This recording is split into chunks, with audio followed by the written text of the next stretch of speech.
is nothing. Only warm primordial blackness. Your conscious ferments in it.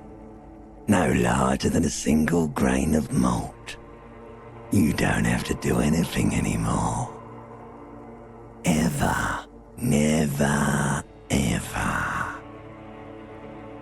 Never, ever, ever, baby. An inordinate amount of time passes. It is utterly void of struggle. No ex-wives are contained within it. An awareness creeps up on you. A mass lies hidden in your dead angle, soaking in some lurid acidic source. It's bloated and shameful, a ball of meat surrounding you. This is a terrible line of questioning, and it will only lead to more awareness of the meat thing. Ex-love, ex-tenderness. It is foolish of you to resurface to the loss. Not after all the damage you've suffered to get here. Some of it irreversible. Stay. Sail with me through the abyss of pelagic zone.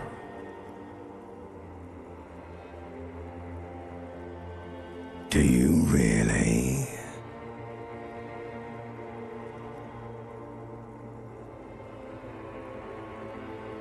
You wouldn't like it if I told you what was back there. Why'd you think you had to bludgeon yourself into oblivion? Or did you not sense yourself marinating?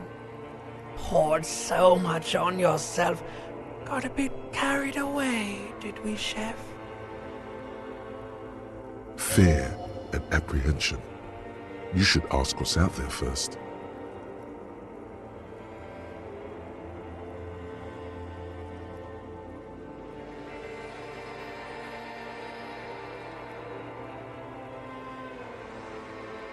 Somewhere in the sore, bloated man-meat around you.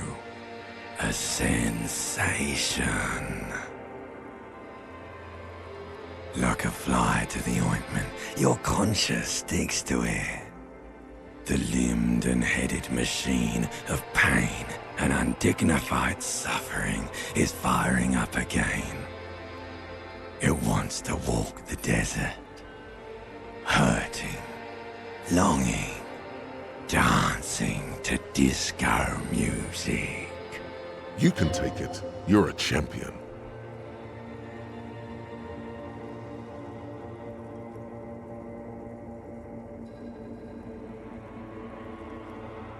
The stench of liquor rises from your mouth, and with it, an ungodly headache.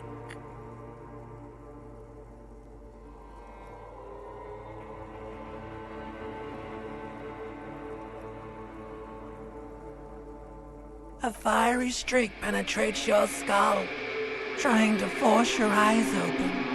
It's a sound, a clarion call from hell.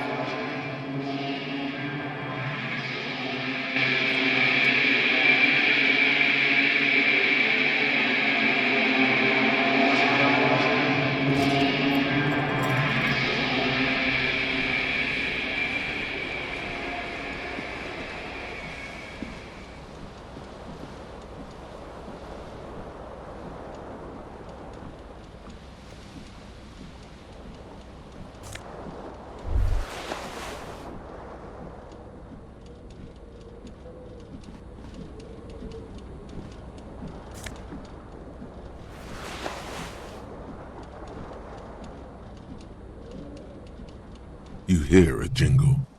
Keys are clinking in the pocket of your flare-cut pants. It says, whirling in rags, on the aluminium keyring. There is a single key on the ring. The number 1 is etched on it. It should open the door.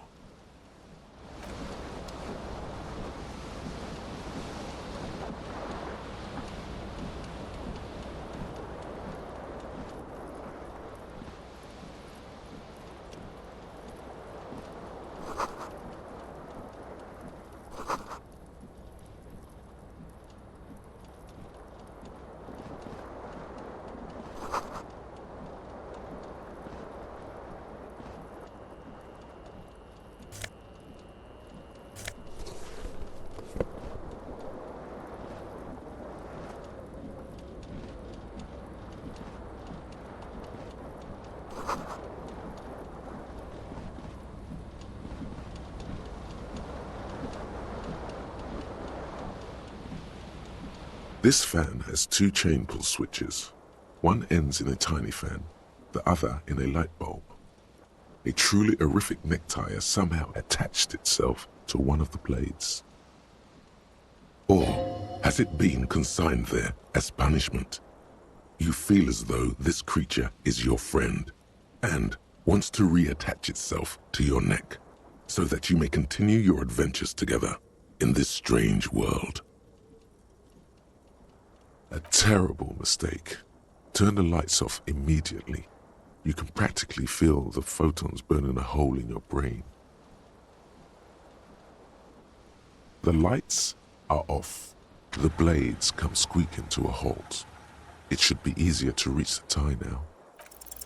You swoop up and catch the tie. Snap.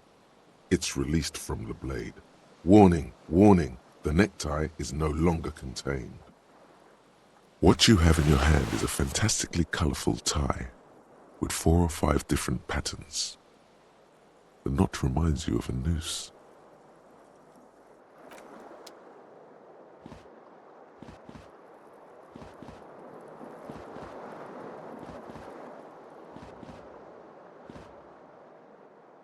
A mirror hangs above a bent and broken sink. In a fierce discharge of masculine energy, someone has ripped half the faucet off. Hot water sprays from the base and steam covers the mirror. You cannot see yourself, just the outline of a man. Suddenly, you realize you have no memory of the face that awaits you there, underneath the soft vapor.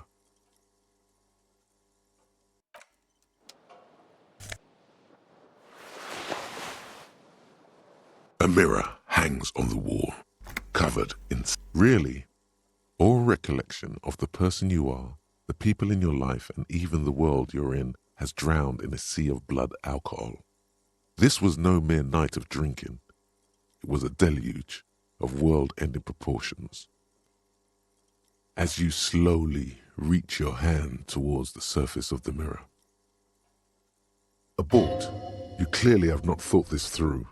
You won't like what you see there, and you will never unbecome it.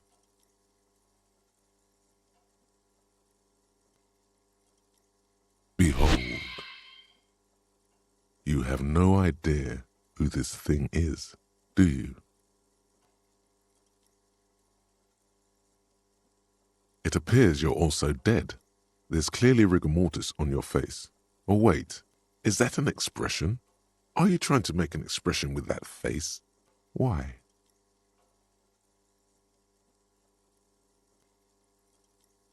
Please stop. It's horrible. You're scaring yourself. You can't, can you? It's like it's not even voluntary anymore. You have worn that grin into your face, and now it won't come off. What does it even mean? What is the emotion you're trying to convey? You should check yourself for a pulse, superstar. From here it looks like a cadaverous spasm. Good call. Go ahead and try something if you like. Or, stop staring into the mirror.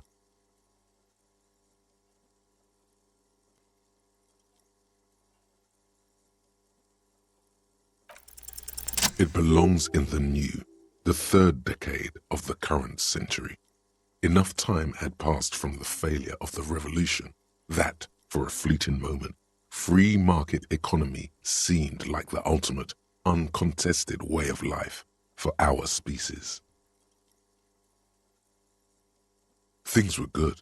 It was smooth sailing. People made gold and champagne-tinted interiors and facades to suit the times, calling this the new style. But more importantly, disco happened. For Revachol, your city, that meant only one thing. Guillaume Lamillion.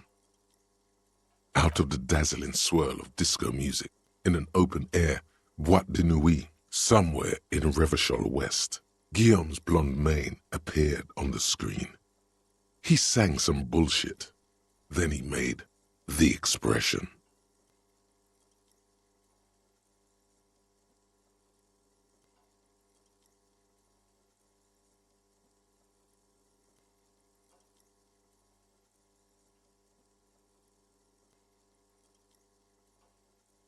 Everyone loved it.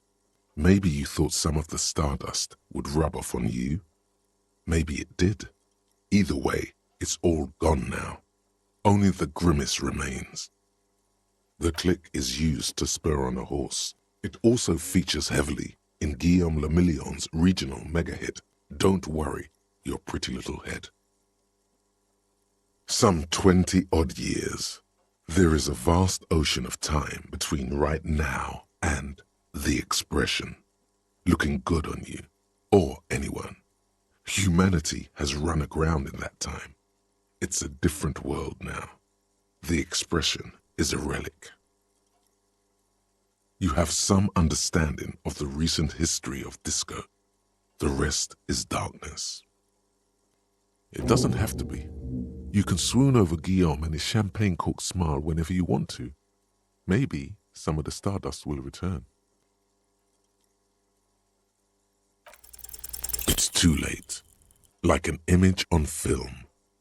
The expression belongs to your primary motor cortex. It would take a minor neurological miracle for you to cease producing it.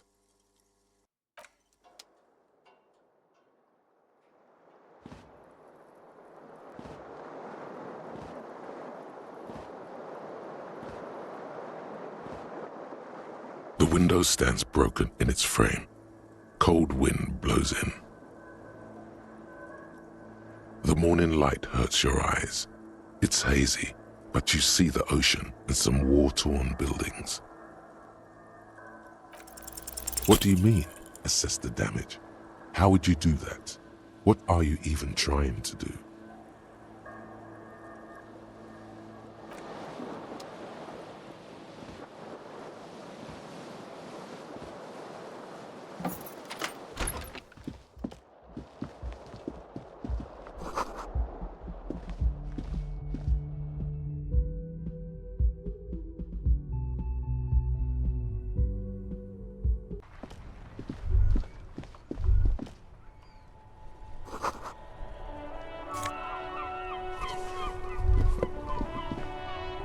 There they both are, two identical shoes, both copiously green and indiscriminately snakeskin, reunited on your feet.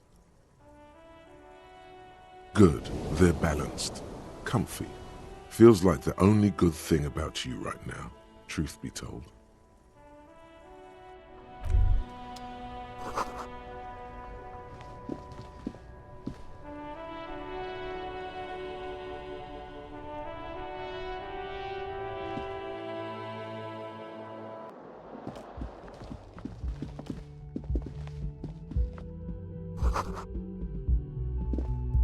The young woman raises a cigarette to her lips.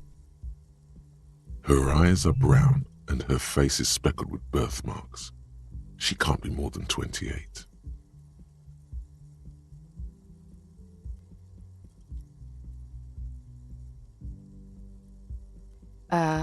No. There's only one solution to this. You're a businessman.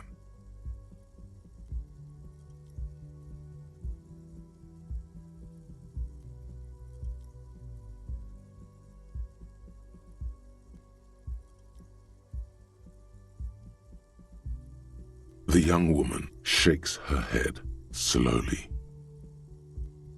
No. You're a police officer, sir.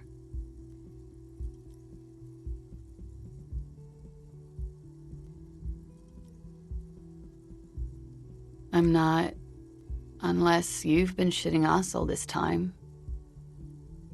You've been here for 3 days. On official police business, no less. Couldn't say. In truth, so far, mostly drinking.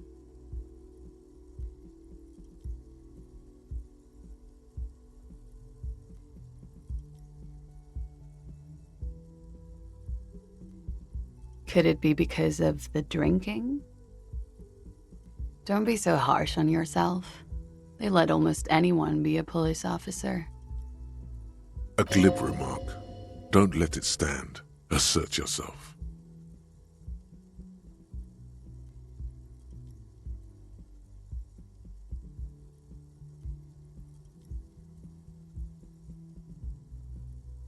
a fondness for contradictory statements. I'm sorry. I was being glib. I'm sure you're a great cop. No, she's not. Reassert yourself by being flirtatious.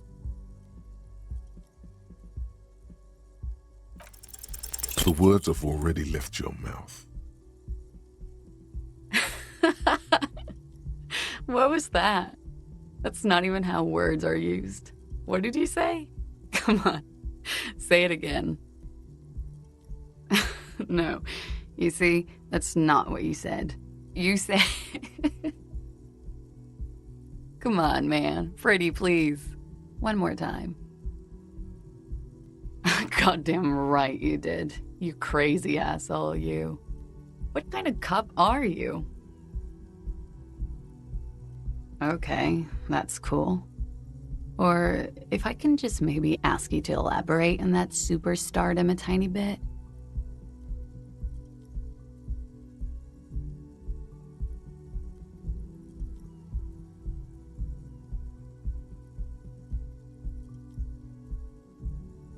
I have certainly been entertained. Thank you. Whatever you are, you should stick to it. Otherwise, it's gonna suck for you later when you have to interrogate me.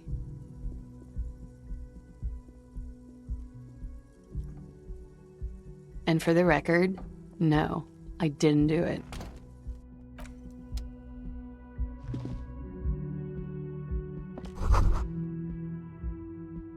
You should pick that fat, juicy cigarette butt from the tray, light it up, and smoke the living shit out of it.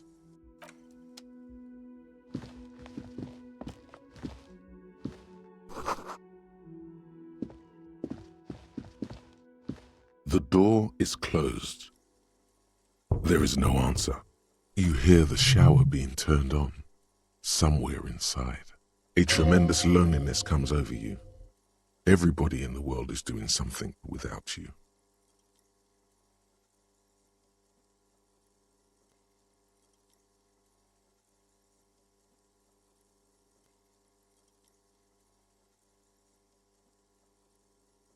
The door is indifferent to your loneliness. This door can only be opened with a key or from the inside. Still no answer.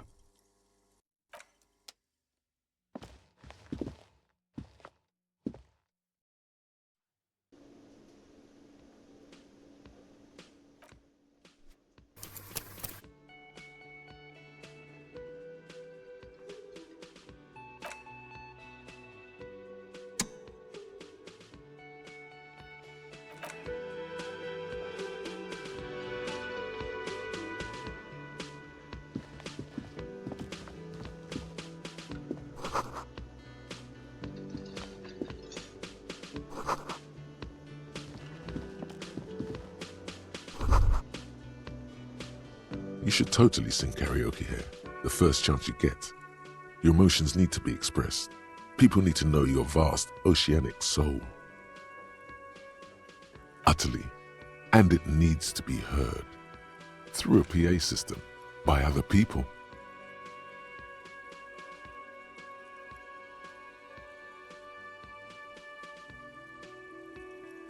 Who is mistakenly identified as a cop for his prominent jawline? Yes. Sounds likely. You should probably go on stage and pose for a moment when you're done with this thought. See if it works. You have not yet stumbled on the right lamentation, but it's out there. It'll come to you. You will wreak havoc with it. Don't worry. Serves them right. Wipe that smirk off their face with your sad, tragic song. Who's laughing now? No one. You have to find something tragic to sing first, though.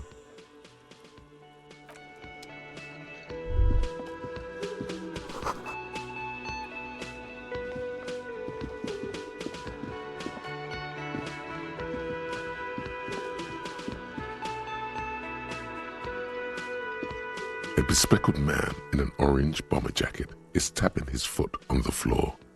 Looks like he's waiting for someone. You, As you approach, he narrows his eyes and extends his hand in greeting. If an assault were launched on this building right now, if the windows came crashing down and the whole world descended upon you, this man would hurl himself in death's way to save you. You are sure of this, but why? Hello, I'm Kim Kitsuragi, Lieutenant, Precinct 57. You must be from the 41st. You realize he's waiting for your name.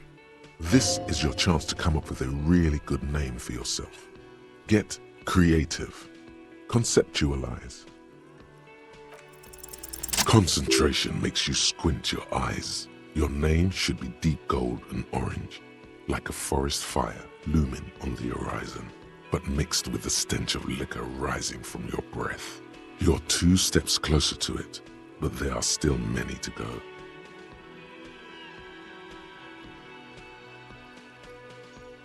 It looks like we had a little scheduling error on Sunday.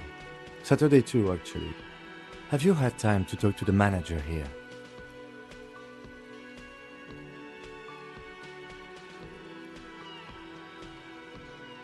If you don't mind, we should talk to him again. Ask him for a rundown of the area, now that I'm here as well. I understand the scene is out back, right? It also wouldn't hurt to assure him the police are finally here. In full force, I mean. Have you mapped out the initial interviews?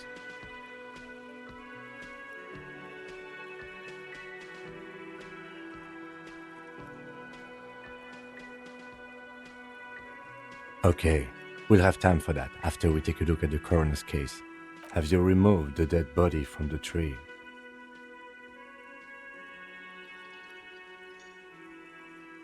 Mm-hmm.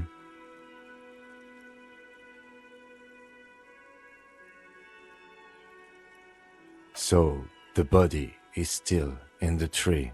This is the first time you detect a weariness in the lieutenant's voice. It is obvious he would have preferred for the body to no longer be in the tree. Where it has been hanging for 7 days straight. We should go there as soon as we are done talking to the owner.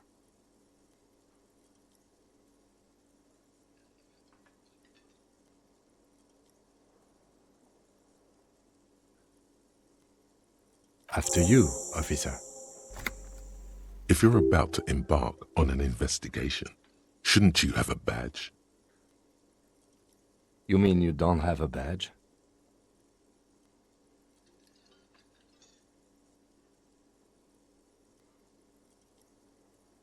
Oh, if you didn't have your badge, then that would be very bad. You would need to report it on my shortwave. But since you do have it, we can go straight to the task at hand. Lieutenant Kitsuragi is now in your party. You can talk to him whenever by interacting with him. Yes? What do you want to know? Maybe you can tell me what you do know to help me narrow it down a bit. Do you want me to brief you? 3 days ago, the RCM Emergencies Desk received a report about a security guard who was found hanged in Martinez. An anonymous caller said there was a dead body behind the Whirling in Rags hostel cafeteria.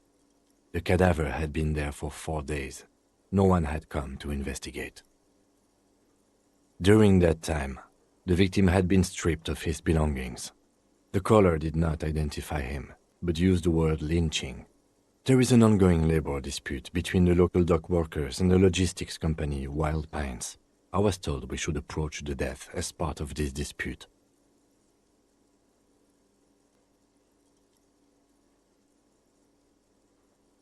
To find him or her is one of our tasks here. For now, all we know is that the tone was muffled using a device of some sort. The desk could identify neither the caller's age nor sex. There's a strong prejudice against involving the RCM in what's seen as union matters. The dock workers' union is the de facto police in Martinez.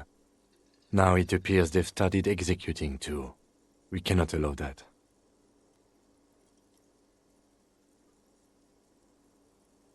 Just to be clear, we are police officers. It's our job to find the killer.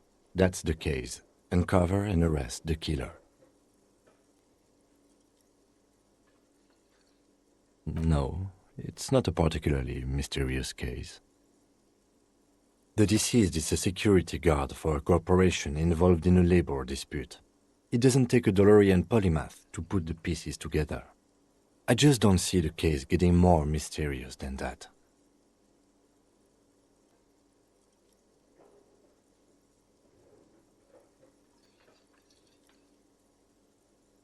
There was some interest in this case at my station, but not for the reasons you have in mind. You seem to wish there was a...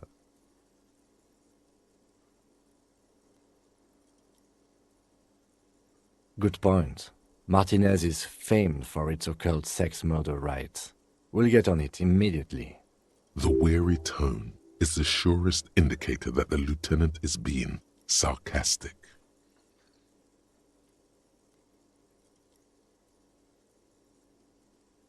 That's commendable. Was there anything else? He's basically challenging you to sex it up with some lurid twist. Don't get right into it. Sit on it a bit. Then hit him with it.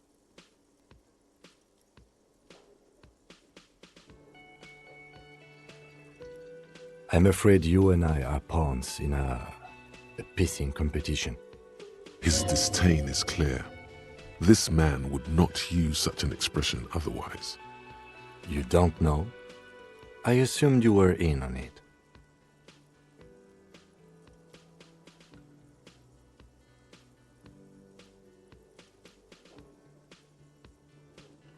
It's just stupidity. We shouldn't waste any more time on it. If you want my take, ask me after we've inspected the victim. Was there anything else you wanted to know about the case? Good.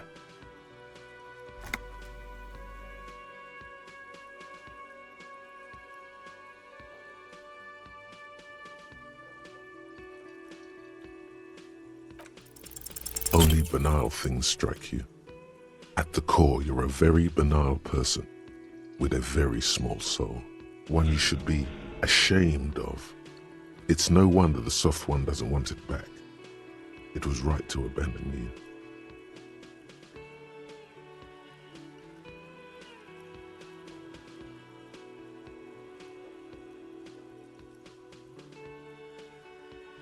No response. He just arches his brow. Have you tried concentrating on something other than your personal affairs? There is a sudden, harsh edge to his voice, like he's tired of hearing about your personal affairs.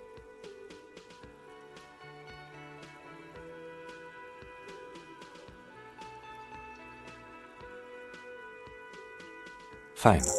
We should get through this day first. Off hours begin at 9 p.m. If you're still having trouble then, I can give you an orientation.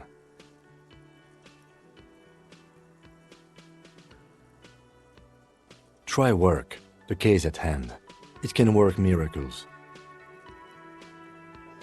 Not a fan. It's just the nature of lieutenancy.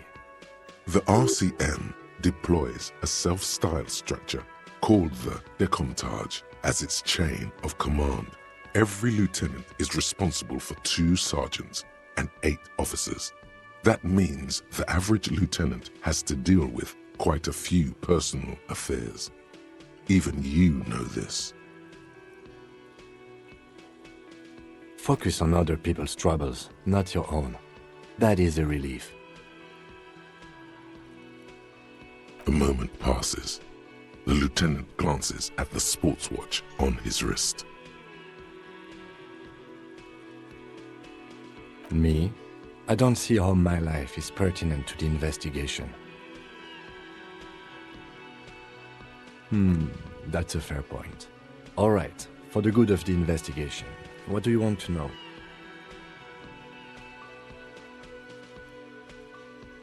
What do you mean? I have no idea what you're talking about.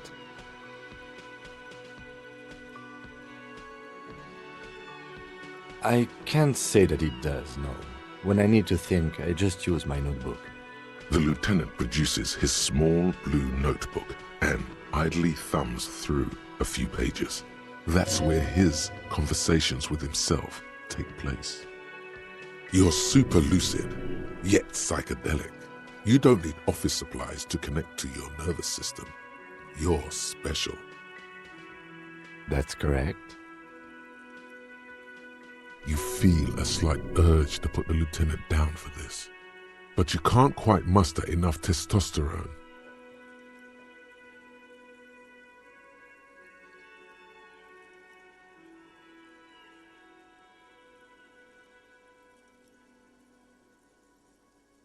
Are they? They are mostly just cumbersome. You could use a good, normal peer yourself. That's because I'm half Seolite, or quarter. My father's father was from Seoul. So was my grandmother, but from my mother's side. It's not an interesting topic. It's a part of the world, officer. A geopolitical entity and a geographic division. I told you it wouldn't be interesting.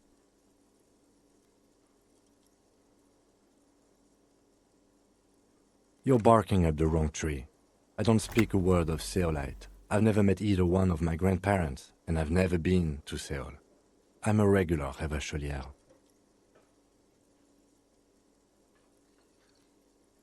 No.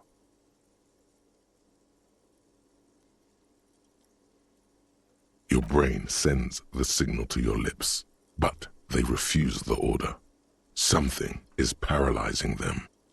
You're pretty sure it has something to do with the lieutenant's eyebrow. Something the matter, detective? This guy's got authority off the charts. With just the flick of his eyebrow, he's able to make you his thrall. Nothing. You better hope he doesn't abuse his authority. There's a lot of it. The lieutenant relaxes his eyebrow, and you seem to regain control of yourself. Good. Let's change the subject.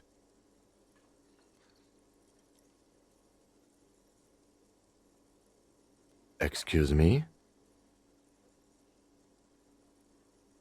You have a distinctive way of walking. If I were to walk in front of you, we would surely collide. I hope you don't take this the wrong way. It's just a collegial observation. In the 57th, we call it the Jamrock Shuffle. Officers from Jamrock's 41st Precinct tend to move a bit erratically. They say it's a scene-clearing technique developed by one of your lieutenants for gathering evidence. It's erratic, yet thorough. Prioritizes containers.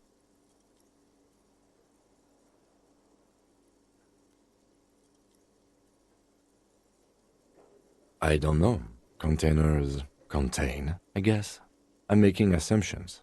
We should move on. Passing along frivolous interdepartmental stereotypes is not usually his oeuvre. He regrets bringing it up.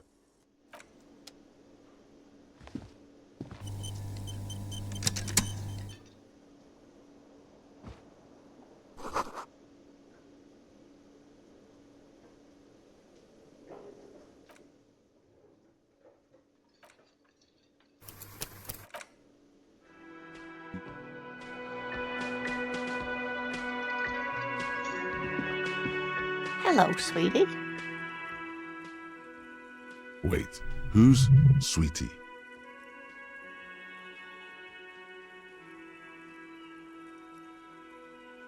You're a handsome man, officer, with your mustache and your chiseled jaw and that silly dimple on your chin. But dear, you're not for me. I'm too old and too married besides. You must forgive me. I'm getting so scatterbrained. I completely forgot to introduce myself. I'm Lena. My husband Morel and I are staying with our friend Gary just down the street, but I come here for tea when they're away. This Lena is wacky enough for the motley crew. Hire her on the spot.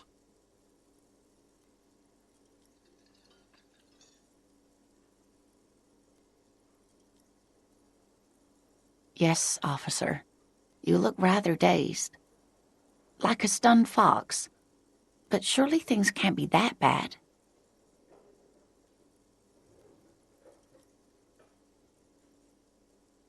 You know where we are, right?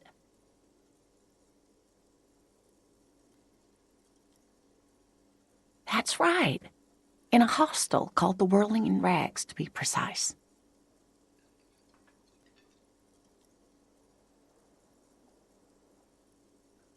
The new disco dancing. It seems like a lifetime ago. Much has changed, but it is still the most beautiful city in the world. A rare jewel set in the sand between the pines. Everyone says so, even foreigners. Speaking of history, you know what year it is. Yes? That's right, dear. How splendid. Here, take this pen. Knowledge should always be rewarded. Her relief is palpable. She was getting pretty worried about you there, but now she relaxes her shoulders. I can tell that this is taxing for you, so I'll just ask one more question. What regime are we living under? What mode of government?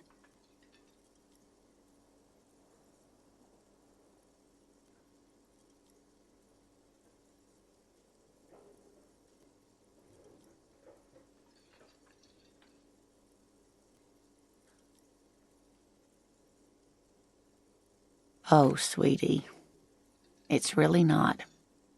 There used to be people who thought that way. Other people who wanted those things, but they all went extinct. Revachol is a zone of control led by an alliance of foreign powers called the Coalition. We have almost no government of our own, and certainly no dictatorship of the proletariat. But they still have cops.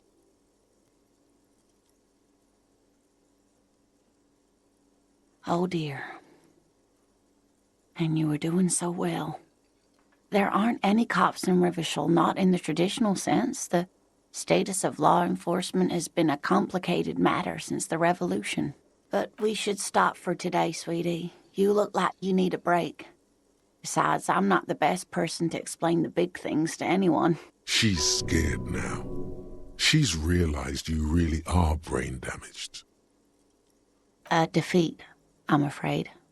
The people of this archipelago tried to build something new, something different. The rest of the world didn't like it, so they came and ended it.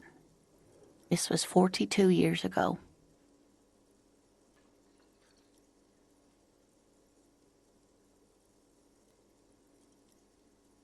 Of course, sweetie, I really don't know how to explain it better.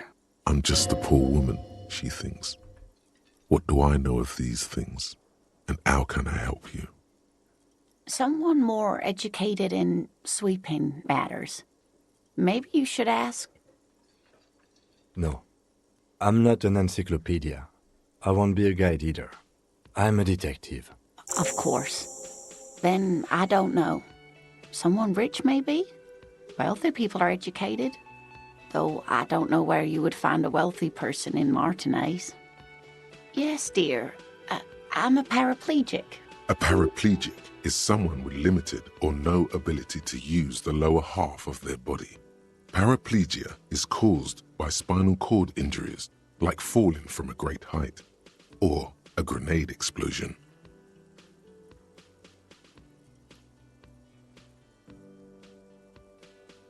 No problem. There is no bitterness in her voice. She accepted the curiosity her condition inspires a long time ago. Whatever do you mean?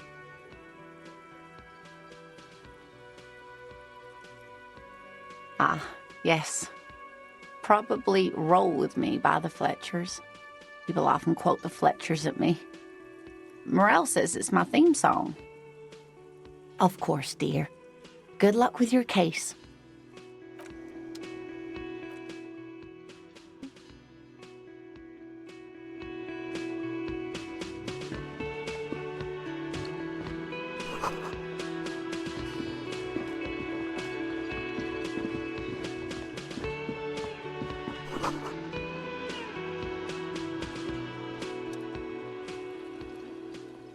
On the counter, rolled out of his open hand, You see a blister pack of headache medicine. The man does not mind. You probably need them more than he does. You've just picked up some magnesium. This item is stored in the bottom left corner of the screen above your character portrait. Use magnesium to heal your morale if you have morale damage.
The RCM in Martinez.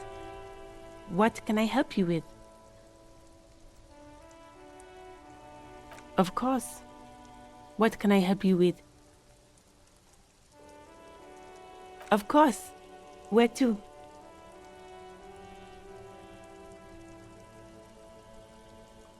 There's the pier, the Cape Side apartment buildings, some more tenements.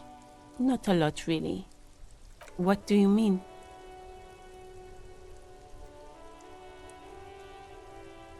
We're in Martinez, sir. This intersection is called Roundabout North, I think. The harbor gates? Some kind of commotion, I think. I don't follow the local politics. A fleet store, too.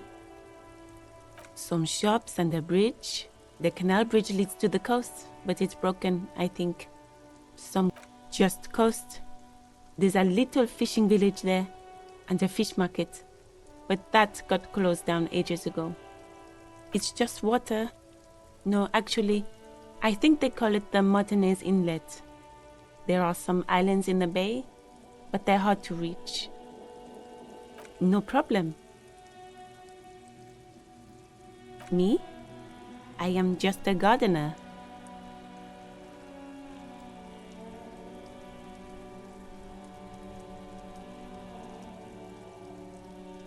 I am pleased to meet you too, officer. Of course. I won't hold you back. Her gloves. You get the feeling that you need them.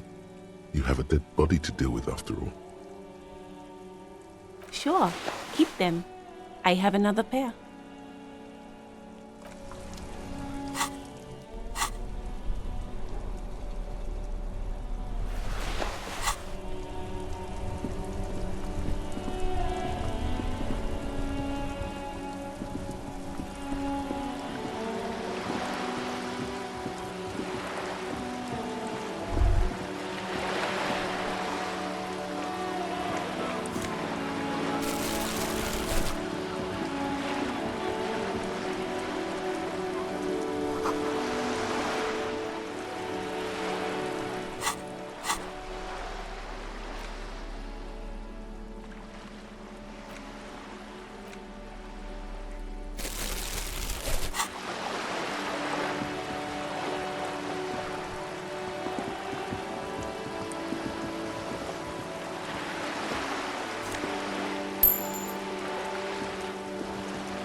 The streets will flow red once more, a great torrent rushing down Rue de Esperance.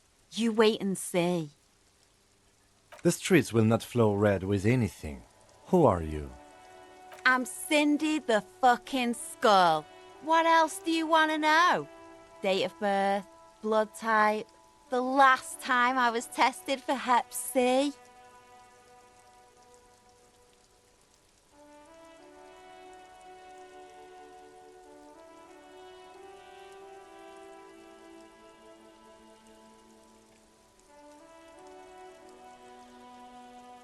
And here I was trying to be polite. Just can't win with you pigs.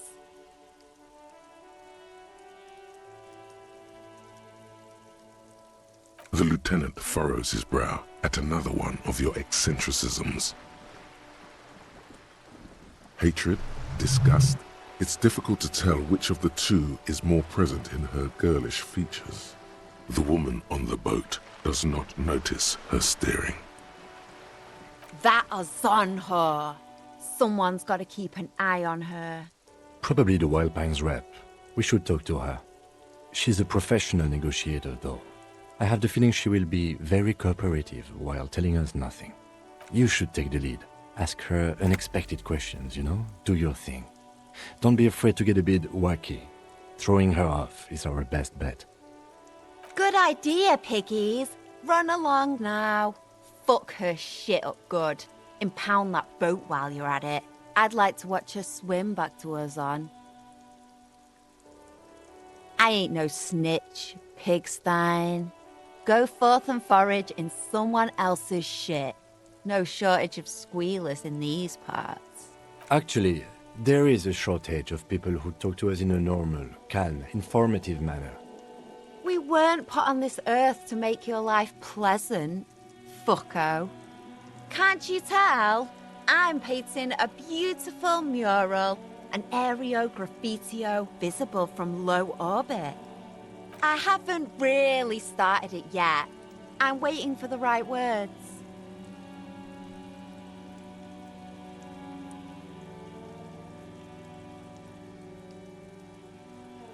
Have you ever tried your hand at graffitio?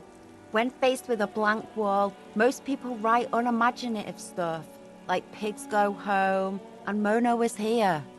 We rarely see pigs round here, though. Just union cards. And my name's not Mona, so...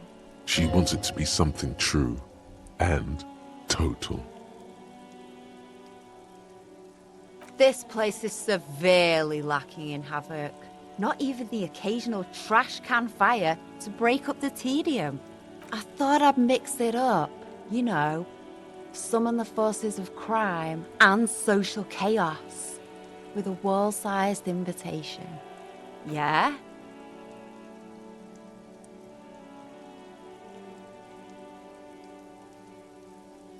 Let's be realistic. What are you going to do? Climb up there? You heard your partner, Piggy. I'm unstoppable. I don't condone the idea of using physical force on her. She's a girl. Watch your back, Ungulate. You've got eyes on you.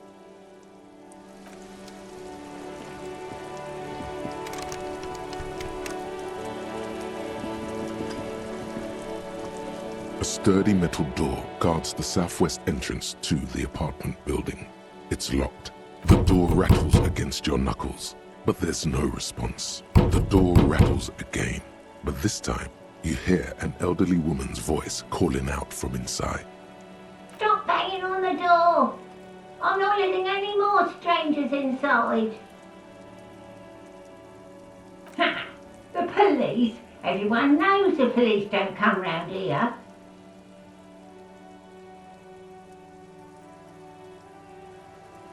No, I already told you. I won't be responsible for any more strangers getting into the building. Go check the backyard door. Maybe someone there will. Backyard door? There must be another entrance to the east. Madame, I assure you, we are real police officers. There is no reply.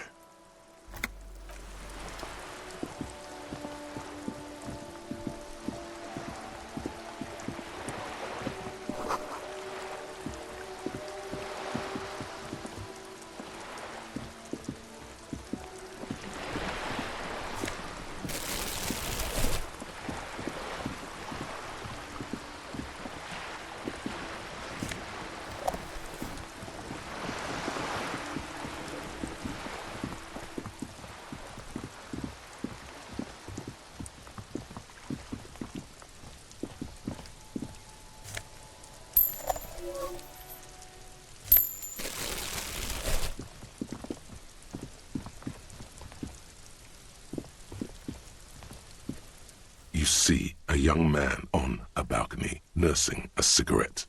His eyes have been following you for a while. Not looking for any trouble, officer.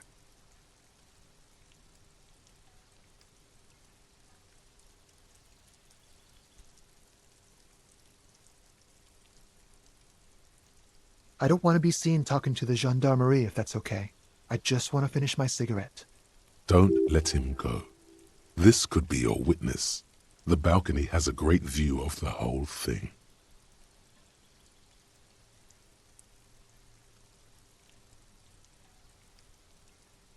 Is it really that important? Like a nervous cat, he keeps stealing looks at the neighboring windows. All right, but make it quick. Once I finish this cigarette, I have to run. I'd even go so far as to say that the view is a little too good, my dear gendarme. Do you have an estimate of when the body will be taken away? We will remove the body as soon as possible. Now tell us, where were you last Sunday? Oh. You already asked me that, didn't you?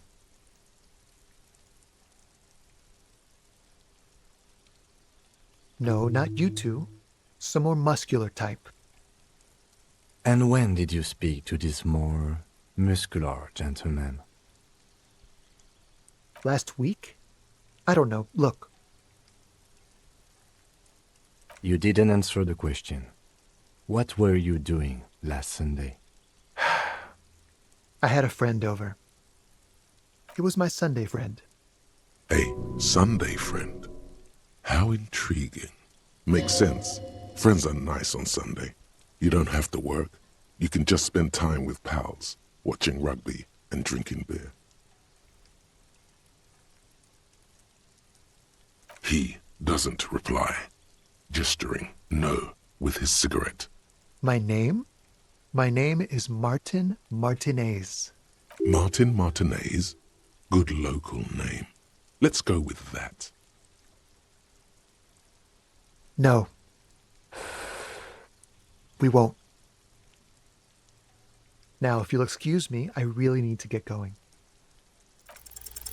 This isn't the place or time for questions. Who knows who might be watching from the distance, hidden behind the curtains? For a moment, the man on the balcony seems almost vulnerable. Something moves in the depths of his feline eyes, compassion, and a hint of understanding. I am sorry, but I really don't have the information you're looking for. But, hold on, what's that? For a split second, his hand lingers, as though gesturing towards a stone placed right next to the front door. It's a sign. Good luck with the investigation.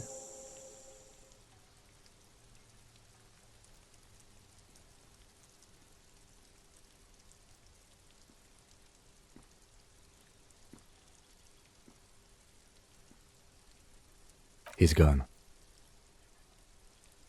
No point in running. Tenements like these often have multiple exits. If he doesn't want to talk to us, then he'll know how to hide himself.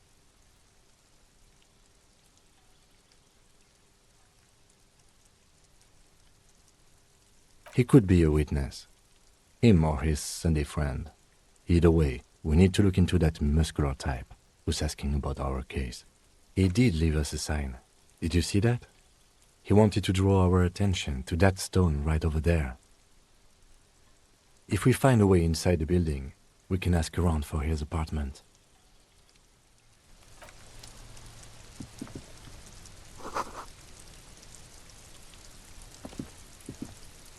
A stone. There's a key beneath it, rusty from the dirt. This must be for the front door. Pity he doesn't have the apartment number on it. This building has many apartments and the man can be in any of them.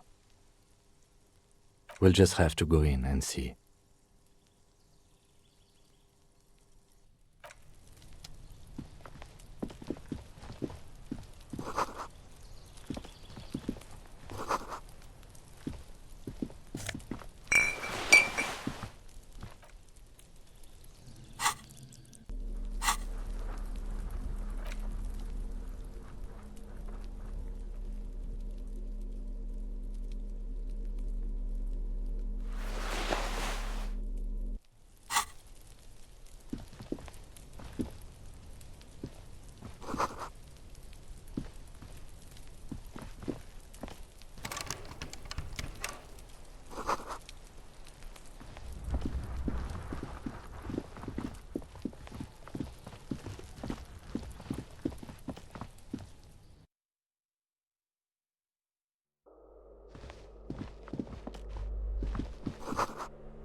This door has been closed with a padlock.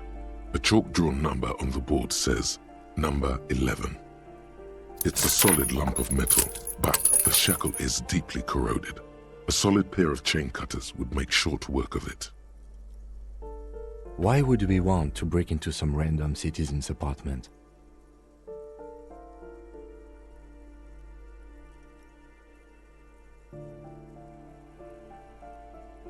The lieutenant looks at you for a long moment, then blinks once. I suppose if one were committed to it, there's a pair of chain cutters in the kinema. No reply.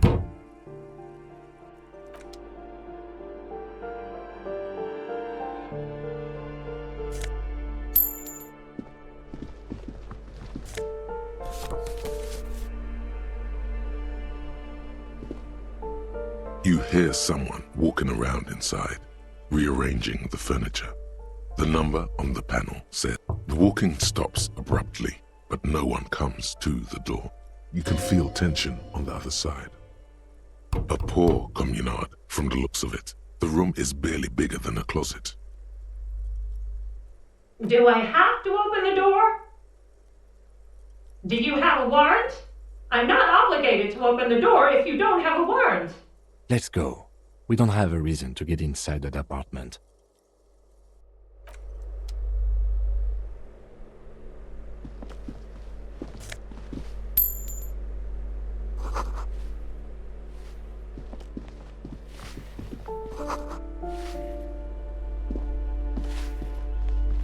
Give me a moment. The cold never does any good for my bronchitis.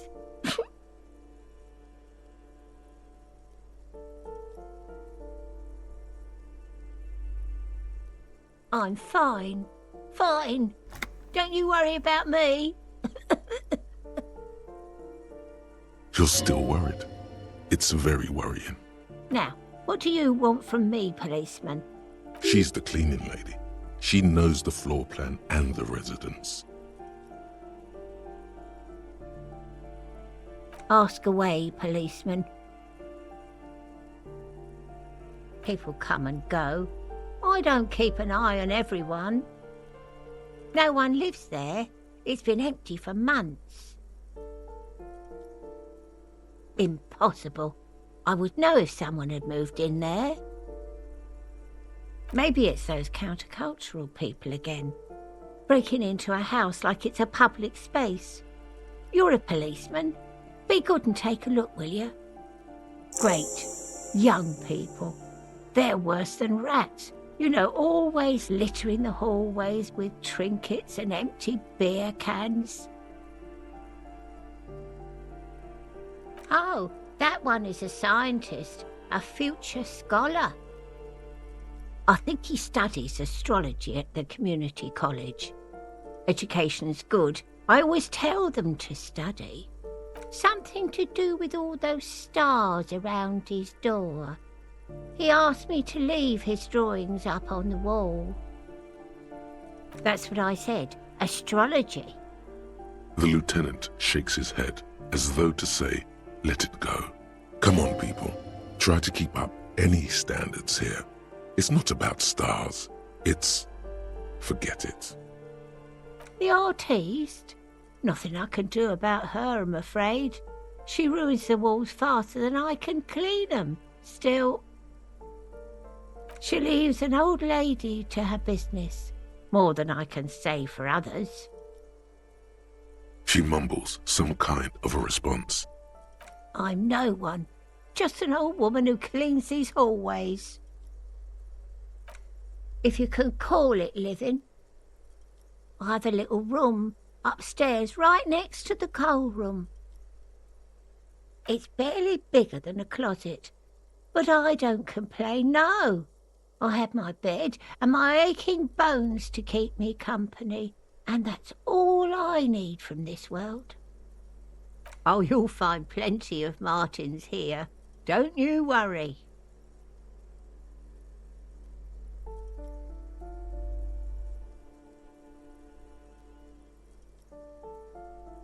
Pea-brain, someone played a trick on you.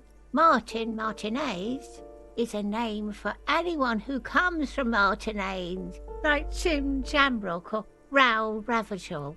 Oops, you really didn't get the joke there. I thought it was obvious.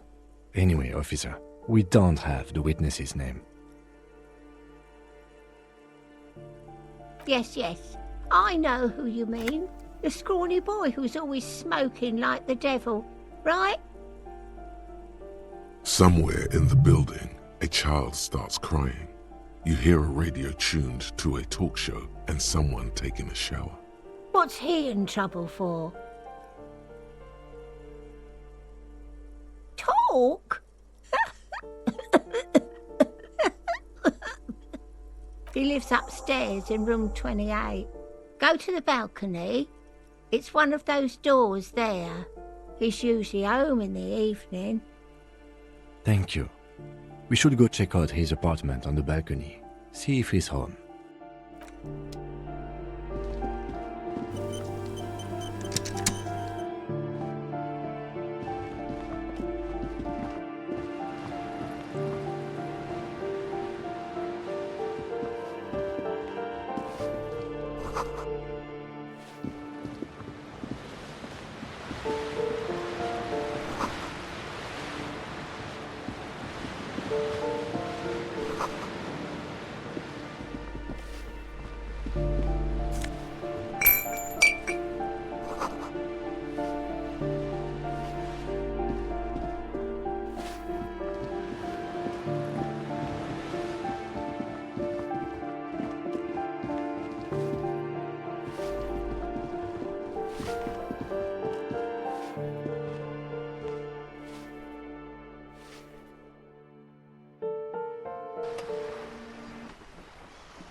Ooh, the piggies have learned how to saunter up staircases.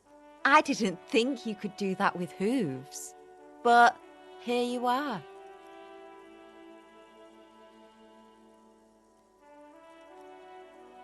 Yeah, I can see that. Cool mutations. That smell coming from her paint bucket. It's not paint. It's heavy fuel oil. Red-dyed heavy fuel oil, intended for exclusive use in government vehicles, to be precise. What did you think I was using? Aquarels? Sucked it out of a cop's fuel tank myself. Back in Jamrock.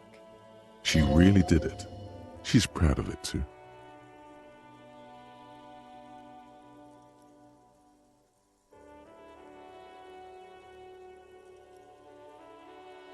You ain't seen nothing yet, Piggy Boo.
You hear someone walking around inside.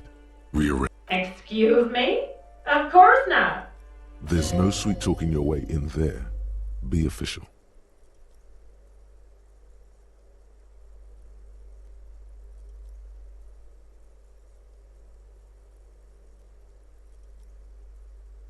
Oh, come on.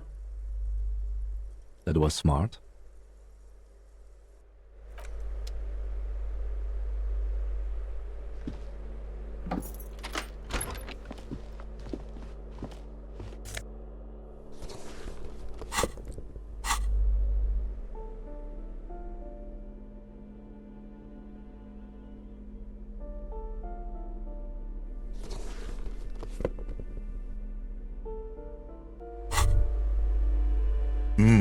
The luxury of fine things.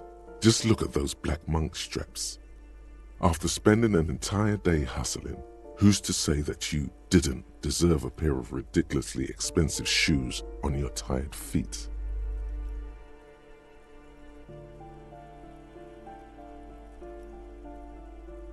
Beautiful things give you a rush. It's power, crafting your style, draping your flesh in silk and leather, deciding how to present yourself to the world. Remember, when they come to take it away from you, you worked for those shoes. Whether you like it or not, wearing these shoes has made you more liberal, ultra-liberal.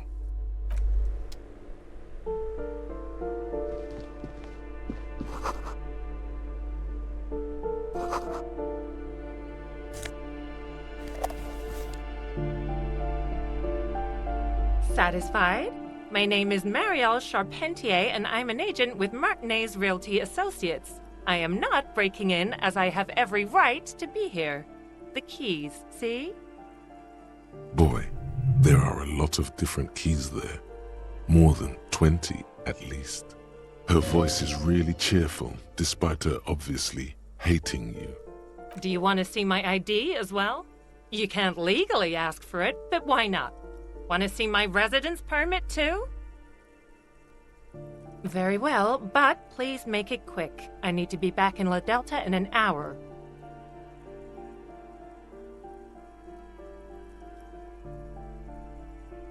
Oh, that's another huge mess. The former tenant owes us 3 months of rent. 3. We closed the apartment and planned on auctioning off the valuables, but... And again, I have no idea how stupid mistakes like this can even happen. But Ron, when he came to close the door, didn't close the neighboring door. And there's a hole in the wall. A hole in the wall. Can you believe it?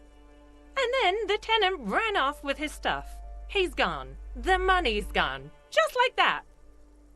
The sum must have been puny.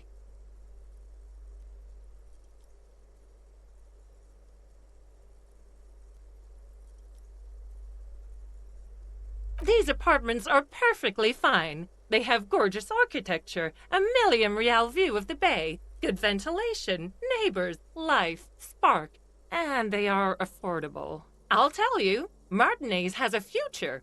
In a few years, it's going to blossom with artists and creatives and those radio computer wizards. It's as if they're real wizards, able to resurrect dead real estate and breathe life into bank accounts. Don't ask me what happened with the wall. I have no idea how we're going to find the time or resources to fix it. Both apartments are now unrentable. Both. I need to get it ready for the next lease, but as you can see, the previous tenant completely trashed the place.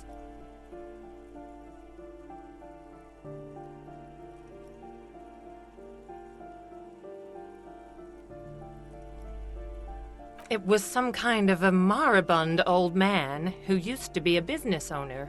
You'd think they'd make rent. But that was months ago.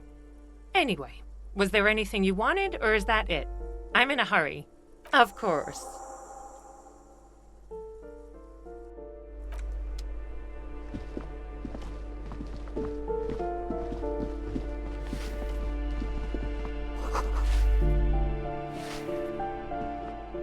Give me a moment. I see. I hope some good people are finally going to move in. This place needs them.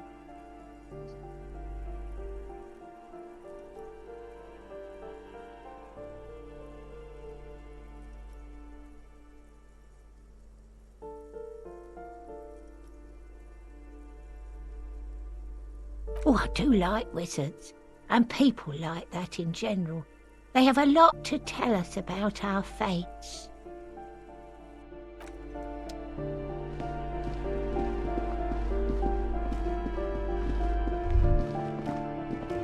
That isn't just a five-pointed star.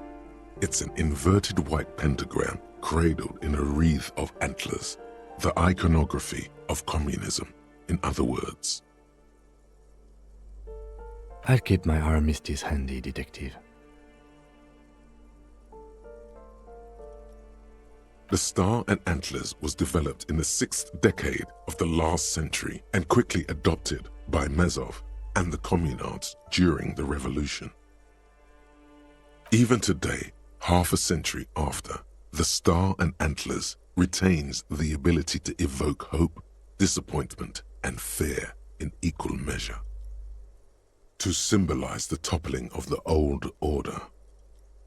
Also, some social democrats were already using it. The wreath of antlers represents a natural crown. It was about building a society that could exist in accord with the natural world, and at the same time above it, because white is the color of peace. Nothing at all yet. Right now, it's just meaningless shapes on a wall.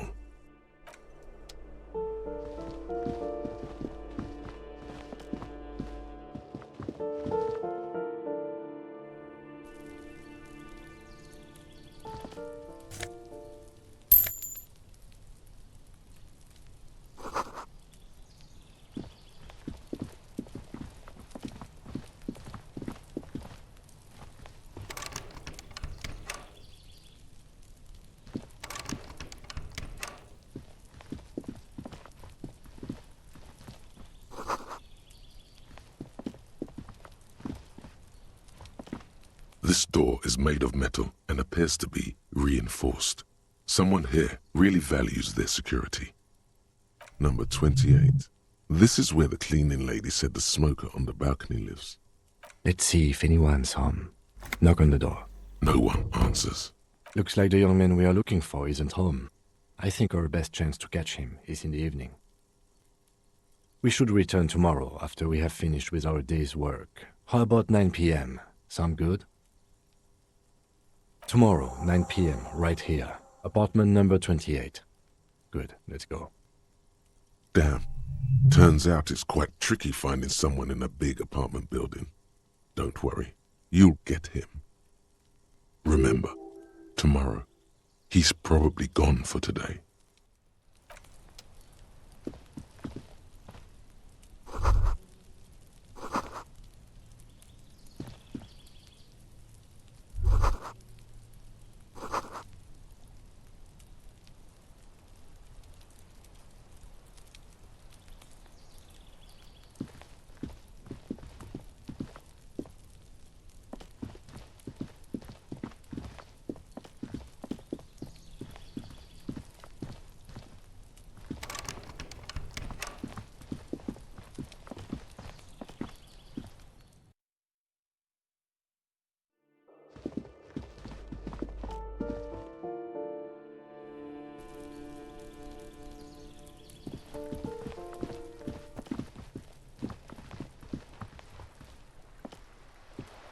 This is a wall on the side of an apartment building. You have no clue. It's just a wall. So many walls all over Martinez, weather-worn, cracked, their paint peeling.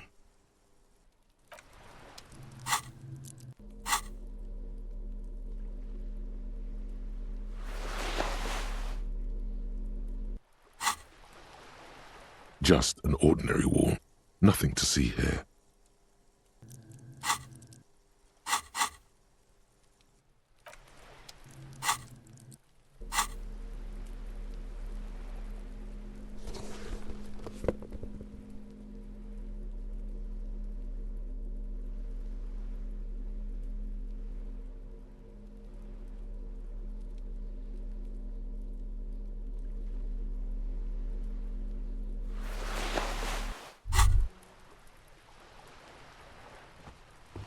The pockets of these new jeans are perfect for sticking your hand into.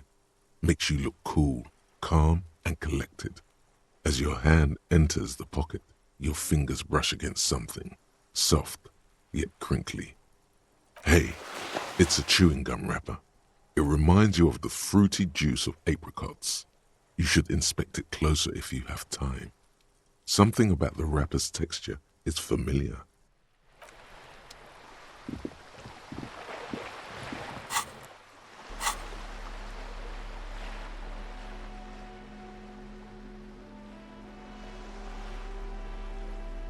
A crinkled chewing gum wrapper. The worn label reads, Tutti Frutti. It smells faintly of apricots with a barely noticeable twinge of cinnamon. Good question. There is no answer or secret phrase written on the inside of the wrapper. Yet you're drawn to it. Drawn by regret. Stop before you hurt yourself with a Tutti Frutti wrapper. Throw it away, please. You carefully fold the wrapper into a square before putting it back into your pocket, lovingly even, despite the strange feeling of regret.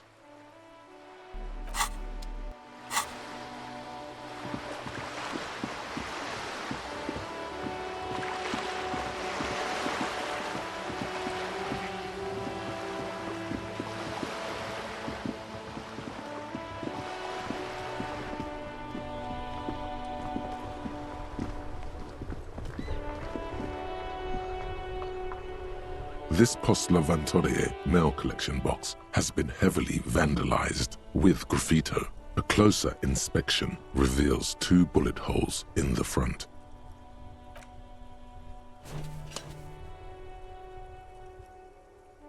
The box seems happy. Eat shit pig, fucked by the coon, and St. G with a crown have been scribbled on it. Jenny is a whore, and best set mailbox also. The mail collection box seems cathartic, thankful even. So do you. You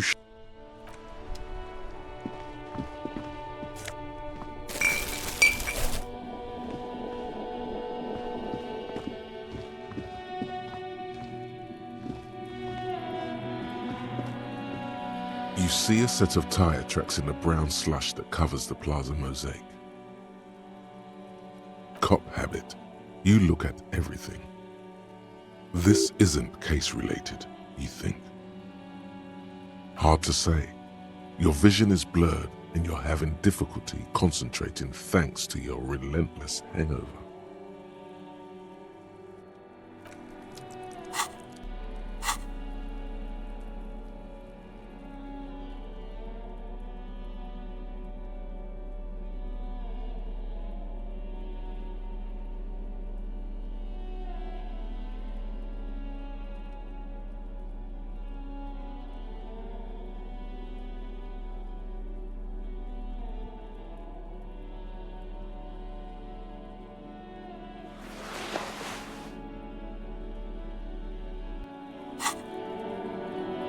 You see a set of tire tracks in the brown slush that covers the plaza mosaic.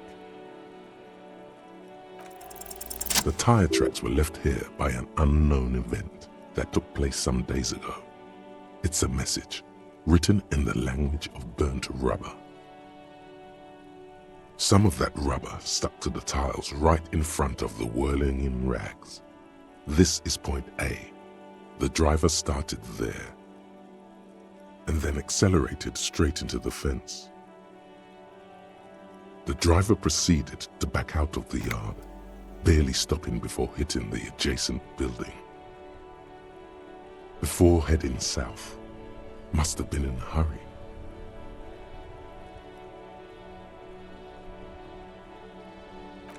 You are correct.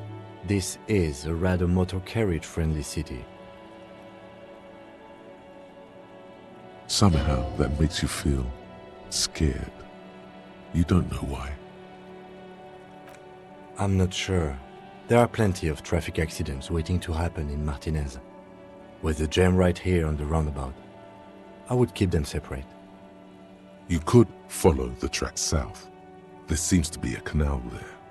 See where they went, if you find the time.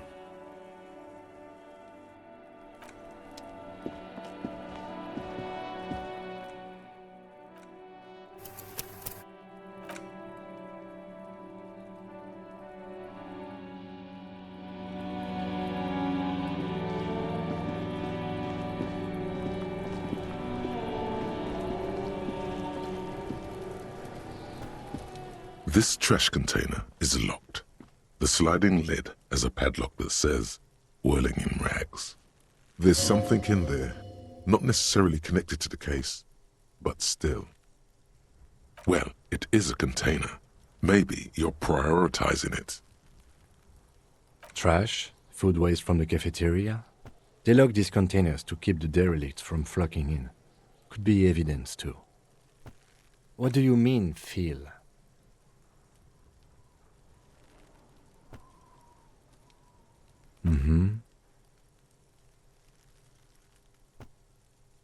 We could try using a pry bar. There's one in my motor carriage, or we could ask for a key from the manager of the Whirling in Rags. He probably has one. Well, it is a container. Maybe you're prioritizing it. The lieutenant leans in.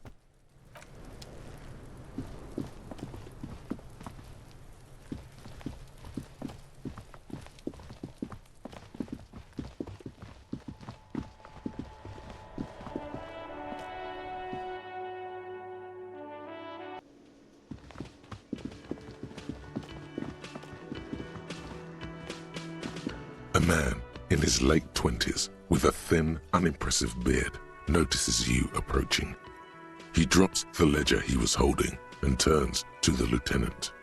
Could he be irritated with you? He avoids eye contact altogether, like you're not even there. Mr. Gart, right? Yes. I am Kim Kitsuragi from Precinct 57. This is an inter-district investigation, so joining me from Precinct 41...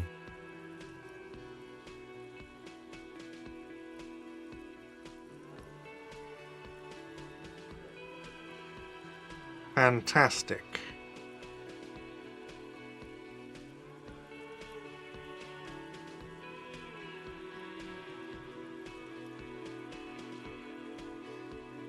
That's wonderful, really. I think so. But there's a dead body up there. No one wants to work in these conditions. It's been a week. Sir, I understand your concern, but we are here to do a job. And for us to do it, I need you to stay calm. Yes, of course. I know it took us a while to arrive at the scene, but it also took you a while to call us. It was you who placed the call, correct? No, I only just got here. It was probably Sylvie who called you. She usually works the bar here. I'm only temporarily taking over her duties. Do you have her number? As a matter of fact, I do. You said you just got here. From where? Are you a local? What, of Martinez? No. I live in Jamrock. I only sometimes come here to keep an eye on the place. This is just one of the many, many cafeterias I manage. But you still know your way around, yes? In case we need directions.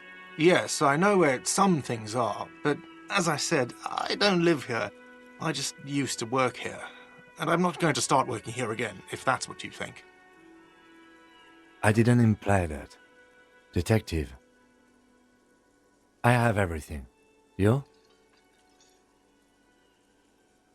Yes, he means, do you have questions for me, like a police officer would? She went away because none of your business. Extra fine.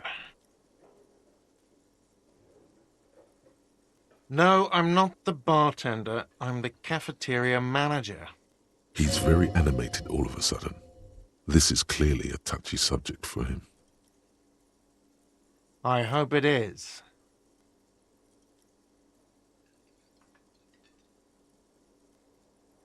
Behind this building, there's a courtyard. They hoisted him up on a tree there. That's easy. See that door there? First you exit through that. Then, to your right, you should see a big hole in the fence. A really big one. You can get to the courtyard through there. No need for the keys. The hole is big enough for the Franco-Nigerian cavalry to fit through. Does he want you to feel guilty of making that hole? It's implied in his voice. Why would I have a problem with you? You're a hero, cop.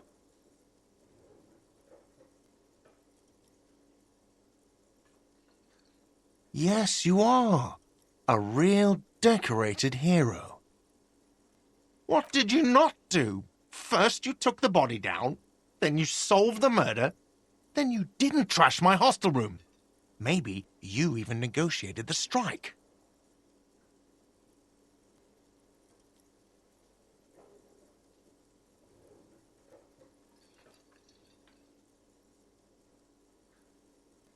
Oh, it's not. You're right, it's not.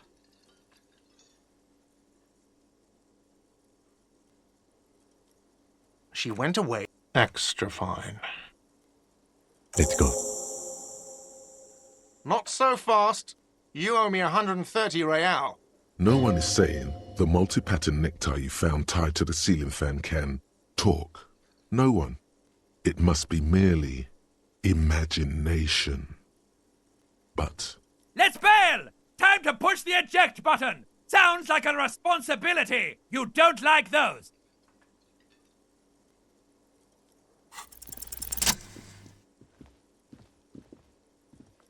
as you blow this joint, behind you a whiny voice shouts, Real mature, man. Real mature.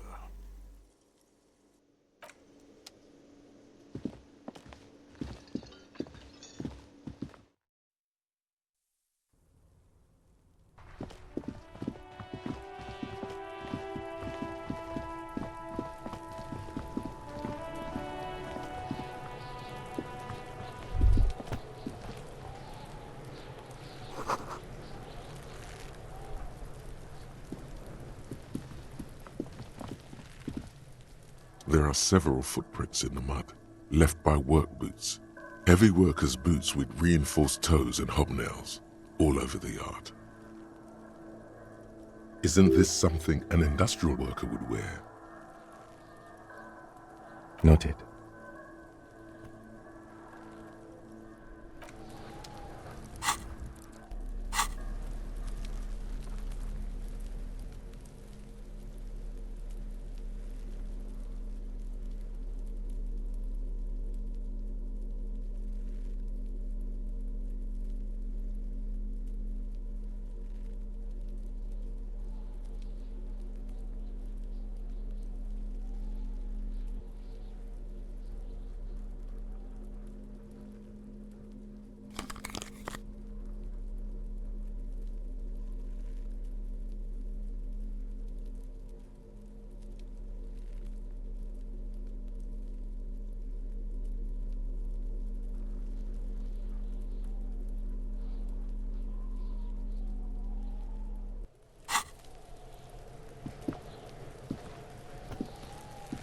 There are several footprints in the mud, left by... What do you think you are? A super detective? You're hungover. These are just dents in the mud. No pattern emerges for the time being.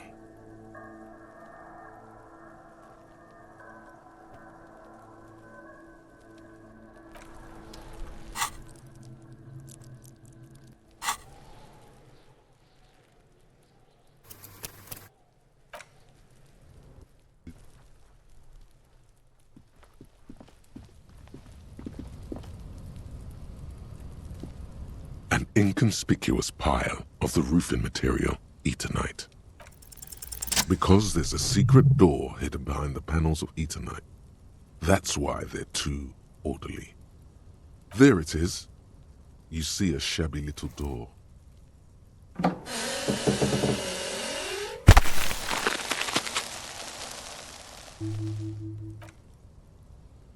What is this then? A tool shed? Let's investigate.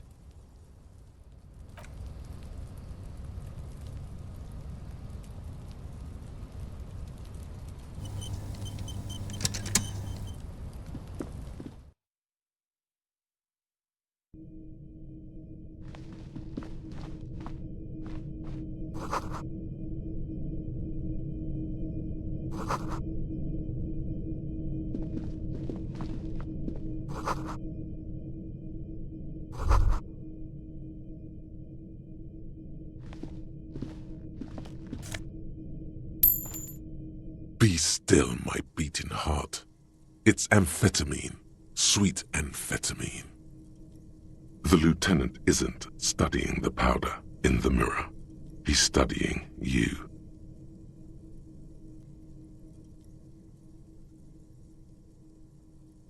Of course, Detective. Swift justice. Don't worry, we don't have to investigate every trace of narcotics.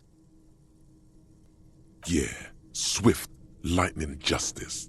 Faster, harder, justicer. See that ladder there? It's probably another way into the industrial harbor, no? A secret path the local kids use.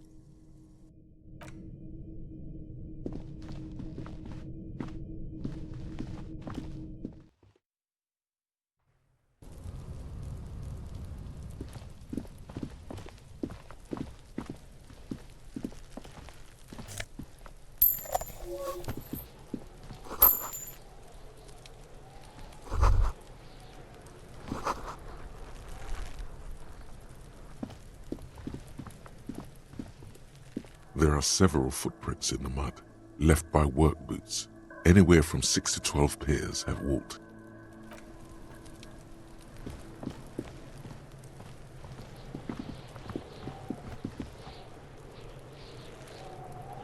This trash container is locked. The sliding lid has a padlock that says, well, it is a container. Maybe you're prioritizing it. The lieutenant leans in.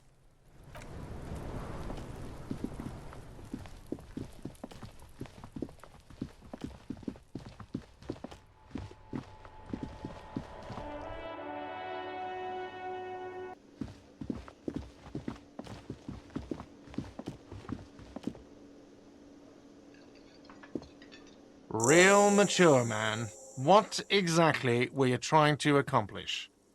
You do understand you still owe me money, right? Damn, your feet thought we got away.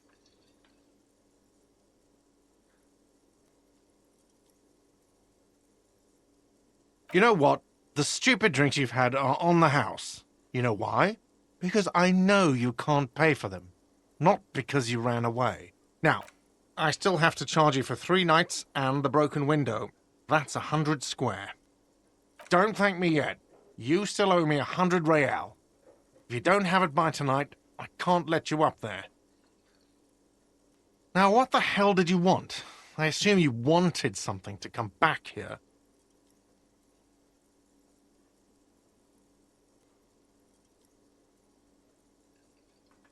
Mine? No, it belongs to the Whirling in Rags. Thank you for clearing that up. Why do you keep the container locked? Why? To keep the hobos and drunks out. That's why. And the neighbors, too. They put their trash there, and they don't pay for the garbage company. I thought as much. And are you the only party with access to the trash container? Well, yes. Us and the garbage disposal company. It seems a little callous, doesn't it? Something stirs in you. Prod at him and find out. Callous?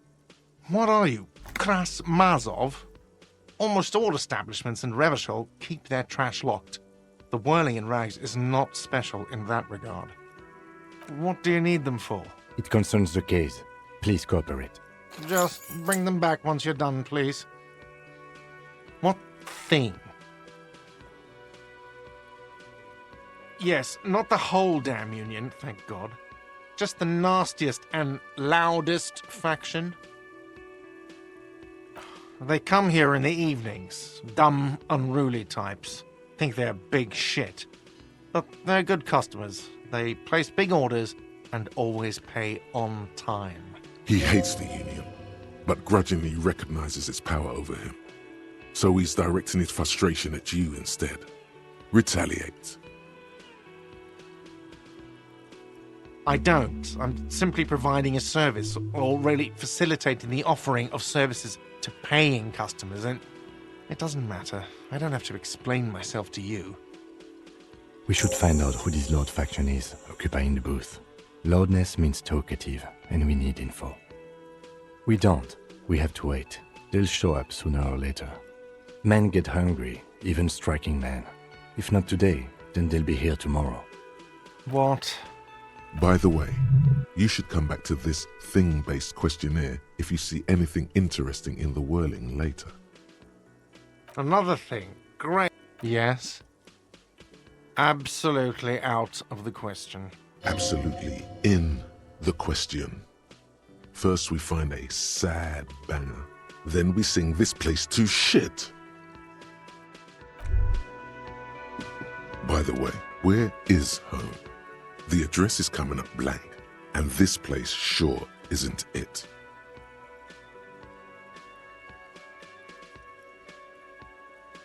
But you've been at this hostel cafeteria for only 3 nights.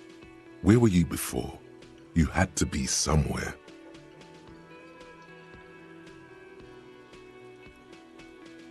You don't really know, do you? South, maybe. Doesn't sound like somewhere you can stay if you run out of money.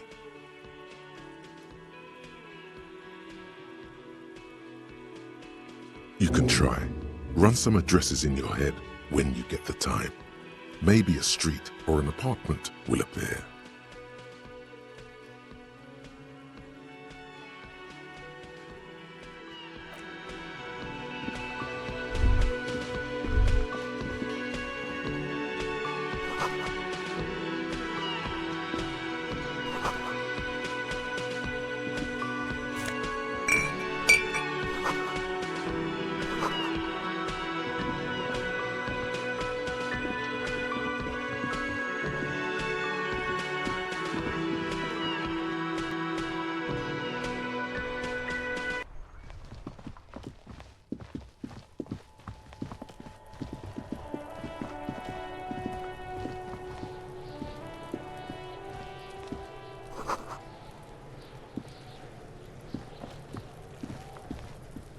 This trash container, with a well-oiled crack, the lock pops open.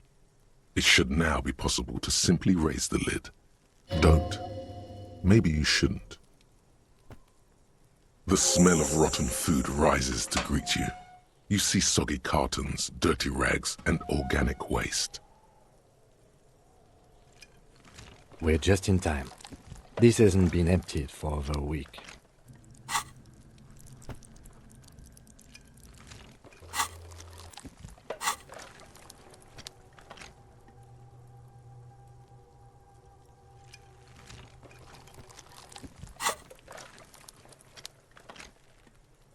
Among the threadbare kitchen towels, something catches your eye. A pair of denim trousers. As the legs of the slime-covered jeans begin to unspool from the garbage, a rank corpse smell fills the air. The victim's clothes? Cadaverine odor is faint. If these belong to the deceased, they were removed when he was still in the early stages of decay. Drop them in here, officer. Guitar-marked blue jeans. Pockets empty or emptied. He wore them with a belt, too, a white belt.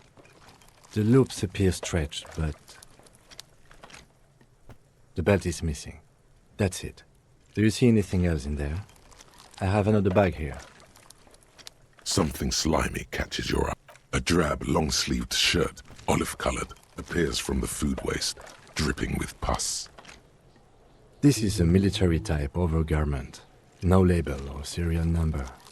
This is the kind of rib-knit shirt that's worn over light armor to conceal it in an urban scenario. Anything more? The rest of the rags are just kitchen variety waste. A yellow old mug that catches your eye. But other than that... All right. We should go to Gart again and ask if he knows who put the clothes in the trash. It could be as simple as someone from the hostel cleaning the yard. Or that one. I'd advise against confronting that force.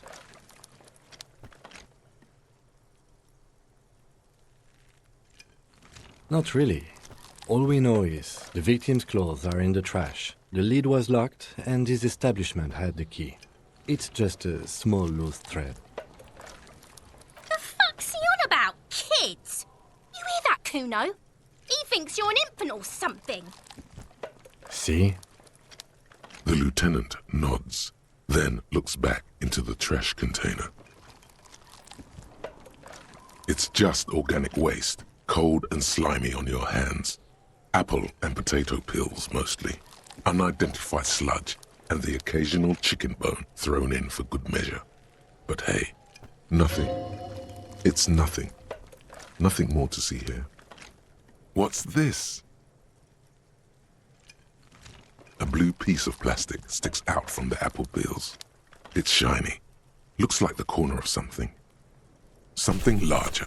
A clipboard. A blue plastic clipboard with moist papers hanging from it. They look badly damaged, but you can still make out forms and notes, written in a man's handwriting.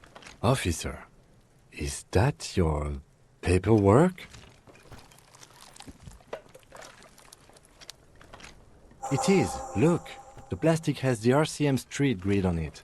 You've even got an autopsy form in there. If you don't mind me asking, how did this get in the trash?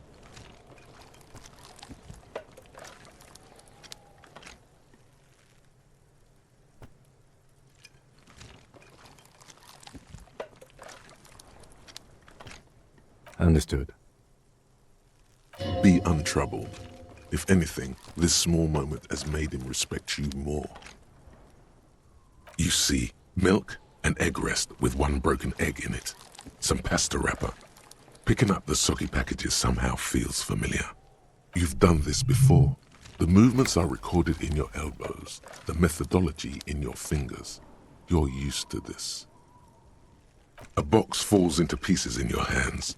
Batiste Soleil cereal. There are plastic pasta packages below, and turbo noodles. Nothing of note, however. You pick out a broken mug with an oddly racist depiction of the yellow man frolicking in saffron, only in its social sensibility. You've acquired an interactable item. Investigate this item further by going to the Interact tab in your inventory. The container sounds a muffled gong. That's one thing off the list. I think we got it all. You said you didn't want to talk about the ledger.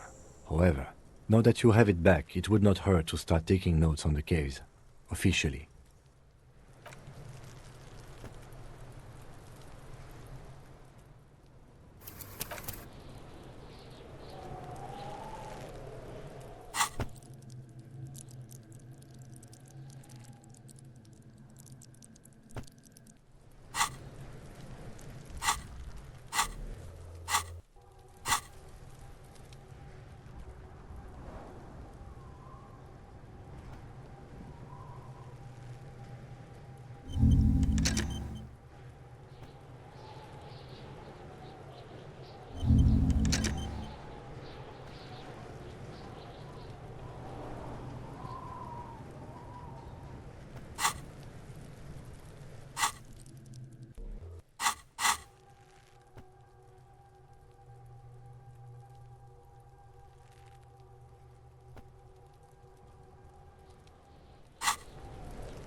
There are several footprints in the mud, left by work boots. Anywhere from 6 to 12 pairs have walked. Wow, still not doing it. You're bad at this. Maybe you keep failing because you suck.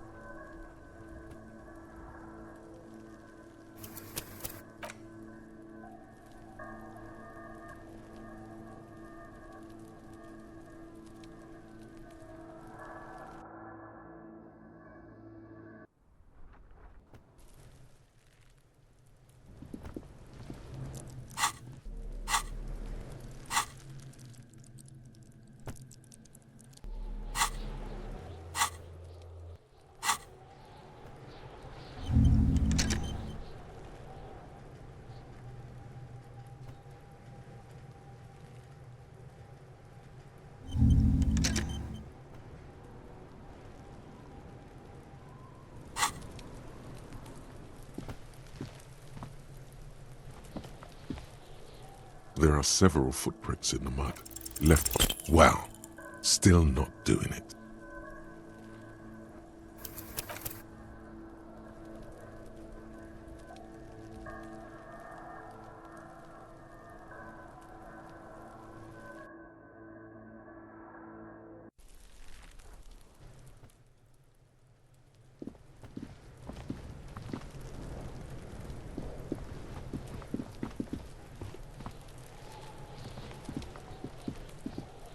There are several footprints in the mud, left by work boots. Anywhere from 6 to 12 pairs have walked here.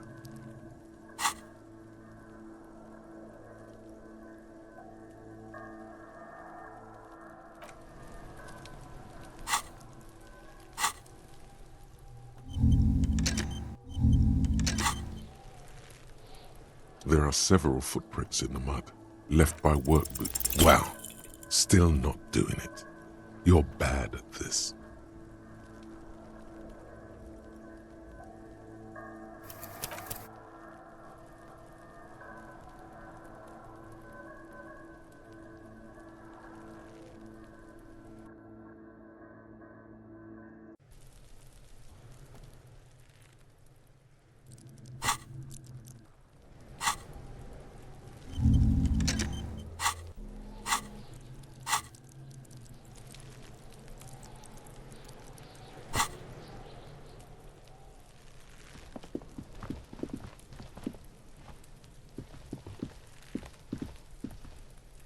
There are several footprints in the mud.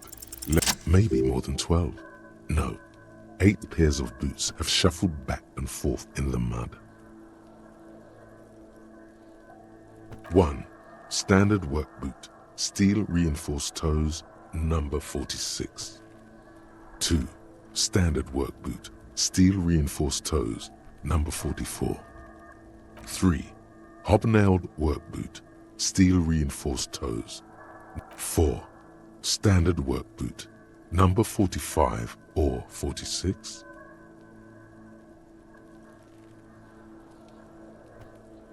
You don't know. It's a miracle you can tell the prints apart as it is. The cold must have preserved them. 5. Another standard work boot, steel reinforced toes, number 44. 6. An aberration, light as air, even pace, same make of boot, but number 41. Impossible to tell. Could also have been an adolescent. The gait is undeveloped.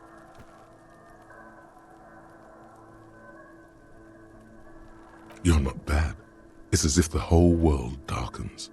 Everything else has a thin film of unimportance on it, and the tracks burn in the middle of it, in a strange, beautiful way. 7.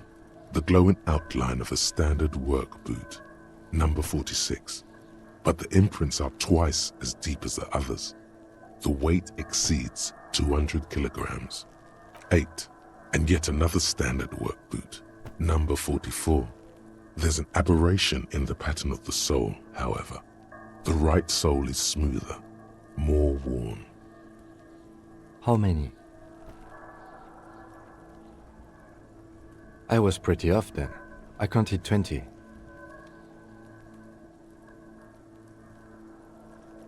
I never got the hang of it. Hyperopia. Do you see anything out of the ordinary?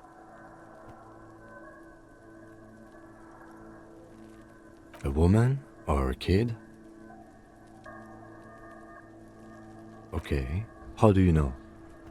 He knows it's hard to discern sex from a person's gait.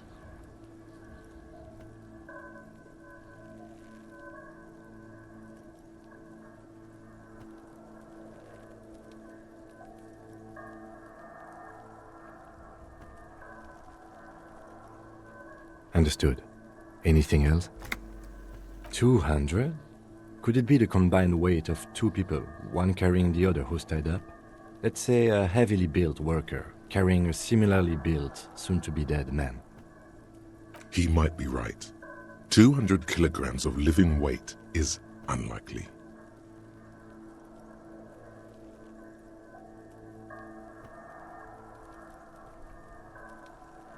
Possibly, yes. Interesting. Let's name it the Old Soul. Someone operating a workbench with a pedal? Like a joiner at the harbor? Or maybe a drummer? He regrets it the moment he says it.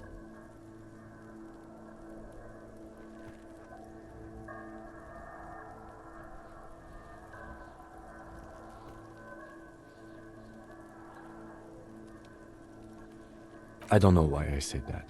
We are not looking for a drummer. We are looking for a group of dock workers. The lieutenant clearly appreciates the chance to clear up the drummer issue himself. Perhaps it could be a driver. A driver would wear out their right shoe before the left. The accelerator is on the right.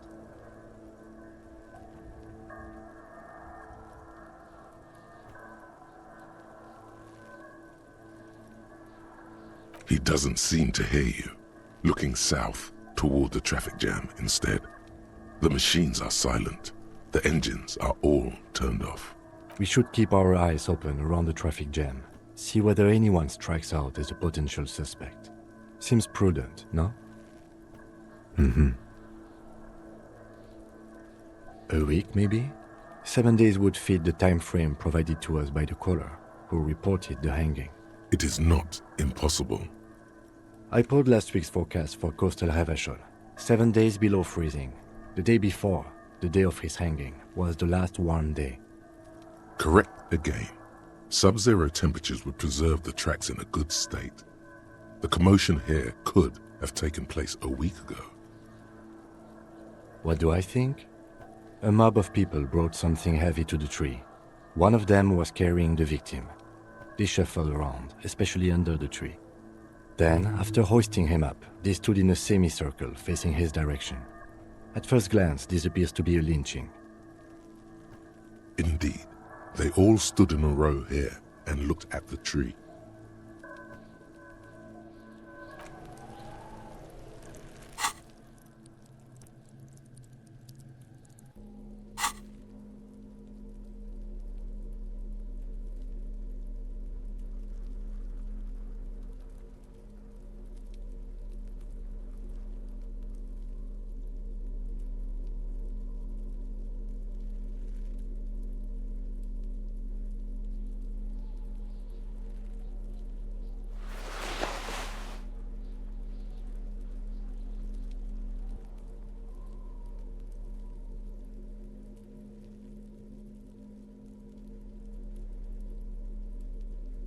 Crinkled chewing gum wrapper.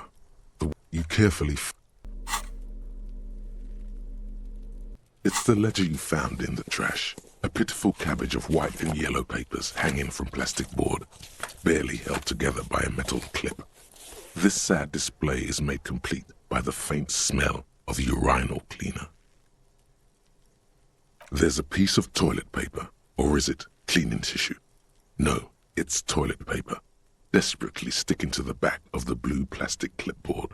It's a metaphor for you. Below the pathetics, terror. Do not look into its blue heart.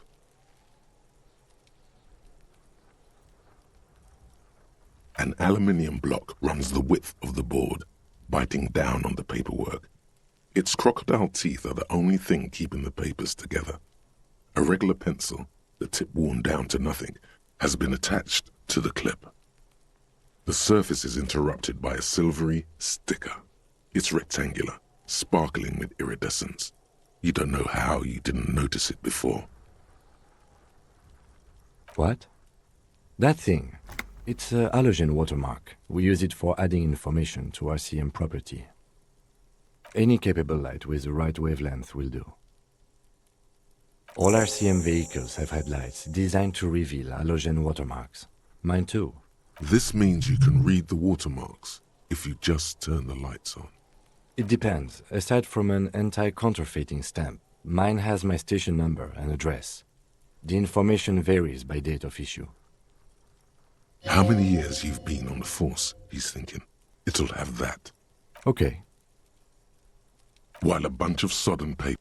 It's just toilet paper sticking to the back of the plastic clipboard.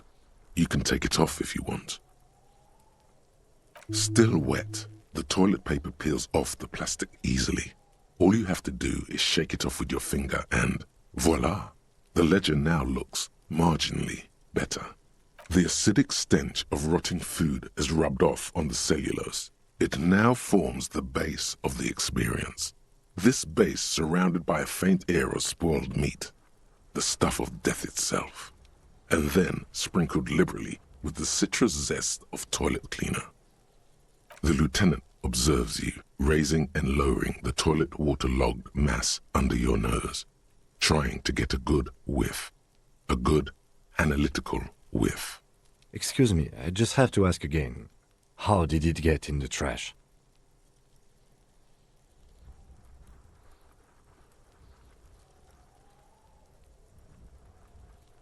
I'm sad to hear that. He's sorry for you. In any case, we are lucky you found it.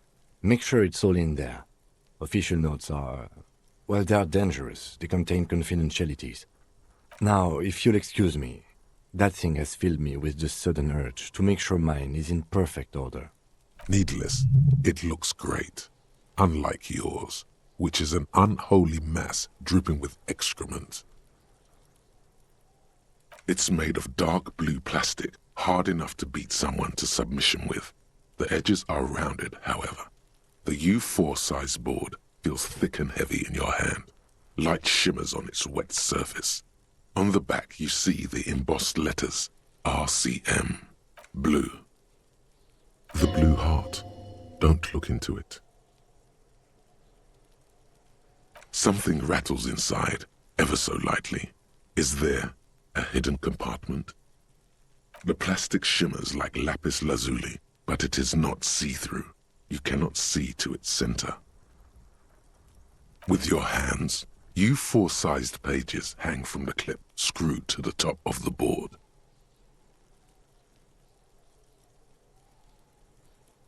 They're not exactly white. They're yellowed in patches by sunlight and alcohol and covered in dense blue handwriting.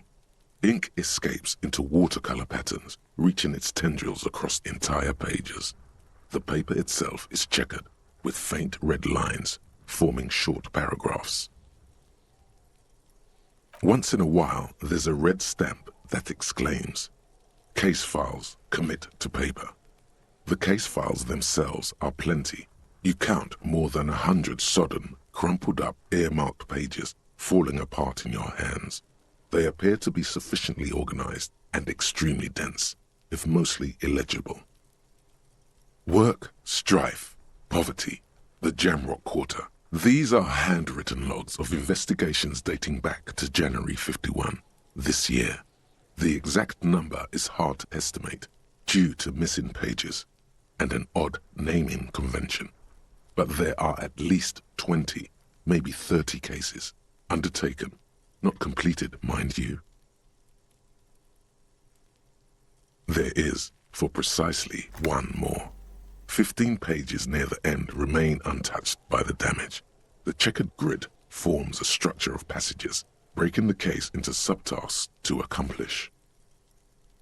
The tasks you've completed flow out of the kind green ape pen in a brash freehand similar to the rest of the letters.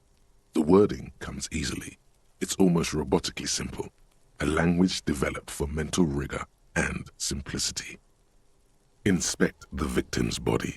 Interview the cafeteria manager. A satisfying slash sounds across the paper. You're done, it seems to say. And you, and you. Things to be done and things already done. The composition of reality. This is an extremely useful tool for a detective of the citizens' militia. Now all that remains is to name the case. No, actually. Any ideas? Great. That's great. That's actually what I was thinking too. The Hanged Man. Good, strong name. We have a very good name for the case now. I'm going to start calling it the Hanged Man. It's good we sorted this out. Yes, it appears you employ a, shall we say, robust yet literary system. Each investigation has its case number written on the margins. Yet, still more tellingly, most are accompanied by a name. Yes, all caps. One is called The Next World Mural. Another, The Square Bullet Hole Murders. Another yet, The Unsolvable Case. Others appear more light-hearted. The guys on a couch in an unexpected location, and The Murder at the Hookah Parlor. Even the rare article-free collapsing tenement. Murder features prominently throughout. It's going to take an effort to piece these case files together, but it can be done. Once you're done inspecting them up close. Yes, how very childish of you. In your and my defense, almost everyone in the RCM uses the titular system, in addition to the official alphanumeric. It's a holdover from the early days of the RCM, right after the revolution, when the organization had little idea how to do things. It persists in an unofficial capacity. Officers use these titles to refer to their work among themselves.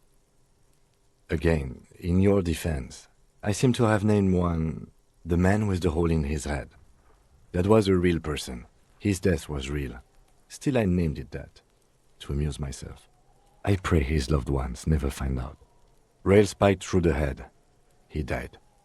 It was a workplace accident. You don't exactly close them, so much as distance yourself from the smelly papers. They're a little further from your nose now. In the back, you see thin, translucent copier paper. Some neon yellow, some bright red, all covered in boxes, like marching armies. These look like official forms, waiting to be filled out. 3. The topmost are misconduct fines, the middle ones are station calls, and the bottommost are field autopsy forms. Each is easy enough to make sense of. A monetary penalization ranging from 20 to 250 real. Severe cases allow for 1,000 real, but that requires special paperwork. The details of issuing these fines are spread out over the rest of the fields. These are quite sinister in turn. They give a date and time for the person to appear at the specified precinct police station. Below the call are the criminal charges you risk by not appearing. A dozen pages of thin copy paper, bright red in color. You see the parameters of a deceased human form waiting to be filled in. Age, sex, condition of internal organs, color of the irises, predation marks, condition of sexual organs. Yes, all that remains now is to fill those forms and hand them to people. Fines for wrongdoers, interview requests for bad guys, and field autopsies to dead guys. The rest of the stinking cellulose is much worse for wear. Being sandwiched between the board and the rest of the paperwork must have spared the fragile copier paper. Arson, petty theft. You don't exactly close them, so much as distance yourself from the smelly papers. They're a little further from your nose now.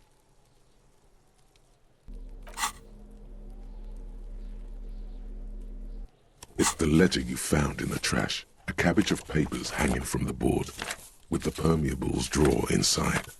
It's bare.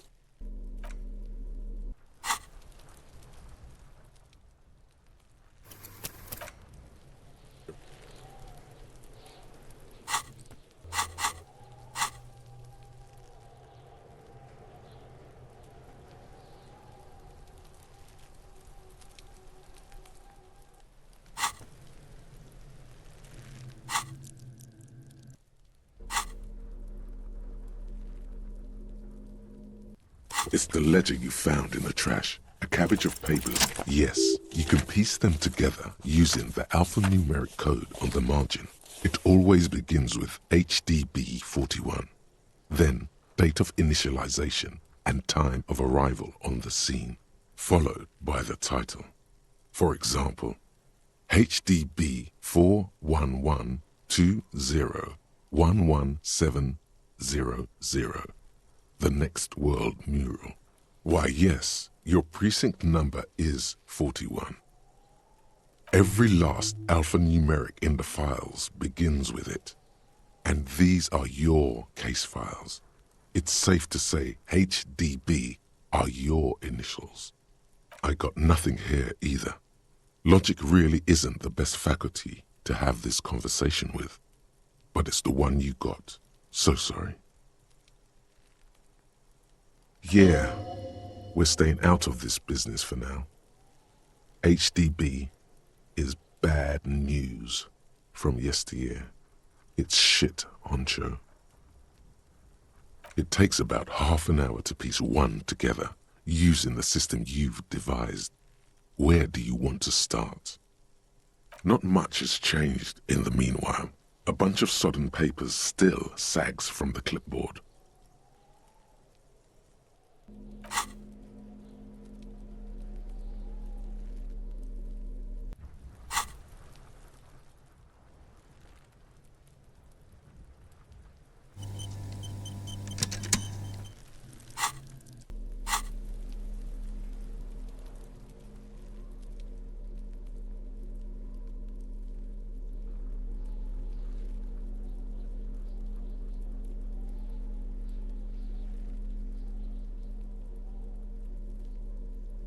It's the ledger you found in the trash. A cabbage of papers hanging from... The two sides of the board appear slightly misaligned, like a drawer that's come off its slides. If you bend the plastic on your knee, slowly, the slides snap back into place. It should be possible to just, you know. Without resistance or sound, the two panels move against each other. The compartment is now open. 2 ticket stubs and a handmade postcard. 2 octopuses are smiling, reaching their tentacles toward each other in the colored pencil drawings. The tickets permit access to the zoo in Revachol East. The aquarium costs extra. These let you go there too. Thin wax paper has been glued to a piece of cardboard. Sounds like leaves rustling when you pick it up. You see violet flowers, floral patterns, patches of glue. It smells of chewing gum, apricot flavored. Exactly like the gum wrapper you found, the same brand of chewing gum. Familiar handwriting lines the inside of the card, looped, round letters in a woman's hand. A young woman in her 20s. There is care, effort, and a smile, you think. Although that is not something you can read from someone's handwriting. Harry, it begins. You're already reading. I wanted to write you a letter so you can read it when you wake up. Maybe it will make you happy. Throw it away, please. A merciful wind blows in from the bay of Revachol, dusting the ground at your feet and raising newspapers far away. You feel the card slipping into it.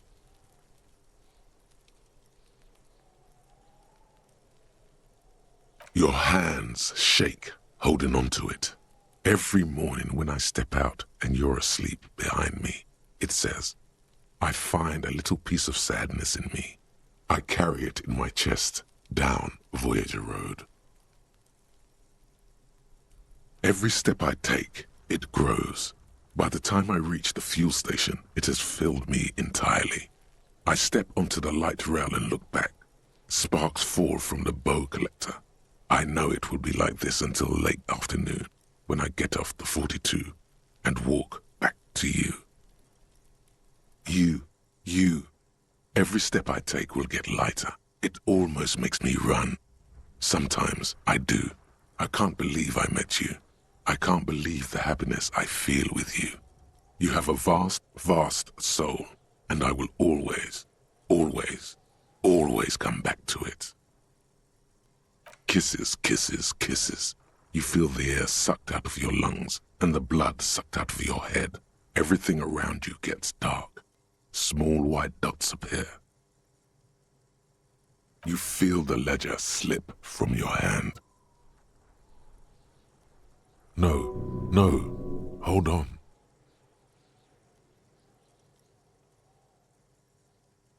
To what? There's nothing. Detective, is everything all right?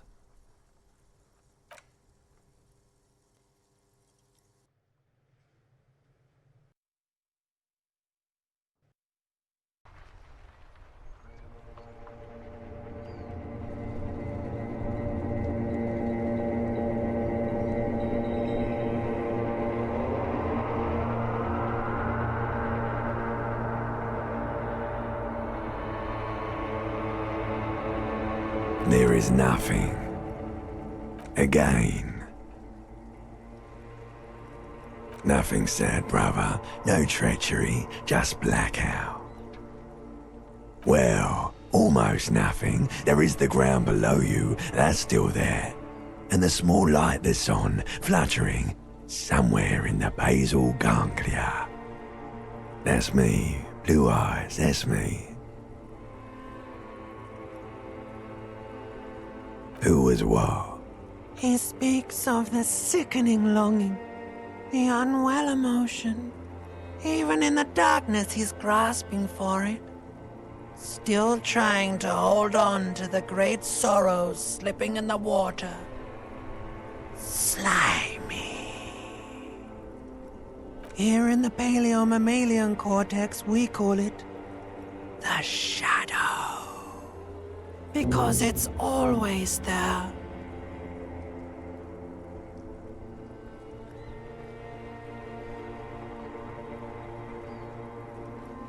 There is no Voyager Road. There are no roads, no houses, no lights in the windows. It's all on pause. Bloated corpse of the past resurfacing. Beautiful. Believe me, stupid ape, its lack of beauty was not the problem. You think they would let you? Until you disintegrate into biomolecules? No. Someone is breathing on your face now, inspecting your pupils, stupid idiot. Yes, they're pouring something on you. It's in you. And It's delicious. Glowing lights on a dashboard emerge out of nothingness. In the upholstered cabin of Lieutenant Kitsuragi's motor carriage, seated in the driver's basket, the air is thick with leatherworks and heavy fuel oil. Cold water runs down your chin. Drink. Water. The water is cold, silvery, the stuff of life itself as it pours down your parched throat. The pounding in your head recedes. The darkness parts. Drink. You haven't drunk water in 2 days. Did you know the human body is not made to survive on alcohol alone? You need a secondary form of hydration. With greedy gulps, you down half a liter of cold water. Some of it spills on the driver's seat. The lieutenant pays no heed to it. What happened?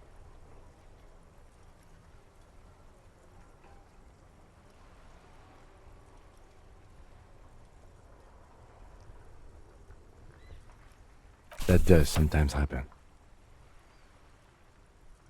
You dropped these. Are you okay to proceed? Good. The Ledger of Failure and Hatred is a special item that can be used both as an interactable and a tool equipped in your held slot for skill bonuses. Find it under the Tools tab in your inventory.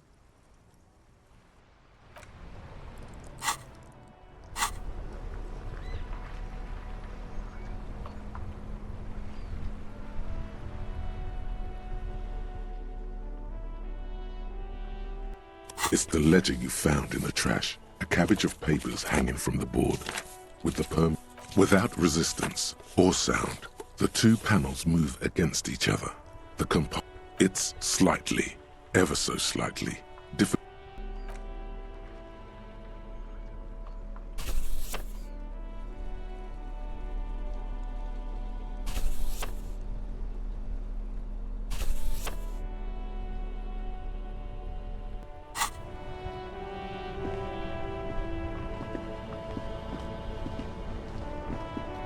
Before you stands a motor carriage. The bodywork is covered in blue and white livery, bearing the number 57.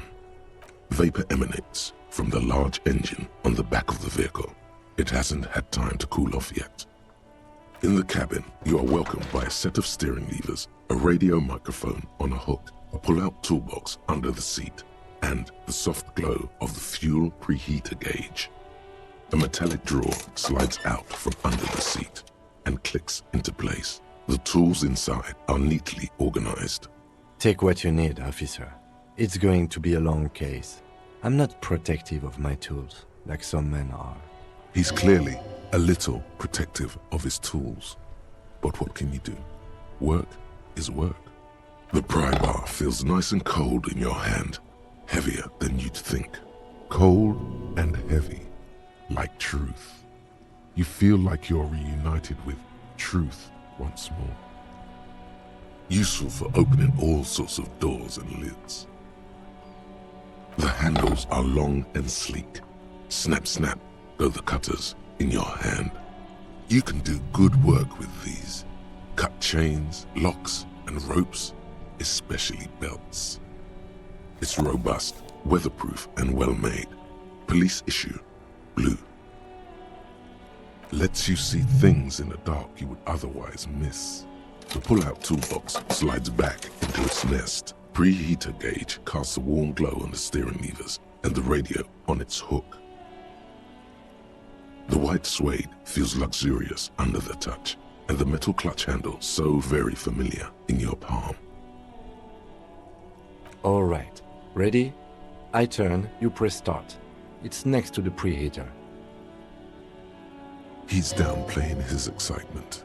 The lieutenant is more than happy to show off his precious carriage. The dashboard lights up with orange glow. The rounds per minute gauge jumps, and the engine of the Caprice Enigma comes to life with a whiny growl. The lights unfold with a little click, casting electrical light onto the ground before the vehicle. There you go. I'll turn them off from the remote once you're done. We just need to stand in front of the machine now.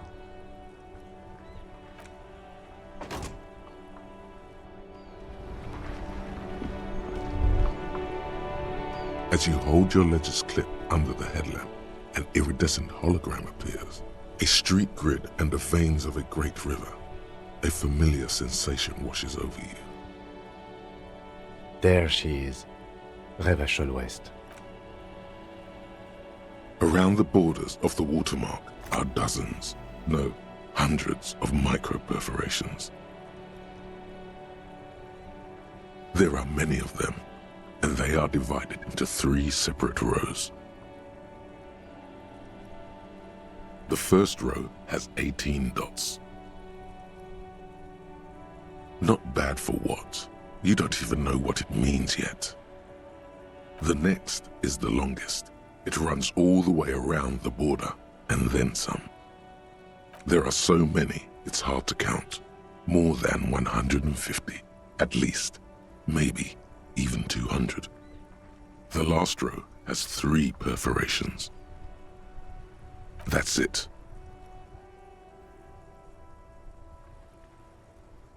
The rectangular watermark is overlaid with the logo of the RCM, and yet the major arteries of Revachol are all recognizable. They shimmer in the Kanema's headlights.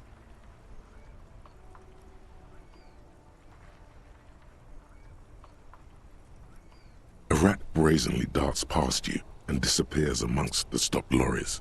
In the distance, a child somewhere shrieks. A woman reprimands her in a voice no quieter than the child's cry. Ah, Martinez. Let me see. Right here.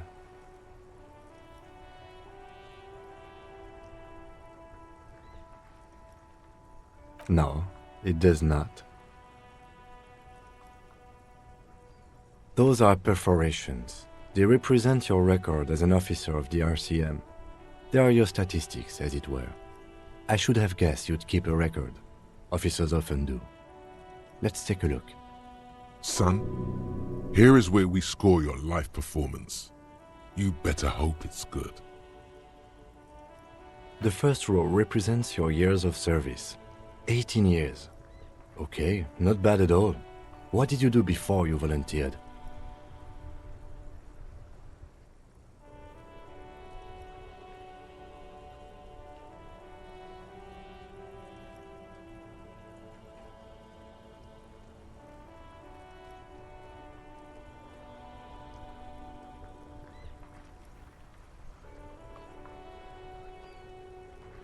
That's what it says. I might have guessed even longer based on your age. What did you do all those blissful years of your youth?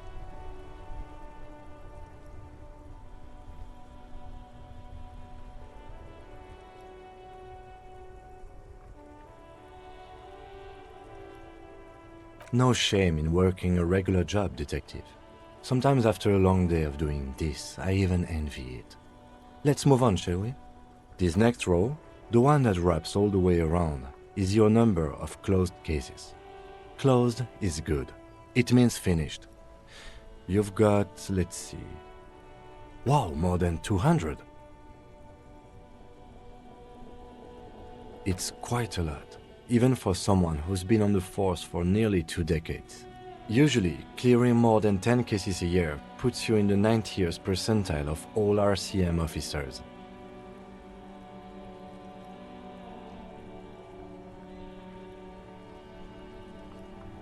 Call it what you want. You are a valuable member of your precinct. Now, let's look at the last row. Right. Those are your confirmed kills. You've got precisely 3 perforations there. For an RCM officer, especially Precinct 41, which is in the Jamrock quarter, it's rather tame. I mean that in a good way. There are certain officers who treat their kills like some kind of ghoulish game. If they do happen to solve a case, it's usually by accident. But it seems as though you are, or at least were, one of the good ones. So we have that to be thankful for. Yes. It's not a problem for him to state it, however. Everyone has their own method of coping, some more effective or self-destructive than others.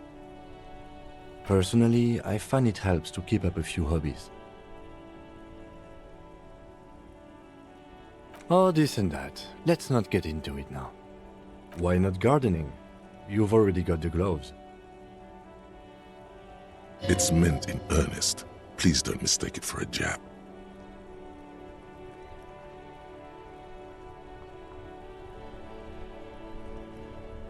The lieutenant nods. Right. I'll go turn off the lights. You can now see your statistics on your journal page, to the right of the task description.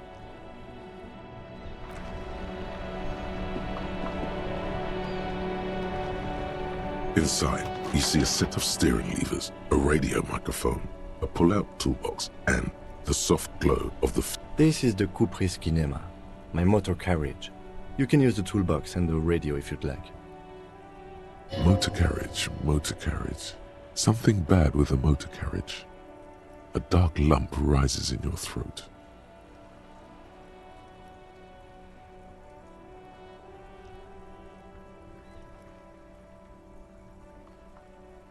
The Kupris Motorcar does provide most of our patrol vehicles, yes. But this is different. This is a sports model. You're right. I didn't take you for a motorcar enthusiast. Do you also like Tip Top, detective?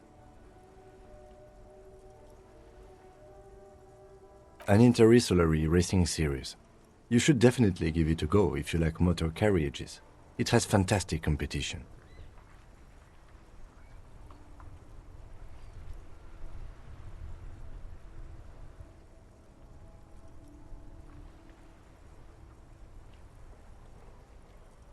No, I'm afraid not. We have a murder case on our hands, remember? Nothing. It's probably nothing. Forget I brought it up. Please proceed with the carefree lollygagging.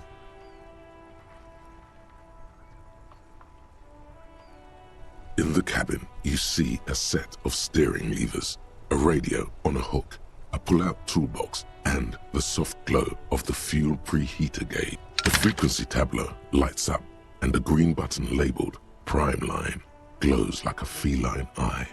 And then you hear something, the soft purr of electrical kittens, radio waves cast far and wide over the metropolis. A woman's voice greets you through the static. This is Precinct 57. Hello, Lieutenant. How may I assist you? Hello, Alice. Please assist our colleague from the 41st Precinct here. I'm putting him on.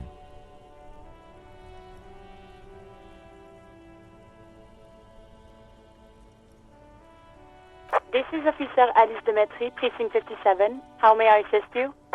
Under the green prime line, a yellow saved button catches your eye. You wonder what the lieutenant's default radio station is. Of course. What is her number, officer? Yes, hold on. Her number is 005 1944 298. Received. Hold on, officer.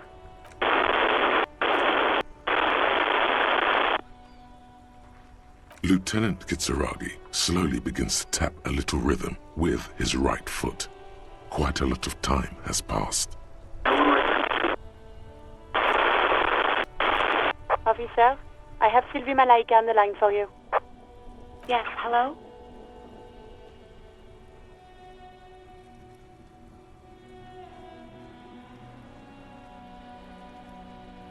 Oh, right. Hello, officer. What can I do for you? You can hear resentment in her tone. She's not thrilled to be talking to you again. There is no resentment in her tone. She wants you to ask her out. No question about it.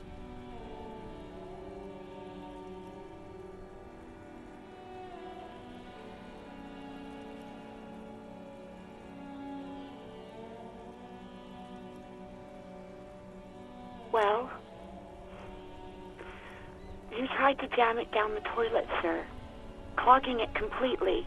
After I had unclogged the toilet and retrieved the paperwork, I threw it out in the trash, thinking you didn't need it. I am sorry about that. Anything else, Detective? No, I don't know. It wasn't me.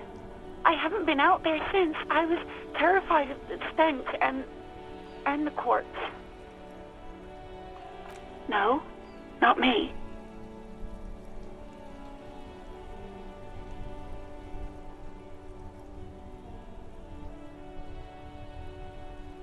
No, sorry. I don't. Not a lot of people have phones around here. Copper thieves take the wires. People don't have the money to have the cables put in again. They use the Union's phone, or the one on the coast. It was someone else. We'll find them sooner or later, officer. It just might take a while. What? Of course it bothered me. But I thought the Union already knew about the corpse.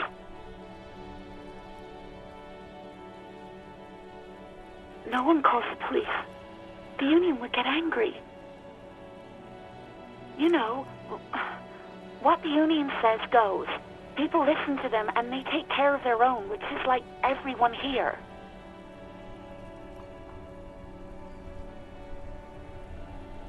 Legally, no. In reality, yes. Martinez is de facto policed by the Dock Workers Union. Words are not necessary to feel the lieutenant's discontent for the situation.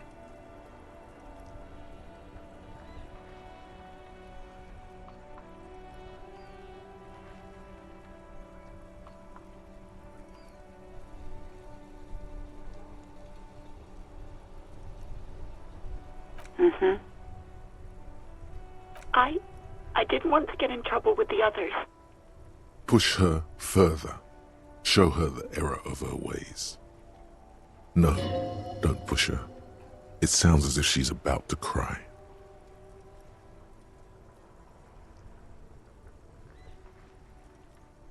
You do? Oh. What else can I do for you? Yeah, go on. You mean, why did I leave the bar?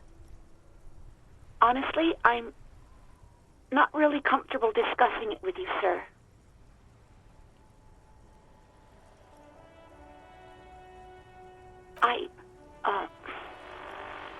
Let's just say I left because I needed to get away from someone. You know whom? You think you hear a sliver of accusation in her words. Don't be paranoid. She's obviously talking about someone else, not you.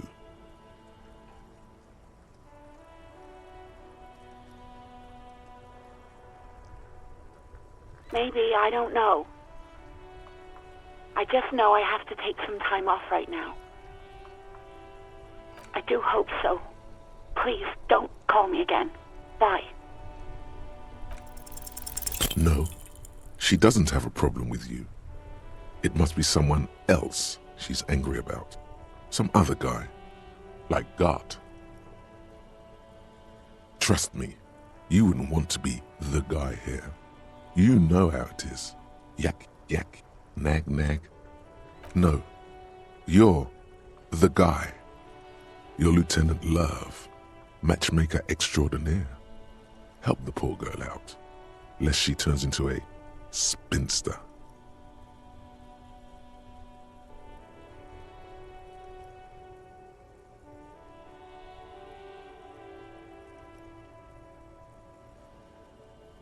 What misogyny?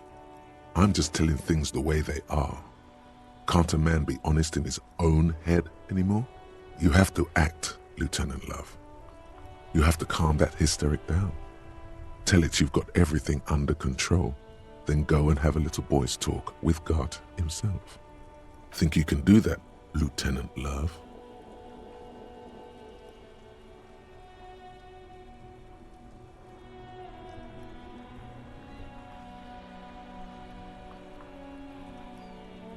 You're just a gimp.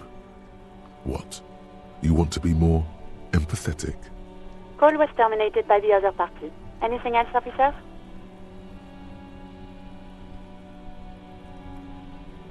As always, it's DJ Mesh and Fellatio, and you're listening to Street Freaks FM, bringing you the hottest, the nastiest, the most vulgar.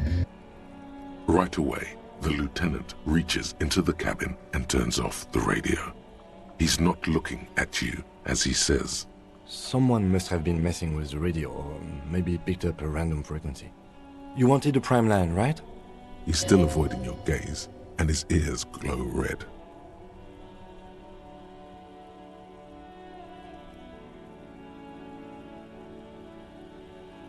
Oh, is that what it was called?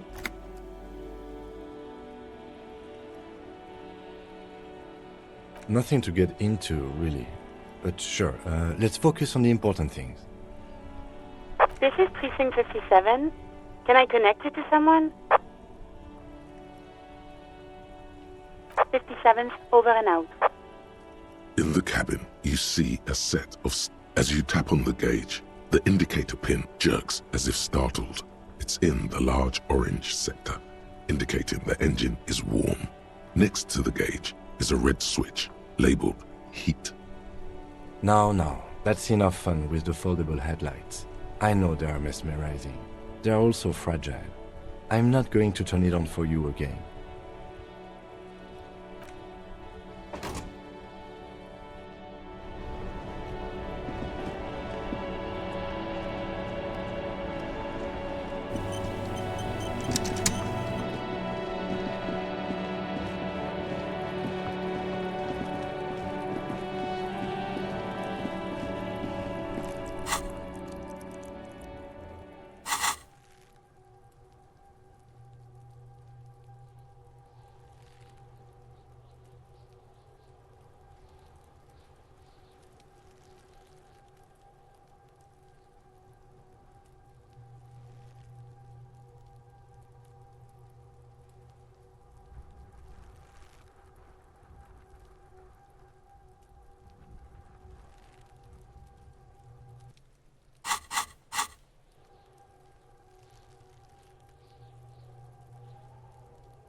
Kuno's got this. Oh yeah, nappa gumpy, Kuno!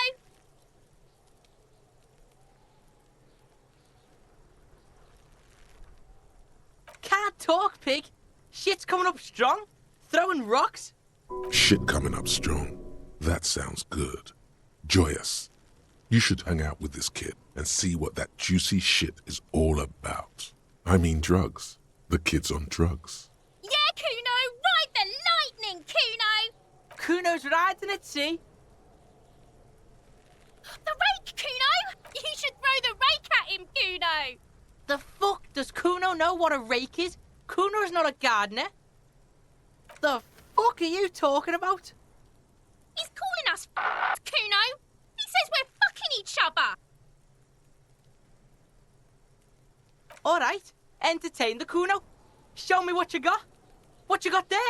What you got, huh? Shitload, pig. What's your question?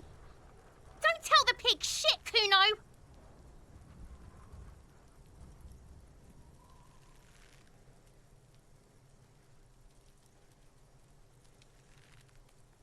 If I were to want to waste my time, which I do not, I would ask them who he is, how he got there, and the usual. You have no idea what the usual is. Just ask whatever comes to mind. Kuno's fuck imp. Kuno uses the fuck imp for target practice. End of conversation. Very strong. You should be this stoic. Probably climbed. Kuno was busy down the road when that shit went down. You heard Kuno. Kuno wasn't even in Martinez.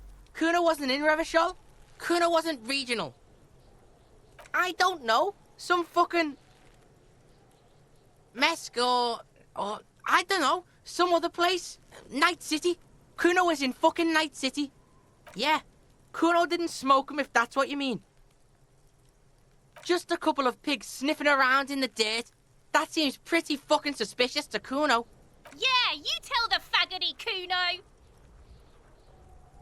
You're testing Kuno's patience here. Get lost,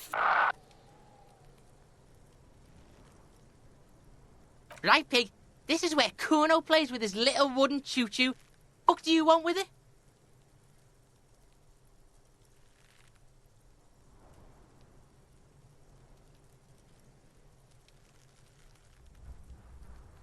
Dunno. Kiptas gardener used to work there.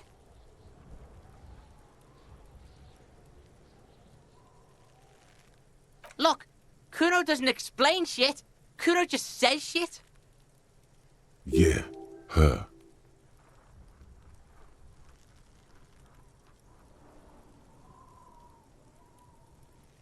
Yeah, Kuno doesn't know shit about that. That shit is beneath Kuno.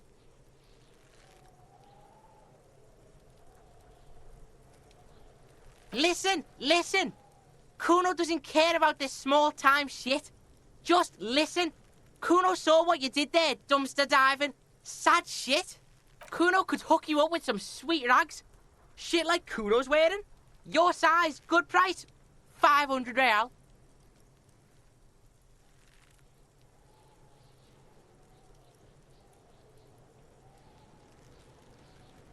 Look, Kuno ain't seen shit lying around. Except for that up there. Now you want performance gear or not, Grandpa? The lieutenant remains silent, but his expression couldn't say, "I told you so," any louder. Pig, these are found modulars. Liquid fit, performance crotch, urban survival shit. Made in Mirova by scientists. Pants scientists. Believe it, you need this shit.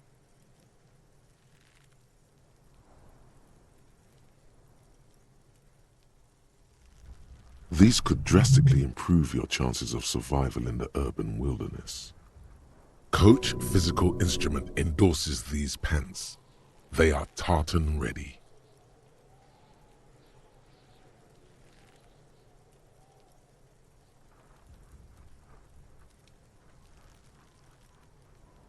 Alright, Pico. Shit's rolling.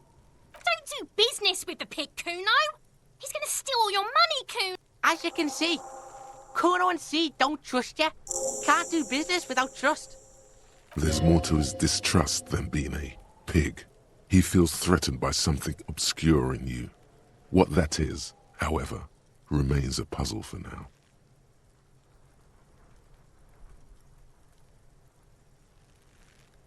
Yeah, whatever. Kuno doesn't give a shit.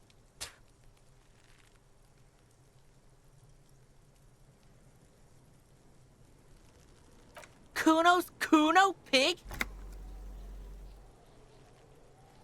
Shoot that shit at Kuno, Pig. Kuno's Kuno? The fuck are you calling a third person? Kuno's the fucking first person?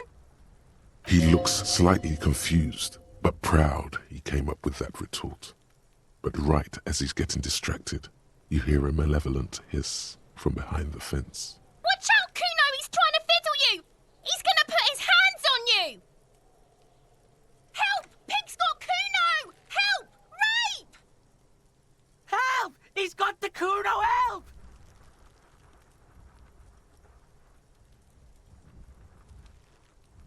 Help! He's digging his dick out! Escalate, Kuno! His dick is out! You're afraid! Pig's in here, Kuno! Somebody, please!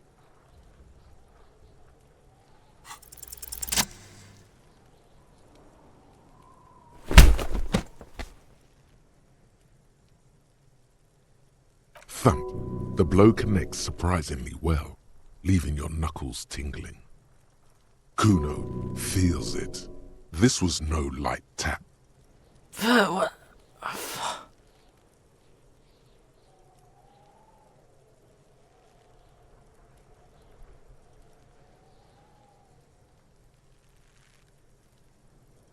Officer, this is very far from normal police conduct. Get yourself together. For heaven's sake, he thinks, this has gone too far. Don't make this any worse than it is. Just get back to questioning the kid. Okay, Pig. Kuno knows to respect that violent shit. You should see Kuno's dad. Kuno's dad doesn't give a shit about anything. The creature behind the fence has fallen ominously silent. Only her eyes are alive, jumping from actor to actor. Okay, Pig. Talk to Kuno. We're back in this shit. The fuck do you want?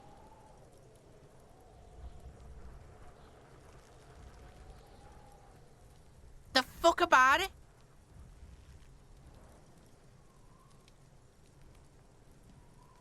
Probably climbed. Kuno was busy down the road when that shit... You heard Kuno? I don't know. Some fucking... Mesk or I don't know. Someone... Kuno gives this info out on a need-to-know basis, and you don't need to... You're testing Kuno... Get lost, Yeah? The kingdom of Kuno? The fuck do you want with it? Look at that fucking shit! You're trying to get Kuno killed! Fuck does Kuno know? Kuno's not a fucking acrobat. The lieutenant takes a quick note in his notebook. It's a trap, Kuno! Don't climb it, Kuno! The fuck? A mug in the trash? Is this about the fucking clothes again?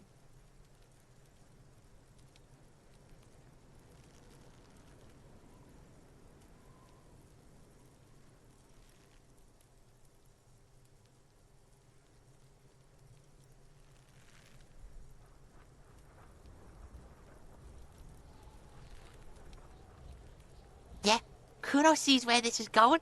Kuno's got that fast brain. You saying you pigs are after the mug fucker? 'Cause he's the clothes fucker?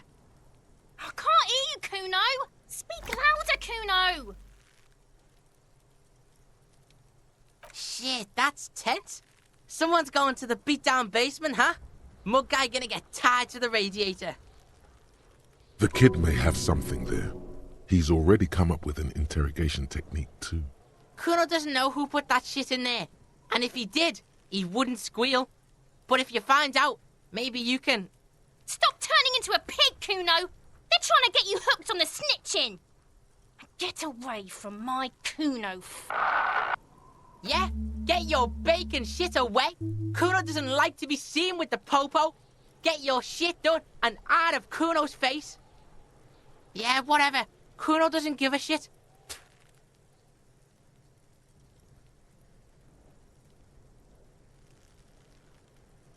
You found Kuno's secret door to Kuno's secret shack. It was closed for 5,000 years. How the fuck did you get in? Shit. Get the fuck out of here. You can't do that. You can't do that, Kuno. He's trying to fuck at you again. Pigs can't displace. Can't do that teleport shit. How did you like it in there, pig old boy?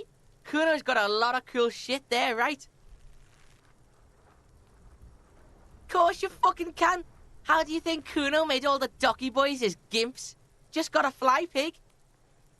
Not for you, pig. Kuno can't wait to see you get all scared and shit your pants. Kuno can't wait to see you shit your fat pants. That's all there is to it then. Don't be a pansy. Just jump. Oh, that?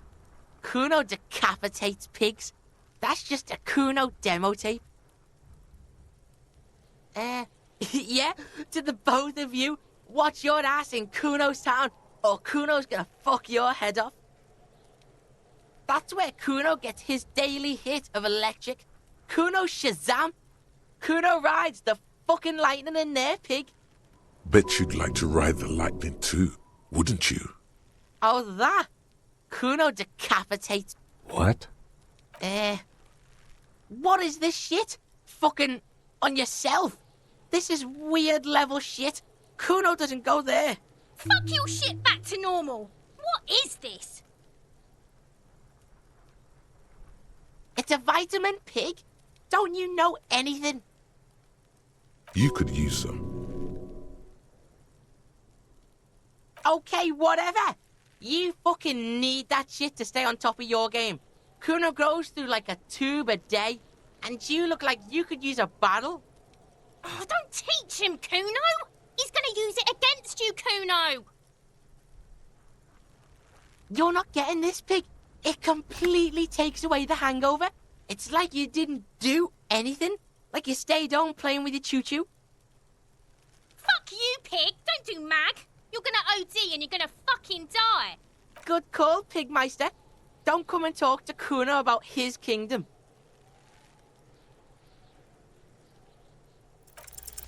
It's not Kuno. It's Kuno S.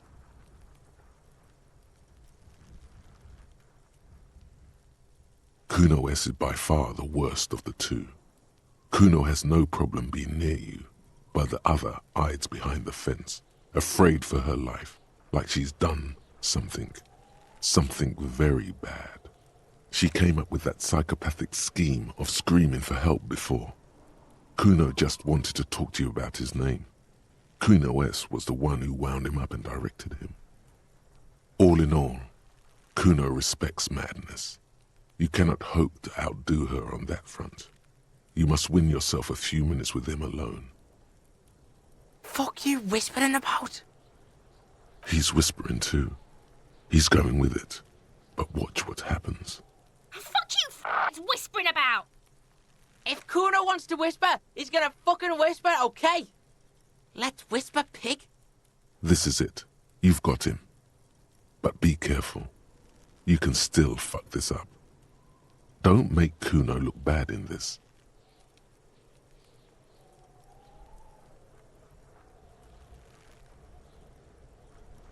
Crazy? You don't know the half of it. She's not crazy. She's insane.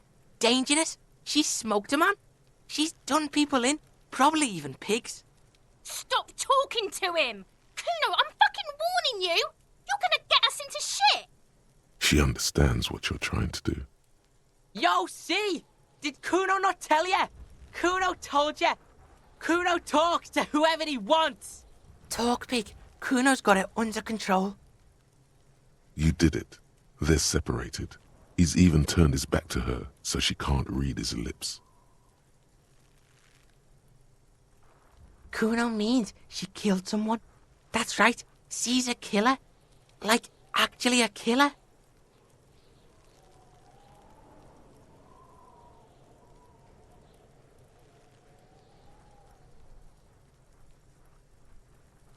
Killing is serious shit.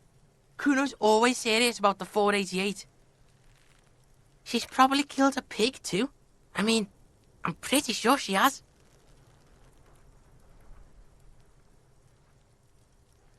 Forget Kuno said that. Kuno was just shitting. Kuno was just running his mouth. Kuno's stupid like that. The creature peers at you both from over the fence. There is something searching in her eyes. Yeah, she would have liked to fuck him up, but she didn't. Kuno wasn't around, and C was with Kuno. Look, Kuno's gonna put you at ease. We didn't do it. He speaks the truth, my liege.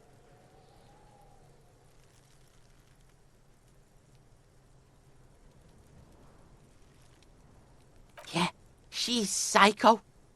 None of that kiddie psycho, cat burning shit. She does the real deal.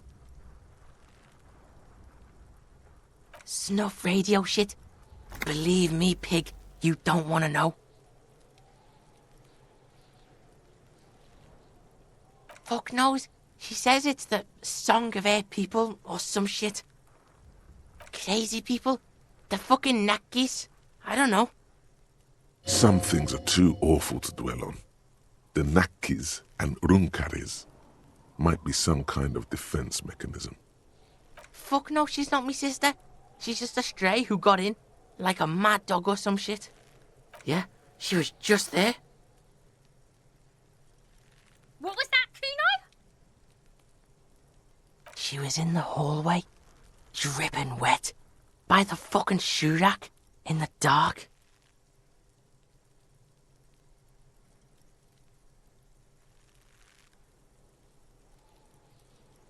Yeah, that's the place. She was just balled up near the closet, psycho style. Kuno's got no fucking idea. Her hair was all wet. I think she pissed on the floor too. She was there for 3 days, in the corner, every time Kuno went out. I dunno. Someone left the door open. Kuno comes home and she's sleeping under the desk, under a pile of clothes, like a dog. Kuno's dad doesn't give a shit. Doesn't even see her there. Or thinks it's fucking Kuno. Shit's all on Kuno. Kuno-S, two of a kind. 'Cause she fucking looks like Kuno. No one knows her name. Kuno told you this shit was psycho killer. How's Kuno dealing? Kuno's dealing just fine. He doesn't need you fucking with any of it. C doesn't either. Kuno's got this shit under control.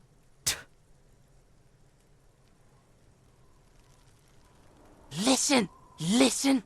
C is Kuno's go-to. Kuno's protecting her. You fuck with C, you fuck with Kuno. You threaten her, you threaten to take her away.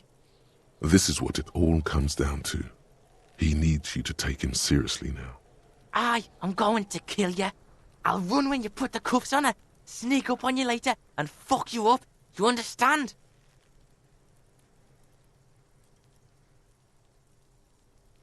Alright, now we can do business. Yeah? What do you want? Kuno can hook you up with... Oh, don't hook him up with shit, Kuno. See? Relax. He respects the Kuno. Kuno made him respect the Kuno. You respect the Kuno, you get all kinds of shit. Kuno's gonna get you hooked on illegal narcotics if you run a little errand for the Kuno. Get you hooked, pig. Get his hook in you. Then Kuno gonna get you hooking for more. Cash in big style. Pig hooker. See, it's tension and release with Kuno. Now we releasing. The pan buying shit, that's on now too. 90% discount for Kuno's pig. Kuno can flex. Kuno flexes for hobos. Kuno sees you're in need.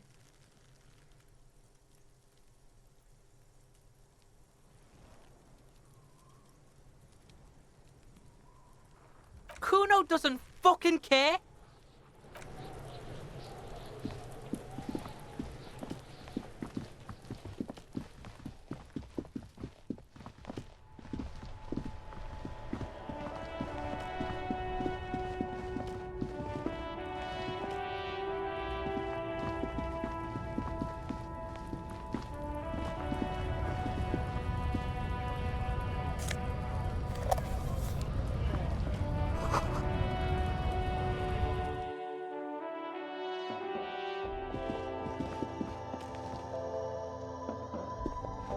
The tear machine stands in the corner.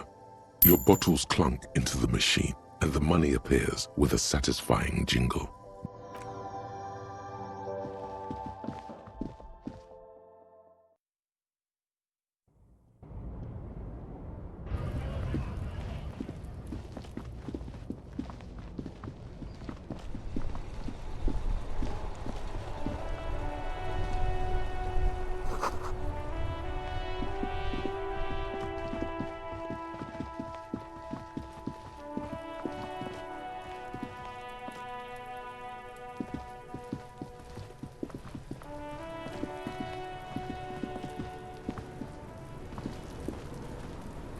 Fuck does Kuno care?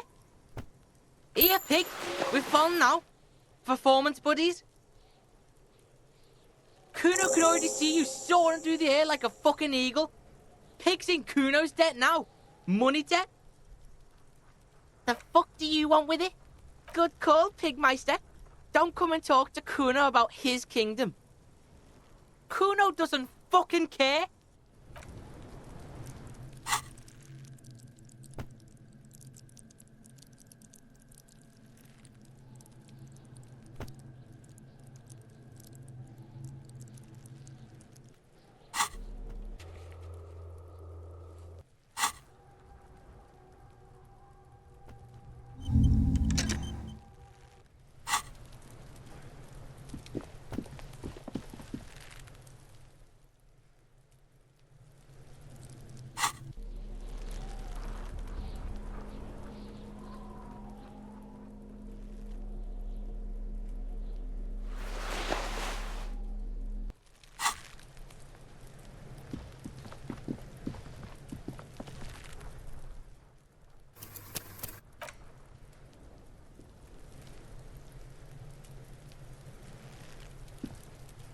The corpse looks at you with bulging white eyes.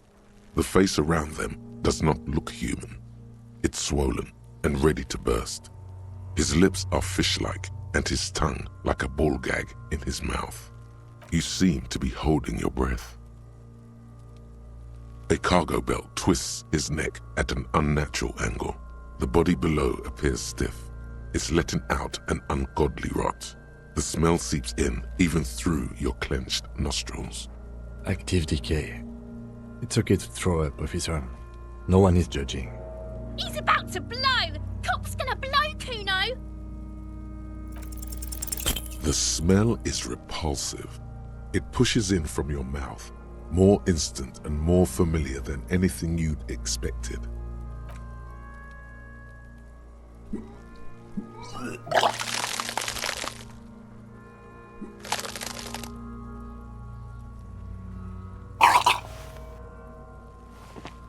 You feel a great force ringing from your stomach. Your body curls and pushes it out, burst by burst, until a pool of vomit lies under your feet and your throat stings from the stomach acid. It's okay. Happens to everyone. Keep it. The hangover is clearly making these worse for you. You could use some ammonia to clear your head. If you can handle the headache, some officers use it to deal with cadaverine odor. I can't handle the headache. It's more likely he can handle the smell, unlike you.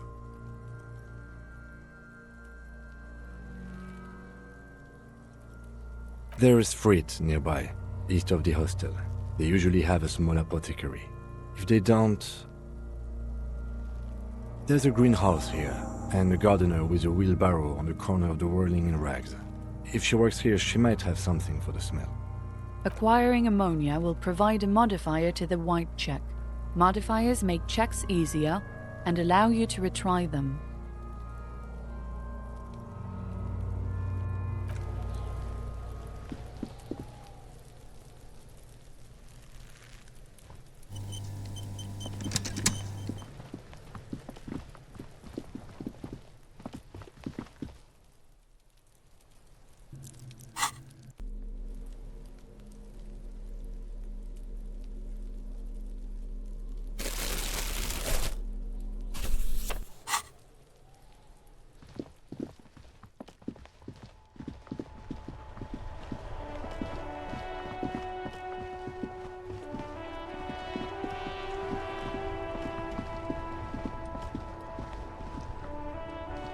Hello again, officer.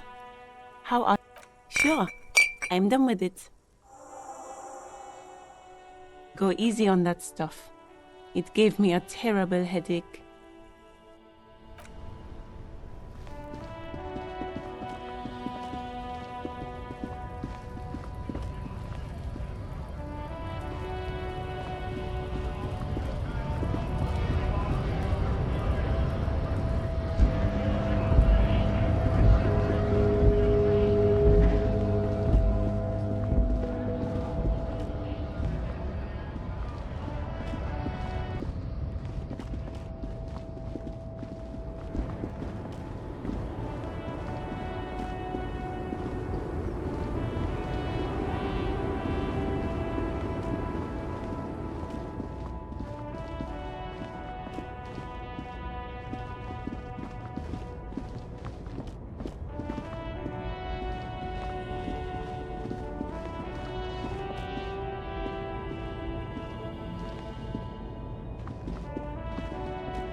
I am a gander from another planet. You sure are, my man. It's the jam, my man. It's a traffic jam for the ages. Harbor gates up the street are shut tight, no explanation given. Workers on strike, scabs agitating, an all-around clusterfuck. Meanwhile, we're all stuck here in long-haul limbo for days upon days upon days. Yeah, exactly. Feels like forever. Like I was born on this here roundabout and this was all I ever knew. Just me and the metal and the tires, the oil and the fumes of mazout. Yeah, imagine. It's been a whole week already. Behind the laugh, however, a touch of sorrow. So tell me, what do you need?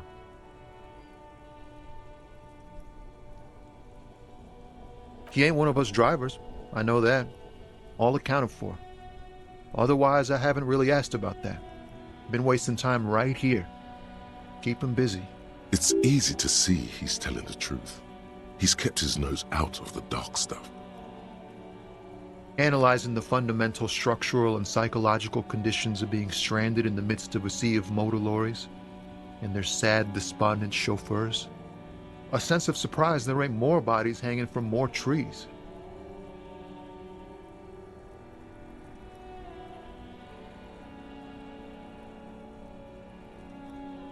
Oh, high-grade narcotics, illegal firearms, stuff like that.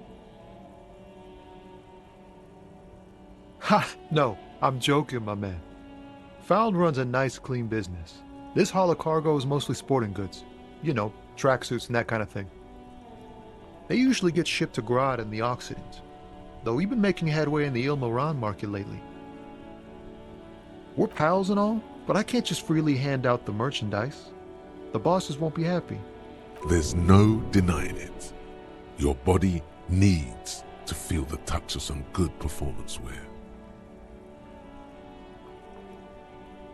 This rockin' beauty. Sure is, like a rash you can't get rid of. You interested in heavy-duty cargo machinery?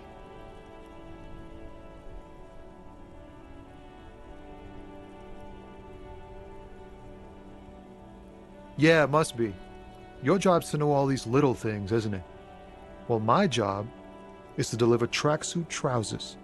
There it is again. A little touch of sadness beneath his cool. He thinks he's spent too long in this lorry. The man taps his fingers rhythmically against his arm. It's like whatever's going on over at the docks. Workers got a blockade set up, making demands, no way in or out. Some pretty wild stuff, I hear. Like a giant new power crane in half the company? I forget what exactly. Good on them, I guess. I've heard talk there's a company rep in town too. Like a strike negotiator type. They'd know what's up. Precise demands and so on. Ah, yes, from the Wild Pines. We'll meet her soon enough, I'm sure.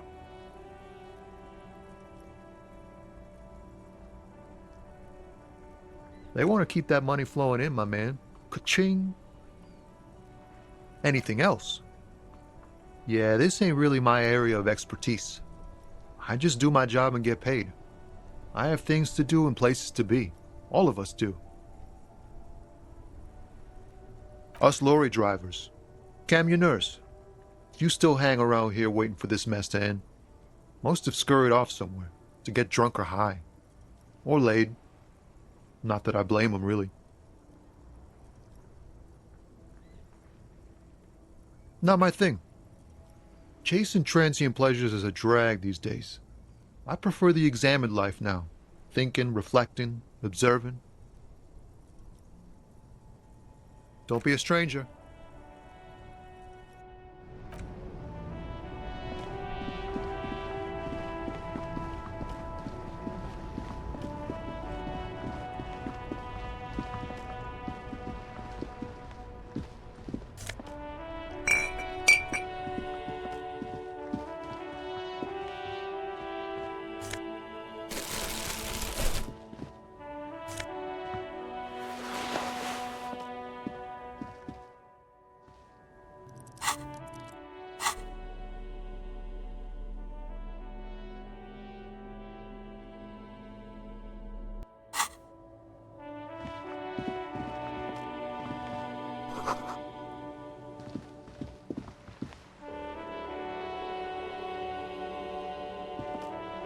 A couple of indicator lights are missing from this control panel.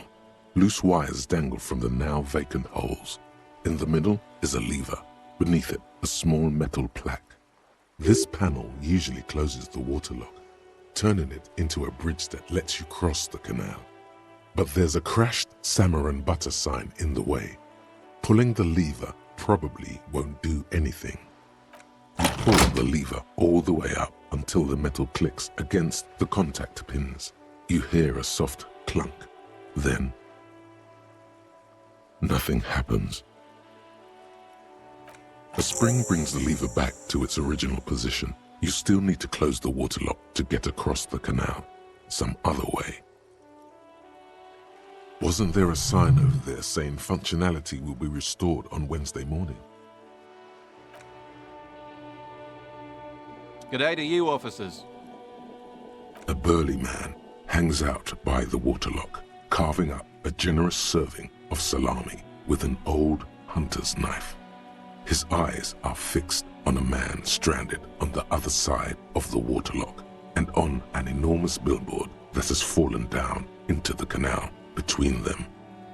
His posture is relaxed. Despite his powerful build and a knife in his hand, this man resorts to physical intimidation only infrequently, if at all.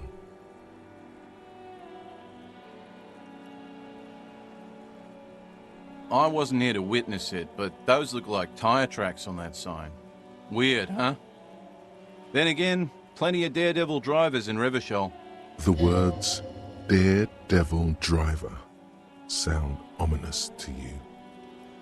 Too bad it also takes a year and a day to repair anything around here, especially a waterlock. The rest of the coast is closed off till then. It's supposed to operate the waterlock, but as noted, it's all junk right now. Disabled because of the blockage. Safety measure. Turns out the panel needs a special key to be reactivated. Wouldn't want anyone moving the waterlock with debris still in the channel. It'll be restarted on Wednesday morning. You want to do the honors when the time comes? Great! Just drop in on Wednesday if you want to see the waterlock at work. They say the canal crew will be here at 7:15. The coast part of the map is inaccessible until the third day. Well, there's the fishing village, an abandoned fish market, a bizarro church. Not much use to the congregation, though. There always seems to be something wrong with it. Yeah, not really much else. Just bombed out ruins. Sure thing. Want some too, officer? Why not?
The sight of bullet holes stirs something in you, making you forget the lieutenants. The faded marks are too degraded to draw any forensic conclusions, just chips in the sandstone.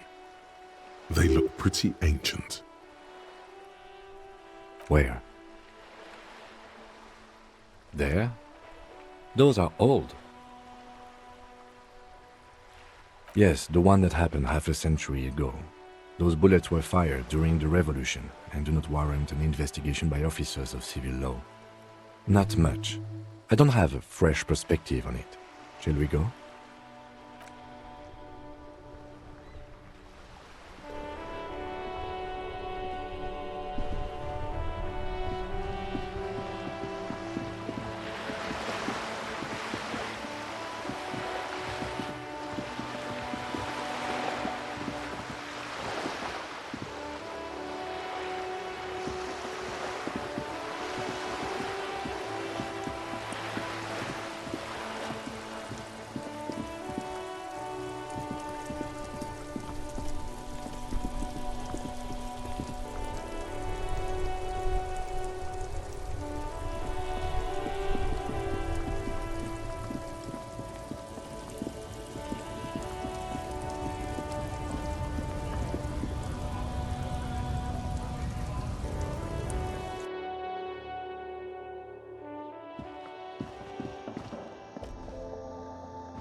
Yes?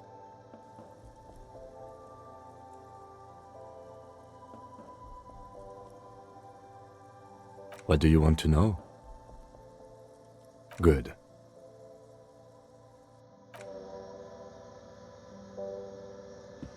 The tear machines. Your bottles clunk into the machine, and the money appears with a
It's not often that I see officers from the RCM in my pawn shop.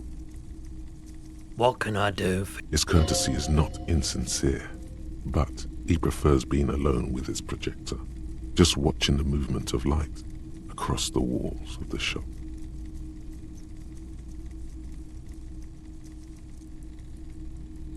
I haven't had any problems myself, though some of my customers have complained about inconsistent law enforcement.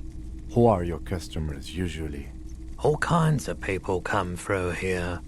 Locals, travelers, people looking for a deal, people looking for a keepsake, people who are terminally bored. As you can see, I have a wide selection of goods for everyone to choose from.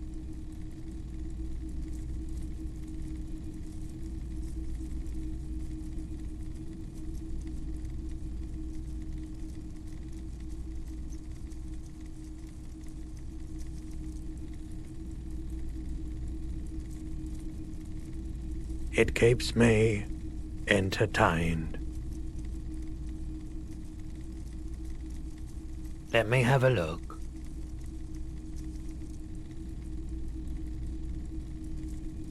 Anything else you're thinking of selling?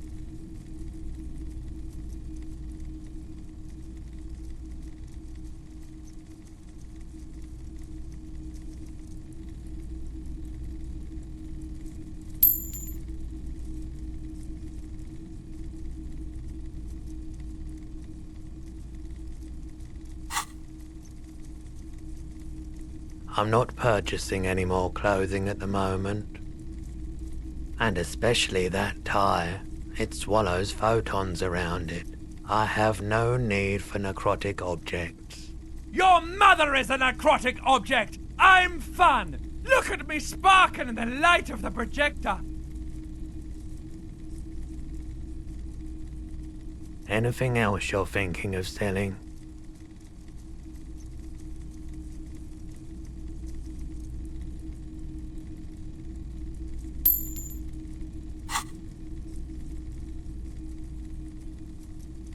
Another time, perhaps.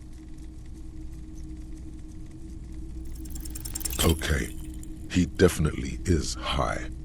Whatever it is, you've probably done it, and many other things besides. But you can't cut through the jumble of sensations to get to the answer. A guarded man like him wouldn't tell you if you asked out loud.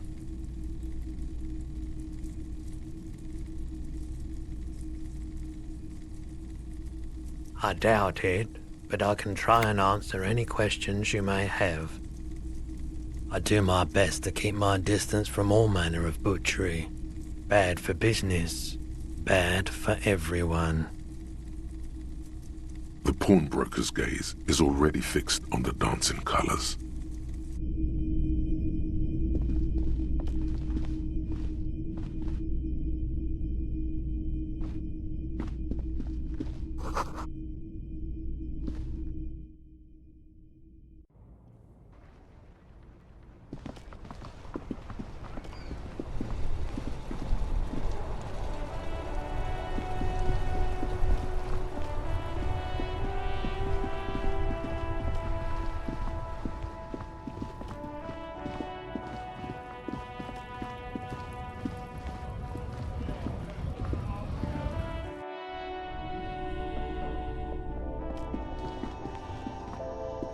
The tear machine stands in the corner. No. You need tear to use the tear machine.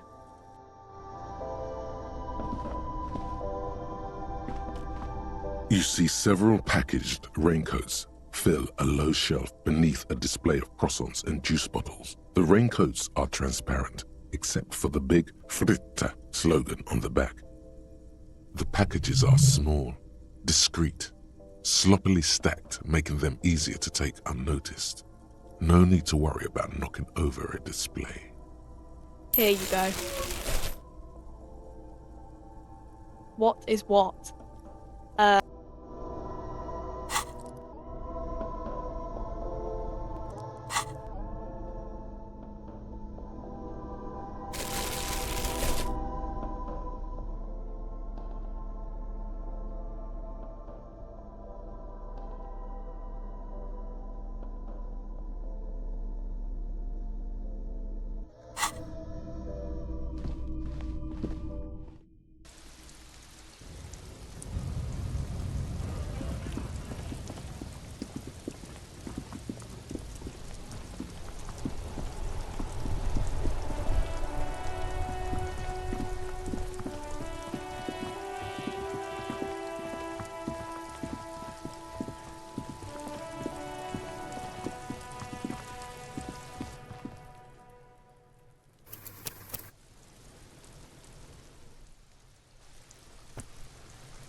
There he still is, looking right. You crack open the ammonia ampoule and breathe in. The odor of death is still stronger. It's a spell of the mind telling you to run, and your stomach to wring itself empty. With your eyes squinting, you stand in it. The man before you is naked, but for a pair of underpants and enameled boots. His skin is greenish, marbled with decaying veins and blotched by lividity.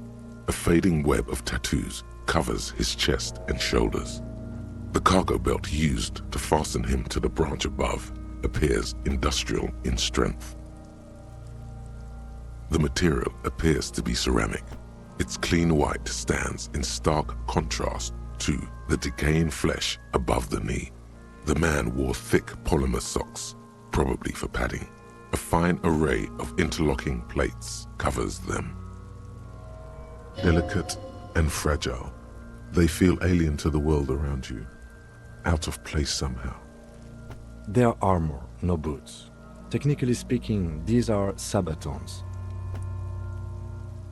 Ceramic plate, zirconium dioxide most likely.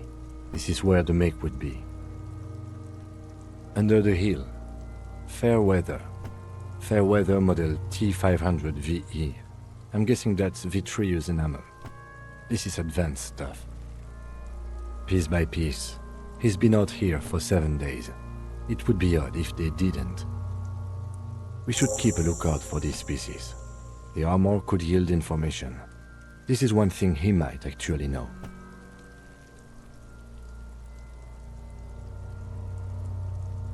The sabatons dangle off the man's decaying form, ageless and synthetic. It is. It's expensive. We've requested similar material for our tactical units for years now. The constabularies deemed it too costly. In that time, we've lost 6 men to semi-automatics. For a full set, about 4 years of wages. As a wage, it's regrettably small. But for a piece of hardware, yes, that's a lot. That's for us to find out.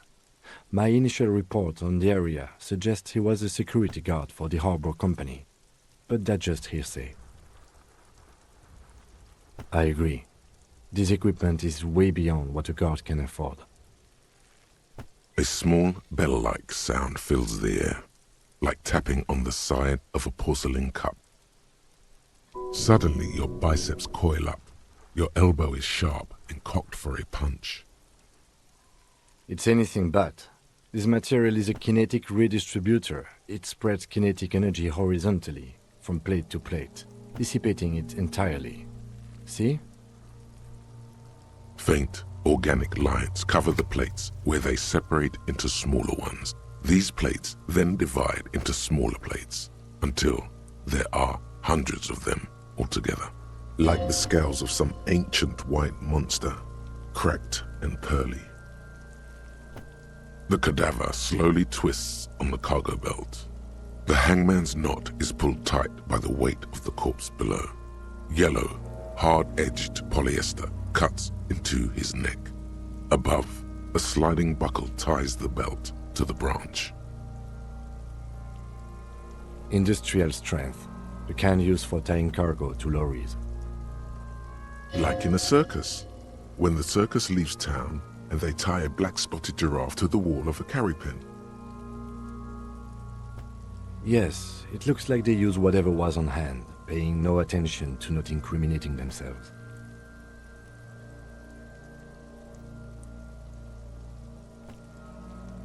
A noose is one of those things that's easier to use one way around. That ladder can't carry a grown man. I didn't see any splintering either, did you? I think they lassoed the branch, then pulled on the belt to close the buckle. Could be. The shape of the branch supports the theory. It's not merely polyester, it's steel reinforced. See these lines? This is where the wires run. I see rabbets for more than 20 strands. This makes getting him down much more problematic than I had assumed. I'm still approaching this as a lynching, yes, motivated by the ongoing strike. You? No. You feel like it was something else. But what?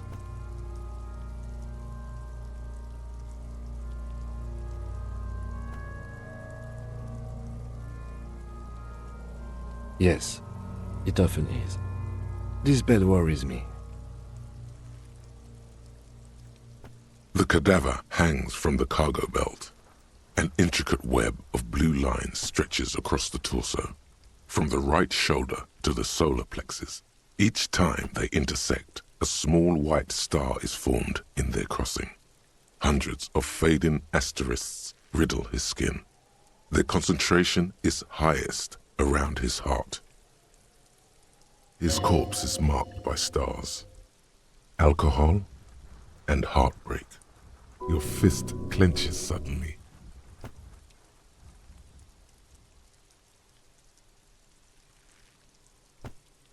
Decay is creeping on the tattoo.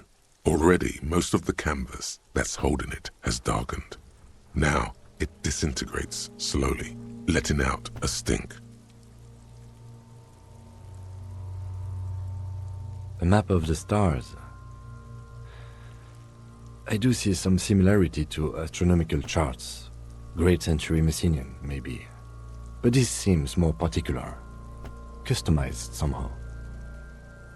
As if someone left out most of the night sky, filtering it through personal choice. The principle of this filter remains unknown to you. The thought dissipates, and you feel as though you were only half right. So am I. He takes a thin piece of milled aluminium from his coat pocket and pulls it open. Sounds like a sword being unsheathed. A small lens appears, some sort of camera. A Trigat Sunshine. Mini. Shit, Kuno! What the fuck is that? An instant color camera. This is the first time he openly acknowledges the kid's existence. I have only 2 ampoules, so nobody move. I don't want to waste one. A sound, a shrill flash, followed by the breaking of a small ampoule of glass. You see streams of color pour onto the thick, glossy piece of paper, rolling out. In case we need it. Yes, it is pretty cool, isn't it? There is only one ampoule left. Use it wisely. It contains insight to the victim's person. By his build, I'd say this was a man of physical violence. The story he wanted his body to tell was important to him. It is his letter, to us. Someone should decipher it. We'll need to show it around. Sure, just don't lose it. The glossy-eyed corpse looks by, his mouth mute and his skin as colorful as the chemical rainbow on the photo paper. His eyes are milky white and blind to the world, protruding comically from their sockets. There is no one home, just subaquatic terrors there. Dark brown hair grows on his head. His face is ready to explode from the organic processes inside. The death's head grin has passed. What remains is an unrecognizable mess. Underneath the curdled meat there is an expression, not carried on his features, but below, inside, an expression of pleasure.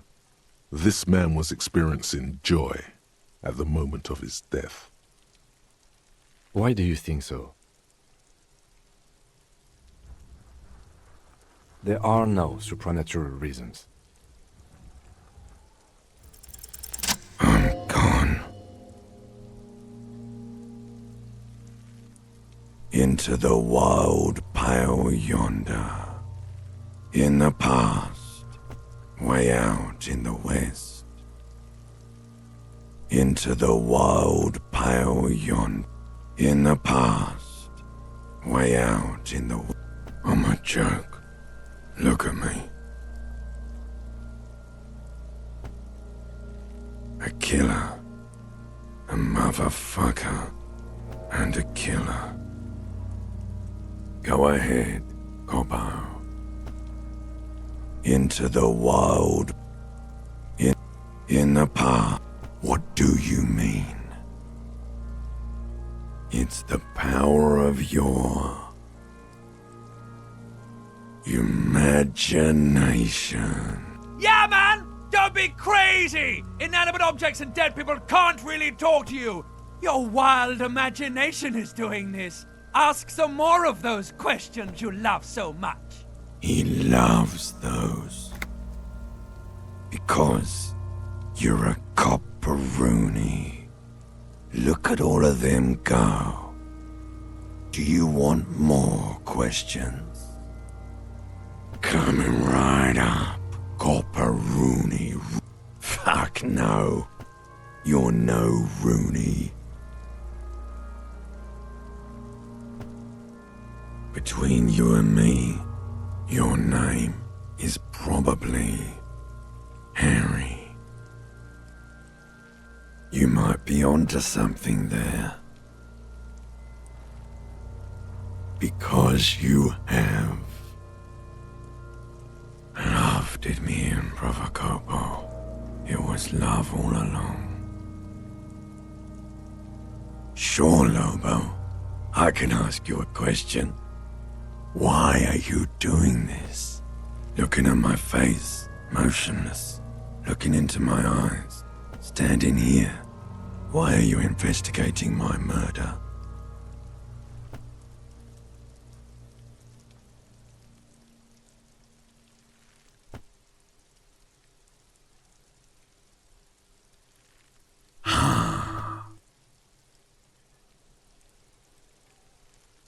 Something is on its way. Something hidden. It's coming. A miracle from the northwest, and it's almost here. You can feel it in the air, on your hands. The cold spring air smoothing them over. Maybe I was getting my rocks off.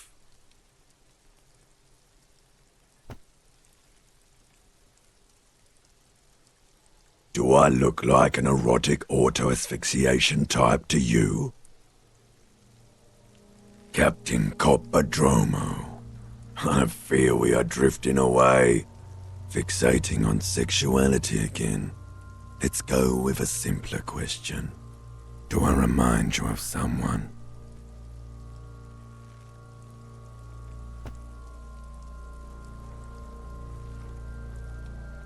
You sure I got out of that one, Coppellini?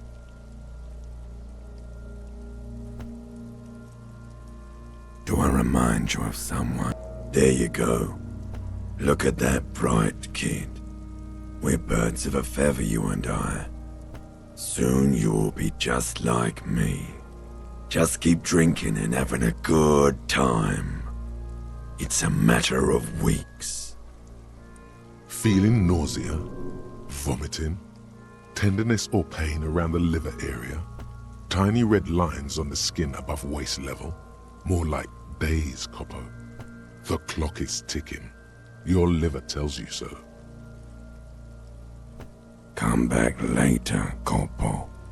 Amuse yourself with my frank manners and my memento mori features. If possible, also, see me in your dreams. As you narrow your eyes, the monster before you blurs into a violent mess of green and pink. This is a trick. You've done it before. Pink is where the blood settled in the first hours post-mortem. You can use it to see if the corpse has been tampered with. Does his position at the time of death match the discoloration? Only the lower extremities are pink with a dash of blue. His fatted hands, thighs, and his neck, just above the noose. The rest of the corpse appears dark green in the cold spring air.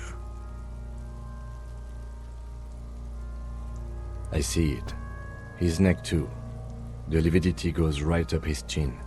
We have good, well-pronounced discoloration here. The monster comes back into focus, an explosion of color, coursing with dark marbled veins. His stomach appears pregnant with something. Black liquid streams down his thigh and onto his boot. So, what do you think? I agree. There are crow's feet in his eyes. He's laughing silently. Totally dead.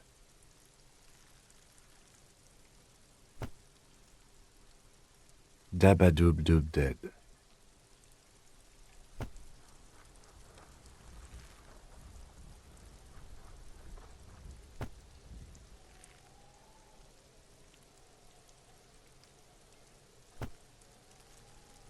Agreed, especially on the neck. The belt acted like a tourniquet, keeping the blood in his head. The hypostasis supports her hanging.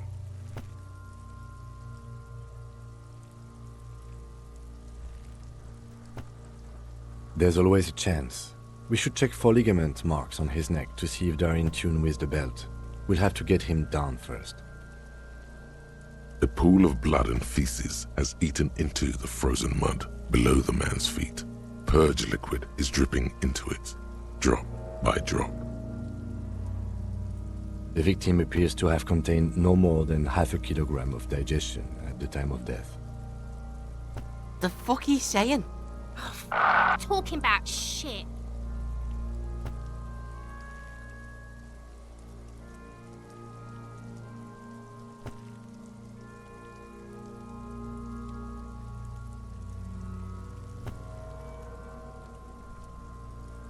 Did we? I don't feel lucky. I do. Most of them are post-mortem. Maybe even all of them. The delinquents have made our jobs harder with their little sport. Stop talking in riddles, coin slot. He means you fucked him up good, Kuno. Fucked him up brutal-like. But there is no breath to catch. Only the cadaver filling the air and your nostrils. He slowly rotates before you, decomposing. Are you sure we finished the preliminary examination of the cadaver? We might miss some of these things once he's done. The steel-reinforced belt presents a unique challenge. I brought chain cutters, but I don't see a good angle of approach to the belt. The cadaver is a good 1.2 meters up. Neither one of us can reach the belt without assistance. And even if we do, there's the question of cutting it. An acrobatic maneuver would solve this situation. Nothing can go wrong with a good maneuver.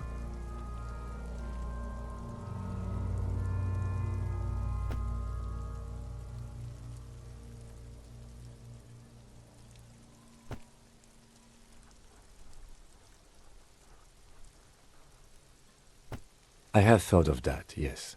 But the tire tracks would compromise the scene. Any prints would become illegible. That's if we get it through the hole in the fence. Also, my MC has a sloped roof. It's a sports model.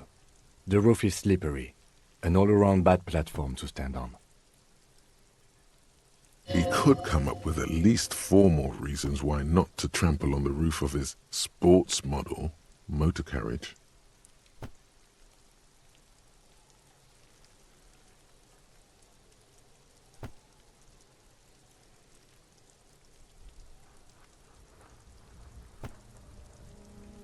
How about I take you, piggyback? The fuck are these pigs talking about? Are they bank or something? Oh, it's fucking boring, Kuno. Wish they'd fuck already.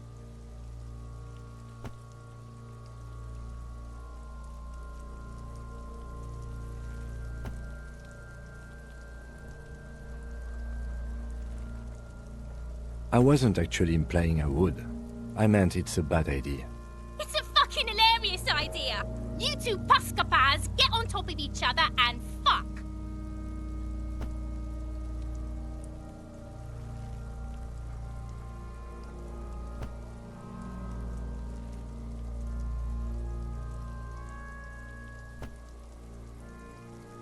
Yeah! Bang bang time, pig! Shoot his head off!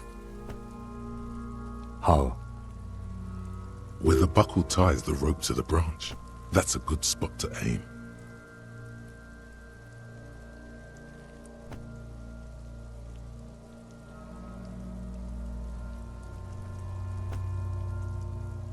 Where? Ah, yes, I see. If the shot hits that, there might be a chance to release the belt.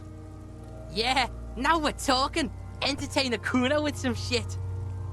They'll miss. The pigs will miss Kuno. The lieutenant is undecided. On one hand, he wants to shoot some gun. On the other, it's an awfully stupid idea.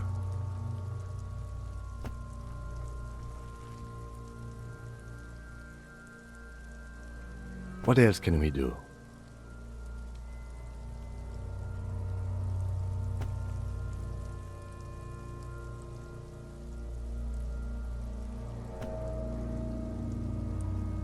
Climb up there and saw the branch? It seems unclimbable, cause the ladder is treacherously rotten. But you could use your hands and feet to reach around the tree, then hang from the branch.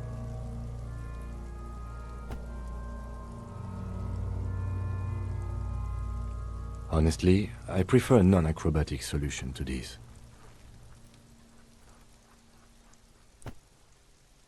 Clown cops climb tree, fall down. Enraged cop assaults children after falling from tree. Cretin cop, they like that word, saws the branch he's sitting on, literally. Local children report corpse mutilation. Fuck yeah, climb that shit, monkeys. See, you're only making them do those things less.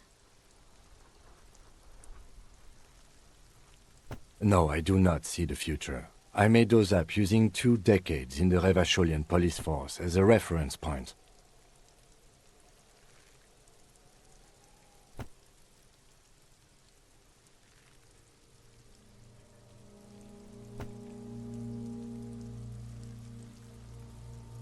Yes, we should use acrobatics as the very last option, after we've tried everything normal. Oh, these have got to be the most fucking boring mulka parts I've ever seen.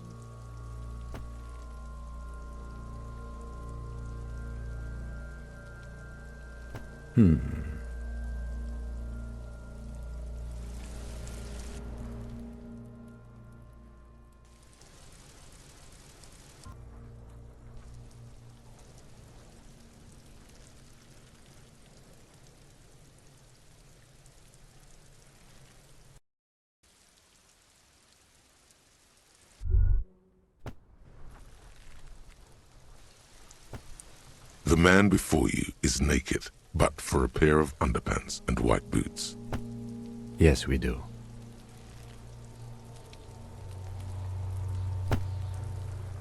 He breathes. Oh yeah, do this shit. Fuck it up.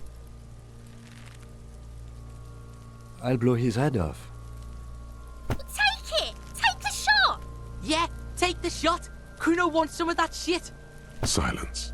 With his elbow sharp, the lieutenant unzips his jacket and produces a lightweight firearm. He drops a paper cartridge in the barrel, separates the scouring stick, and gives the cartridge 5 tucks, securing it in place. He then steps back and assumes the fellow's desk position, taking aim. The corner of his eye twitches. His finger is on the trigger. He's gonna fucking miss. The kid's voice is drowned in a shrill blast that echoes off the walls of the surrounding tenements. A cloud of smoke slowly parts in the air as the lieutenant steps back and says to himself, God damn it.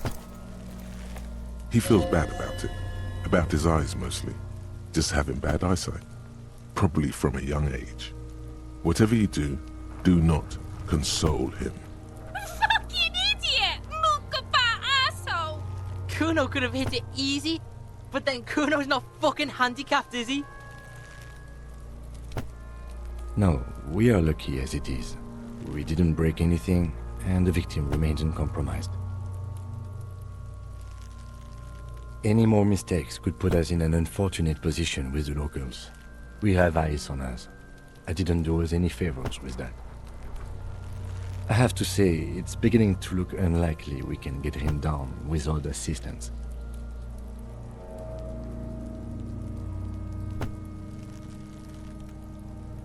It's bad as it is, us shooting firearms like punks here.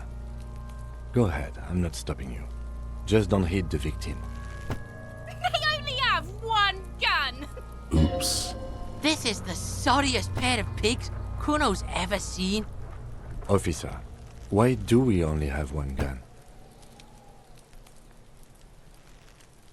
Extremely unfortunate. You need to contact your station about it as soon as possible. Try not to lose this one, please. Yeah, take it, you fucking banani poika. Take it. The cold piece of bakelite and gunmetal is surprisingly light. Your fingers fit right through the guard, instinctively resting on the trigger.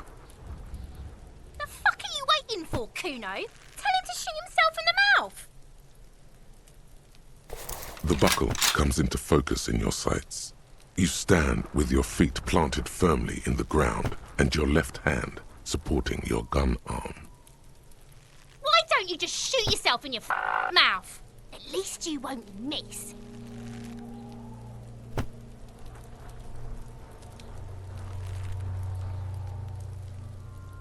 Your field of view narrows.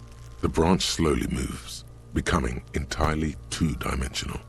The metal buckle glimmers, catching the noon light as the corpse slowly rotates. The slow movement of the branch in the wind and your shoulders directing the gun sync up, dancing hypnotically. Look, he's crying. You gonna cry now, fucking faggoty?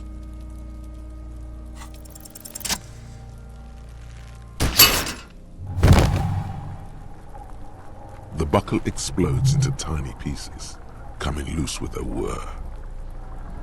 With your hand numb from the recoil, you look at the body slump down. For a moment, the man appears to kneel in front of you, looking straight at you, helpless, trapped within itself. Communism. It takes a millisecond for the association to flash within your cortex. You have no idea where it's coming from, only that it's right. Then the rigor in his muscles gives up, and he smashes sideways into the spring mud, letting out a horrid stench.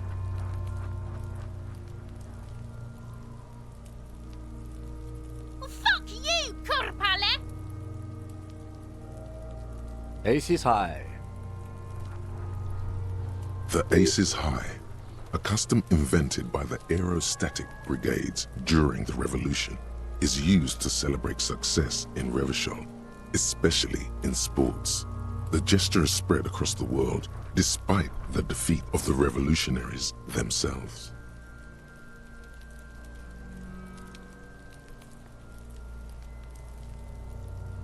The lieutenant takes a little hop to perform the customary salutation.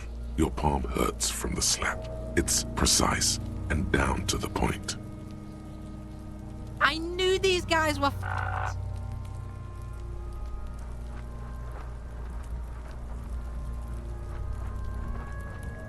Kuno cracks with laughter. Sounds like someone strangling a seagull. It's clear he enjoys himself. I knew they suck each other off. We will perform a field autopsy and determine the cause of death. But before... Excuse me. It looks like I feel like taking a break from the stench. I'm sorry to interrupt the jubilations here. Just a little breather before we do the autopsy. In the meantime, we should try to interview Everard Clare, the leader of the Union. Harbor property was clearly used in the hanging. The harbor just east of here. Getting in might prove a challenge, though. Or we could ask around for the representative of the logistics company. My initial information says the Wild Pines have sent some sort of strike negotiator to wrangle control back from Everard. You could ask the gardener for directions. Yes. And those were the interviewees. Let's go. Guillaume Lemillion. Bad news. Guillaume Lemillion did not become a cop. In 38, he went on a tour to the Sinyao province in Safre, where he died of autoerotic asphyxiation. His body was found hanging from a decorative dragon tree in his junior suite, amid drug paraphernalia, unwholesome objects, and the Sylvia Trainer single, Wonderland, skipping in the background. And yes, you can take this as a metaphor for Revachol in the 30s, and also as a warning.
Yes?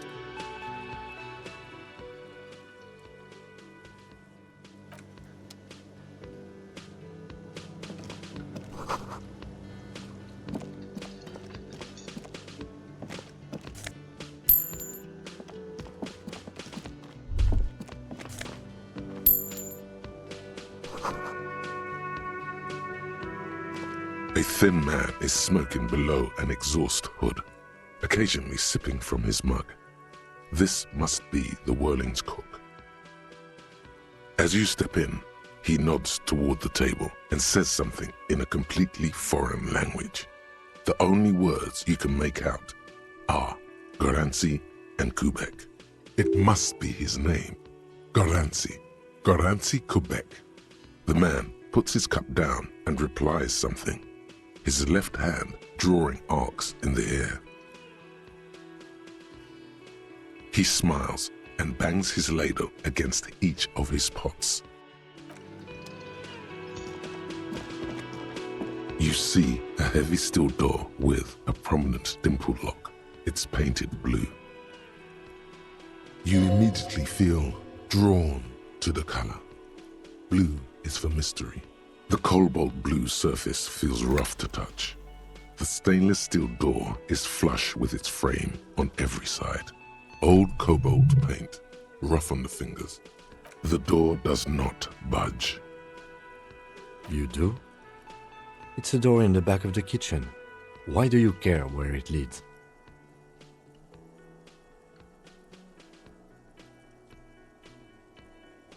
Eccentric. But okay, I suppose we could look into it. As a side investigation. He's not bothered by your eccentricity. He seems genuinely intrigued himself. Gart is the person to ask about this. The cafeteria manager.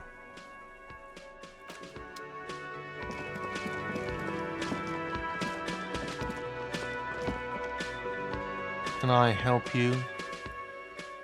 Thanks. I hope you found what you were looking for. How strange. I certainly didn't put them there. The trash collection service? CS Municipal. I don't see why they would put anything in the trash, though. Ah, the elusive CS Municipal. I doubt we'll be able to track down who was sent here last and when. This will have to be one of those little threats that solves itself down the road. Thank you anyway. Sylvie had the keys before I got here, and I can vouch for her. I can vouch for all my stuff. None of us would tamper with the crime scene. Yes? Another thing. Great. I love those. Oh yes, that door, sure. There's nothing mysterious about it. It's just a door. No, I don't have a key. I don't know how to get there. And I don't care either. It's not like I've been wondering about it for 10 years. It's just a frick warehouse, probably. Or some boring storage space with a bunch of old junk and dust. Junk and dust. He's attempting to maintain an air of indifference. It's absolutely not convincing. Fine, okay, a little. But my job doesn't leave me time for wondering about one locked door in one of the cafeterias I manage. So, I haven't opened it. I have cleaned the whole place 100 times over, though, after the animals. And I haven't found a key, so good luck with that. Yes, not the whole damn unit. They come here in the evenings. Dumb, unruly types. Think they're big shit. But they're good customers. I don't. We should find out who this... We don't. You glance at the clock on the wall behind the manager. Huh. Good question. They're probably getting drunk or protesting something somewhere. Or laying low after the, lynching. Whatever he may feel about you, he can't miss the opportunity to throw you a look of what he assumes is shared understanding. Yeah. The union guys think they're untouchable. They probably fucking killed that guy or something, and now think they can hide out till it all blows over, and it's fair weather again in Martinez. I have a feeling we'll make their acquaintance sooner or later. Yes?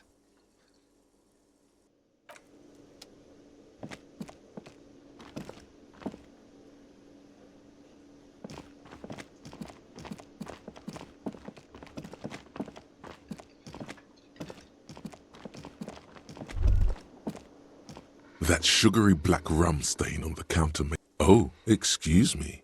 Do you have something better to do than lust for sweet syrupy rum and lemonade? With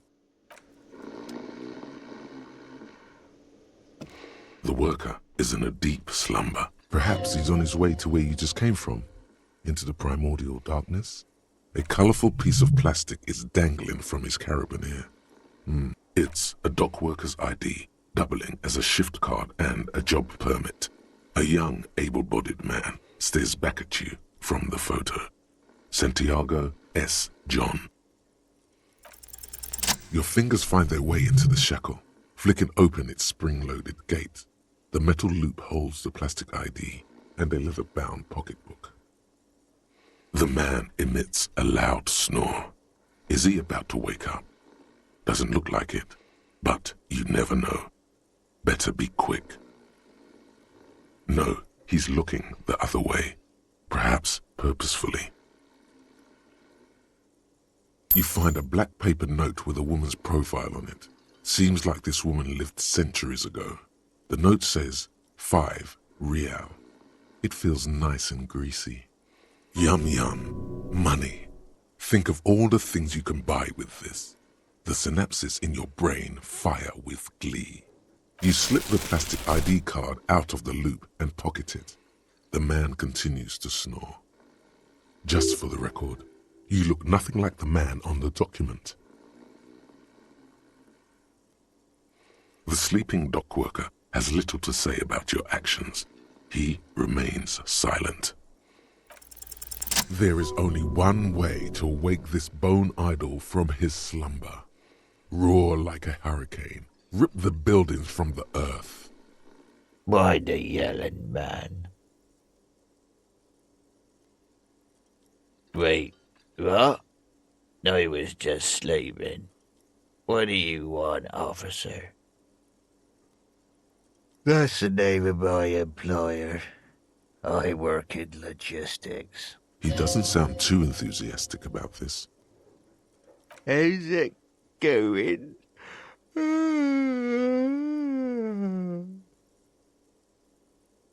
Haven't you noticed what's going on outside?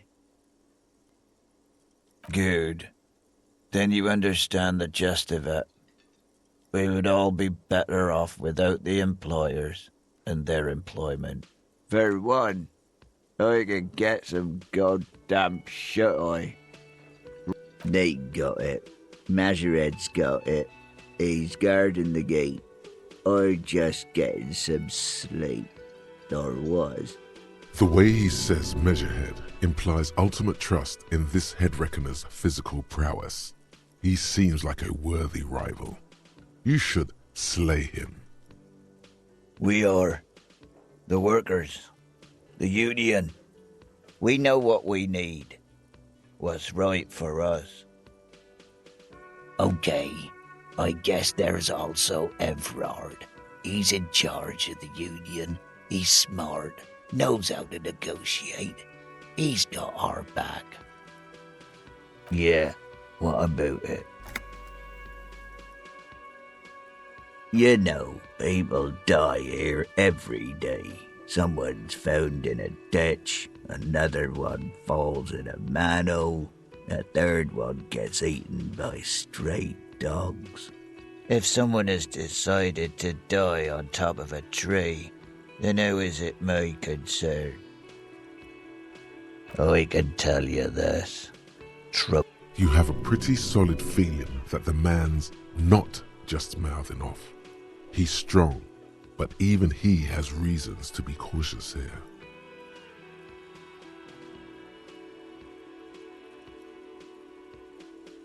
You heard what I said. Draw your own conclusions. That's all I know. The lieutenant gives you a little nod, then makes a note in his blue notebook. So Union people think he was a killer, he thinks. Even sleepy hair. This doesn't help a lot, but it's something. Good work, detective. Thank God, no.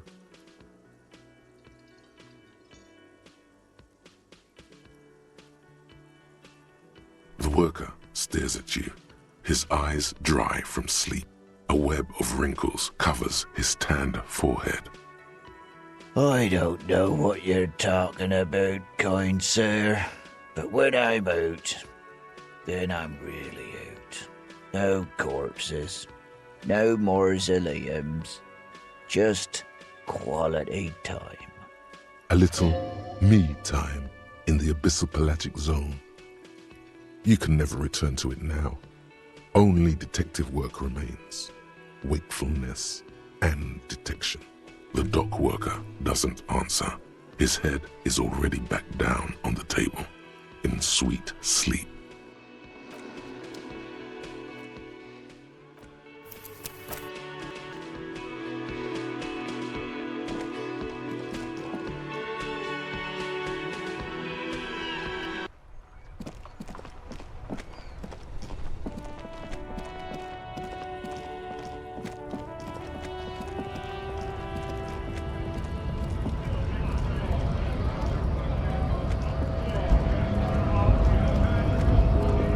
Scab?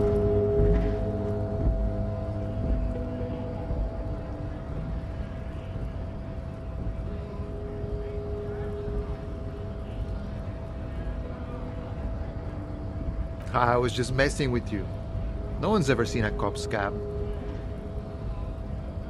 Imagine, you cops going on a strike, but then another cop comes in and says, "Let us cop for less money."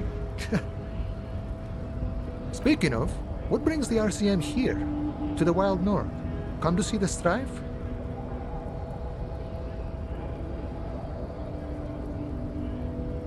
The man looks at the colorful piece of plastic, then at you, then back at the card, then at you again. But that's not you, officer. From back when you were not a cop, but a heavy-set, dark-skinned dock worker named Santiago Jean? Highly unlikely. I've known John for several years now. Also, you told me you're a cop, remember? How did you get his shift card? Oh, John's been out drinking himself blind again? He should watch his step, that John. Can I have the card? No, it will prove useful still. Believe your thieving fingers.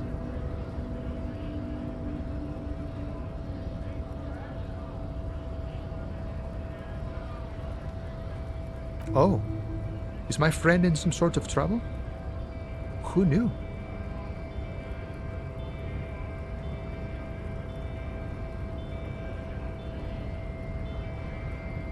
You know, serious business. I'm sure the big boss will be glad to tell you. You'll have to ask him first. He's a chatty guy. Wants to talk about the strike. Return once you've met the union boss and are on a better footing with the organization.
Nobody betrays your degeneracy.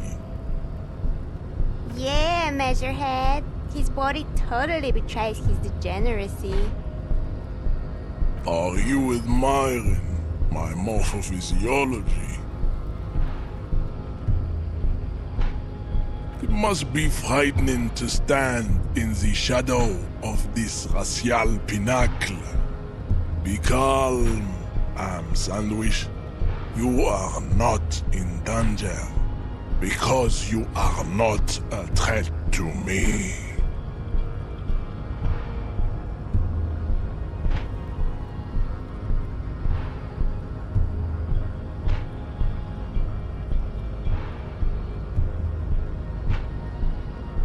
That is precisely the negligence that has led you to succumb to Al Ghul. You reek of it. An invisible sword of Al Ghul emerges from your throat. You cannot see it, but others can. It is making the woman in my company sick. It's not good. It's like a rat crawled into your stomach, got drunk and drowned. No, you don't. You need to get another drink. Occidental Haplogroup B4 is done giving orders around here. The influence of the Ham Sandwich race is waning.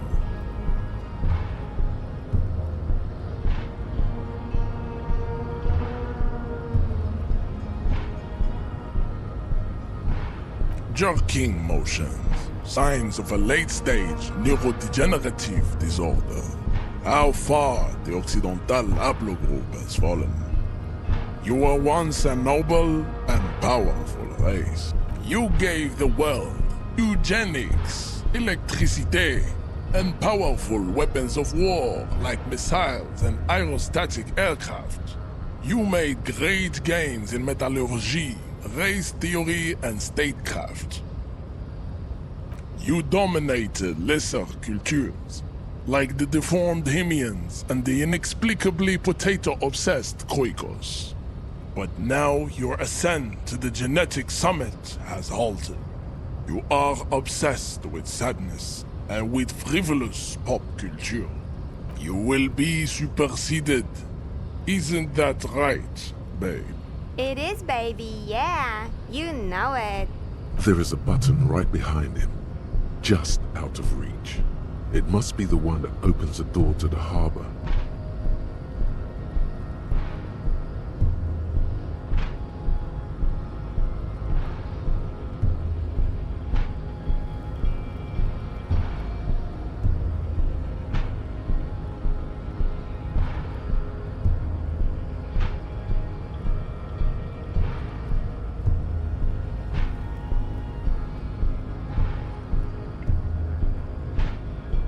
It is my task to keep the degenerate drunks from entering the harbor. Enough with this begging. You should leave the stage of history with dignity by inviting the other races to a great world war. Bring your troops to the Seminine Islands and to Boogie Street, and we will pulverize you. When you are gone, we will build a museum for you. The walls will be lined with bottles of Al Ghul, your beloved beverage. Inside, we will store the odes to homosexuality you call art, and your microcephalic skulls.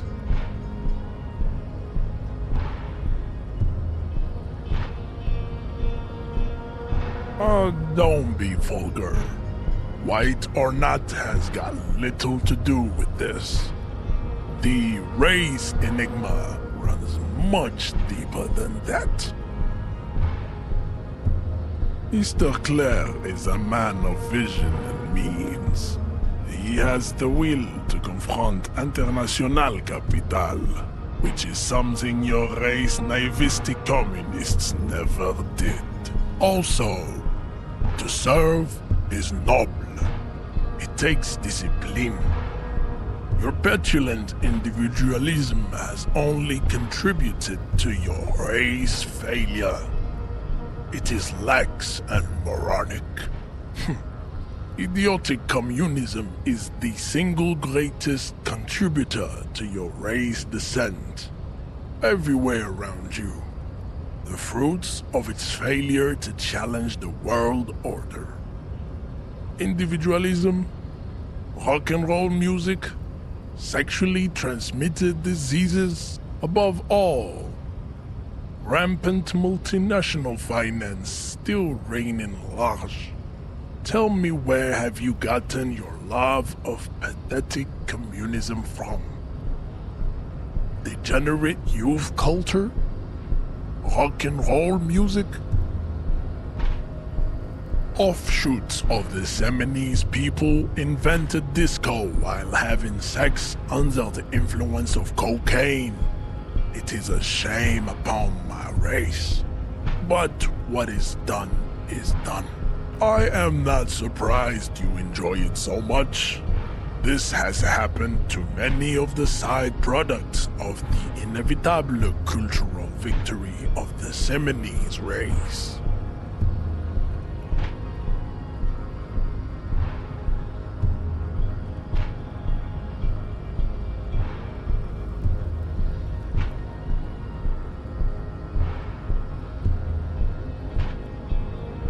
The South Island race, haplogroup A4A.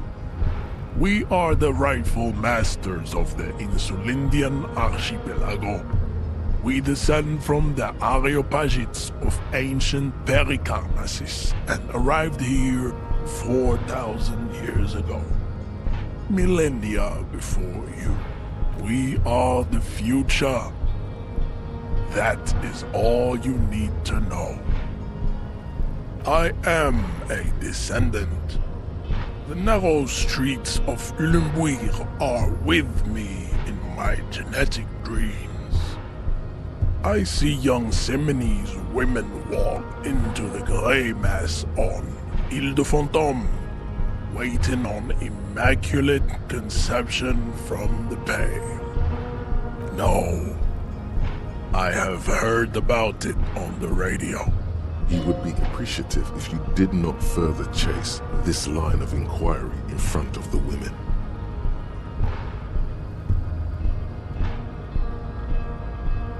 Yes.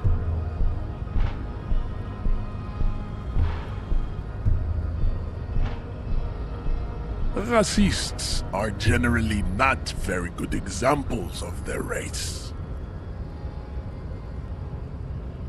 I am not like them. I am craniometric perfection.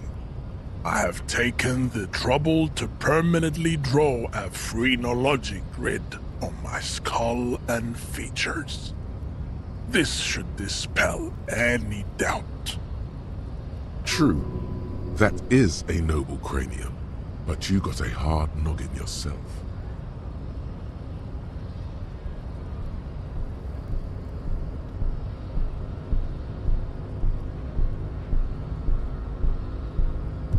You exhibit forward projection of the jaw, indicative of schizophrenia and sexual inaccountability. From a purely aesthetic standpoint, the dimple in your jaw makes you look like a baby. This is not craniometry, just an observation. It is impossible to see any more of your bone structure. It is covered in the ravages of Al-Ghul. From what remain of your features, I can see fleshy lips, baldness of the head, and long arms relative to lower limbs. This leads me to conclude you are not a police officer. You are a common criminal, an offspring of murderers and sailors from Sur-la-Clé and Vesper, and possibly even the degenerate sheep herders of Ubi. Your racial heritage is uninteresting. It is the same as all Rivasholians. Your parents and their parents made the decision to reproduce while under the influence of Al-Ghul. That is the only reason you are here. The man looks at you, silent and unmoving. His eyes burrow into the remnants of your soul. You are not Santiago. Santiago is not you. Even the phrenically impaired can see this.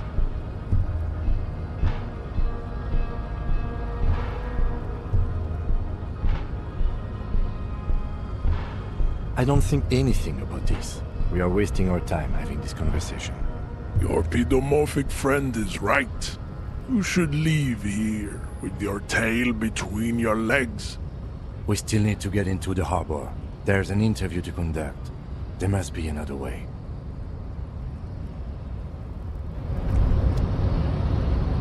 As you turn, a bright light catches your eye, making you squint. From a distant sunset, a stage light, flash photography, nowhere in particular. It's just what superstar law officers do. They squint at lights, and they solve shit.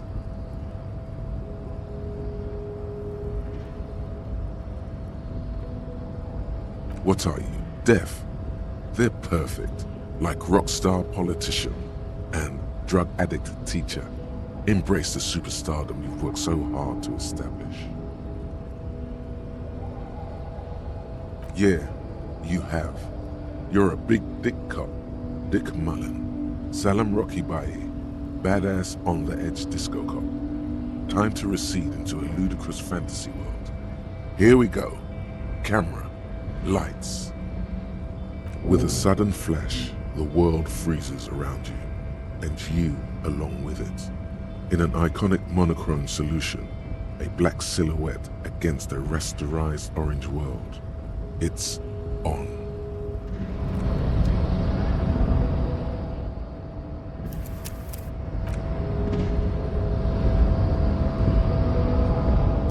race descent has only worsened since I last saw you.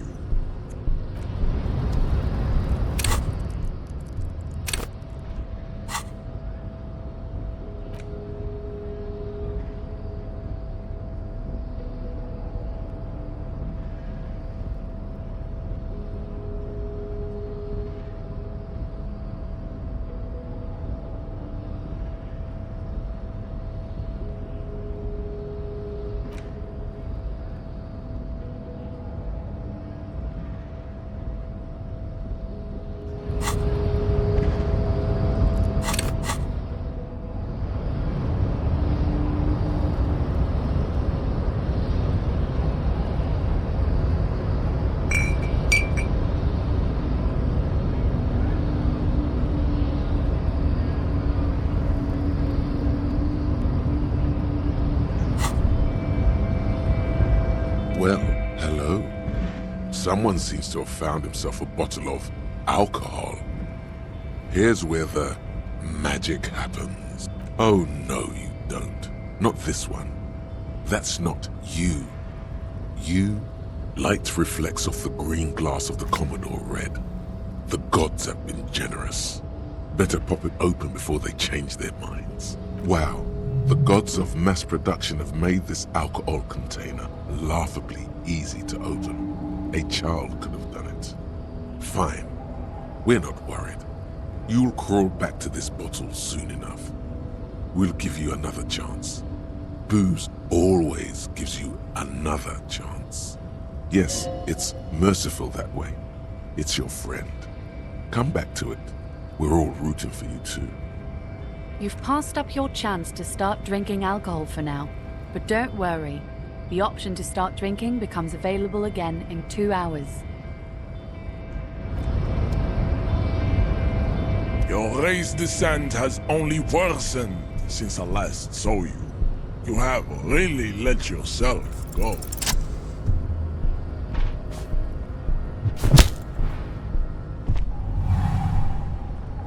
Just like that, instinct took over.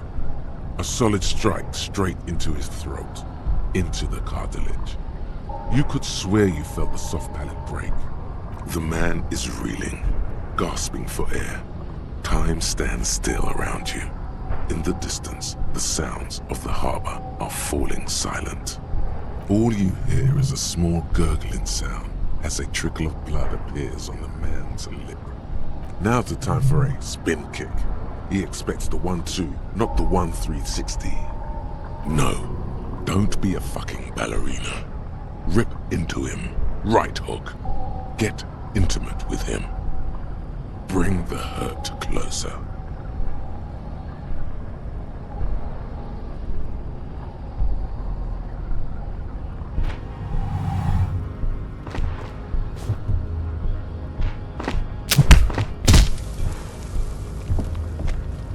The man lands with a dull thump, like a broken down puppet of muscles and sinew. For a moment, he still tries to keep his head up, dazed eyes looking at you with unimaginable surprise. To your left is the button. As you slam your fist on the button, the man collapses entirely, his head rolling to the side. Looks like you're the new measurehead now. Her voice is surprisingly calm. No one is the new measurehead. Let's go before he gets up.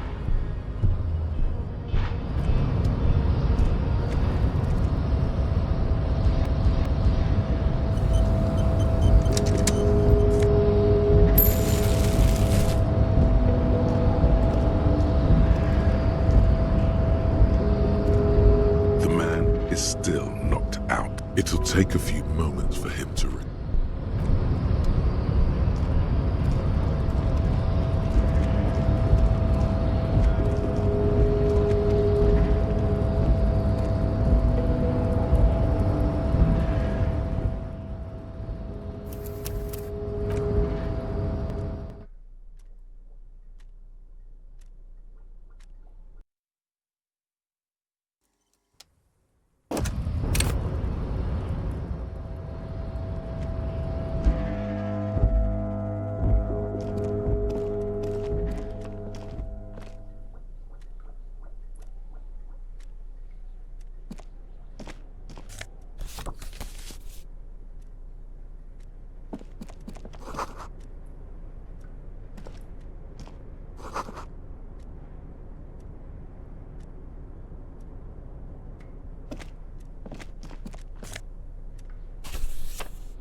On second glance, someone has forgotten to properly close one of the drawers.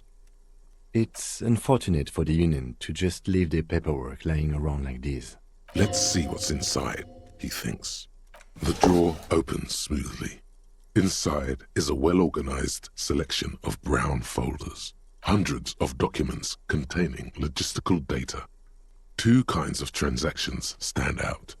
Materials coming into Revachol from the outside world, from Muindi, Grad, and even Ilmara. And the same materials being handed over to companies inside Revachol, Kuron, Coal City, La Delta, and Jamrock are listed among the many districts where the imports are being sold. It's hard to make sense of this thicket of company names, dates, quantities, and percentages. You try to focus. Whatever's hidden here is hidden well. Concentration isn't enough. Only a trained accountant with a background in logistics would be able to really make sense of it. However, there is a little handwritten note stuck on the side of the drawer. It appears to be a to-do list written in large, uneven capital letters. Remember, Leo, Everard's shoes, special whirling borscht, water Everard's plants, sweep office floor, more banners. All items on the list have been crossed out and the note itself is crumpled. Everard Clare, probably, the head of the Debarders Union. One of his aides must have left it.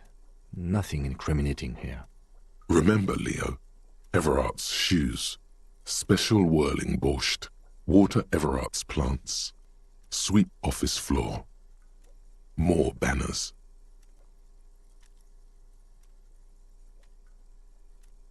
All items on the list have been crossed out and the note the drawer slide. Lonesome, long way home.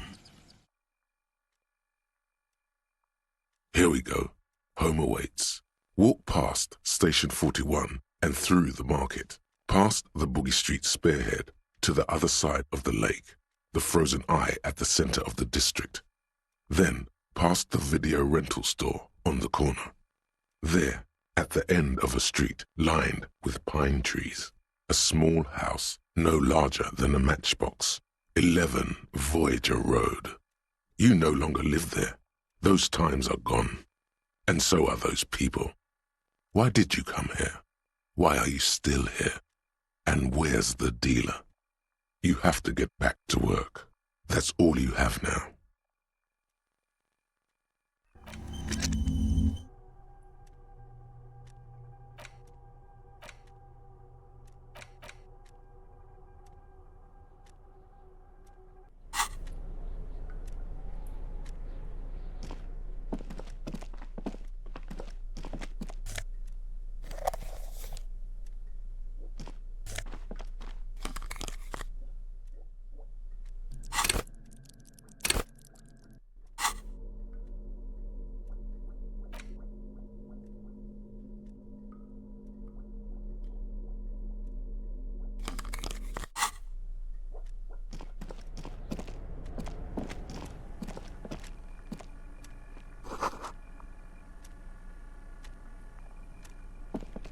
An imposing combination of a punch clock and a payphone is looking down at you from the wall.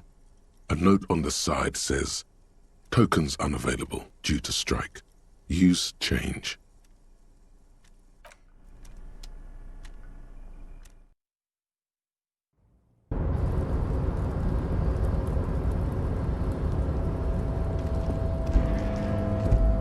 Looks like someone left his tarpaulin cloak hanging on the railing here.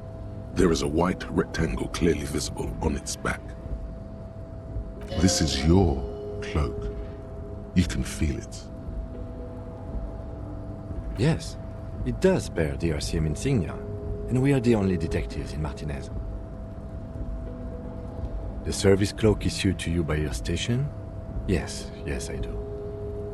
As your fingers touch the tarpaulin, it almost feels like the cloak wants to deliver a message of comfort through your fingertips. I will shield you from the elements and give my life for yours. That's what the cloak is relaying.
Snow is quietly covering the numerous wine bottles and cigarette butts on the ground.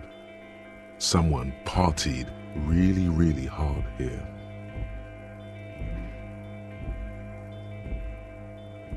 Well, they went through 6 bottles of potent Pilsner, 3 bottles of Commodore Red, and almost 4 packs of cigarettes. It must have been pretty hard. Well, yes, I think we can say with relative confidence that it was you.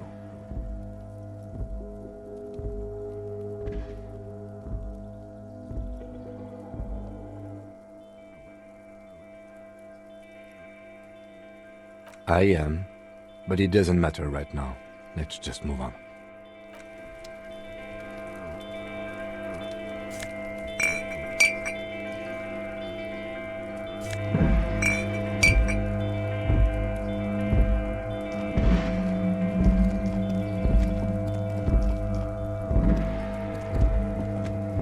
This is the night watchman's booth. The name on the door reads, René Arnaud. Listen, it's okay to take a few minutes to yourself. Sit down and have a breather. If you must. But please hurry. We are pretty easy to spot up here. Nothing incriminating catches your eye. The cabinets are clean and their sparse contents meticulously organized. There's a framed photograph on the table. Looks like the inhabitant is rather pedantic when it comes to order. It's a black and white photo of a young couple out in a street fair. The man is young, dark-skinned, and dressed in a Royal Carabinieri uniform. The girl is smiling playfully at the camera. Why did you take that?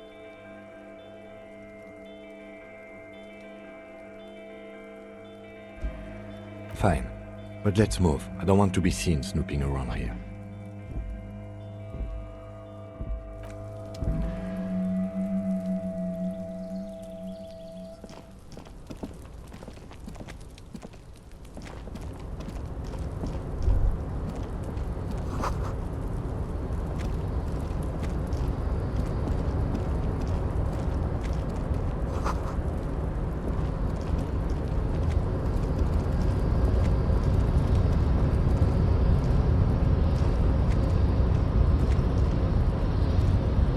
Rusting control panel with several knobs. 2 buttons marked Marche and Arrête are faded with use. It seems to control the large crane above. A container is attached to its hook block. Marche. On. Arrête. Off. With a loud grind, the crane shifts overhead, moving a massive metal container through the air.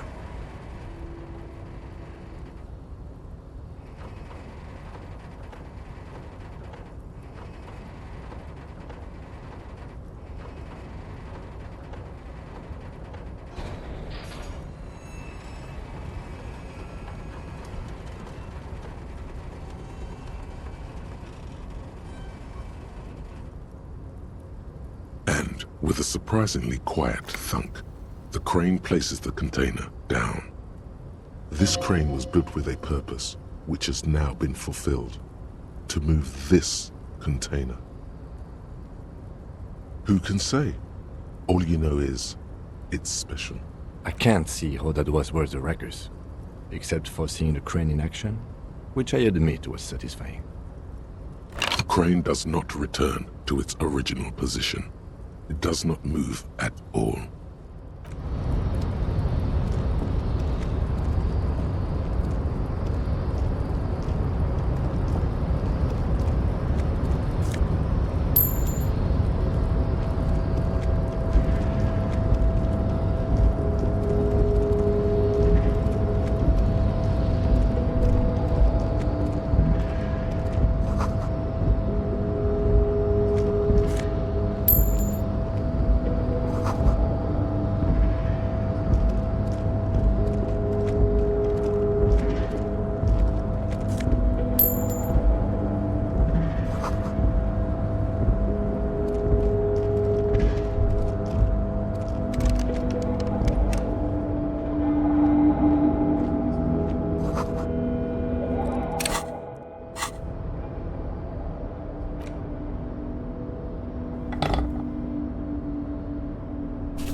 Container, container, I'll turn you nice and red. Container, container, put the logos on.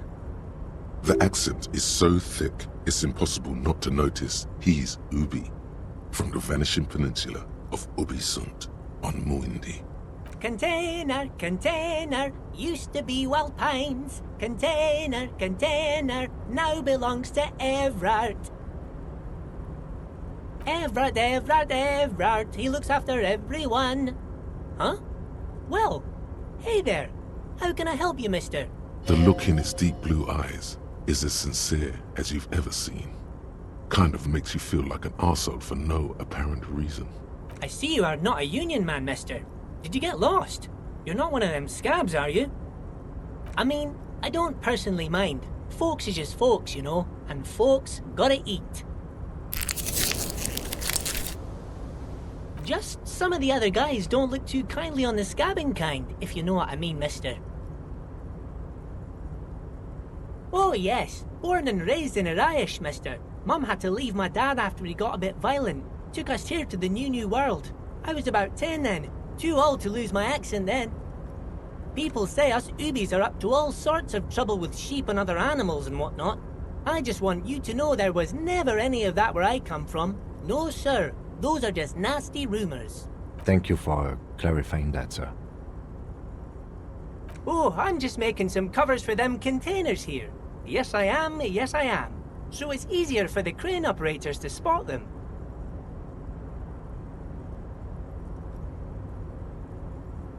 Sure, mister. About what? Oh, most of the guys are down at the gates, keeping the scabs from coming in. We're on a strike. The whole union is.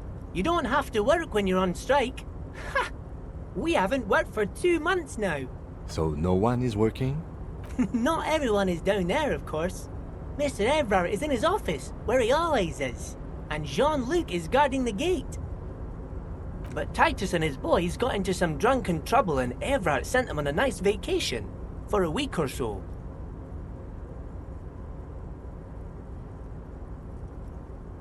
Oh, I'm not really supposed to talk about that.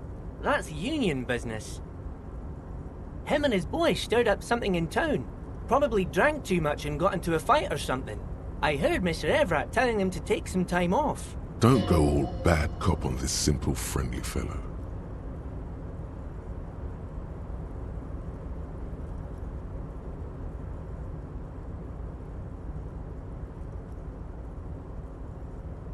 Sure, sure. How can I help you? Yes, yes. Everybody needs a job, and this is mine. I'm Leonard, by the way. Leonard Bellick. But everyone calls me Leo. I'm like Mr. Everett's right-hand man when Mr. Edgar is out of town. and Mr. Edgar's right-hand man when Mr. Everard is away. Actually, Miss Beaufort is the right-hand man, but she's a lady. Who is this, Miss Beaufort? A real pretty lady with a skin like those Douai Sucre candy bars my missus likes so much. Them are real nice to suckle on once the dinner is done and me and the missus sit down beside the radio. But I can't listen to the radio all the time. There's so much to do around here and I'm always busy keeping things running here. Yes I am, yes I am. Stay on this Miss Beaufort topic.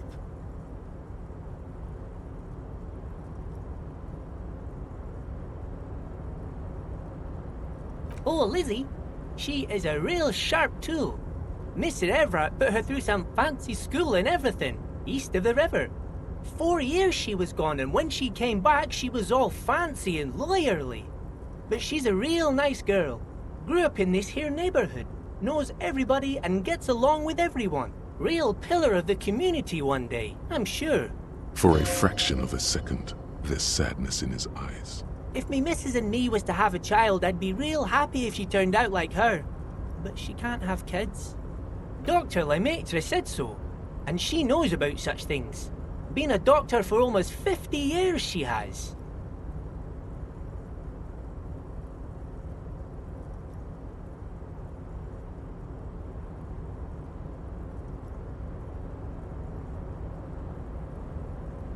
Yes, this place really seems to run like clockwork. Keep it up, Leo. Well, thanks a lot. Coming from you, it means a lot, really. Sometimes I feel some of the guys don't really get how much I bust my ass for them here. But you guys are alright. The white rectangle on your clothes might not mean an awful lot in Martinez, but the recognition from an authority figure made Leo's day.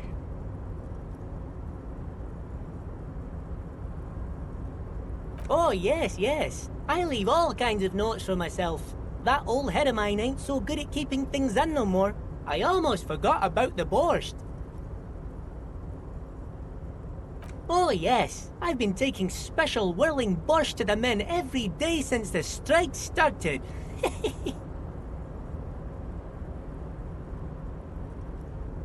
It's very, very good.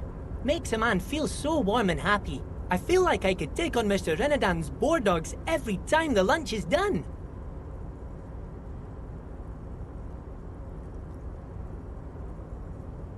Yes, yes. I'm taking it to them. The borscht keeps them happy and in fighting spirits. Makes you all warm inside. They brew it in the whirling in rags.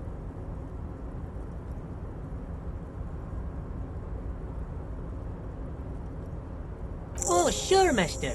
Sure. You do that. Yes, sir. Oh, that one. That should be empty as far as I know. Lots of containers here have nothing in them. They're just waiting to be loaded up. Oh, you want Mr. Everett then? He's an awfully nice fellow, he is. Him and his brother are both nice fellows. They've lived their entire lives in this here neighborhood. Guys like Mr. Everett and Mr. Edgar, his brother, are real good guys. Made Martinez what it is today. Mr. Everett and Mr. Edgar and I went to the same school we did when we were boys. Oh, Mr. Everett is where he always is. In his office, of course. Bye-bye now.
Before you is a walrus of a man. Seated behind a large desk, he looks up from his work, not the least bit surprised to see you. With great effort, he straightens himself up in his chair, yet says nothing. He simply stares at you. Welcome, Mr. Dubois, Mr. Kitsuragi.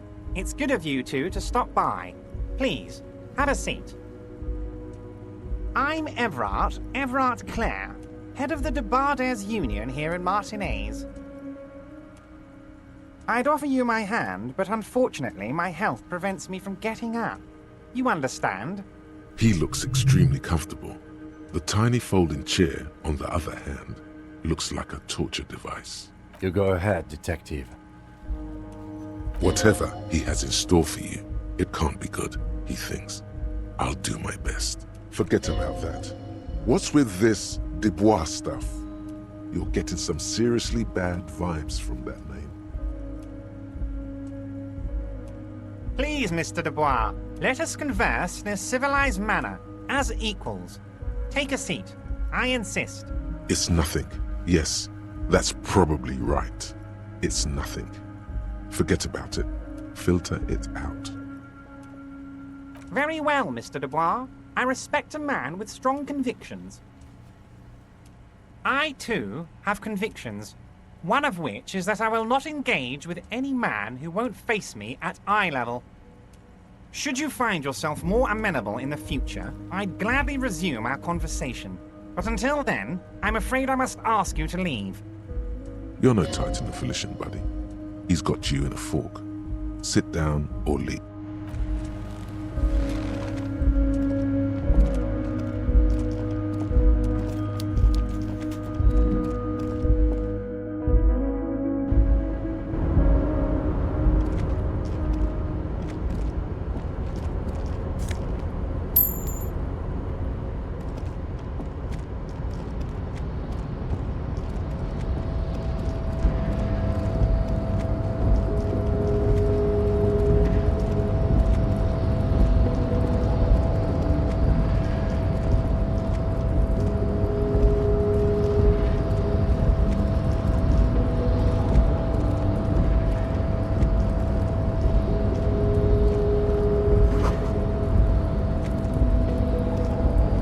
Before you stands a cargo container, just one of many in the yard.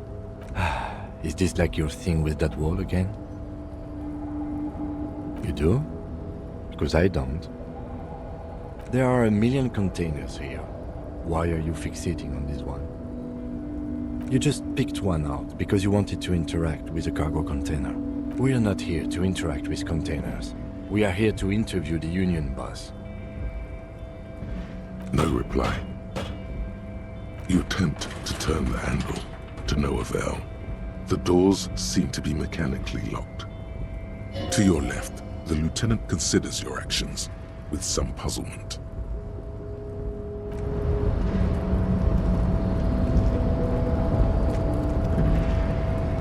You're back before the cargo container. Its drawer has not lessened since you...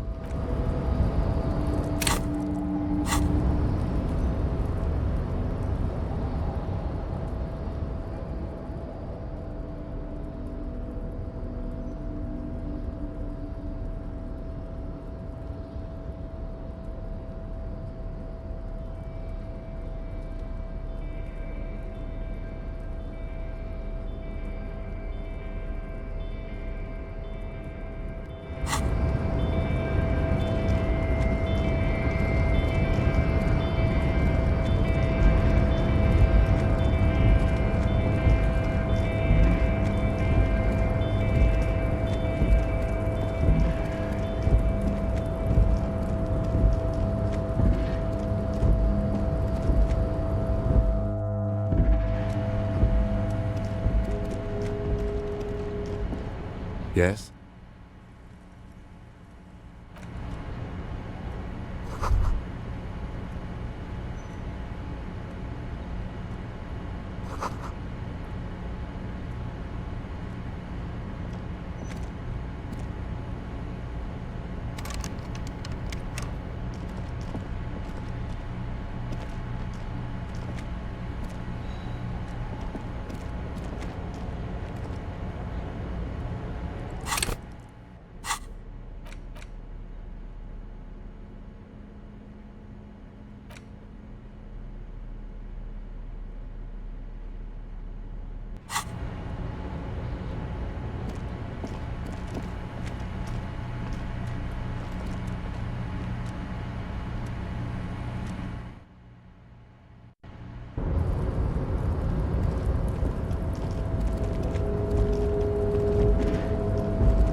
trying to open a door with rhetoric. Because what wasn't an option? Now is not the time to get philosophical, detective. You can do that after hours.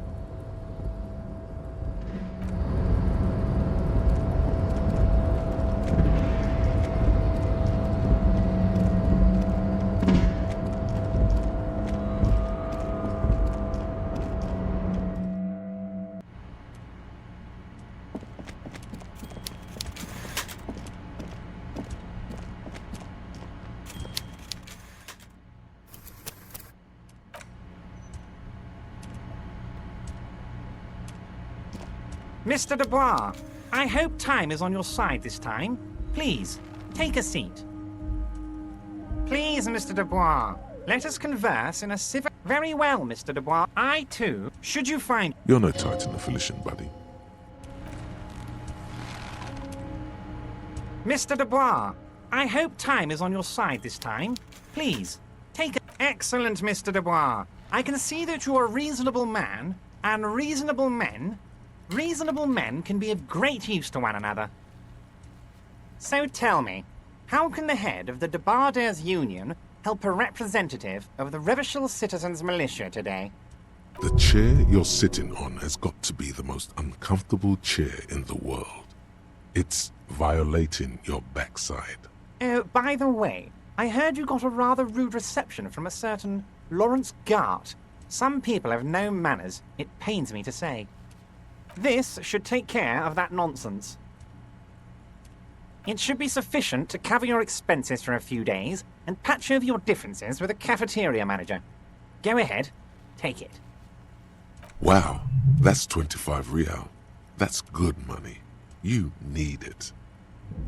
Okay. I respect a man with principles. No handouts, then. Now, I'd like to set your mind at ease about one other matter. Your lost gun.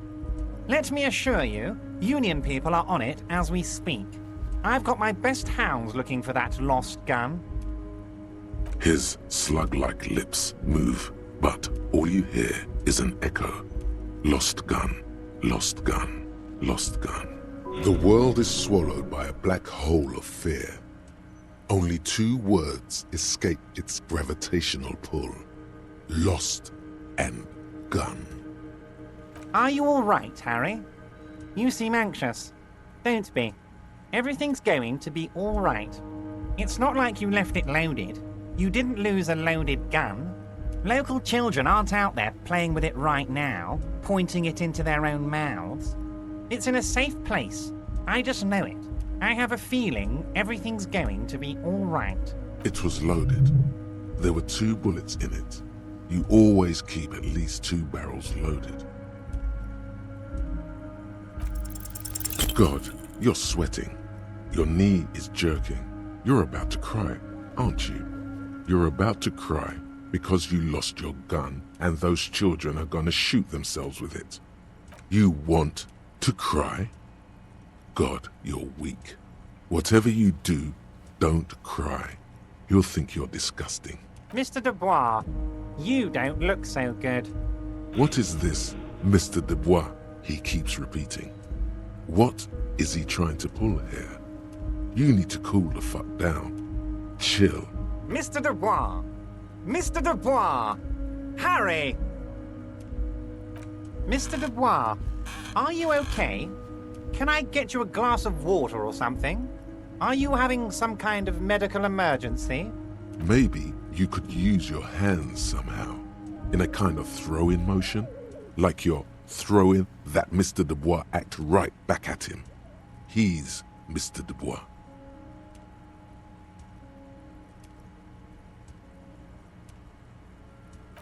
What an odd demonstration of... you got me, Harry.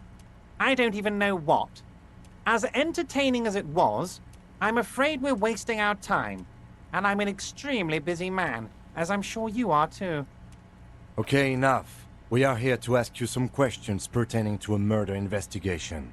Quick, here's your window. Get yourself together and ask him questions. Police officer question. It is about time to stop embarrassing yourself. Questions will help you regain some of your lost dignity.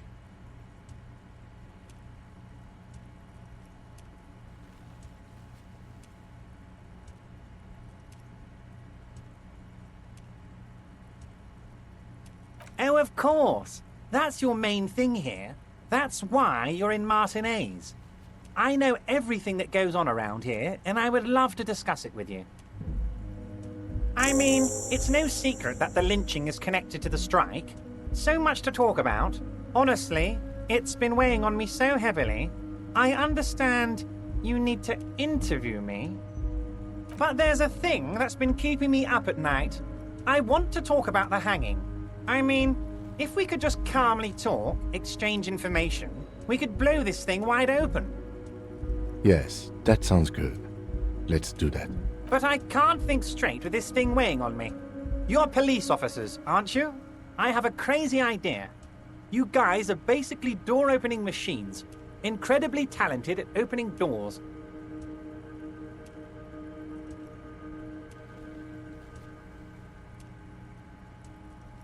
I'm not sure I understand. If you're asking us to break down someone's door, it's not going to happen. Come now. I just need you to go open a little door for me and leave it unlocked. A simple thing. Absolutely nothing shady about it. Does this jiggling ooze think he's going to use you? He's got another thing coming. Play his game, son, with your eyes peeled. He's going to slip up, and when he does, you're going to come out on top. Fantastic, my friend. Just let me know when it's done and we can take our friendship to the next level. You can get the key from Manana. He's down by the gates. Manana's like a free agent in the Union. Special operations. Hardened socialist. A real free thinker too. He'll tell you precisely where the door is. One last thing, Harry. Just open the door. You don't need to go in or anything. I just want that weasel to come home and see the unlocked door.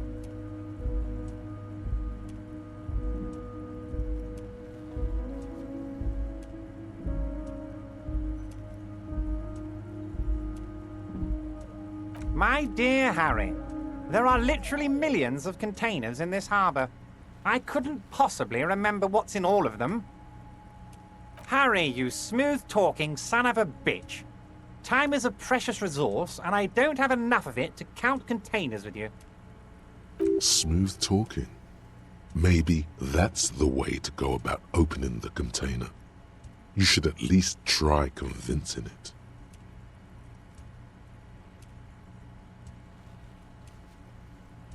I don't know what that means, Harry.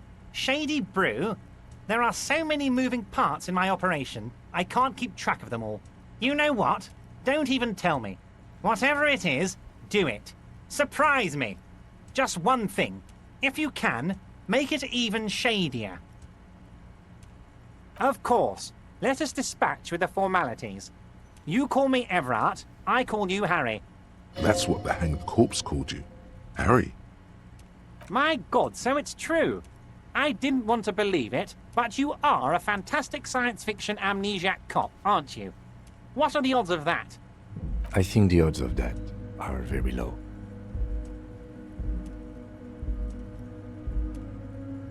So good to hear that, Harry. Apparently my sources were wrong.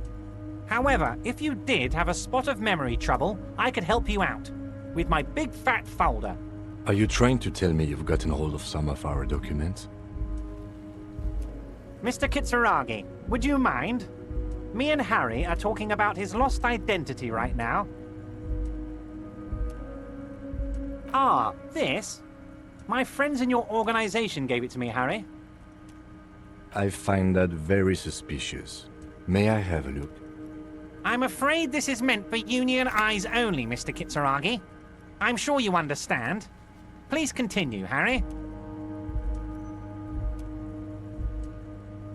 Family? Harry, you're not a family man. There's not one peep of family in here. Unless you think you're a family man. Do you strike yourself as a family man, Harry?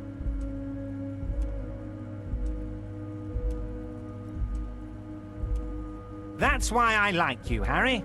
A good man knows both his strengths and his weaknesses, and you, my friend, you are one of the all-time greats. Harry, you're not simply a cop, you're a star. A bright shining star in the drab law enforcement sky, outshining all other stars. You're a superstar. Of course I do, Harry. And I'm gonna help you shine. I'm gonna put you on all the big stages, your name in giant neon letters. Harry Dubois. The giant neon sign reading Harry Dubois, hanging from the Cavalsun crane, can be seen all the way to Jamrock. Somewhere in Birova, a beautiful woman sees the bright glow on the horizon and says to herself, "Oh my God, I shouldn't have left him."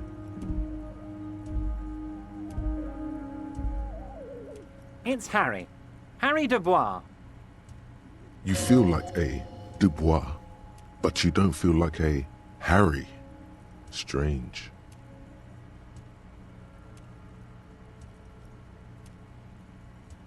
And I can work with you, Harry. Now, what else can I do for you? As you look at the folder, Everard covers it with his hand and pets it. He's hiding it from you because it's not a real RCM folder. It's just another one of those brown folders you saw in the file cabinet. Okay, Harry, you got me. This is from the Census Bureau, not the RCM. Those Census Bureau people are absolutely corrupt. You should do something about them. He got the name from the Census Bureau, and everything else from your actions here in Martinez.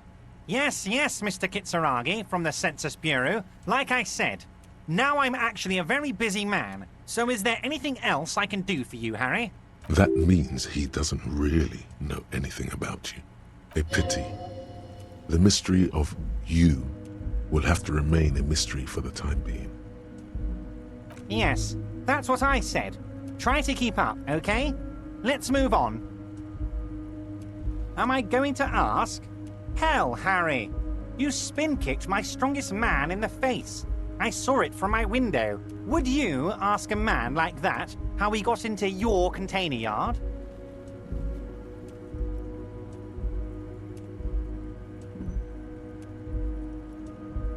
Don't worry, Harry.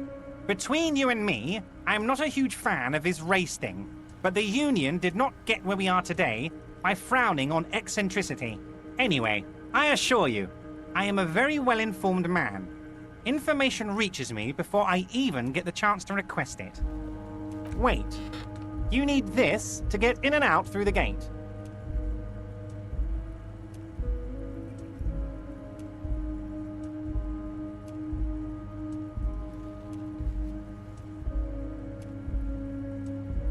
Here, you're one of us now. A real red and white Union man. Take care, Harry.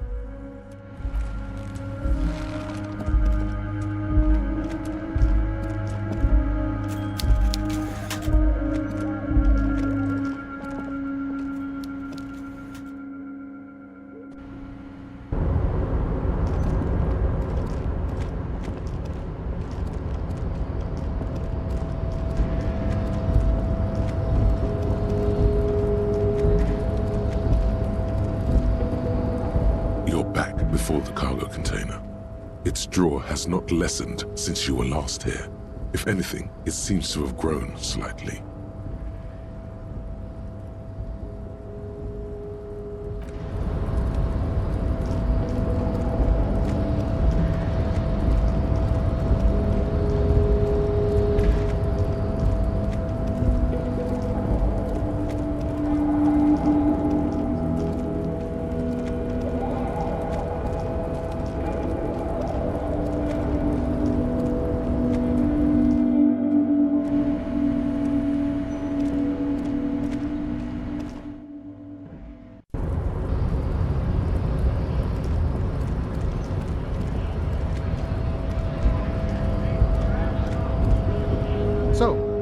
How'd you like our harbor?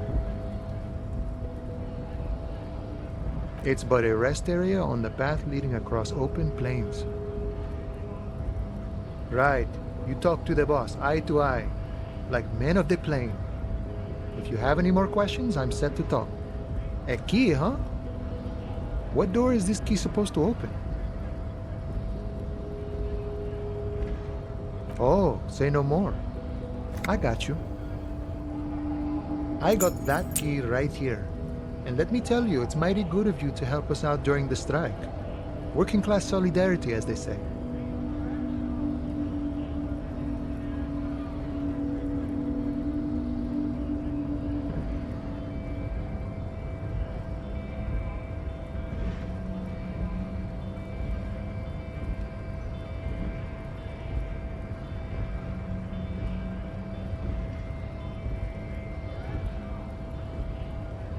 Polar weasel?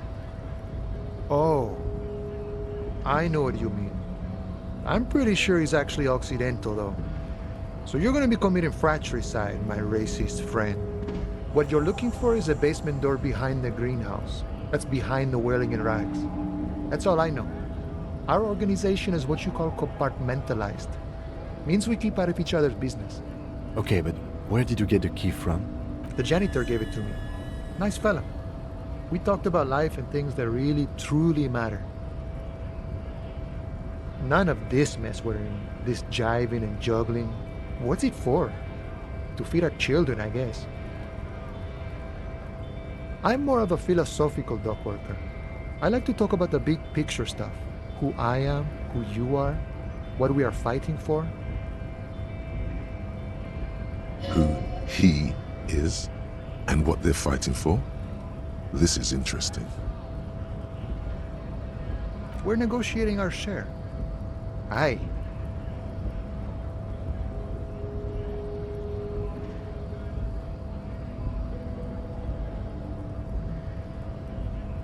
All of it. However, right now we want all the harbor workers to be on the company's board, so they could take part in the decision-making process. No. I don't think I'm a communist. Seeing something of value and saying I want it all to myself is a much older and simpler notion. No science to it at all. Even a weak child can think it. The only things holding someone back are I can't and I shouldn't.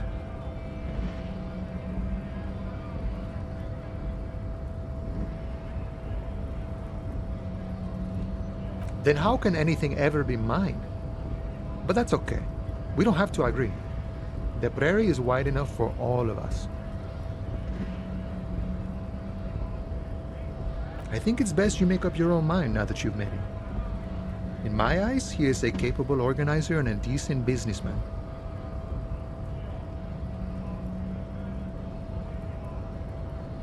I guess you kind of get to be the village chief.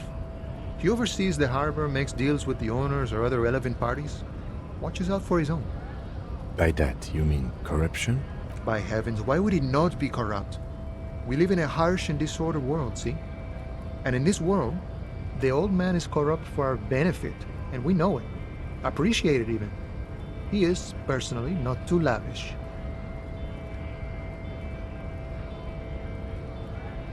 He is reasonably lavish, sure. That's his prerogative. It's not like you want a saintly demeanor on a corrupt motherfucker. That would be a manipulative illusion. Besides, there are no non-corrupt systems in the world anyway, and moralism is the most corrupt of them all. Sure, I've had the necessary free time. Fortunately, there's always time. The look in his brown eyes conjures up an understanding. For him, having command of his time is the most important thing. It all comes together now. The way he speaks about scabs, his general attitude. He's a follower of a 500-year-old Franco-Nigerian Boyadero code, itself an appropriation of Vespertine cool. That of a noble peasant or a traveling herdsman. True to yourself, independent in your actions, loyal to your friends. No.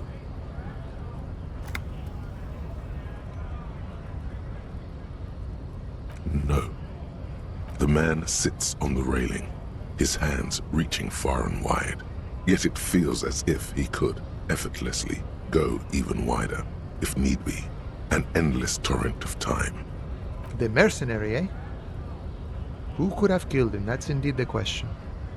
Why even do such a thing? What a thought!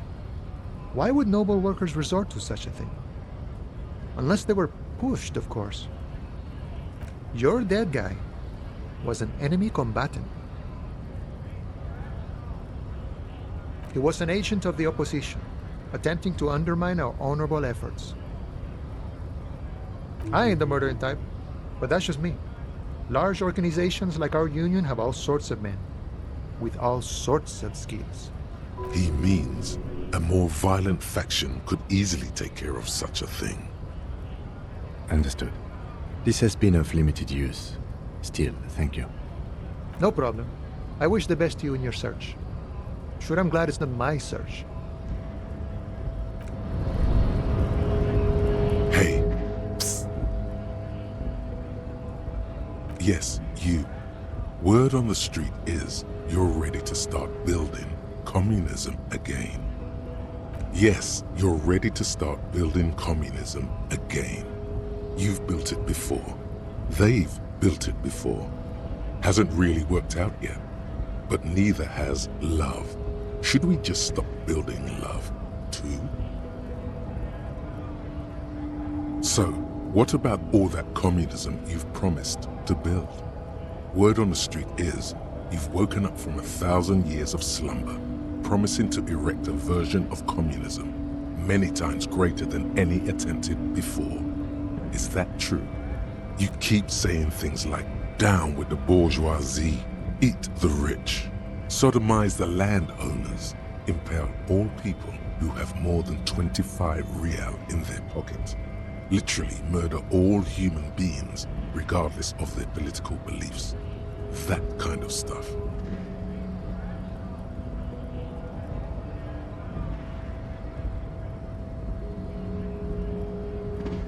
Funky style.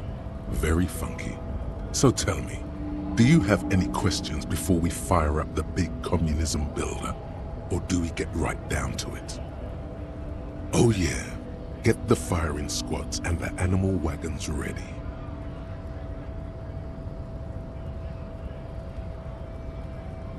Too late to back out now.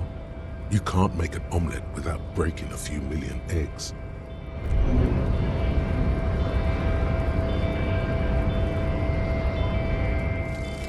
Aces high. For the rest of the world, the Aces High is just a cool Revachol thing, politically neutral. In Revachol, it still holds revolutionary connotations. Also, have you looked at Lieutenant Kitsuragi's clothes? He wears a bomber jacket, just like the ones worn by aerostatic brigades, and those cargo pants could store tools for hot-fixing your aerostatic. Maybe you should ask him about this.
rotting man lies on his side. The lieutenant adjusts his glasses and takes a deep breath.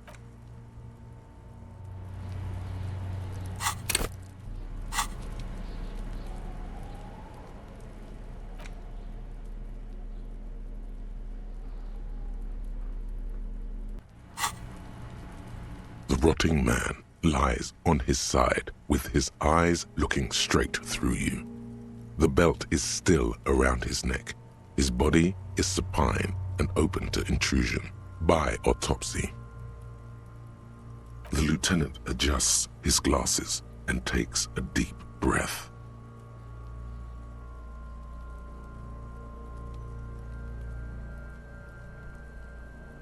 Shoot, Looney Rooney. Huh? You're misquoting me, Rooney. I said communism killed me. Love did me in. Come back later, Corpo. Amuse yourself with my frank manners and my memento mori features. If possible, also, see me in your dreams. Come on, officer. You know what a field autopsy is. You've done 100 of them.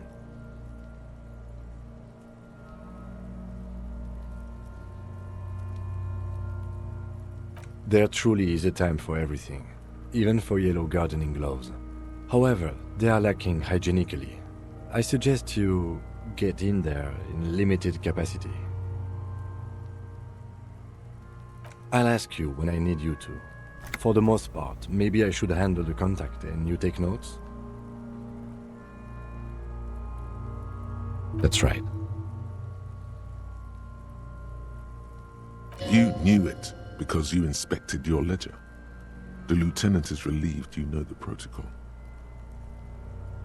The dead man stares in silence as you crack open the ledger. The bright red paper is covered in boxes and lists, describing the condition of his skin and organs in 3 parts. Above those, an 11-field info form needs filling out first. It begins with, "That's you."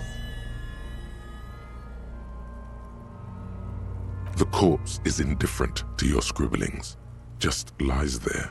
The next box says, KK57-0803.0815. Next, NA. Next, NA. Roughly 50. Try 40. The damage is so extensive, it's better to err on the young side. He nods. Mondial. The pudgy mess of curdled meat looks neither mondial nor anything other. Fucky! Male. Pigs can have sex! Nor does he look male, with his pregnant belly and indistinguishable face. We're still going with March 4th, 51. What else? 9. Body identified by is non-applicable. 10. Case number is the same as the coroner's case. KK5705030815 listens, motionless, with the cargo belt still around his neck. None, at least not after the initial examination. A strange word, treatment.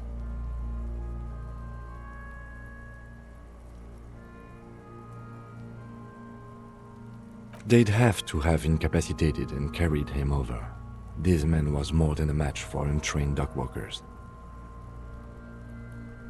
Your central nervous system recognizes this gesture.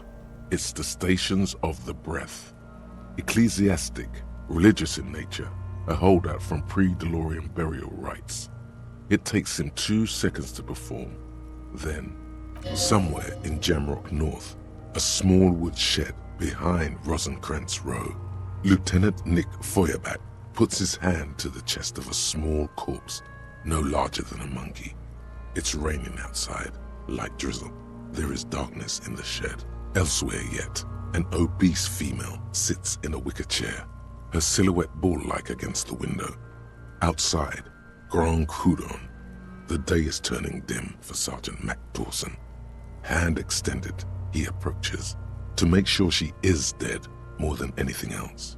And so, all across Jamrock, Coal City, GRIH, 42 deceased persons found today, 42 stations of breath. We should start the post-mortem. The corpse cannot feel Kim's hand on his chest. It no longer meaningfully interacts with its surroundings. A thicket of boxes and lists on red copier paper tries to answer why. Clothes. The deceased wears armored boots and white briefs. The make of the briefs is Babrodine, I think. Let's see.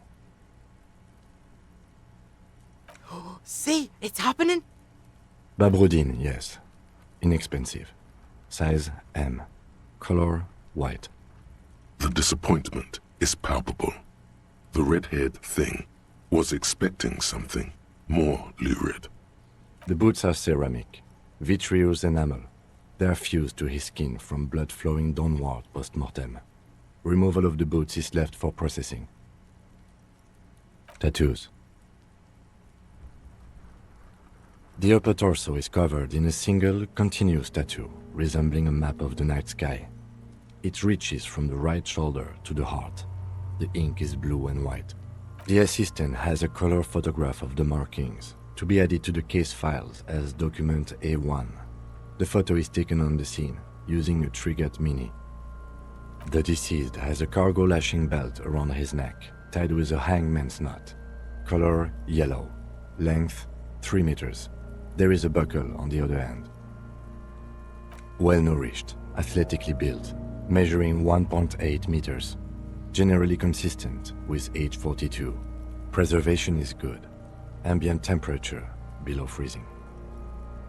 Body hair is light brown. Distribution is consistent with the age. The deceased had male pattern baldness. Hair is combed back, short.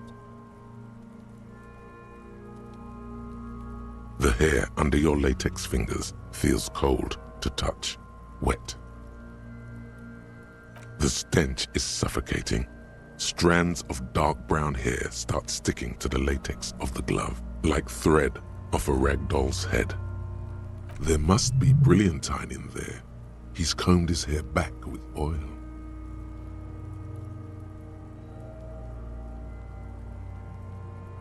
More hair sticks to the glove. Hair off the rain-soaked head of a dead man. There are bumps and dips on the skull below. There, dead man. You were someone's child. It's all over now. The lieutenant watches you in silence. That was some sick shit, Sekopa. Lividity is consistent with hanging. The head is congested. Contusions are present on the head, chest, and thighs, consistent with stones thrown. Low velocity. Fucking low velocity? You think Kuno doesn't know what you're talking about? Velocity was fucking max. Talking shit about Kuno's velocity. In addition, there are bite marks on the face, scalp, and chest, consistent with predation. Ligature mark. The steel wiring. There's too much of it. We need to remove the belt so we can get to the ligature mark. You got just the right tool for that. The chain cutters. The hanged man lets out a joyous little bubble of rot from his nose. Always good to think ahead. Now, we need to cut the belt to see the ligature mark below. Carefully, with as much precision as you can. See? My pig is gonna fuck his head off. No, he ain't. Your pig's a boring fuck.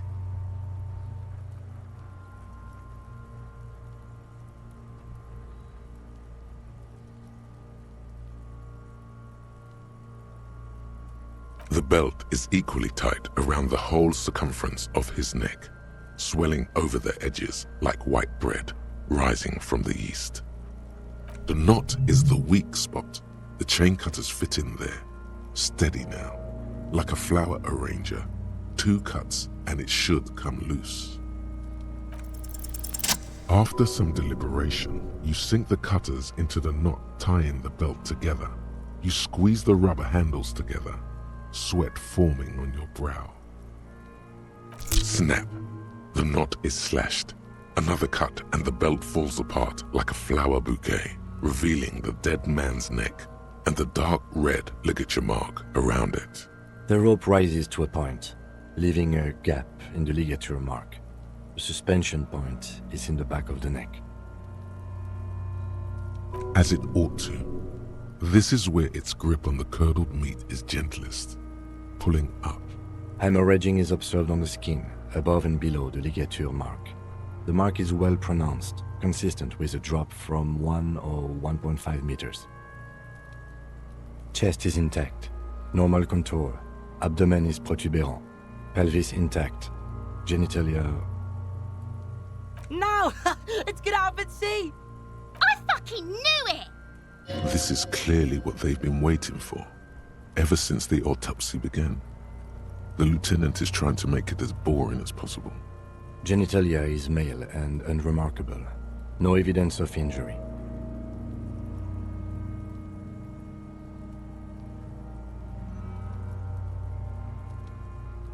Ah yes, your hunch before. We can have a semen analysis requested from processing, if that's what you meant.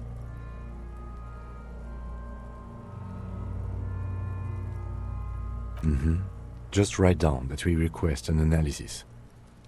The corpse with his pants down does not have an opinion on the subject. All he has is genitals and a deathly odor. The dead man's penis is average-sized, congested from the downward collection of blood. The testicles are uneven in length, hanging underneath. The genitalia is greenish. Marbling is present around the crotch. Back is symmetrical and intact. Upper and lower extremities are intact, but asymmetrical. There are combat injuries on the right hand, thigh, and hip. Bullets have bitten little pieces out of him. It must have been excruciating, especially the hip. Before you is a temple of pain that knew little tenderness in life. In addition, I see smaller, residual scars, too numerous to count, covering about 30% of his skin. From wounds sustained over 2, maybe more decades, dispersal and accumulation indicates long and active combat duty. Last item, hands. His flesh is cold, icy. Pleased to meet you. Where are you from and what's your name? I'm only fucking with you. I know where you're from. From Cappadocia. And your name is Il Corbo. What can I do you for, Il Corbo de Cappadocia?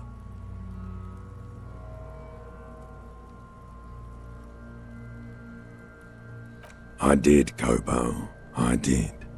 Reminded me of when I was just a small boy, before this happened to my face and my body.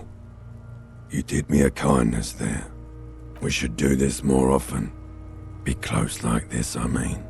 Hands are clean. No sign of injury from struggling. I was. Maybe I'm just not seeing them. Honestly, the stench is making it hard for me to think at the moment. Ooh. That's all for the external. Well done. What next? Central nervous system. I have nothing. Do you have anything on this man's central nervous system? You don't even have a joke. Musculoskeletal. Purge fluid is coming from the mouth. Not injury related. Eyes and tongue protuberant. Hyoid bone. Let's see. With his eyes almost closed, the lieutenant puts his hand on the dead man's throat and begins to massage it, gently. A rotting smell erupts from the mouth. Purge fluid runs down his lips, black and viscous. Yeah, jack that fucker off! The hyoid bone is fractured. The rest of the musculoskeletal system is intact. Unremarkable. Respiratory system. Oral cavity shows no lesions. The victim has received dental implants, possibly after a combat wound. Mouth swollen. Hemorrhaging present in mucosa of the lips and mouth. From here, it looks as though the clown-faced man is screaming. The tendons of his jaw are torn apart. Hyoid, ripped from the force of the lieutenant's hands. No scream, no sigh of relief rises from the darkness inside. It's humid there. Sickly sweet air, unlike anything living. You feel like you're about to throw up again, straight in that mouth of his. No, you don't. You can keep it in. You can keep anything in.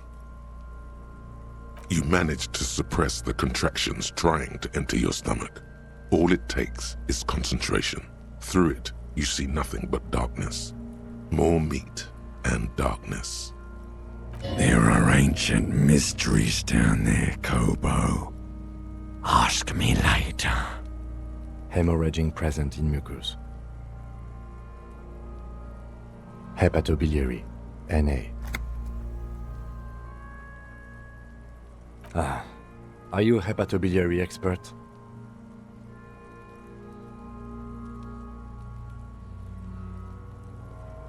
Neither am I. That's it. Same for toxicology and serology, NA. Unless you have untapped reservoirs of knowledge there? We already have one test as per regulation, and we already requested semen. Pigs requested semen like it's no big deal. I'm not even interested in these boring mulkas anymore. I haven't sucked him off or anything.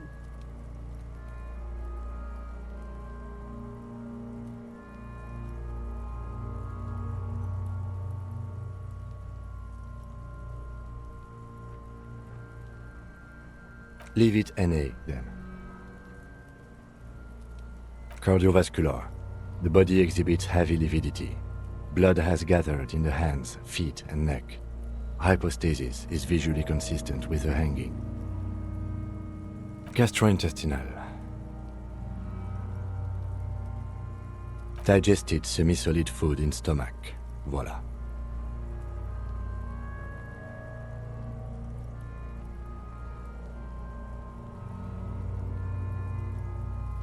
What's next on the list? Let's see. We have bite marks, contusions on the head and chest, and a ligature mark encircling the neck. You'll need 3 fields. Leave a 4th one too. Head, chest, and scalp bite mark injuries. Predation by birds has caused damage to the body. Odontologist does not need to be consulted. And your opinion, officer? Agreed. Next injury? So, the scalp bleeds from a post-mortem head injury, a stone. The injury does not have the rim of an early inflammatory response. The perpetrator on the scene has confessed to causing it post-mortem. At maximum velocity, fucko! Has confessed to causing it at maximum velocity. Coagulated blood sticks to his scalp and chest, where the countless stones have hit the dead man. Beneath, the description of injury. 2 boxes. Right. Next. Nothing. Just in case. The corpse lay slouched to the side, oblivious to its surroundings. The field autopsy form describes his... All right. Bite marks. A dark red abraded ligature mark encircling the neck, with a gap on the nape measuring, let's say, 7 centimeters. The hyoid bone is fractured, the cervical column intact. I see hemorrhaging on the skin, above and below the ligature mark. Depth of the mark, 1 centimeter. No signs of clawing on the neck. Below the note, 2 customary boxes wait to be ticked. The man's head jerks to the side. The ring around his neck is visible.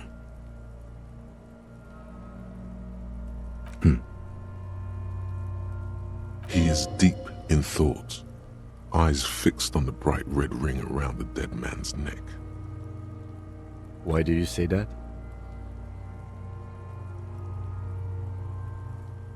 Okay. Why don't you think it was fatal?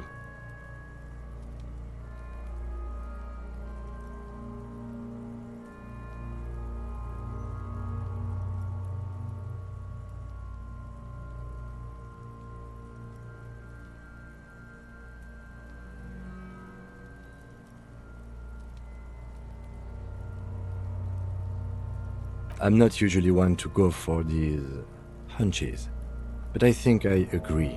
I thought we had our cause of death here, officer. Now I think we should leave it empty, at least for the time being. Let's wrap this up. I pronounce this field autopsy over.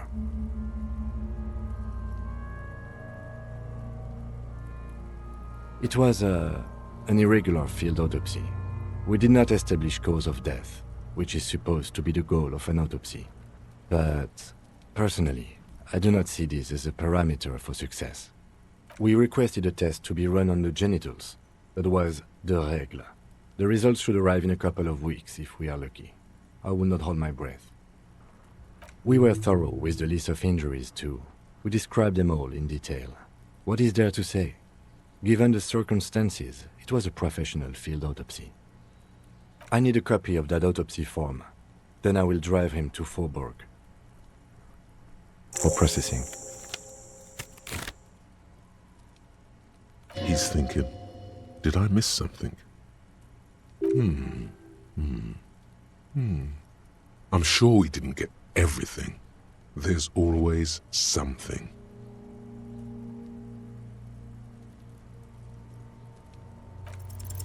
You run your hands over the victim's cold body, his limbs, his torso with its swollen organs. Maybe you should be more thorough. The genitals in his breeches continue to be unnoteworthy. You see the penis of a dead man. If you've seen it once, you've already got the picture. Can't get enough of that dick. Do you think we missed something? You can't shake the feeling that there are more secrets concealed in the flesh before you.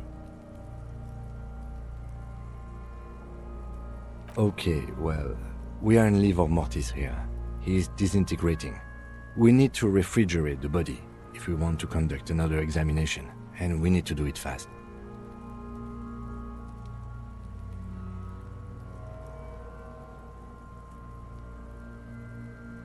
It would have to be industrial in size.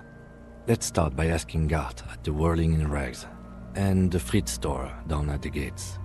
If they don't know, but only if all else fails. Fuck are you looking at, Beano man? You want a piece of the Kuno? Wanna get fucked? Only if all else fails.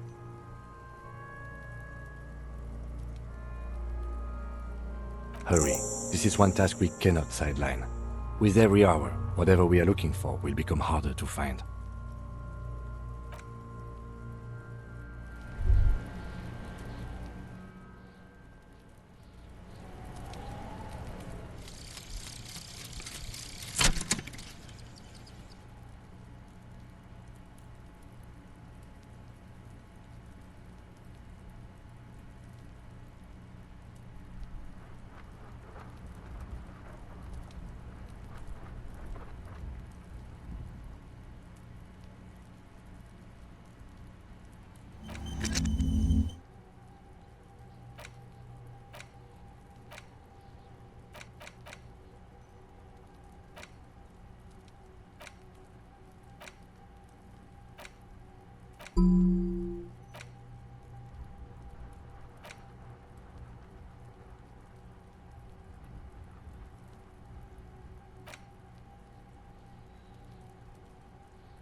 Can I help you?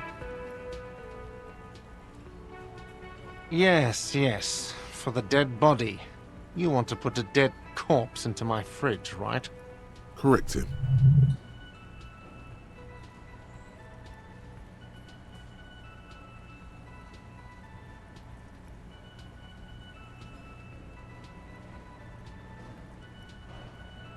I don't care. You're not putting a dead body into my fridge.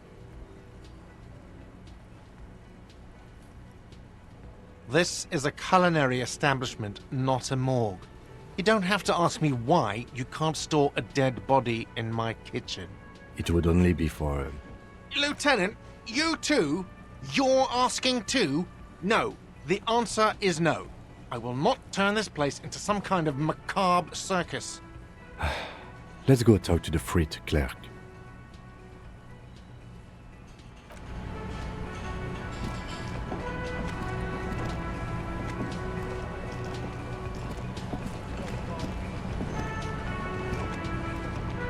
The man ponders his cooking utensils and gives you a little nod, acknowledging your presence. The mention of mañana gets his attention.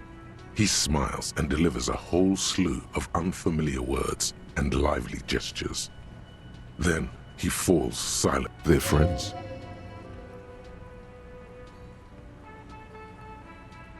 He looks up at you, then looks away quickly, shrugging and muttering something to himself. Shrugging is an international sign for, no, I don't know what's behind that door. The man says a couple of sentences in that strange language of his, and then seems to wait for you to speak. Boars need more vodka? Okay, so it's vodka that keeps the men happy and in good spirits. Clever move by the Union. Vodka borscht! I love it, Bratan! Turn it the fuck up and then ask for some yourself! Turning it up seems like a dangerous idea, honestly. The place is a powder keg.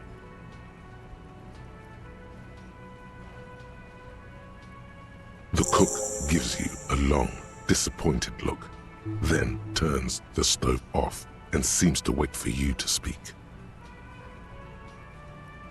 The man keeps shaking his head. His eyes seem sad. Then he starts swiping crumbs off the countertop. I don't think he understands, officer. We need to find some other way to make ourselves clear. He's from Grad, a Koiko. With the mention of the word Koiko, the cook starts talking excessively, his hands up in the air again. He's happy for some reason.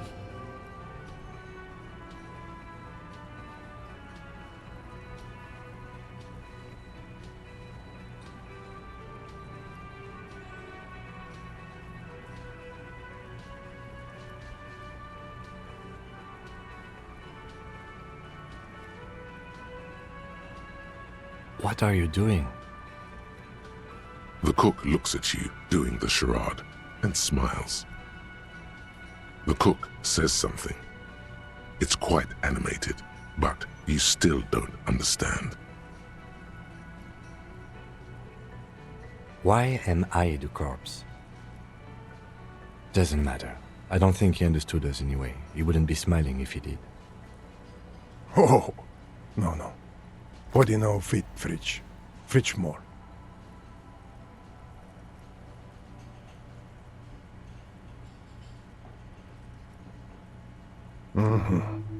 I know. Okay, we have our answer. It won't fit. We need a bigger fridge.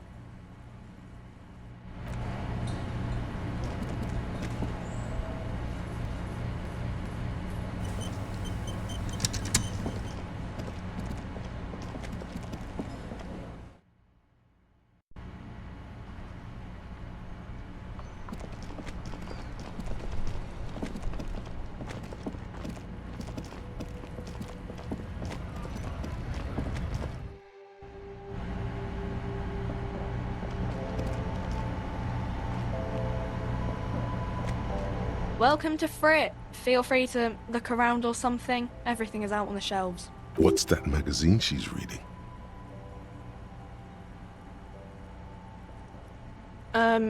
Okay.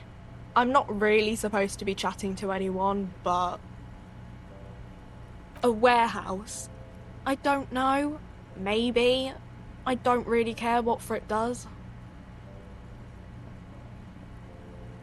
She scrunches up her face into an expression of consummate adolescent skepticism. Fine. Frit doesn't have a warehouse. Just a little back room here. Okay? Right behind you.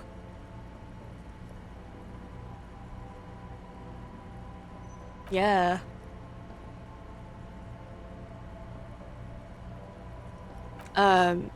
You're joking, right?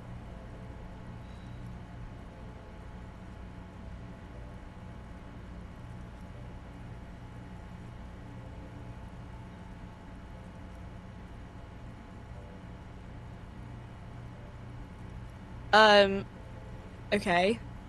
It wouldn't even fit, you know. Now that I'm looking at it, maybe a glass-doored fridge in a public grocery store isn't the best option for storing a corpse.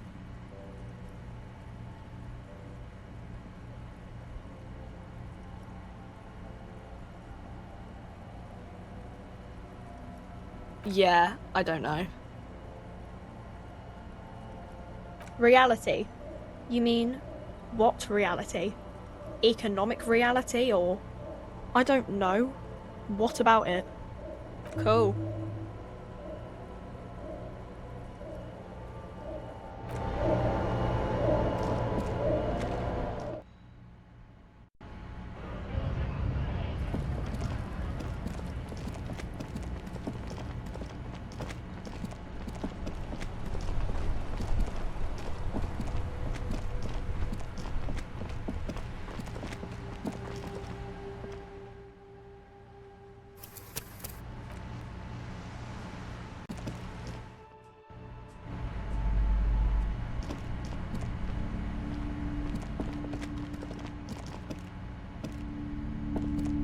You see a set of tattered curtains blocking the way to another room. A strange cage-like trinket dangles from the curtains. Excuse me, officer. The back room is strictly for employees only. Nothing. Why aren't you browsing the books? Don't you feel compelled to look at the books? You ought to. Oddly enough, the more she tries to draw you away from the curtains, the more alluring they become. You see some kind of charm, an irregular polyhedron assembled from bones, sticks, and straw. Inside, a disturbing fish head with empty eye sockets stares at you. Aside from poking at it suspiciously, there is nothing else to do with the fish head charm at this time. The curtains remain shut before you. Just as you're about to pull apart the curtains, the petrified voice of the shop owner cries out once more. Sir, don't touch that. I told you it's off limits for the customers. Parapsychologically speaking, we're done if you decide to open them. I won't be held responsible for the consequences. It's too dangerous. She looks away, mumbling. Why is everyone always messing with the curtains? Why can't they just buy books like normal people? Why? It's not like anyone was killed there. I am sorry. I don't mean to be so impolite. Just please don't go there. I can't allow that. You'll only make things worse and unleash the powers. The curtains do seem frail suddenly, not robust enough to contain a slippery darkness.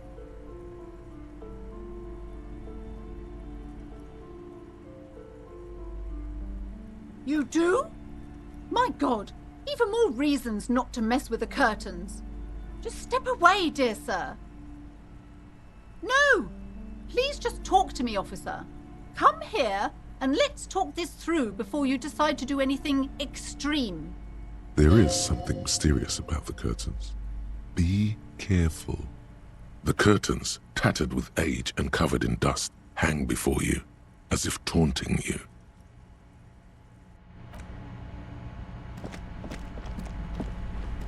Welcome to Crime, Romance, and Biographies of Famous People. My name is Plaisance. Be welcome, and please take responsibility for the energy you bring into this space. A golden pendant hangs around the woman's neck, in the shape of what looks like a tiny fish head trapped in amber.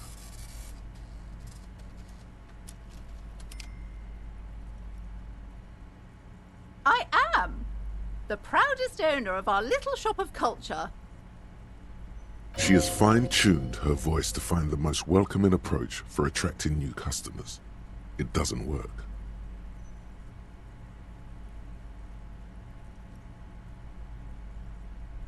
Annette, yes, my daughter. I hope she wasn't slacking off again with her nose in science fiction. Tell me, was she at her post doing her job like a proper girl?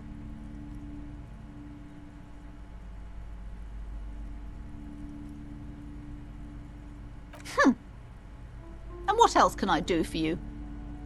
I already told you, it's just a storage room for employees. I don't understand why it's so important to you. Just let it go, officer. Go buy some goddamn books. You're supposed to be drawn to the books. It's just for decoration. Okay, fine. It's just because this place is cursed, just like everyone said. They don't call it the doomed commercial area for nothing. Are you happy now, officer? Happy that you've ruined everything? Take it easy. You've broken her resistance. Pushing her further will gain nothing.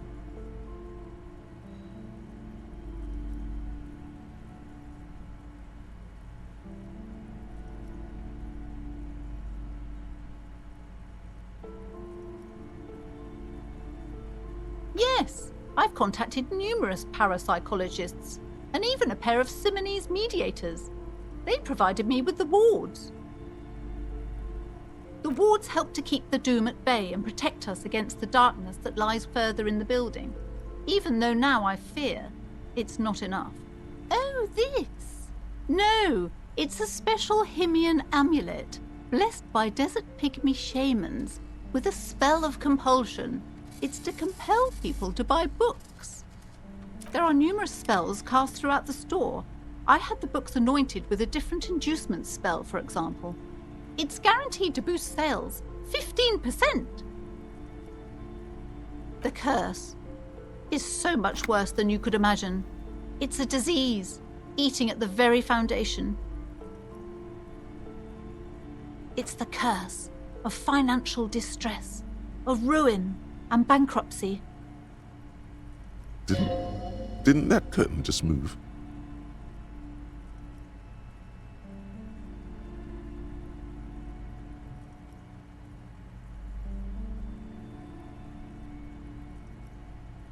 Everyone knows that all the previous companies in this building have sooner or later declared bankruptcy, and their malicious spirits are still here, feeding off bad business practices and disappointing income statements. There's something wrong with this building, I can tell you.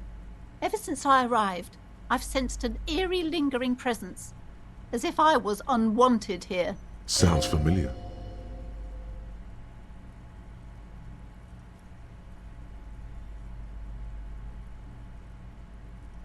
Truly so? Perhaps the dark energies are leeching off you. You shouldn't stay in the store too long. It may be dangerous.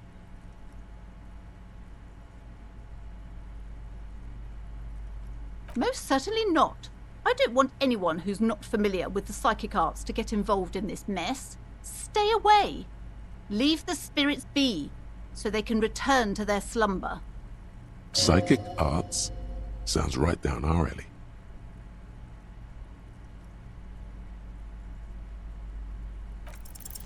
Slither up to her, you silver-tongued fiend. Show her what world-class perfidy looks like.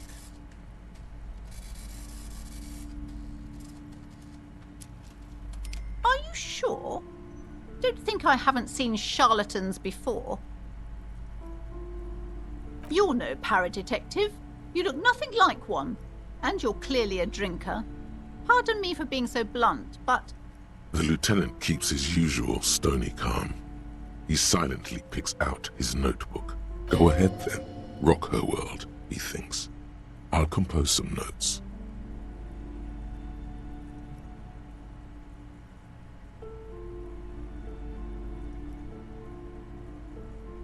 How do you know all this? Here we go. I should have realized. A pattern lies within the fabric. The hand of fate guides us. Our meeting couldn't have been mere chance. Perhaps you truly are the one to deliver this woman from the doom. But I am not the only one at risk. I have to think of my daughter. You are certain you can help us? Keep us safe? I can't allow any collateral damage to hit us. If you promise, good officer, then you might be our last hope. Do you swear it? Thank you, sir. There's one more thing I haven't told you about yet. The entity. Do not act surprised. You know of these things, sire. You have? The entity takes the form of a woman, a witch probably. I've suspected that she must be connected to the curse ever since I first saw her. Did you know that she lives inside the chimney? Yes, that chimney is part of the building's central furnace, and it's enormous. She has barricaded herself behind some metal security curtains. God knows what she's doing there. Some unnatural magic, I assume. You should go find the entity and ask what happened to all the companies in the building. What is the source of this curse? Here's the key to the warded door behind the curtains. Take it. Oh, and please do return to me after you've looked round. I'm quite anxious to know what she has to say about the curse. What you discover in there. Unbelievable darkness and ruin.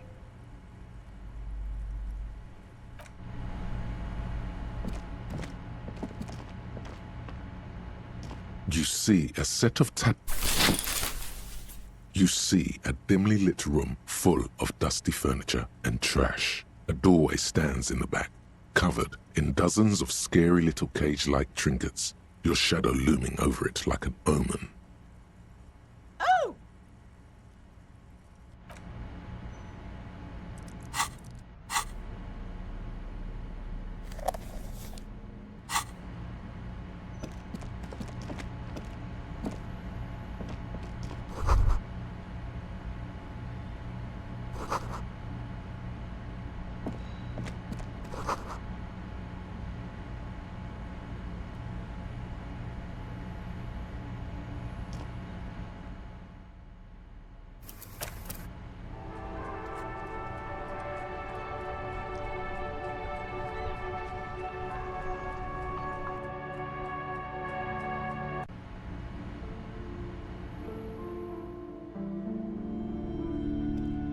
A heavy door with a missing handle stands before you, covered in dozens, if not hundreds, of little oddly shaped trinkets and charms. Detective, you're the one in charge.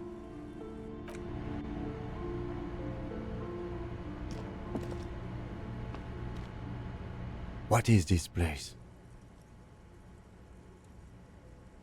Yes, I doubted it. An eerie feeling rises in your chest.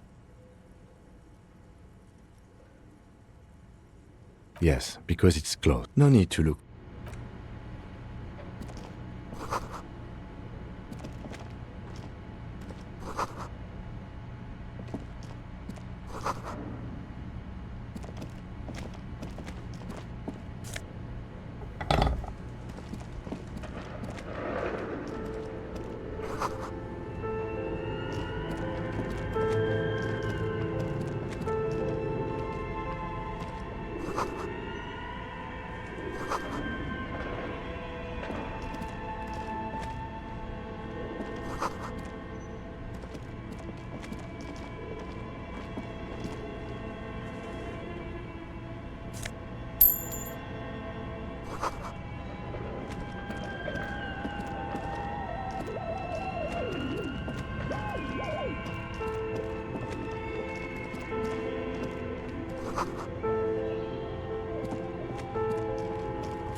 You see, the bear looks oddly realistic.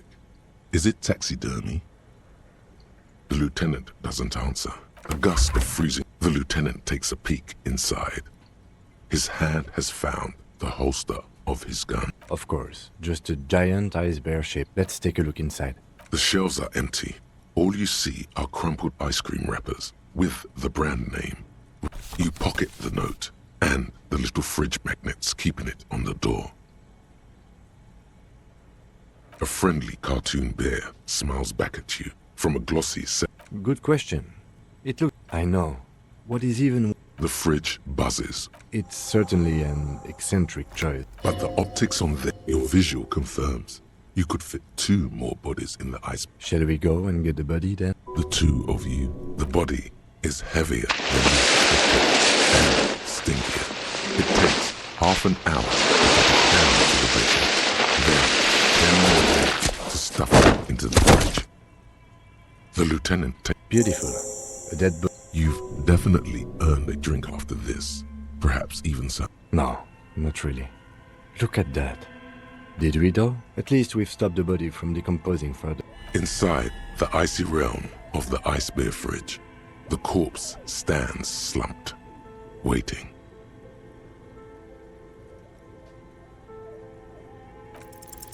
Your arm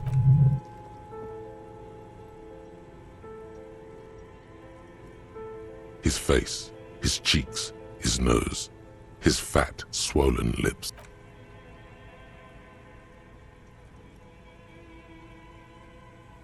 The oral cavity is cold and moist. A ball. You're on the right track. A vision of black. You see a hole. An abrasion collar. Abrasion collar. A black trickle. Your index fits right in there. The basal, your yellow fingers. The undulations of the limbic system have ended. All. The lieutenant answers. Your fingers are. All the muscles in your body harden. Time to. Your fingers reach to ice cold. The pain is barely noticeable under the adrenaline. There's the object. We have the makings of a very small exit wound here. Can you get to it?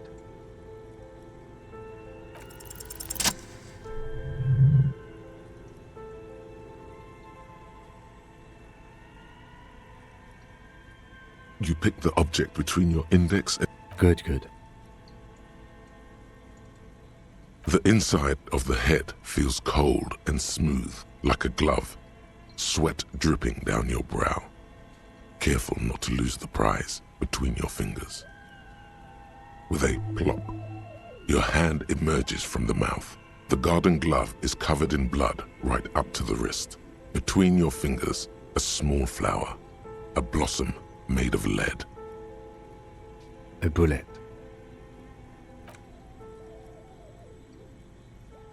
The bullet falls in the bag, leaving a smattering of blood on the plastic.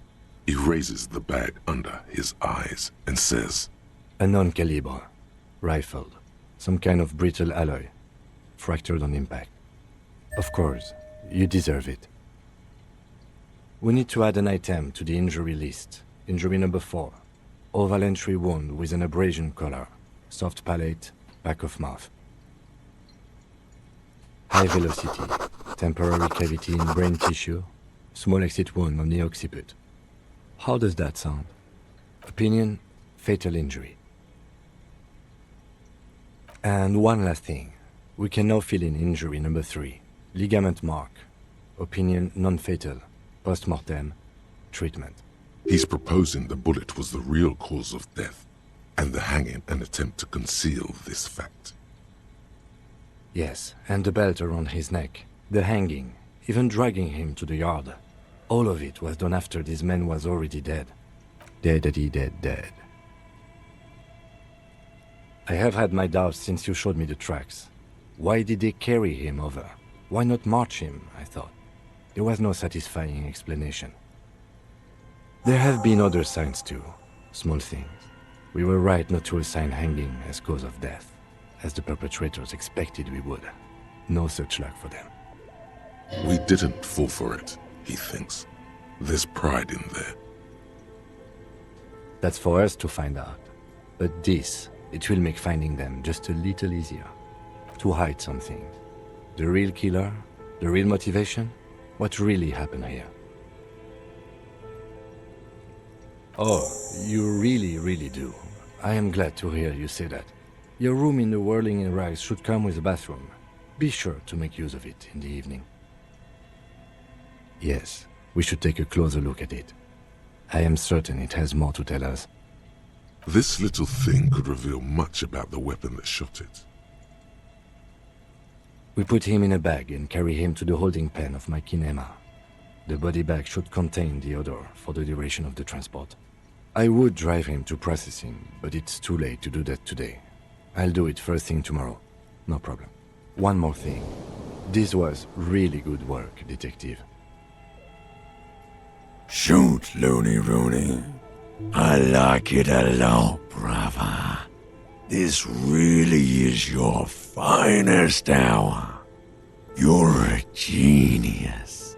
A regular Corporangelo. Oh yes, Kobo mi Lobo. In the gift horse's mouth. Tracts and wakes and waterways. Ancient materials buried. Just a small gulp away, my beloved Kobo. A small gulp away. Come back later, Kobo. Some kind of superstar. They say the world isn't ready for a rock and roll cop. No one wants their state monopoly on violence to be mixed with celebrity worship. They claim to know it would be dangerous for detectives to rise to the ranks of demigods and have sexual encounters with barely legal cover girls. It would be insane, they say. To all this, you say, fuck off and die, in a cool voice. You people have no idea how good these cops are gonna get. They're gonna crack 20 cases a day. In the future, cops will be like astrophysicists, or prime ministers, or prophets. And you're the first one.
A few bricks have fallen off, revealing a compartment behind the wall. There is, yes. And there also appears to be something inside the hole. Interesting. Do you want to take a look? Your hand reaches deep into darkness and spiderwebs. Rummaging around, you find rusty rifles hidden away. Most of them are rusty and inoperable, like the rest, but one catches your eye. A bolt-action model with a fine wood stock, in better cosmetic order than the others. That's a rare sight. Seems to no longer be functional, but still a beautiful thing in its own way. It means there are firearms, albeit inoperable, still lying around in Martinez. It's an interesting coincidence, I would say. Might come in useful in the future. He likes this find. Seems like an old bunker from the revolutionary period. Look at all those rifles. Must be an old weapons cache.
The bear's eyes are still glowing red.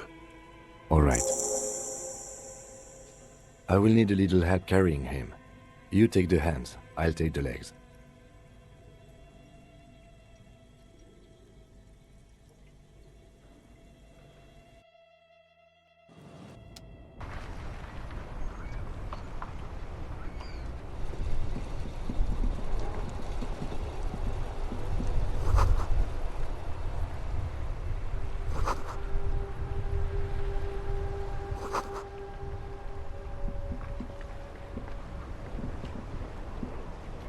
The worn and beaten wooden planks of the bench do not look overly comforting. We can sit on benches after we've solved the murder. Let's go. You can revisit the bench if you ever need to pass the time when Lieutenant Kitsuragi is gone.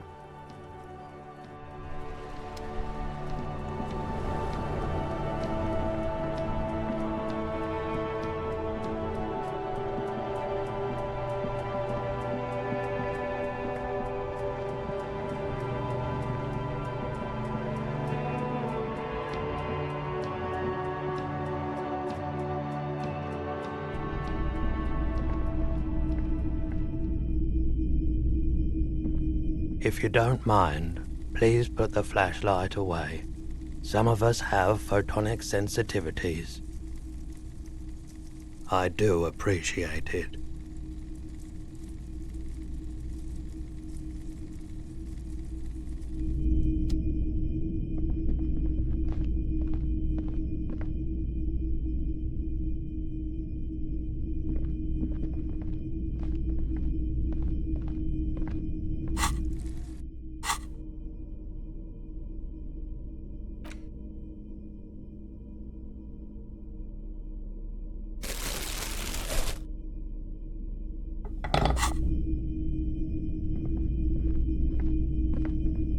Hello again. How can I help you? Someone else came here earlier today asking the same question. I promptly sold her the gun you pawned a couple days back. What? Sold? The lieutenant shifts from one foot to another, alert.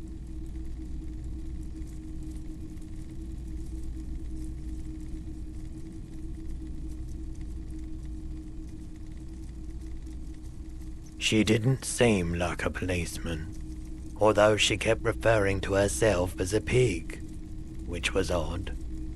I found her interest in the gun a bit obsessive, but I was just happy to get rid of it, and of her.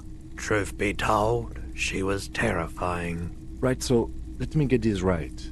You sold your sidearm, issued by the citizens' militia, and now a civilian is running around the streets of Martinez with it? Miraculously, his face does not reveal what's happening inside.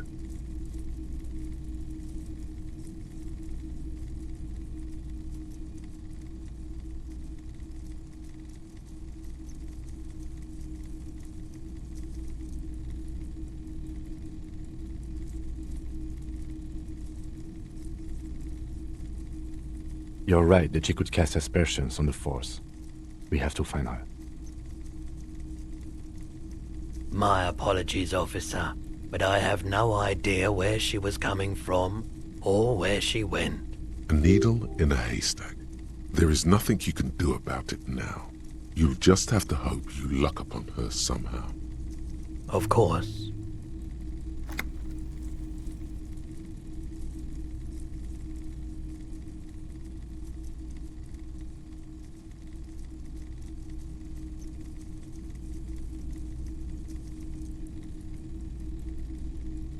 Sure, let me have a look.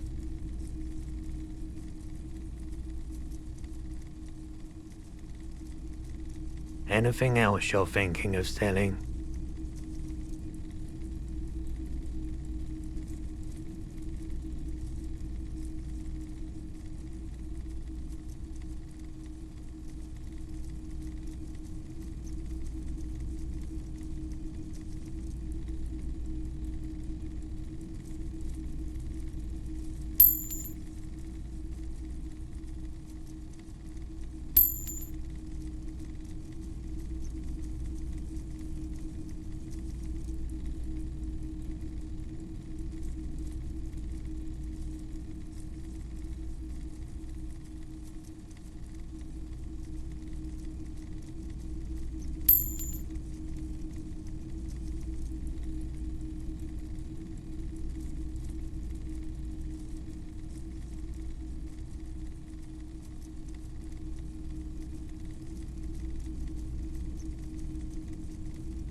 Another time, perhaps.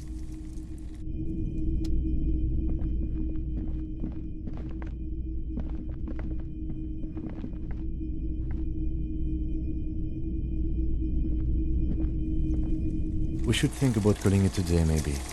The nights are still miserably cold this time of year. You should take care of that, then.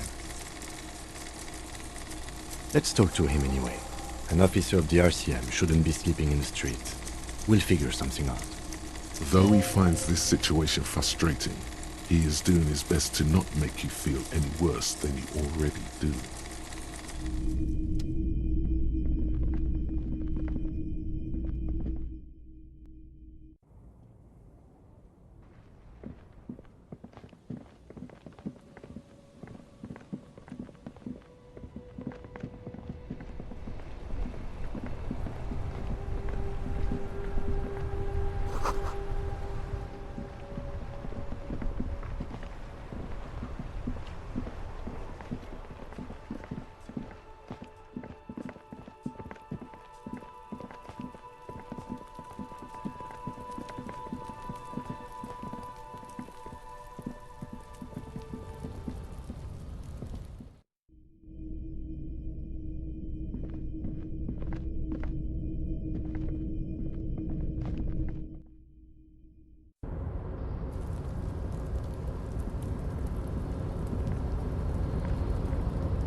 Can I help you? Yes, have you got it?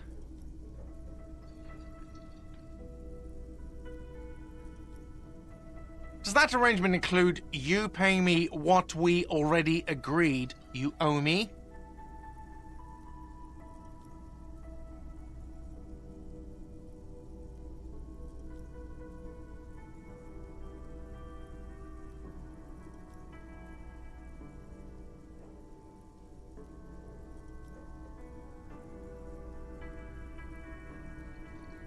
I understand your predicament as the manager.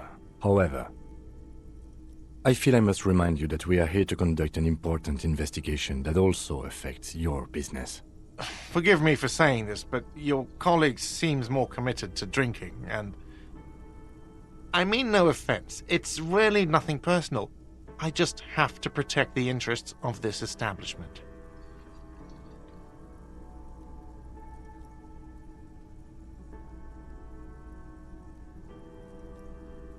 Not until you bring me the money. Okay, I might have something in my motor carriage we can use when you're done here. I really didn't want to resort to this. The man is thinking. Oh, Lieutenant, we're done here.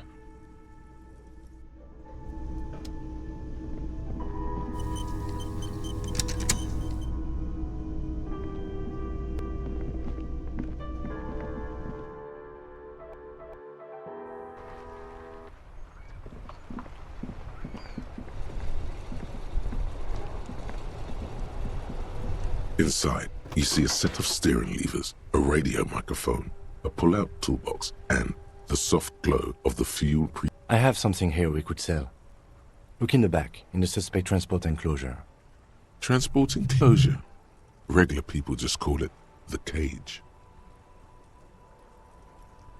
The cage at the back of the motor carriage looks rather uncomfortable.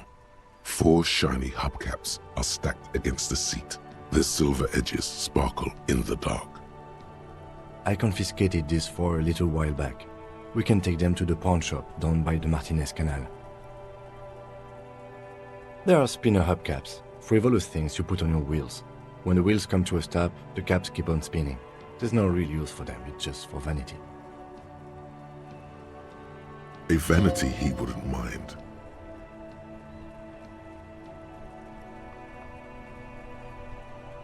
A couple of weeks ago, I stopped a young man for going slower than the speed of traffic. Turns out he was some coalition official's son and high. That they are. I was going to take them into evidence, but they weren't necessary for conviction. He never asked for them back.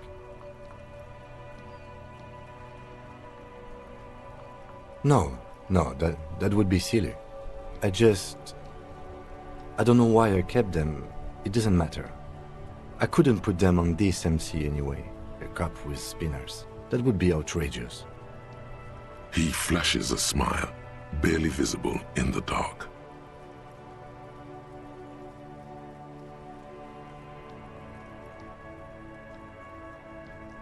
As I said, they are useless anyway. I should have remembered I have these earlier. But thank you.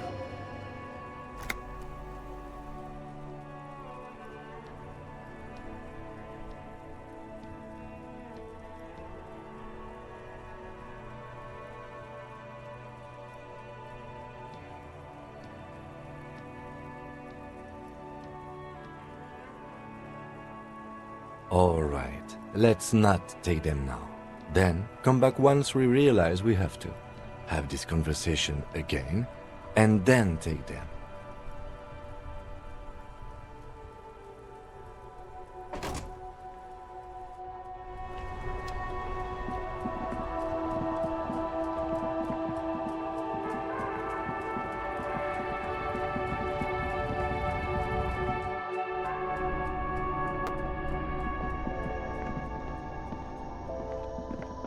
The tear machine your bottles clunk into the machine, and the money appears with a satisfying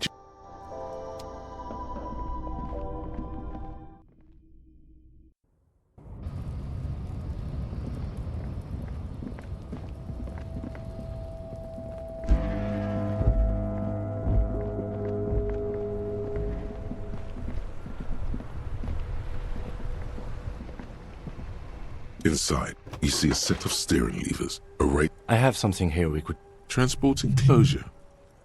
The cage. I confiscated this for a little while back. We can... The lieutenant nods as you take the spinners. This is Precinct 57. How may I assist you?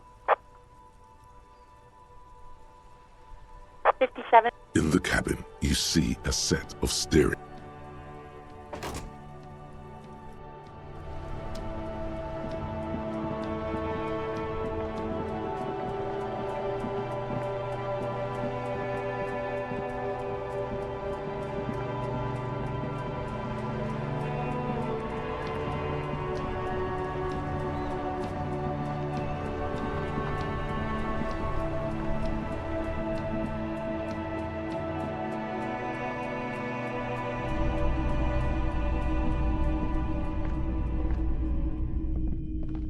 Greetings on this fine night. What brings you here? The pawn shop is always open. Feeling warm and enthralled by the movement of light, while the mind continues to race forward. Lucky bastard, he's probably on Parolidon. It's tough to come by on the street. A drug developed by the military to treat and prevent radiation sickness. It has psychedelic side effects, and it makes your eyes turn yellow.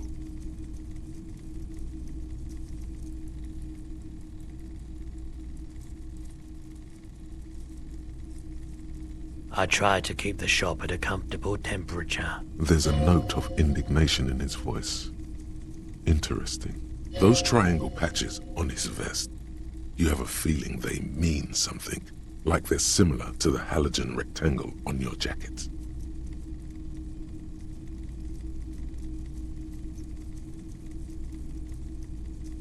I was with the Emergency Relief Brigade. You know, after the People's Pile disaster.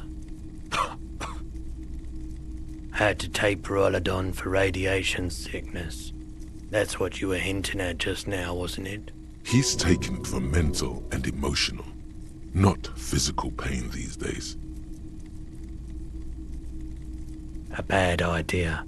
Some poor leftist built a particle decay generator in hopes of bringing affordable electricity to underserved communities. It malfunctioned. Radioactive waste everywhere. Probably some of it in you too. We were an all-volunteer force, self-organized. Tried to help the fire brigades contain the spill. I lived by the river since I was a small boy. The Esperance.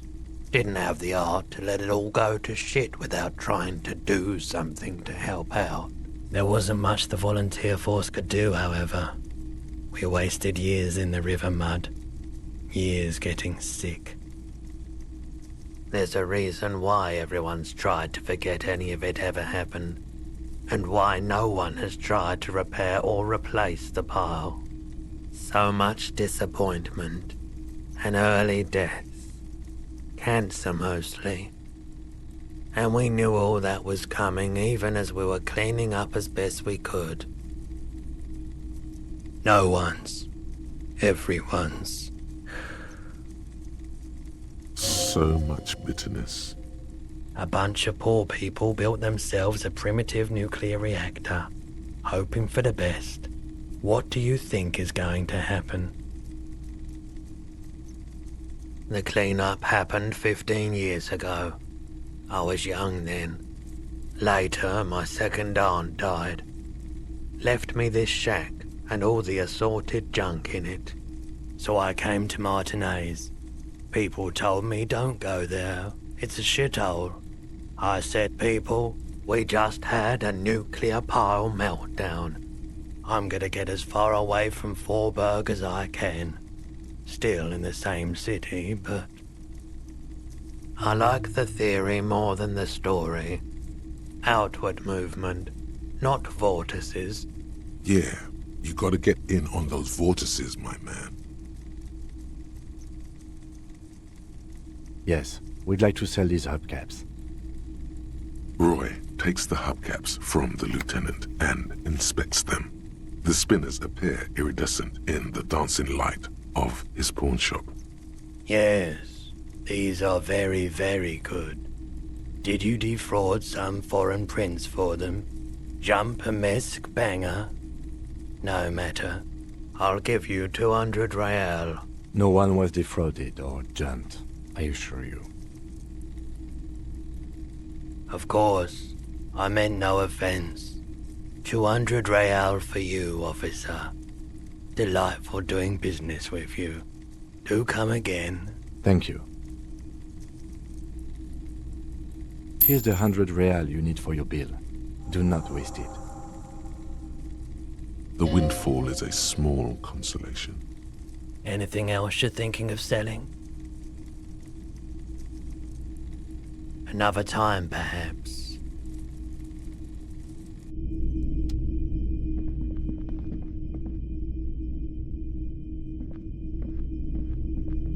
Yes?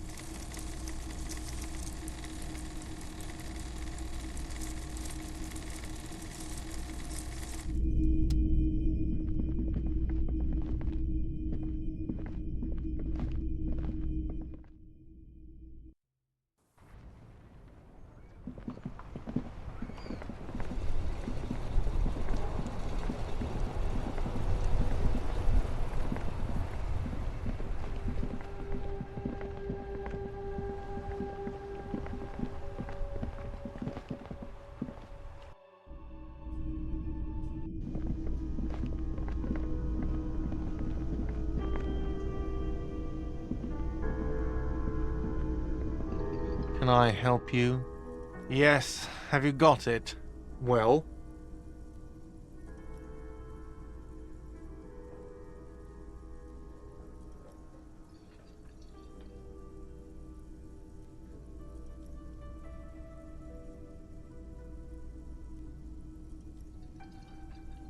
Great. Thank you, officer. That's all I wanted. Payment for services rendered. If you continue to stay here, I just ask that you please pay your nightly bill in advance starting tomorrow. He's not sorry about his behavior for your sake. Now that you have money, he really wants to make sure you're not angry with him. I'll unlock the electronic lock to your room. All the doors lock automatically at 9 p.m. Please pay for each night in advance starting tomorrow. 20 real per night. I'll take a room here too. Of course. Always happy to have officers from the RCM as guests. Anything else I can do for you? Another thing. Great. Yes? Hey, so we've been monitoring you internally, and now we know your Copo type. Guess.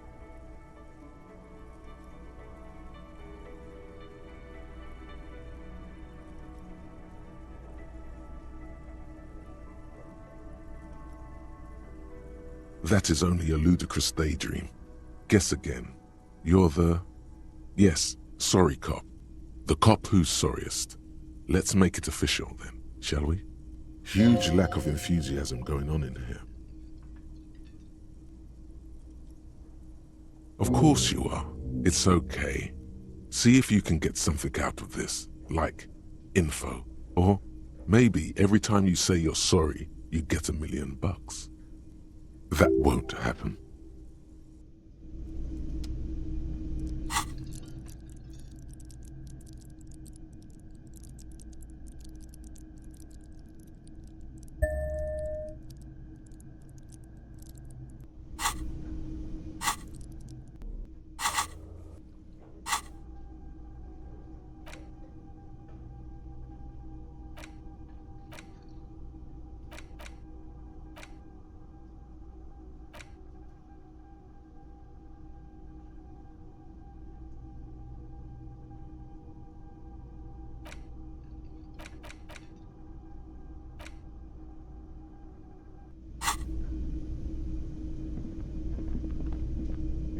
Yes?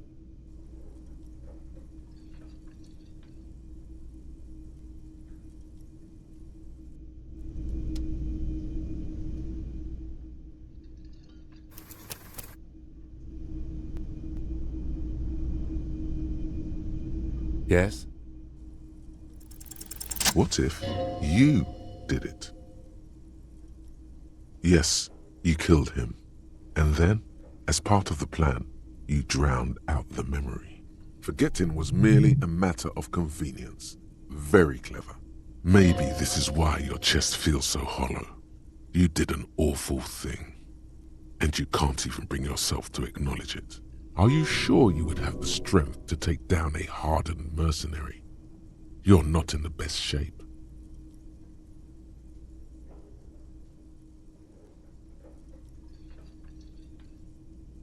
And what has led you to this conclusion?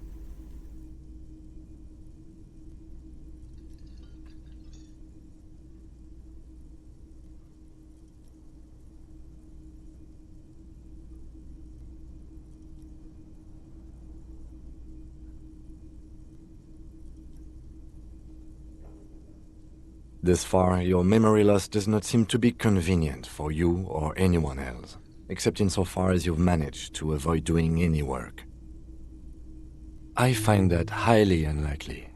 It's not unusual for detectives to feel complicit in a crime until the perpetrator is apprehended, especially when the investigation is dragging.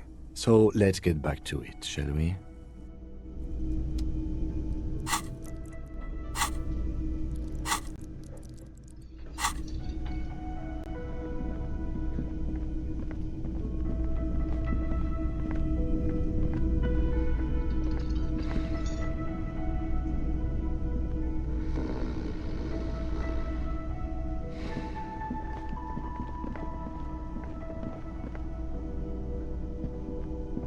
Hello again, sweetie.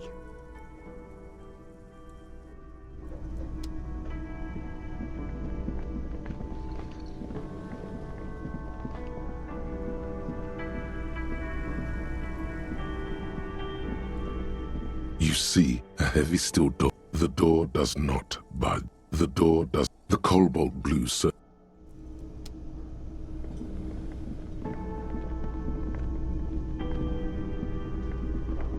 Can I help you?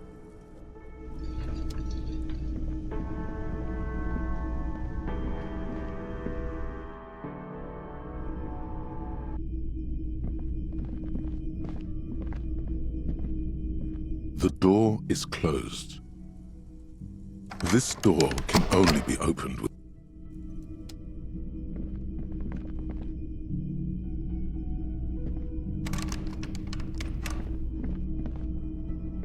This is the door to the room you redecorated.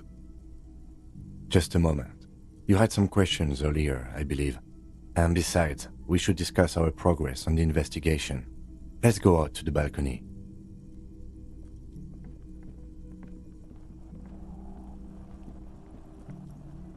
The air outside is brisk. The lieutenant is silent for a moment. He listens to the traffic hum. Then... Where shall we begin? We should talk about the investigation, first and foremost. But I also remember you wanting to discuss the RCM? I have a cigarette every night when I go over my notes. It's something of a ritual. Oh man, he looks so devastatingly cool with that cigarette.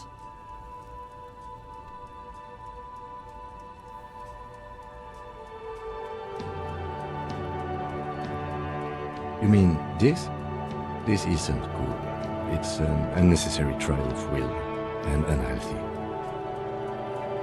Keeping the habit within the parameters he's given himself takes a lot of focus. It would be easier to simply quit. Yes, it's been a long and eventful day. Well, we inspected the victim's body, so that's good. It was not easily approachable in that state, but we did it. Our inspection could have been more thorough, as it always can, but we have some leads we can follow up on. Then you shot the body down, which was quite a shot.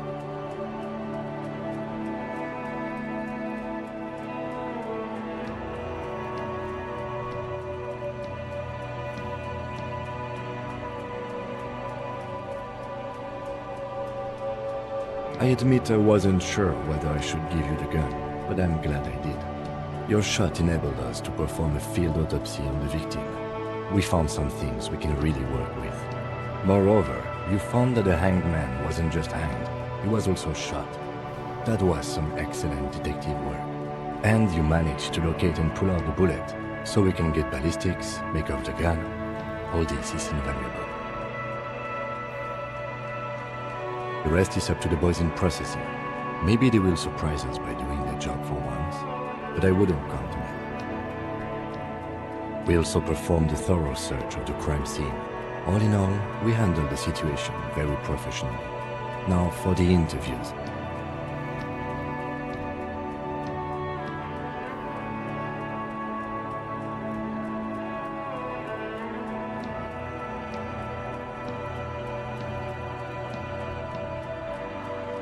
Very important indeed. Well, we conducted an interview with Everard Clare. He wasn't particularly forthcoming with useful information, however.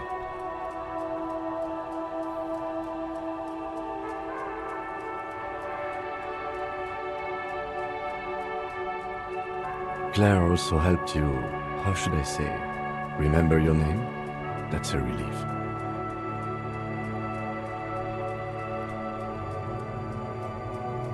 Moving on. We didn't talk to the Wild Pines rep. We really must do that tomorrow. Above all, though, today was exhausting. What's with all the running? You run a lot. Is that a standard Precinct 41 practice?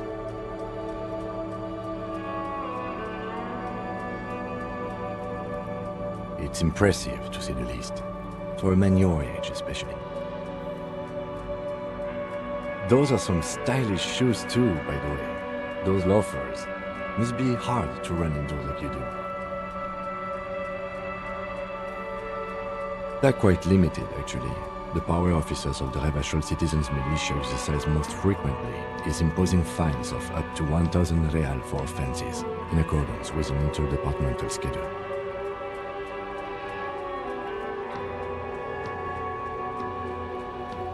Yes, although indirectly, as citizens can always request records from their local station. Officers of the RCM have been known to take bribes of less than the prescribed fine amount. It undermines trust in the RCM.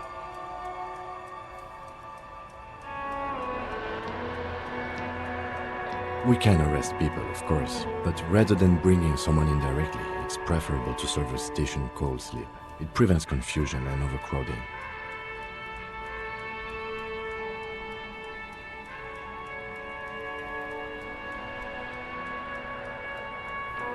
As you may have gathered from the fact that we are expected to carry a record of our kills, like the one in your watermarks, we are permitted to use whatever force is necessary, and strongly admonished not to abuse that power.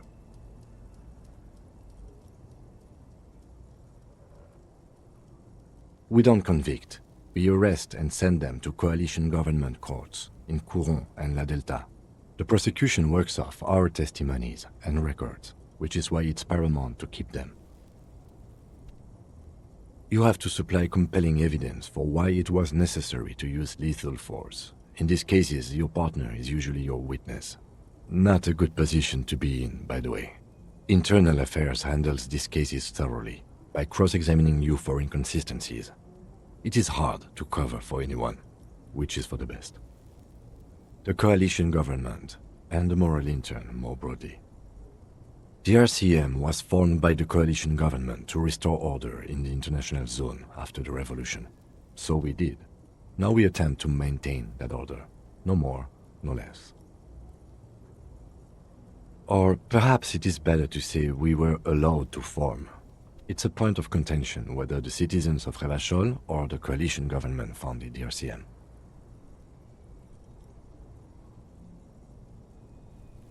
Be sentimental if you like. Either way, the moral intern leases us the right to keep the peace in this city, and they will take it away if we misuse it. The Moralist International are the world's largest political organization. You know who they are. They have been running this place after the revolution failed.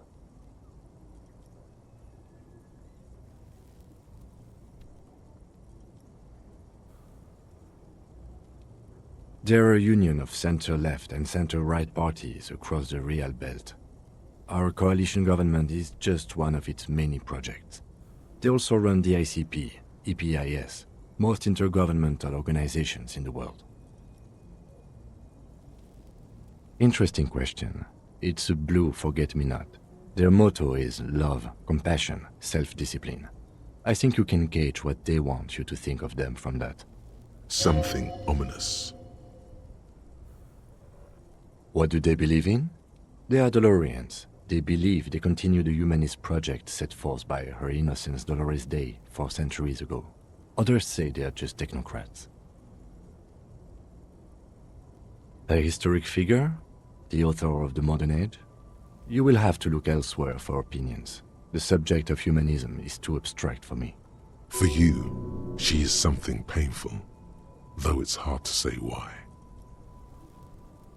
The moral intern are a fact. I try not to have opinions on facts until they change. And it doesn't look like that's about to happen. It is more than that. There's some kind of affection in him. Yes, I did, when I was younger. In my 20s, I considered myself a moralist. A blue forget-me-not, a piece of the sky. They're not all that bad. But the years have changed that. I don't know what I believe in now. No, I believe in the RCM. That's enough for me. Do you?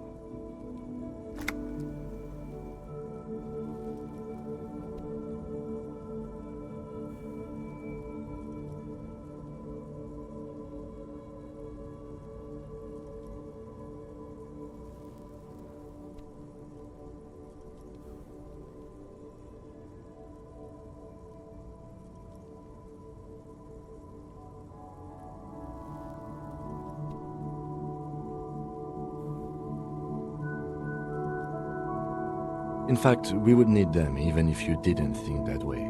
We are in what is called the twilight of international law. The laws we claim to enforce come from the MI.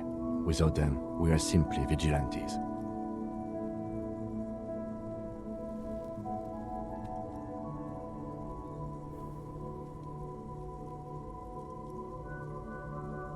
Then you will adore Martinez. For many of these people, the Union especially, vigilantes is precisely what we are. Personally, I don't enjoy it much. The lights of the orphan district are reflected in his glasses, the red and golden orbs of the motorway sliding like pearls on a string from east to west as Revachol commutes back to the suburbs. Tomorrow is Tuesday, Monday is over. The dying lights of the city shimmer below. Slowly, like luminous clouds, they pass on his lenses. The lieutenant looks at his slim cigarette, contemplating the next drag. This soldier is the highlight of the day for me, he thinks. This little stick right here. They really don't like us here. And the mouth on that kid, Kuno. It's different inland, in Jamrock and the GRIH.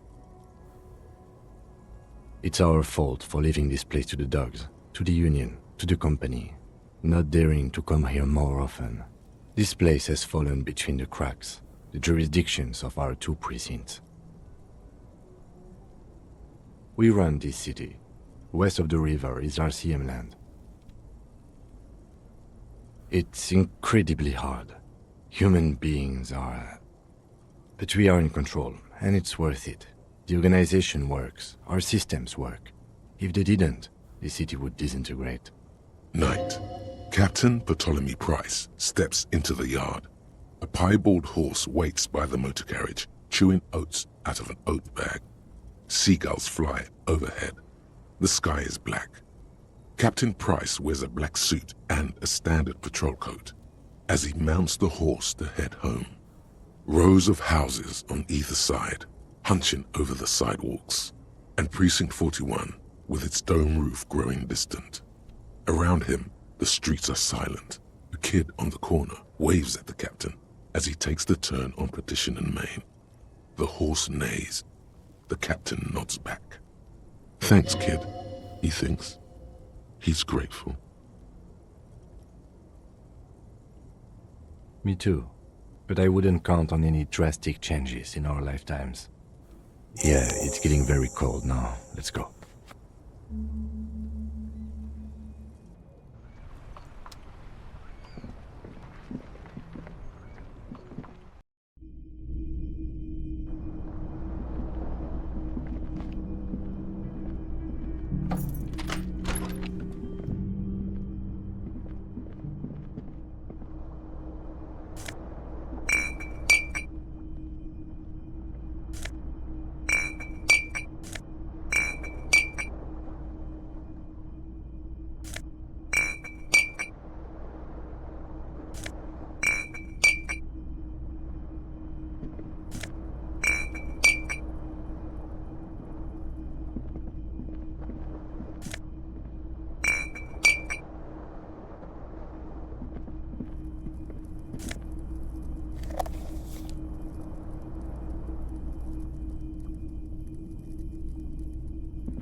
This is not the cleanest bathtub in the world, but it's cleaner than you are right now.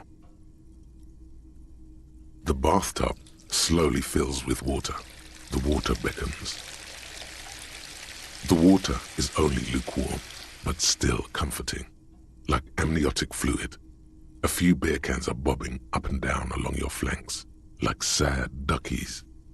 You feel nice and lonely, and so tired. Now you are alone with your thoughts in the tub, but it's easier than being alone with your thoughts outside the tub. Your fingers grow pale and are covered with tiny whirls as the water cools. What are you doing? You're not some fat fish in a fucking aquarium. Time to get moving. You see the corpse. You can still smell the cadaver on you. It's going to take more than one bath to get rid of that stench. Then, houses along a narrow street. A video rental. Darkness on the planet's curvature. The waterline recedes as you stand. You are cold now. Your clothes stick to your still moist skin.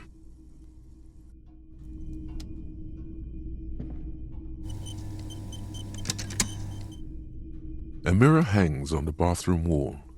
In it, your face, adorned with the expression.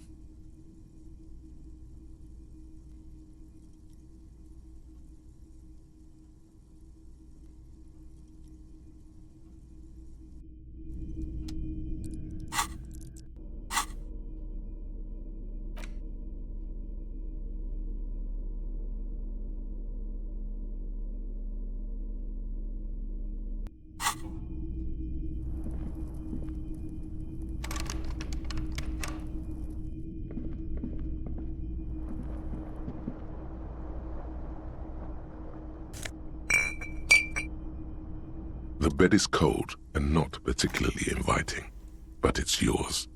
The sheets look awful. The option to go to sleep becomes available every night after 9 p.m. The sheets feel at once coarse and clammy against your skin. The bed sags beneath your weight as you stretch out and finally close your eyes. And then sleep doesn't.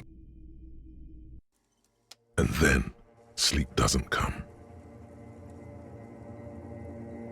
Obviously, you're in bed with your eyes closed, but it's not happening. Maybe it's the bed's fault. Its synthetic filling has separated into hard lumps. The pillowcase smells oddly.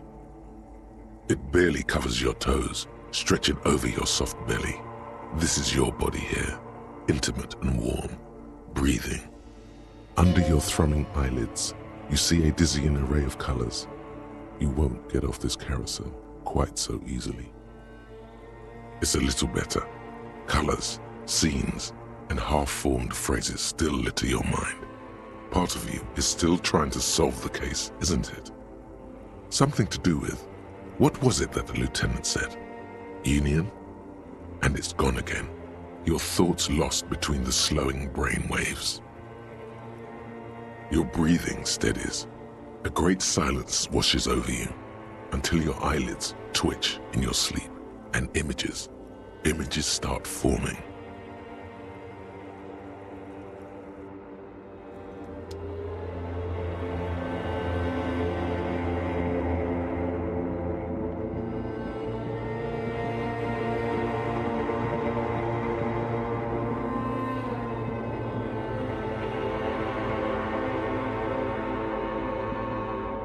Do you remember the scent of your childhood?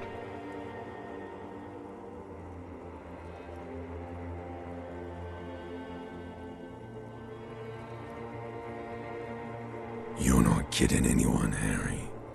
You don't remember shit. Tell me, do you remember your wife's hand on your face?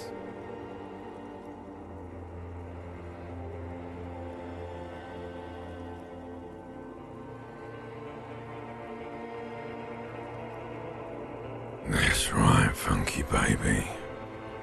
And you just stood there. One hand on the bottle and the other on your dick. Watching her go. Let it all be dragged away from you.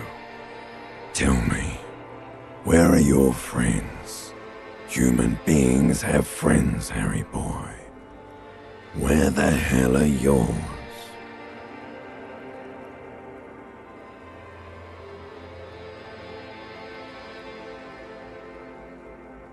No, it's gone.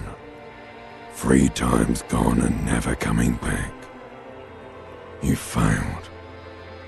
You failed me. You failed Elysium.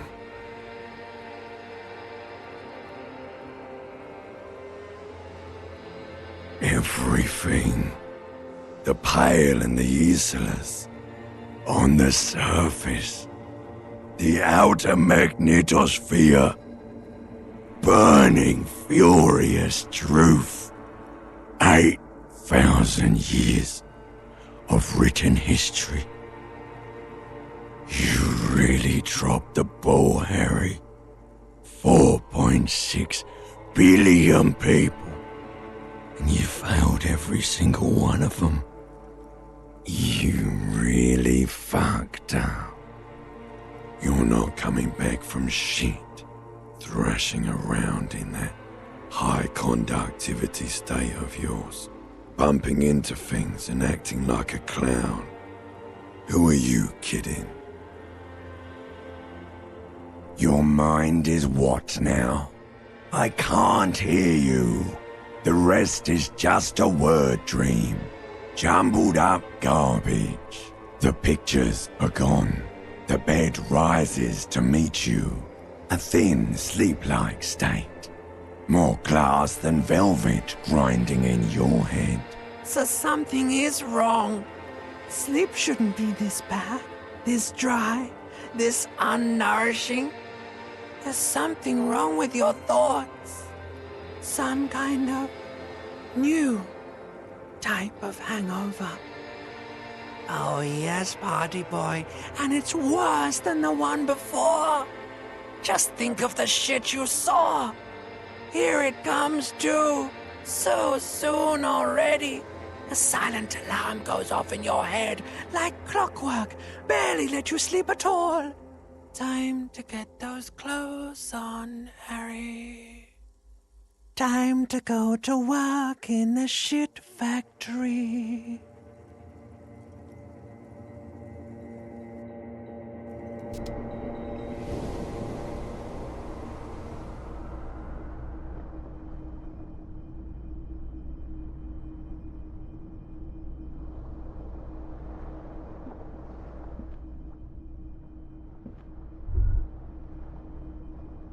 Good going, buddy.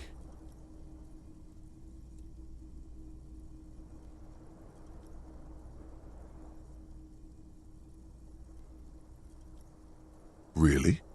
Because you feel even worse this morning than you did last night. You mean, why are you so tired? Too tired and down to even think? It is worrying, isn't it? You can't be a detective like this. Detectives need to be able to think. That's not really true. Your heart has finally pumped all the speed out of your system, Buster. Time to get some more. Don't do that. Stay strong. The hangover will wear off. You don't need to keep doing this to yourself.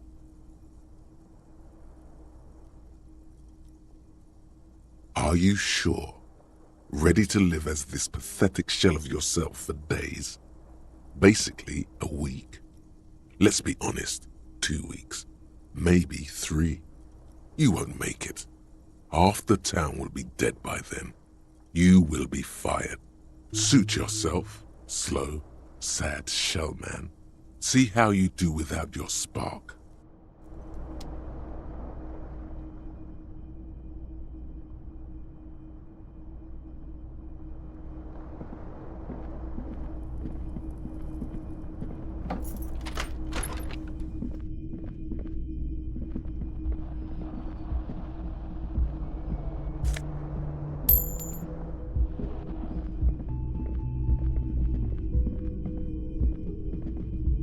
The door is closed.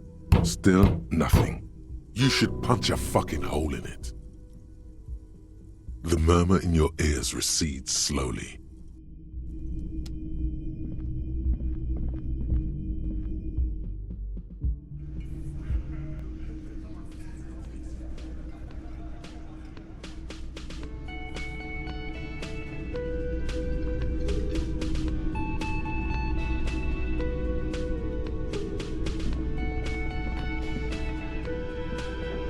Morning. I've got some good news. I took care of the body. The thought of him decomposing in my MC wouldn't let me sleep.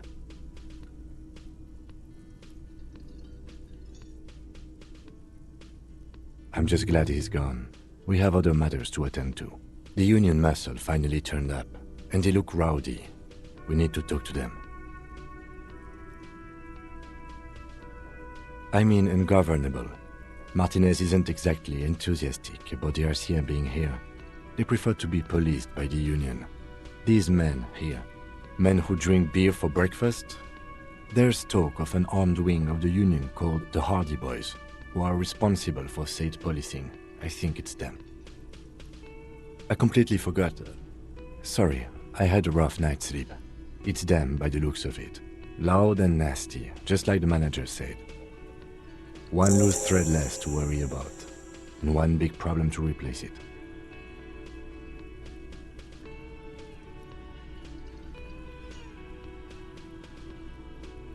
That would just escalate tensions. No captain would sign off on it. Solving one murder isn't worth a conflict between the RCM and the Debarders Union. In fact, even the death of 2 detectives might not warrant an all-out war. So let's keep a cool head. He's not exaggerating about that mortal danger, just calmly factoring it in. Your fists clench and your pulse rises uncomfortably. Everything points to the dock workers' union. The belt used for hanging him, tracks in the mud, the circumstances in Martinez, my preliminary information. Which may, of course, all be wrong. But we still need to talk to them, and it won't be easy. One more thing before we do. We don't have to talk to them immediately. We can walk right past them, continue with our business. Good. A power move. Purposefully concentrate on something else first. Yeah, streetwise. Zoom right past. Do it on your own terms. They're in no hurry to leave. They think they own the place. Anyway, I leave that choice to you. Whatever you decide is fine by me.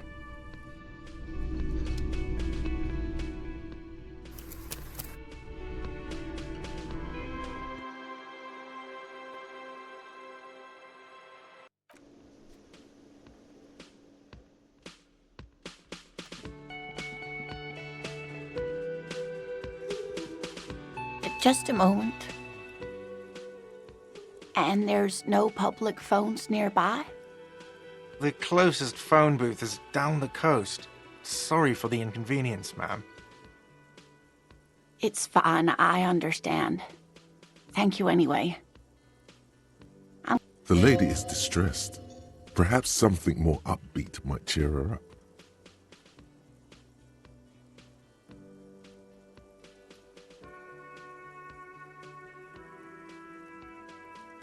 Please don't trouble yourself about me, sweetie.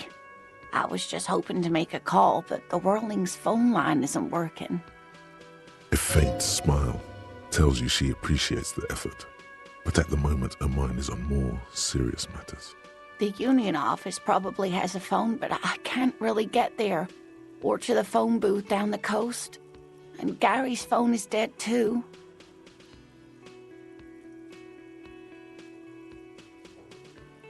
The manager was vague about it. Why would he be vague about phone problems? This is something to look into later. Ask God, maybe. To let the young woman who's house-sitting for us know that we may be delayed. Morel, my husband, and our friend Gary were supposed to get back by Monday night, but they're still missing, and I haven't heard from them. I was also hoping she'd heard from Morel.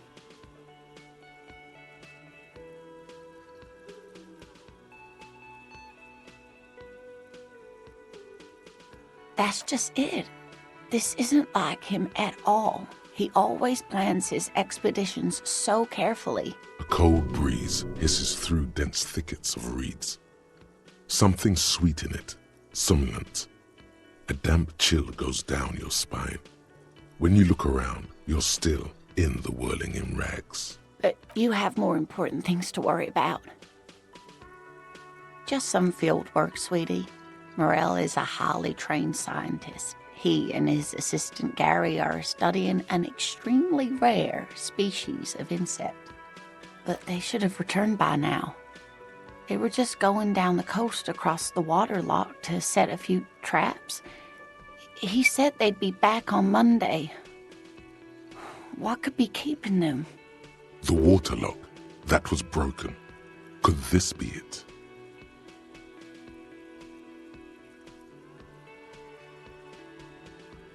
Oh, sweetie, it's nothing like that. Gary's as loyal as they come. I trust him with my husband's life any day. Oh my, what happened to the water lock?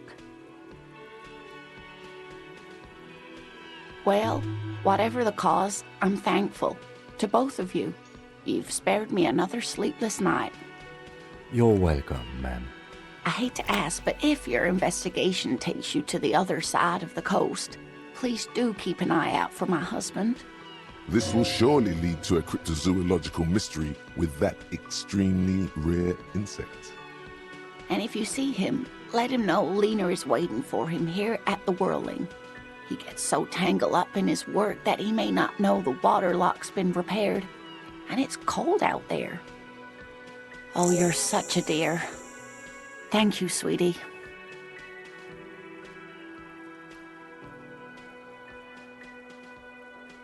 Oh, yes. A zoologist. A cryptozoologist, to be more precise. It's a pseudoscience that attempts to legitimize research into mythological beasts and urban legends. That's one opinion, yes. And people are entitled to their opinions. My apologies, ma'am. I did not mean to undermine your hobby. It's not a hobby, dear. It's a subfield of zoology, one specializing in animal species that are so exceedingly rare that many assume them to be extinct or even fictitious. Searching for such species called cryptids is difficult and often thankless, and frankly, many scientists are too lazy to do it. Universities these days are rarely interested in supporting real research. She's completely internalized her husband's struggles. They are her own.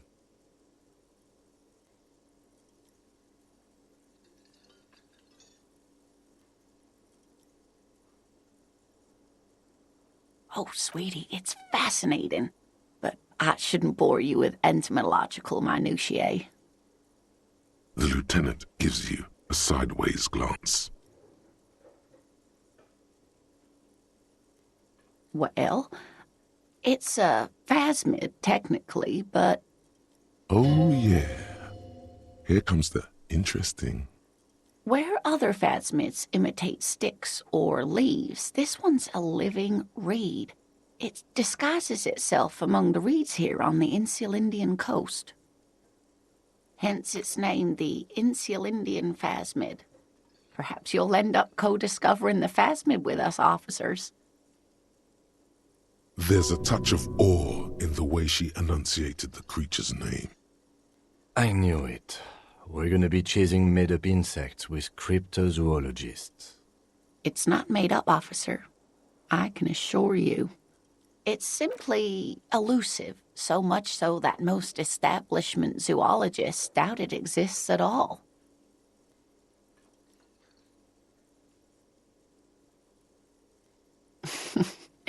Not at all. Why else would it hide itself so carefully? Yes, it can blend in almost perfectly among the reeds. It's how it's stayed hidden all these years, centuries even. That's not special at all. Of course it blends in. Most insects do. You don't even have to be a stick insect for that. Well, some teenagers making out in the reeds saw one. They didn't know what it was, of course, but there was a brief article in a local newspaper about their encounter with a ghost insect that looks like the reeds. Gary sent us the clipping. Of course, most phasmid sightings turn out to be false alarms, but their description matched the Insulindian phasmid perfectly, and they didn't even know what they were looking at. Oh dear, I'm afraid I'm not explaining this very well. It is very special. Morel can explain it all much better. I wish you could hear him describe it. Then you'd understand, I'm sure. Oh dear, I'm not sure where to begin.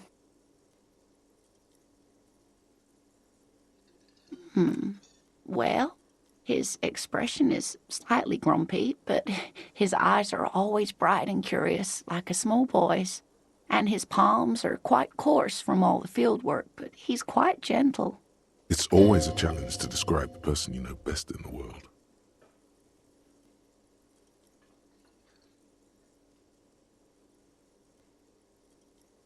Oh, well, he's a bit shorter than you, but with a larger frame, and he has longish white hair, usually a bit uncombed.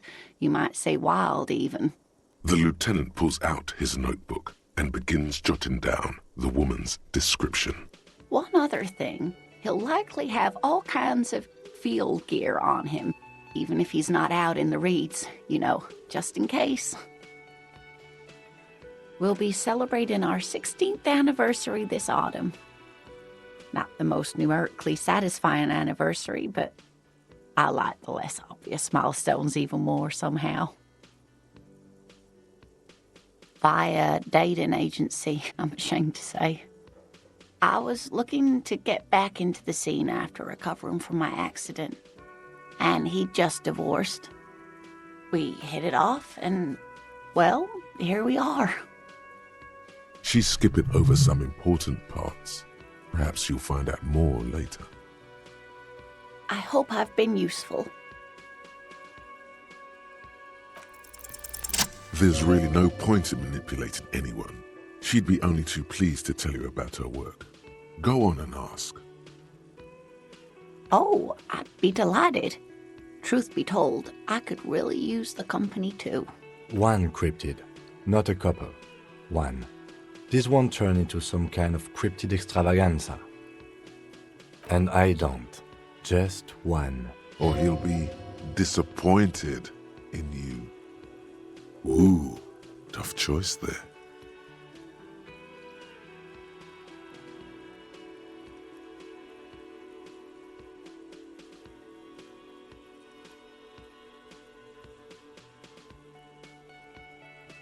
Yes.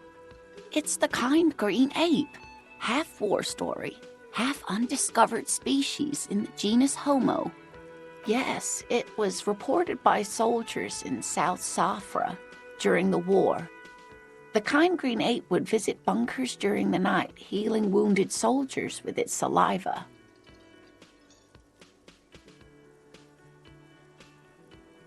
Yes, it has amazing healing qualities.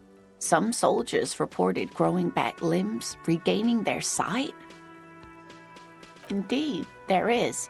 It's our closest relative among the cryptids. Same taxonomic family, different genus. Which is to say, the kind green ape is a species with which we share a common ancestor, and that evolved parallel to our own. Just like your partners.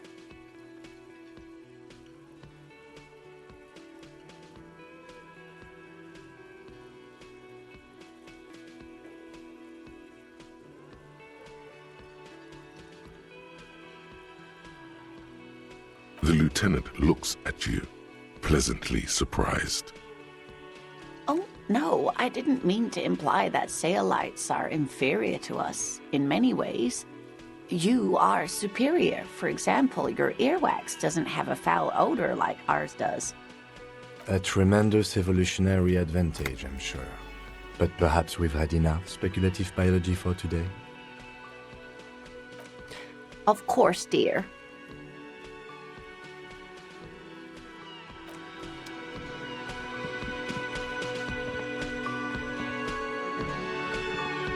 Can I help you? Another thing. Great. I love those. Yes, and the phone company is taking its sweet time sending someone to fix it. Losers.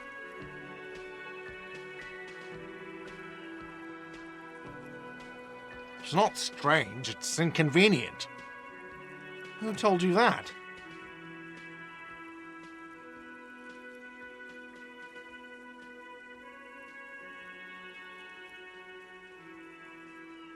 Fine, yeah. It looked like someone had messed with the wiring. It was shortly after the hanging, but I don't know if it's at all related. Plenty of assholes around here who aren't murderers. If you do find out who cut the line, though, let me know so I can forward them the repair bill. What are you, a cook now? That's none of your business.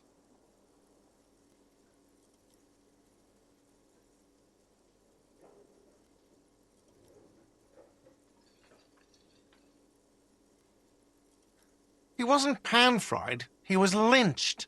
What could the kitchen possibly have to do with... Fine, okay. The kitchen is closed until 1 p.m. because the cook is working. You can snoop around after that, if you must. Yes? Another thing. Great. I love, though. Yes?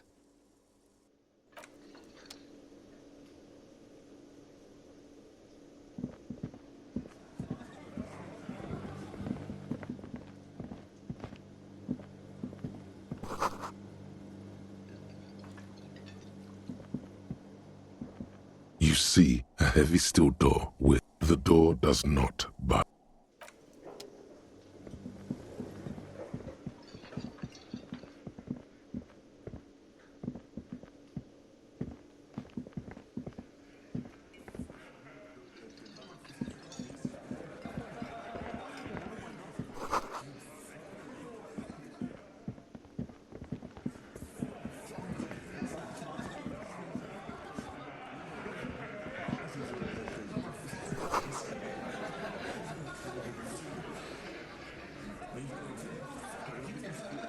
Behind the dockworkers, a ceiling height window. The hawthorn branches scrape the glass like bony fingers. The men are talking, but you swear you hear those black limbs tap on the window as the wind blows outside.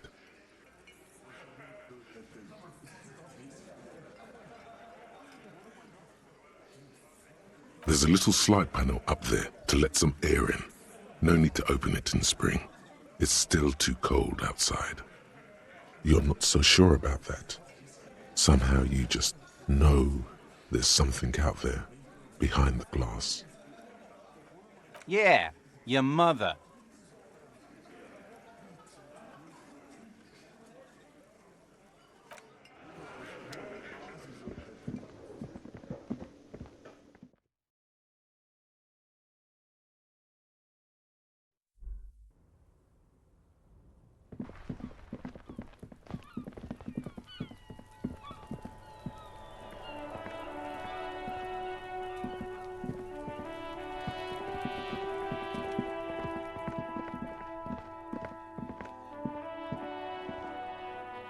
An old call box with a matrix of push buttons lists all the companies in the East Delta Commerce Center. Looks like someone has melted half the plastic off with a lighter. The doorbell doesn't work anymore. All you hear is static, but no one answers the call. You ring the doorbell, but no one answers. Just seeing the words Andro Orlando gets your hackles up. Its very existence is a threat to your masculinity, to say nothing of your hair. An off-key melody starts playing after you ring the doorbell. Then a woman picks up the receiver. Kuno, please stop calling here. Grown-ups don't have time for your stupid games.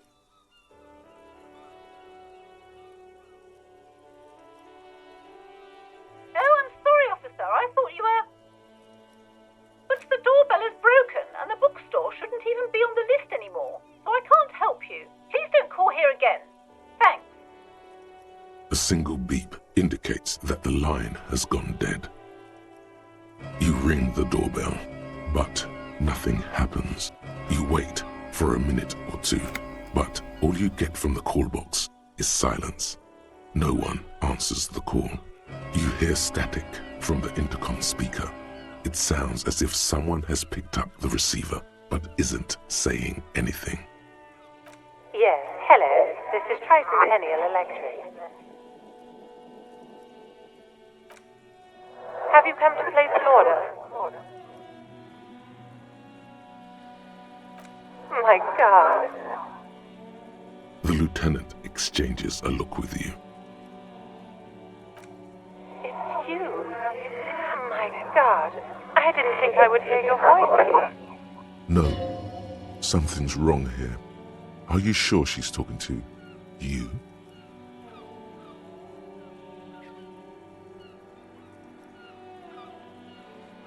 Michelle, just please.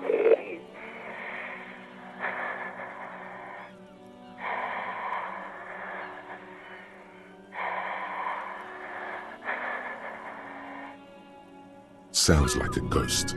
Wind blows through your clothes and you feel detached from your surroundings. Inside the building, a cold memory hangs. Why did you even call? I don't understand. You've been gone for months.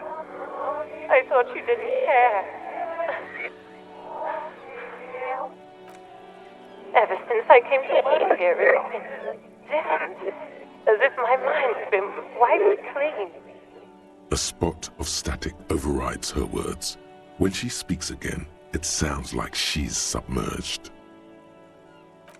It's so nice. It's so nice to be able to finally once again. She sounds like she's about to cry. The cold is deep under your skin, as if you were talking to someone who's 100 years away. Somewhere inside the building, water is flooding the cellar floor. She doesn't answer.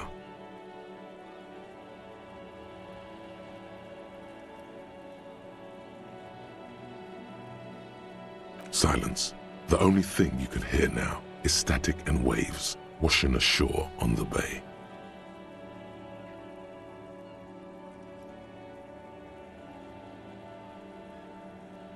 Another seagull passes by. It's getting cold standing here, staring at the silent call box. I don't know what happened either. We should probably stop playing with this thing. You press the number sign on the keypad that terminates the call. 12 name cards on the call box read. Silence. No one's home at Fortress Accident. Silence. No one answers the doorbell. Nothing happens after you ring the doorbell. They don't want to talk to you. Silence. No one answers your call. This button looks new, but someone has removed the name card. Nothing happens when you try to ring it. Huh. This button looks new. It's probably not connected yet. You hear the same waiting room music, but no one picks up the receiver anymore.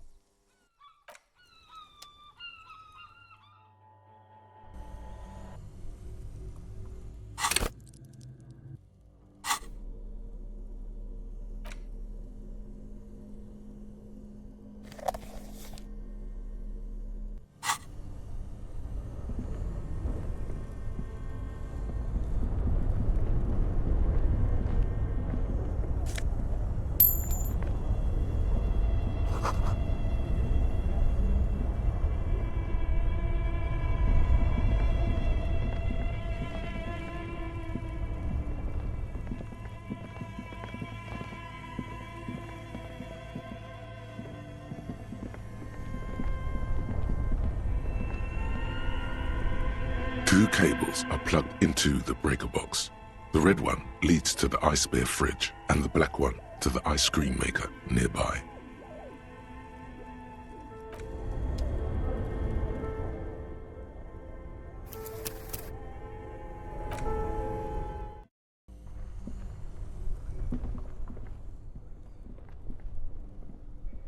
Two cables are plugged into the breaker box. An electric sizzle. The room is slightly quieter now.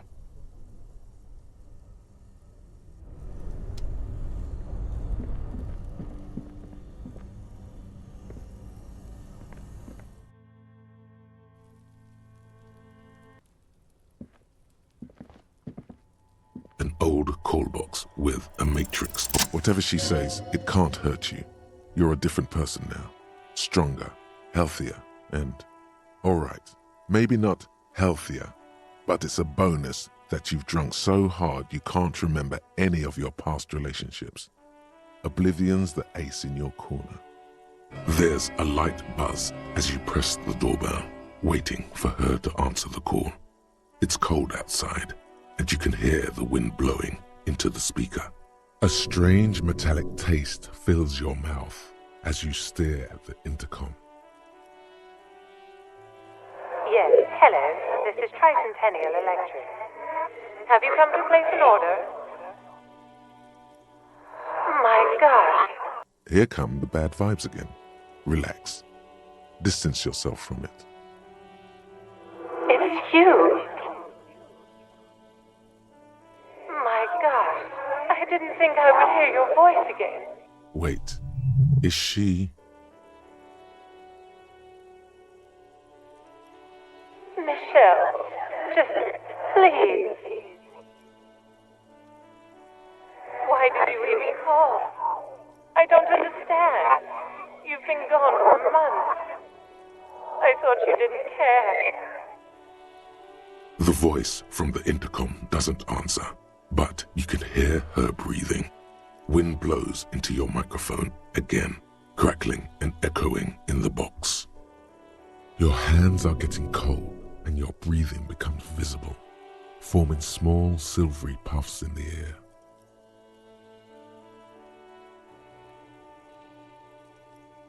Ever since I came to work here, it's been different.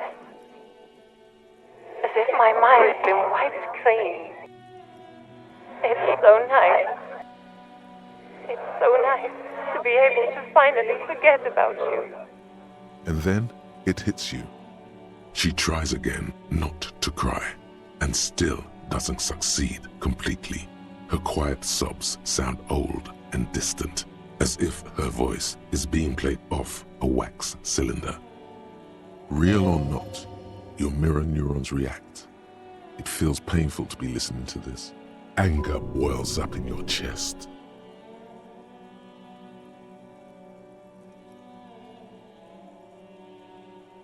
Her sound melts into the static from a long-distance phone call.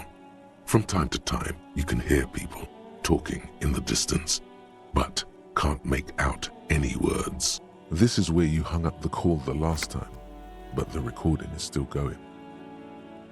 The phone rings in the office with an old-fashioned chime, and someone walks by in a pair of heels. The static is like a warm blanket wrapped around the sounds. No one replies, but the static grows stronger like rainfall. Then a female voice speaks out, completely different from the one before. Glorious and total somehow, crawling inside your head. Her words are too cold to comprehend. She smells of sodium lights and rain streaks on car windows. Eyes like pilot lights watch your shape in dark hallways, guttering. So, it was a recording trapped in the circuitry from some ancient tenant. This sometimes happens. Shall we conclude here? We have... I don't have time to explain it to you right now, maybe sometime later.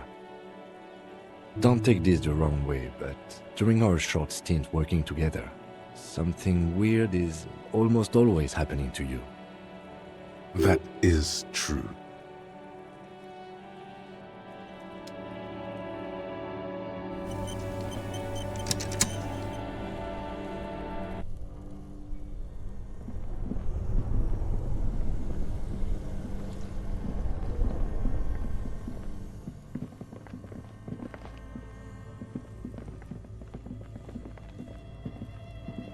The beer's eyes are dead and empty. Ice inside the fridge slowly melting. The power has been cut off.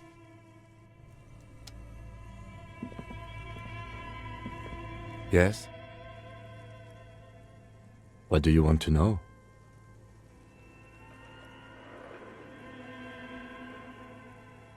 What's there to say? It's just stupidity. The cop kind. Our precincts can't decide if Martinez is part of Jamrock or the Industrial Harbor. Yours or mine, as if we somehow own parts of the city. Typical street gang mentality. So we've let the Union make a mockery of law enforcement here, and now it's come to its natural conclusion. Well, sort of. It's less a matter of who gets to police Martinez than who has to. It's an orphan district, in other words. I think the dispatch desk just told both our stations about the hanging. There was quite the brouhaha at the 57th, I can tell you that. Time to settle it, they said. Cop off.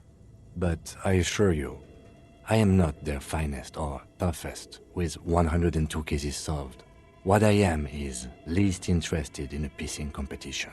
So he volunteered to represent the 57th, but not out of competitiveness. On the contrary.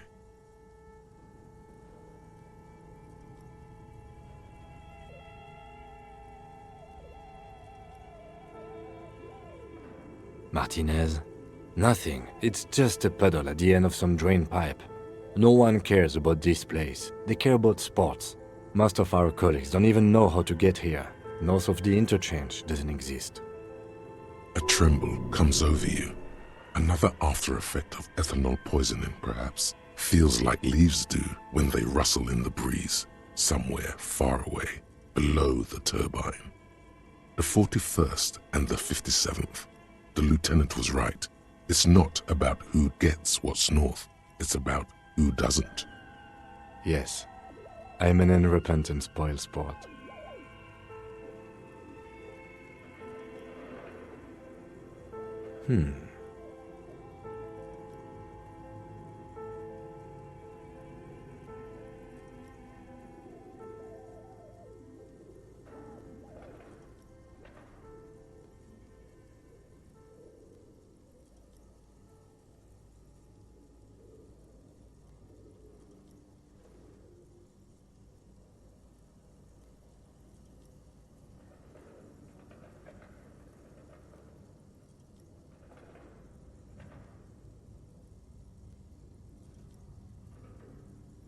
No.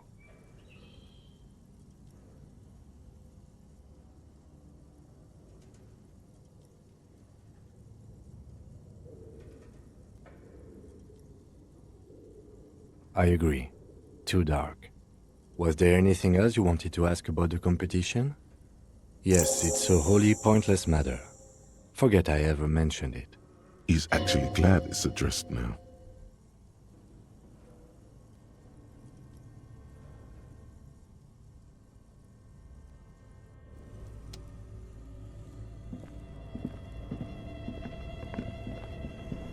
A thick layer of coal dust covers the furnace, coloring it pitch black.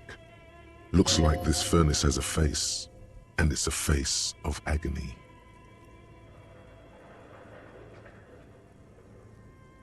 It's dark and grimy here.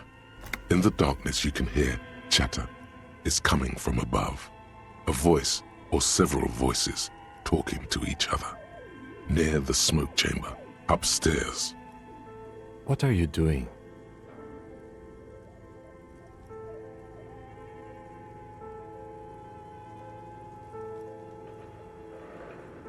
Wait, really? We should investigate, see if someone's upstairs.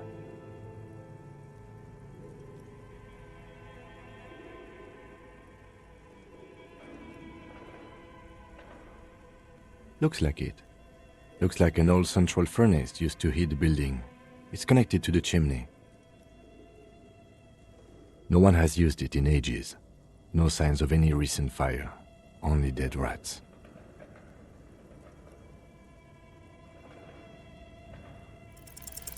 Something breaks loose in you.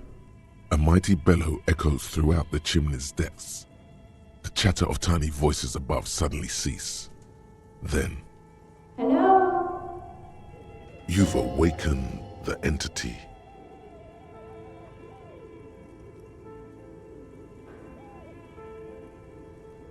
Hello? Did you say anything? I can't hear you. Please come upstairs. There's a safety curtain on the second floor. I'll open it. You hear a low rumble upstairs. The sound of a curtain being pulled aside. After you, officer.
This old fireplace is covered in lines drawn in blue and red marker, the mesh spreading over the stone like blood vessels on alabaster skin. It looks ghostly and strangely ancient. A diagram for summoning some time-forgotten being. Radio frequencies, it seems. UKV 123.6, UKV 123.7, UKV 123.9. Some written notes, too. Sparse and cryptic. Unclear. It looks like a cardiovascular system split into veins and capillaries. Very advanced.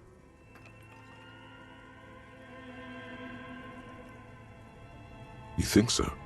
The web is comprised of radio stations, all lead back to one red heart, titled the Game Master Frequency. A note says, this one can listen in on any station it wants.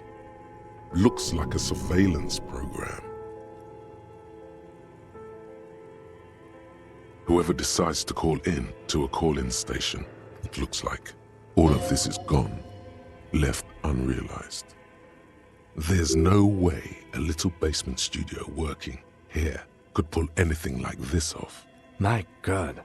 It's as if the less money they had, the more ambitious their project became. The schedule. I know doom when I see it. The company was running out of funding. Nothing. It's just lines on marble. An echo from times long gone. No one has used the fireplace in ages.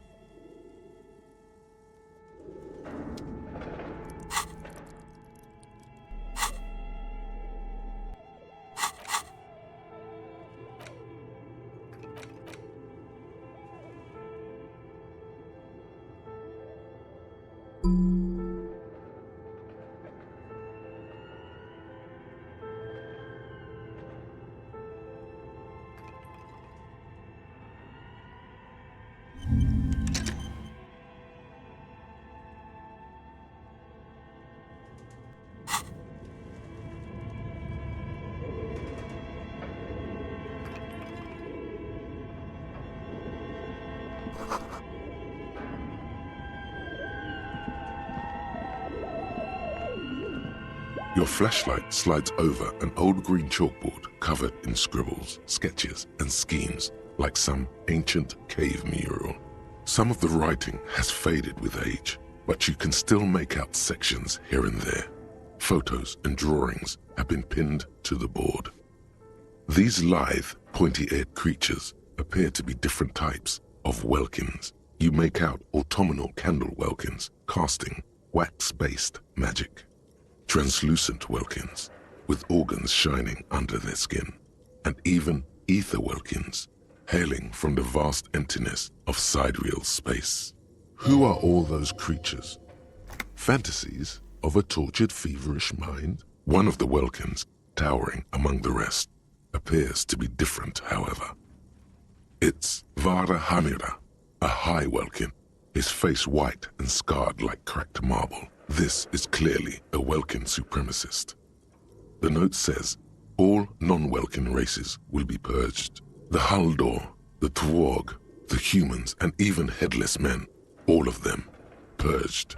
Imagine a world filled only with Welkin, Green Welkin, Dread Welkin, and the High Welkin to rule them all. An inordinate amount of time has gone into drawing these little Welkin creatures.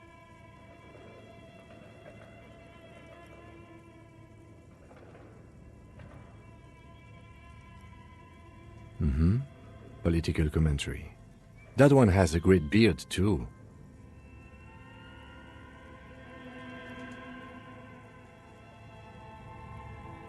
This looks like concept art for a project. It's not really real.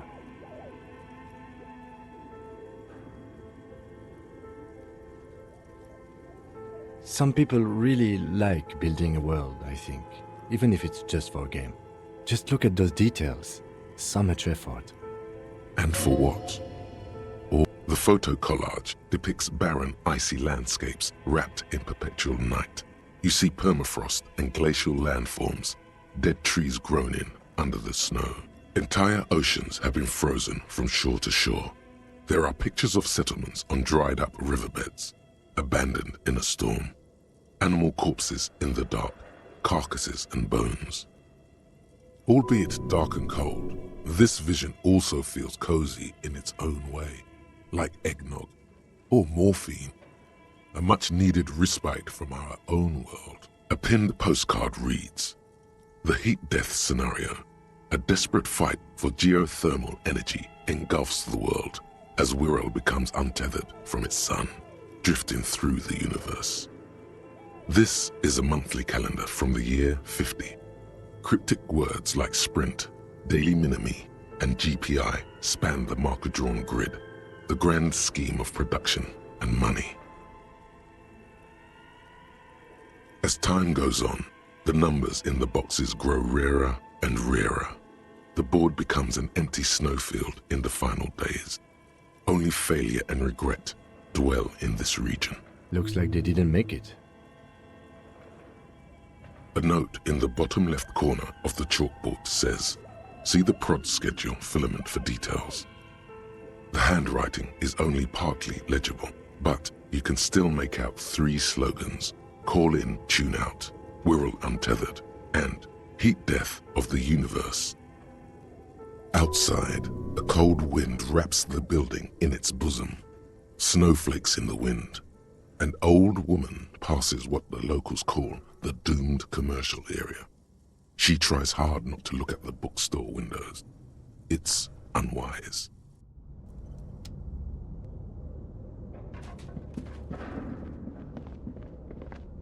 This appears to be some kind of machine with a cube-shaped heart and a wired framework.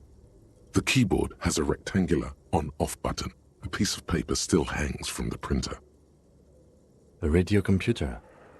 Just sitting here without anyone inside. We have one of these down at the station, but I never really learned how to use it. The machine lights up like some prehistoric animal stirring from its slumber, revealing fluorescent play and print keys on the keyboard. The hatch on the machine's central compartment is wide open. It's empty like a beehive without its brood. Some cables have been left dangling, disconnected. The filament you have would fit perfectly inside the compartment. Like a smooth draw, the filament slides into place. On the keyboard, the play key starts blinking. A bar of fabric right above the keyboard starts producing a soft hum. The sound of static seeps through the machine's planar magnetic driver. Have you stirred the ghost of the doomed commercial area from its rest? Could this be its dismembered heart beginning to flutter?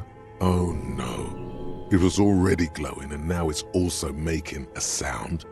It's probably some alien CO-like technology. The static gets louder, slowly filling up the abandoned hall, until a voice speaks out, crackling and old, cutting into the air. Good morning. Fortress accident en rue de Saint-Ghislaine. This is East Insulindian Repeater Station 1. Please repeat. Is this the production schedule?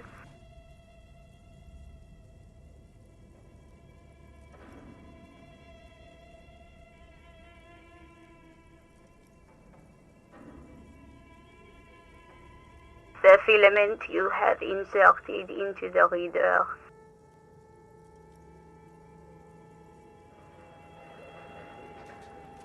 That was a question. Have you inserted it into the core? Good. Please repeat the password. You should ask her for a hint.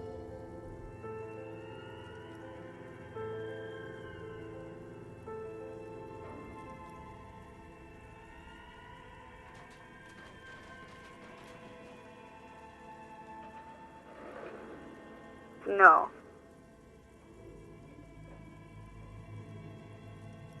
I am contractually obliged to protect the privacy of the filament holder for stress accident. Without filing a warrant with Lintel, I cannot give you access to this filament. I'm afraid we are not doing that, unless we want to wait for a month. Now, can you please repeat the password? Received. I will register this login attempt. That sounds bad. A login attempt. Something a criminal would do. Don't worry. Passwords have a way of turning up sooner or later. Fortress Accident. Is there anything else I can do for you today? Fortress Accident is the company on whose name the terminal you are currently using has been registered to. One moment. Fortress Accident SCA produces revolutionary interactive call-in radio games. That's what the catalog says. Any other questions?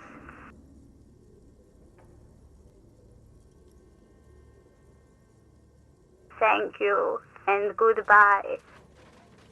Tiles on the cube are still smoldering, casting the framework in a soft glow. Fluorescent play and print keys. Nothing happens. The filament slides out of its glowing nest. Nothing happens.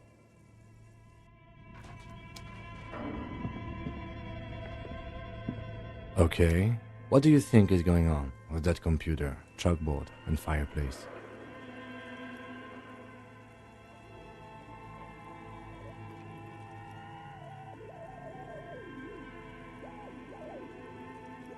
Yes, that is the question.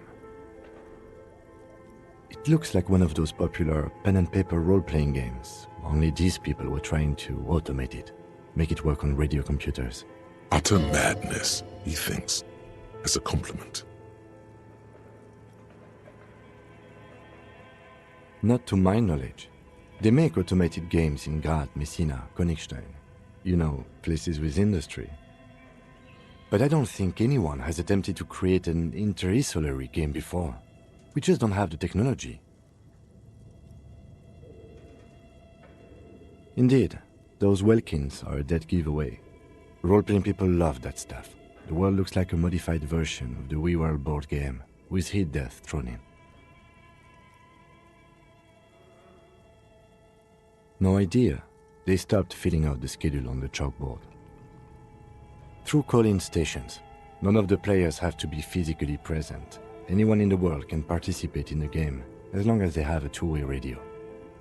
Then there's the game master frequency that listens in on the smaller call-in stations. I think that was supposed to coordinate the stories, functioning as a master of ceremonies of sorts.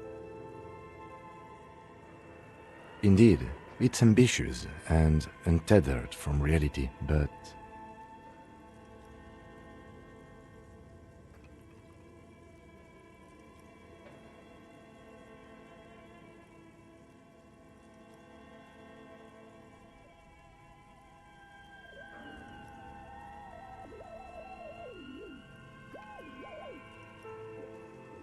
Yes, especially in here.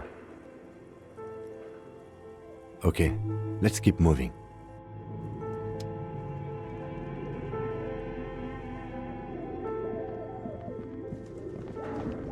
Your flashlight slides over an old green chalkboard. Some of the writing has faded with the handwriting. Outside, a cold wind wraps the building in its bosom. Snowflakes in the wind.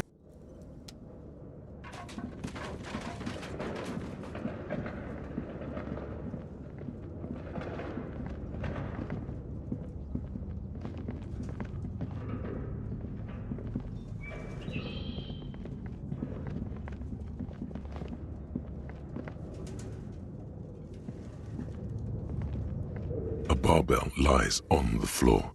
The color has worn off its weight plates.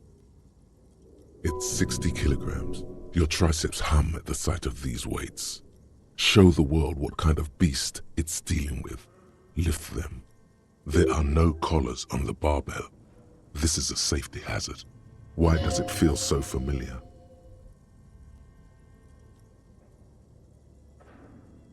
No, it's not that. It's the stale smell of rubber, the squeaky sound of sneakers, your bruised knee against the mat, and a whistle. Then the feeling is gone. It's just a memory. A memory from another life, when you were young and fit. You're right. The weight may fall off. Better not touch it then.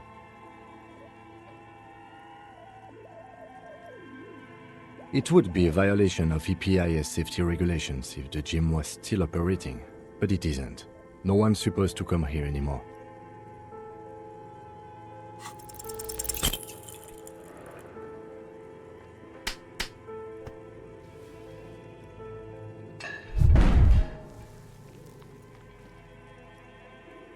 You manage to hoist it off the ground, but the barbell feels wobbly and dangerous. Your hands slick with sweat. Turns out you're no beast, just an old man with bad form. See? See? This place is cursed.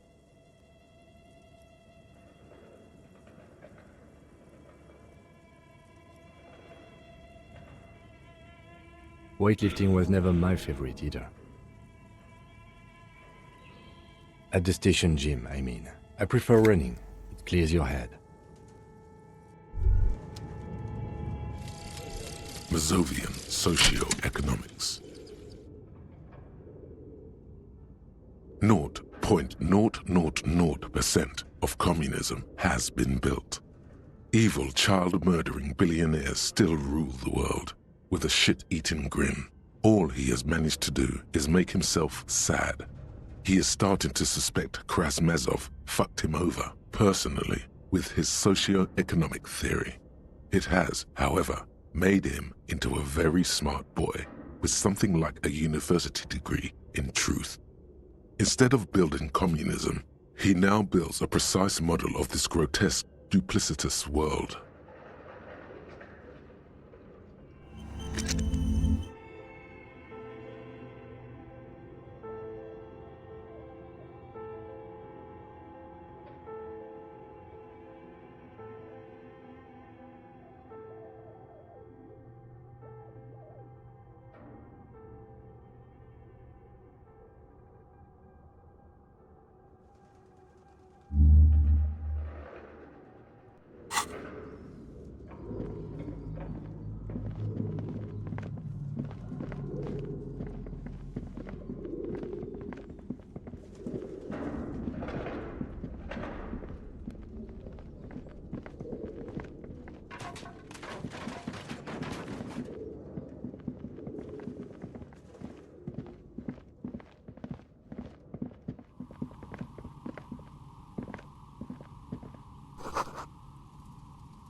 Hello, I'm Nia.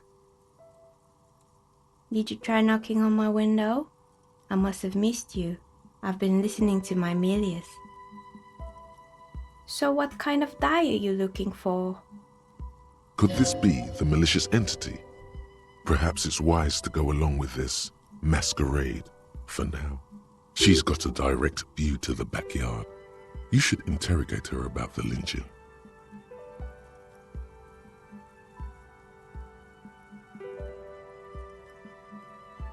Yes, Amelia is like a call-in station. You need a two-way radio to access one. That's why I have these. Mostly, they just teach you to swear in different languages. But some of the stations can be quite interesting. I was so absorbed, I must have missed you knocking.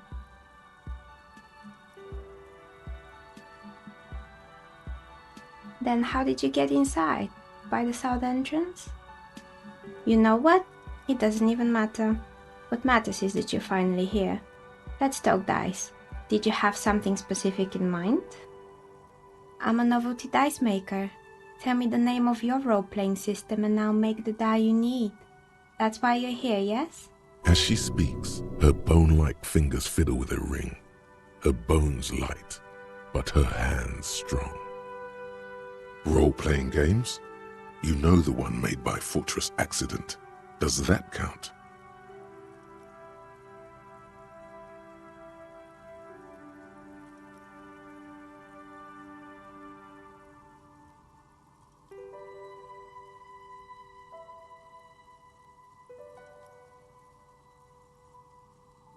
How strange. Well, if you're interested, my rate is 10 real per set. Unless you want something really unusual. Take a look around and see if there's any particular stone you want to use. This person means you, or no one else, absolutely no harm. She will answer freely and honestly. How did I become one? It was a business decision. I was a regular jeweler at first, but that's an unfocused field with too much competition. Some of my friends were role players. They asked me to make some polyhedral dice out of cobalt. That was my first order. I grew it from there. Not especially. I like working with rare materials and a steady pay. And role players as customers? They're nice people. She's thankful for the security they provide her.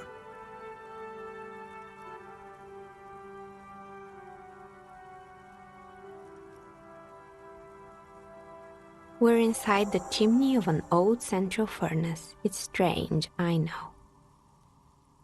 But when I arrived here, all the other rooms were taken, so I had to build myself a makeshift home. Besides, I don't really have to pay any rent here, so that's a plus. Plaisance was right. There's an entity living in the chimney. You should ask her about the curse. Creative.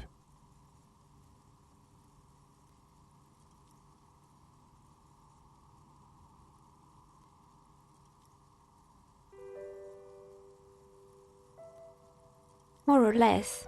Are you interested in anyone specific? Yes, I think it was called Androgynous Orlando or something similar. They weren't a big hit around here. Turns out that working class men don't like genderless haircuts.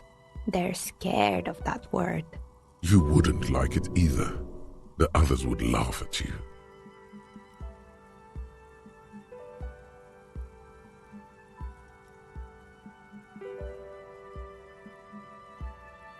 I guess it just wasn't the time yet. It wasn't merely a gym, it was Artemitep's boxing club, a community project created to steer at-risk youth away from drugs and crime. A kind man from Zemsk.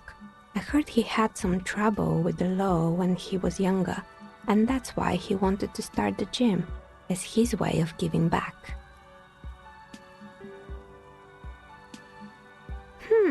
Kuno. Who's Kuno?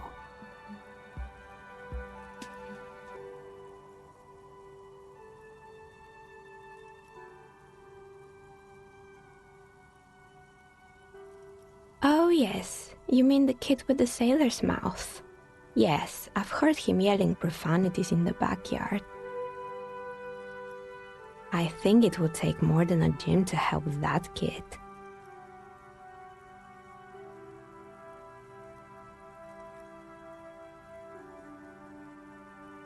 It didn't. If anything, it made the youth situation in Martinez even worse. At some point, someone started a rumor that the punching bag downstairs was full of amphetamines. Eventually, the coalition took away the funding and the club went bankrupt. This was a few years ago. It's gotten much more peaceful around the plaza ever since. Oh, this one's a mess. There used to be a company that promised to repair windows 24 hours a day. What could go wrong with this one, right? Turns out, the business was actually set up as a front for an illicit group that was producing snuff medias. Who would have guessed? And they never cleaned up the debris either. Now it's just littering the hallway and I have no idea how to get rid of it on my own.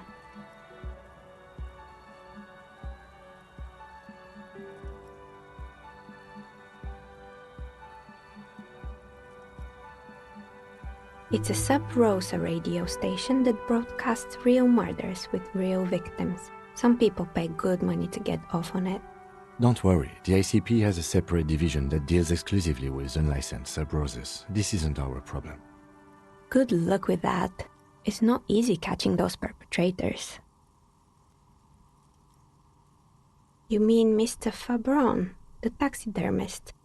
No, he mostly just did drugs. Anything else? There used to be a fashion atelier here, but I have forgotten the head designer's name. They were doing well for a couple of years, until the insect rights activists came. The atelier produced a certain collection that used chitin among the materials. Apparently chitin is made in the Occident, where it's extracted from beetle wings.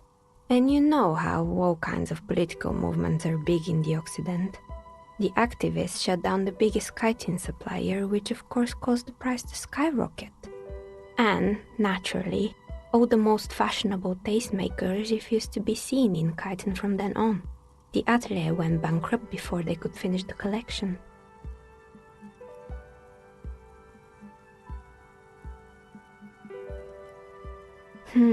Really? Anyway. Poor guy. Suddenly, you get a feeling that insects are important to the case somehow. It's hard to say why. They were made by a company called Slipstream. After they pivoted from making rotor blades to skis, their chief executive took off on a vacation with all their money. Honestly, I think it's quite funny. I think he's still sending out holiday transmissions from Tulula or Tiumotiri or Hashtkor or wherever he is. Sure, it's illegal, but it's not exactly anything extraordinary in business. Besides, Slipstream is history now. All their remaining assets got seized by the bailiffs in 47. I have no idea why those skis and blades are still lying around.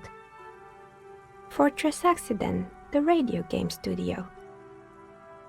She liked them. They were an interesting bunch. We talked about role-playing systems every now and then.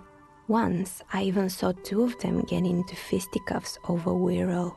They certainly took their work very seriously, even if they seemed to be chronically liberal with their schedules. The usual, they ran out of money and couldn't get the project done on time. Well, I did hear them talking at times.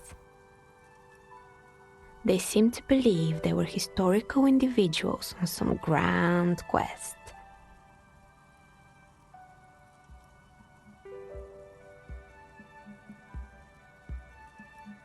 Yes, but when the money started to run out, they just began to complain a lot about capitalism.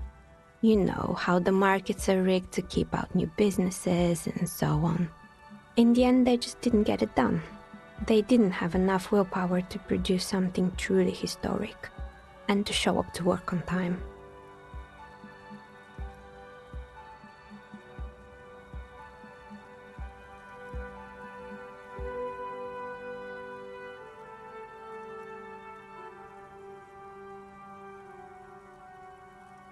Not the wisest decision. You would have lost all your savings. The result is 1 on a 20-sided die. The dice is black and filled with little silvery flakes, like snowfall. Anything else? Oh boy, the fabled Revachol ICT. You're in for a treat here. The place was owned by two guys who had some rather innovative ideas about marketing. The bear was one of them. Now ask me about their other ideas.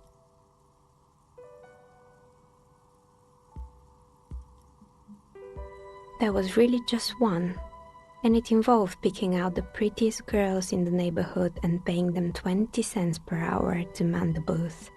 And by man the booth, I mean slump behind the counter with a face that could maim you if you ever dared to disturb their bored magazine browsing.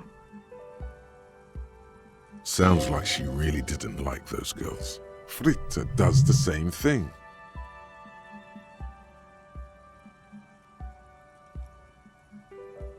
Employing silky teenage girls is a widespread practice, yes. Unfortunately, they always come in packs. I'm talking about acne-ridden girlfriends and gorilla-like boyfriends loitering near the shop. At least that's what happened with Revachol ICT.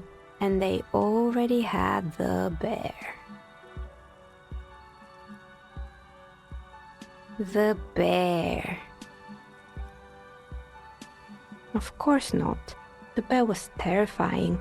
No one wants ice cream guarded by a hostile apex predator.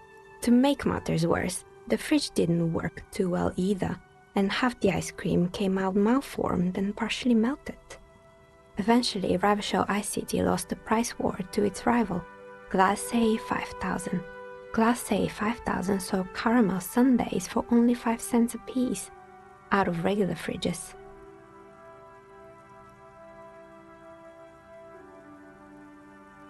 Maybe, because the taxidermist who made that bear definitely wasn't doing his best, I mean.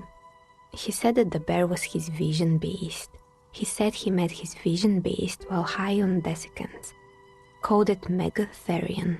Scary, but cool. Megatherion, a mega wild beast. It's an imaginary beast that guides you through life. By telling you to do more drugs, mostly. The horrific necktie tightens around your neck, strangely excited. But it doesn't feel particularly fun this time around. Very good. You shouldn't do them. You're a police officer after all. Anyway, now you know the story of the fallen ice cream empire. Outside it's light. Light scatters from the low-hanging cloud cover. There's always the threat of snow. Anything else? Another failed business, perhaps? I've been here for a long time. Oh, right. I hope you didn't try to ring me. I think none of those doorbells work, including mine. I'm still in the middle of connecting the wires. Sorry about the confusion. That's right. I haven't even written my name there. As I said, it's quite useless right now. It doesn't work yet. You could say so. Both houses were built at the same time and under the East Delta Commerce Center project. That explains why you can call the whirling from the intercom, albeit I doubt that anyone responds. If the whirling is part of the same building, then it's part of the Dune commercial area. The darkness of this place is there, too. Right. It used to be a gaming arcade. This is an ancient failure, before my time. I'm not surprised, however. My advice? Don't base your business on a fad. Hypnotism, floriography, trick-track, especially pinball. Agreed. Pinball is the worst.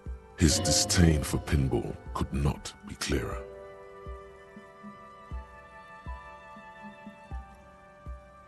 It can't be true.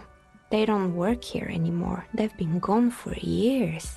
Are you sure it was Slipstream SEA? Was it a woman?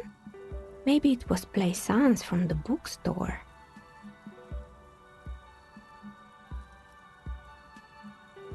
Tricentennial Electrics? It used to be a major electric company 100 years ago. Are you sure it wasn't just some kids playing a prank on you? No, it was something else. It was eerie.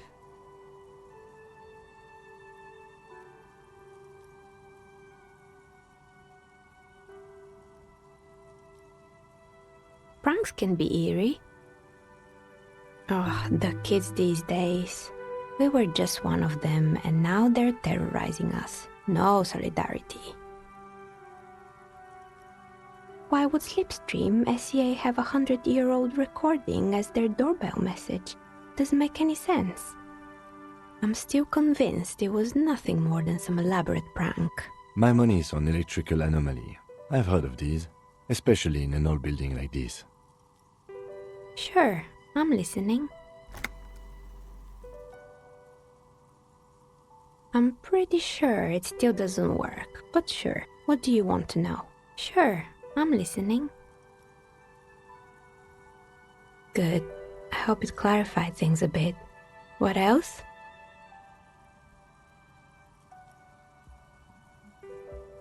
I've heard the stories, but I don't think those stories are true.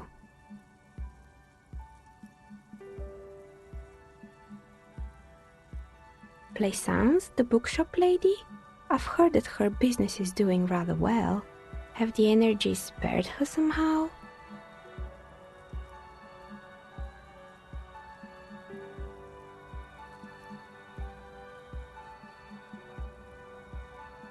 Oh, right.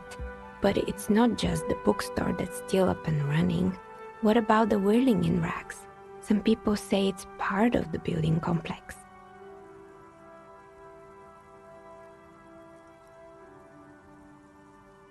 And then there is me. I've been here for 14 years, selling novelty dice to role-playing enthusiasts. Not exactly a million-real business idea, yet somehow I've survived despite the talk of malicious energies. Strange, isn't it? It's because she's in cahoots with the demons.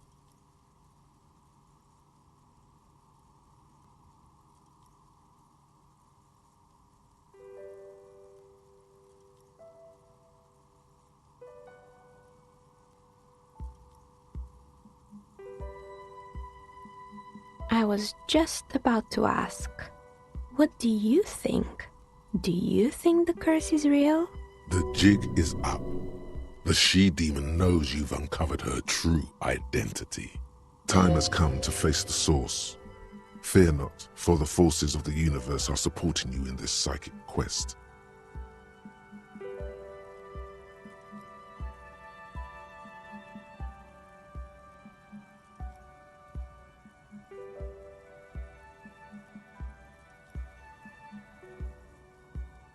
Exactly. Truth is always so disappointingly mundane and boring. But I'm glad we got this sorted out. Anything else I can help you with today? Plaisance is not going to like what you have to tell her.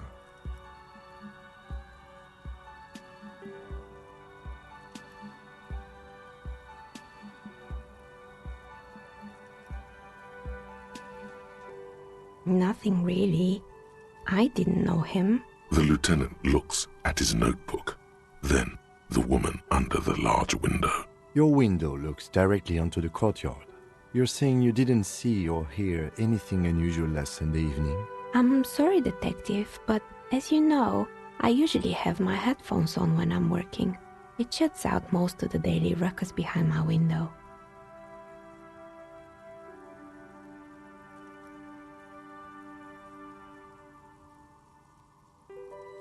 It's an odd profession, making dice for people, but I like it, and I prefer doing this to sitting at home. I might have, but in this case, all I would have seen is my own reflection staring back from the darkness. It's really hard to make anything out in the yard when it's dark outside. Besides, I rarely get up to look out the window when I'm in the zone. Well, there's always something going on in the Whirling's backyard. During daytime, there are usually those kids, and lately I've been seeing a lot of drunk workers hanging about. Must be because of the strike, but I never saw anyone during that fateful Sunday night, I'm afraid. She nods. Anything else, officer?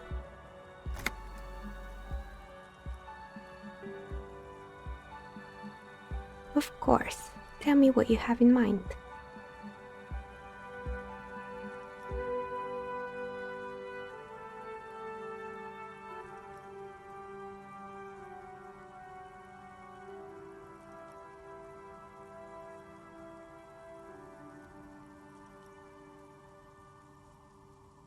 I think I have just the right one for you.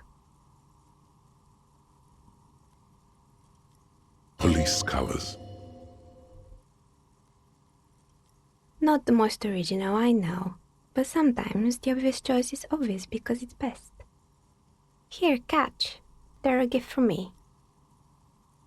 Mr. Smooth moves. You snatch the dice out of the air with one hand, just like you're in a movie. Oh, what are the odds? The red one is made of bloodstone with a lapis lazuli inlay, and the blue one is the inverse.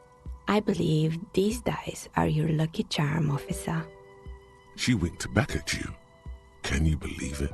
You truly are Mr. Smooth Moves. You definitely need luck in Martinez. Was there anything else?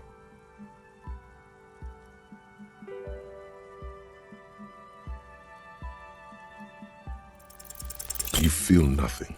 If anything, it's uncomfortably warm in here.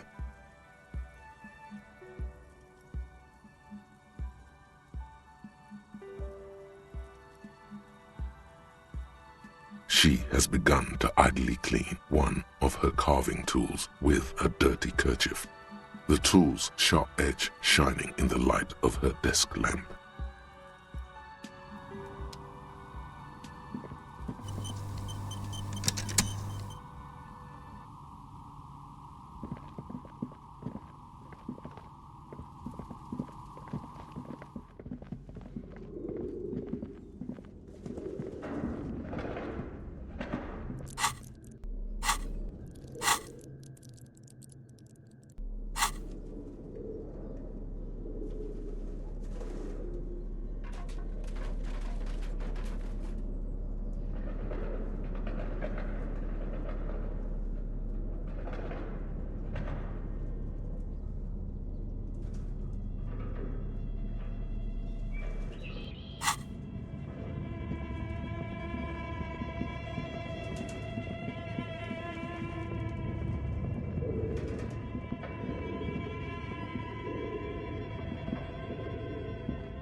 The barbell waits patiently on the floor, like a dog for its master.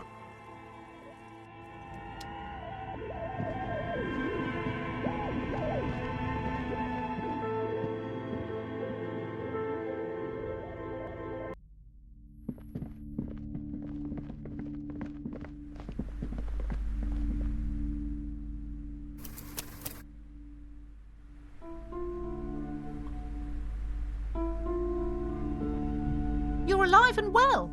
Don't keep me waiting now. What's in there? In that dark sarcophagus? Yes, yes. How was it?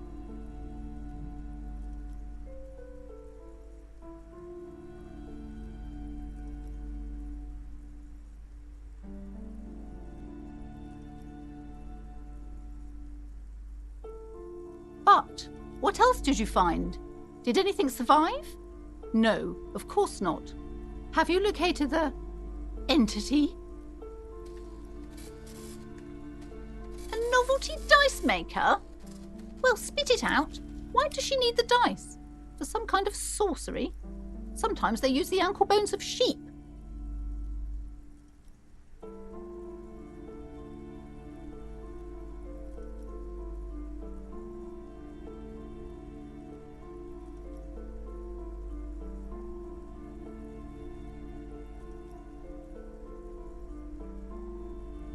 I don't understand. If it's not her, then where is the source of the doom? How did she explain the curse? Just don't say you don't have any answer yet. The uncertainty is killing her.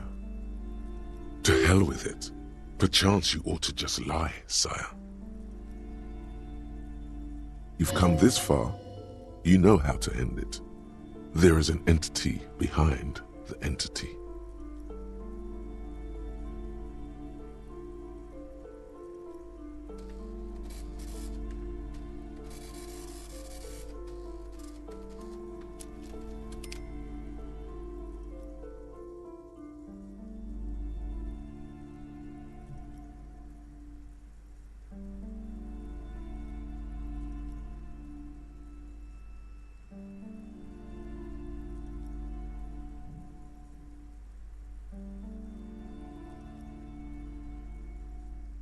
A third order presence, yes. A great dark relief washes over her. I've heard of these triactors. In certain occult literature, that's too dark to dwell on for too long, and definitely not in public.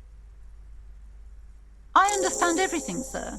Thank you for your descending into the maelstrom. I will keep fort up here, strengthen the wards, do my best.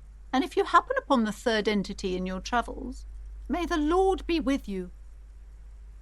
Well, This has been absolutely educational. If we happen on the third presence in our travels, we will certainly come back to tell you. Yes, the venture continues. In other waters, darker waters. Should we get out of here before the vortex collapses? Then why are you talking to me? Everything is on the shelves to browse. Don't you feel compelled to buy anything? See those shelves there? Go, be drawn. Everything is on the shelves. Take a look yourself. The shelves compel you, don't they? She smiles and nods, seemingly relieved.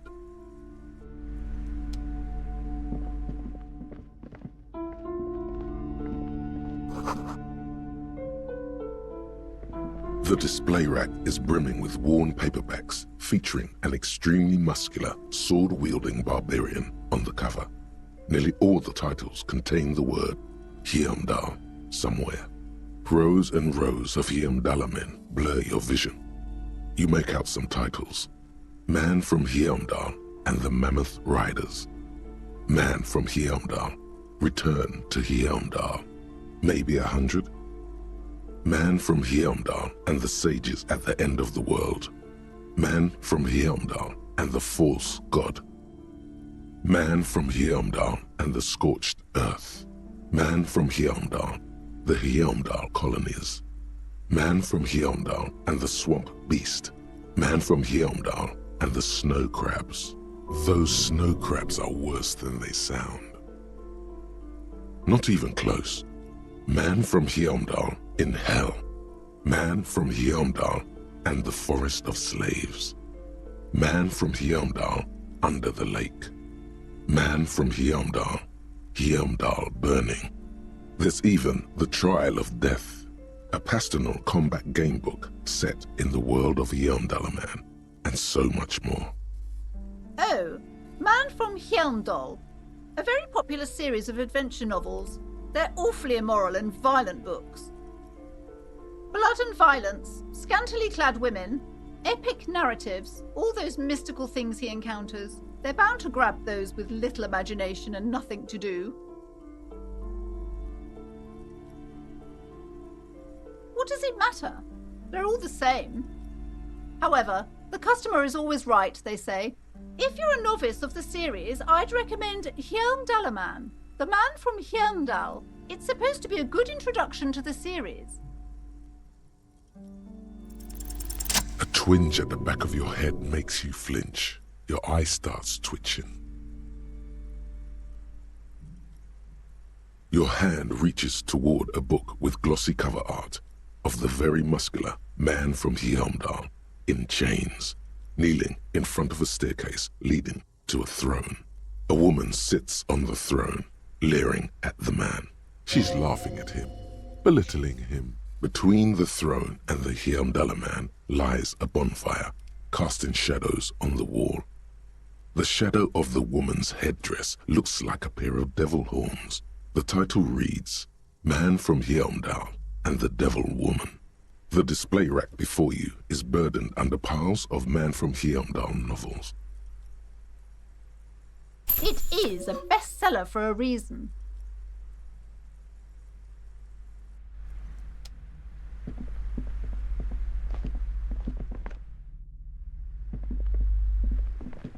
A small mountain of colorful board game boxes. There are numerous types of games for all ages. A lot of shelf space seems to be taken up by Wirral-related merchandise. An endless variety of source books, lore books, and codices litter the table. The topmost book is titled Welkin Compendium, 2nd edition. There's also a large hardbound tome with intricate cover art, The Hunters of Katawak, Boreal Creature Compendium, and a pick-your-path adventure gamebook titled Tales of Wirral, Cavern of Velkrag. There's a box that says Wirral, 3rd edition Mega Setting Supplements Module. The side panel notes, a fantastique adventure board game, new maps and miniatures. A sticker on it displays 25 real. Nonsense for anemic Beano-clads. Wonderful board games, sir. The Viticulturist is a classic for sure, or perhaps you'd like Archipelagos of Insulinda, a very educational game for those interested in geography. Raubritter is a fun game of economic competition, but can get quite intense after a while. We have games for the whole family. You can play with your children. Who are you going to play board games with? Do you have friends or family? Are you actually friends? Or just colleagues thrown together by circumstance?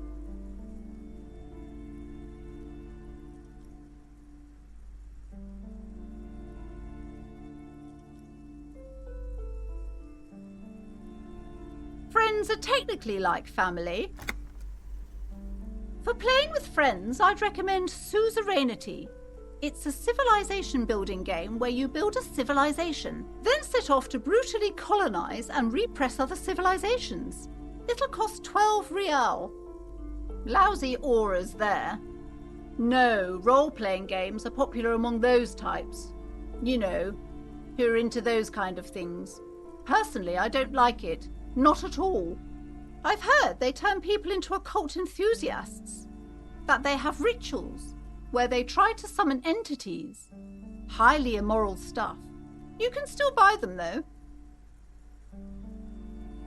Wonderful choice, sir. A wholesome family game.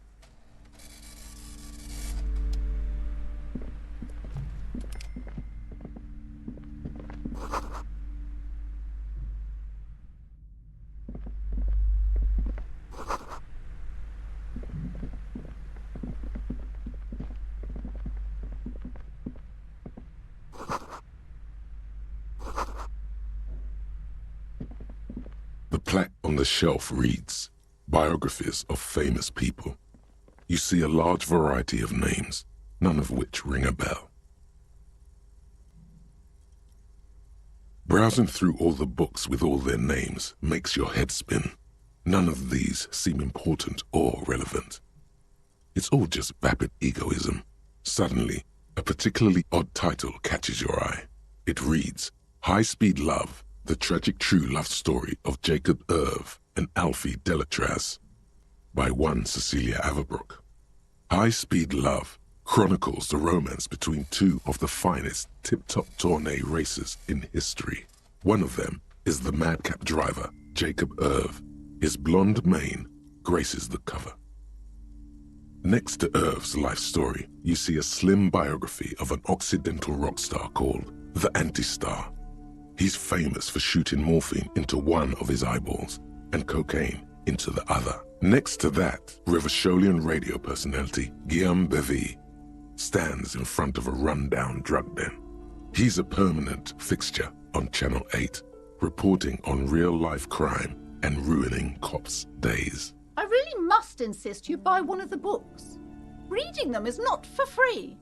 Do still browse, though, but not too long. She understands she has erred against the customer and immediately corrects course.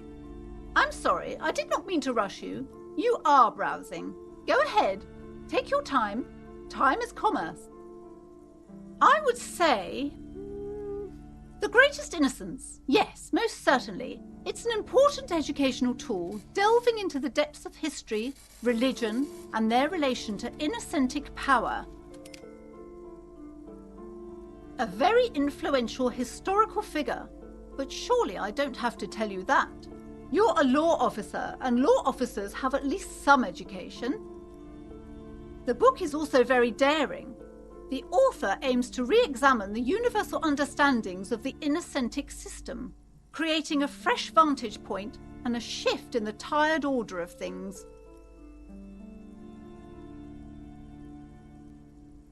Perhaps for a layman, deep analysis is necessary to peel back the multi-layered meanings. Certainly, it's prudent for a person to have at least an elementary understanding of history and society. Imagine the chaos we'd be in otherwise. You feel like you should get this one. Definitely. It's important somehow. There's something personal inside. A true cultural touchstone. Enjoy the read. Several maps have been attached to a bulletin board hidden inside the alcove. They're held up by small pins. The board has come loose from one corner. The maps look old and faded. Your eye catches a map of Insulinda, a map of Revachol, and a map of Martinez. I'm sorry, officer. The map of Martinez is the only one available. The other two are not for sale anymore. And besides, you could scarcely afford them. They're quite valuable, though they might not look it. The map of Martinez is 90 cents, though.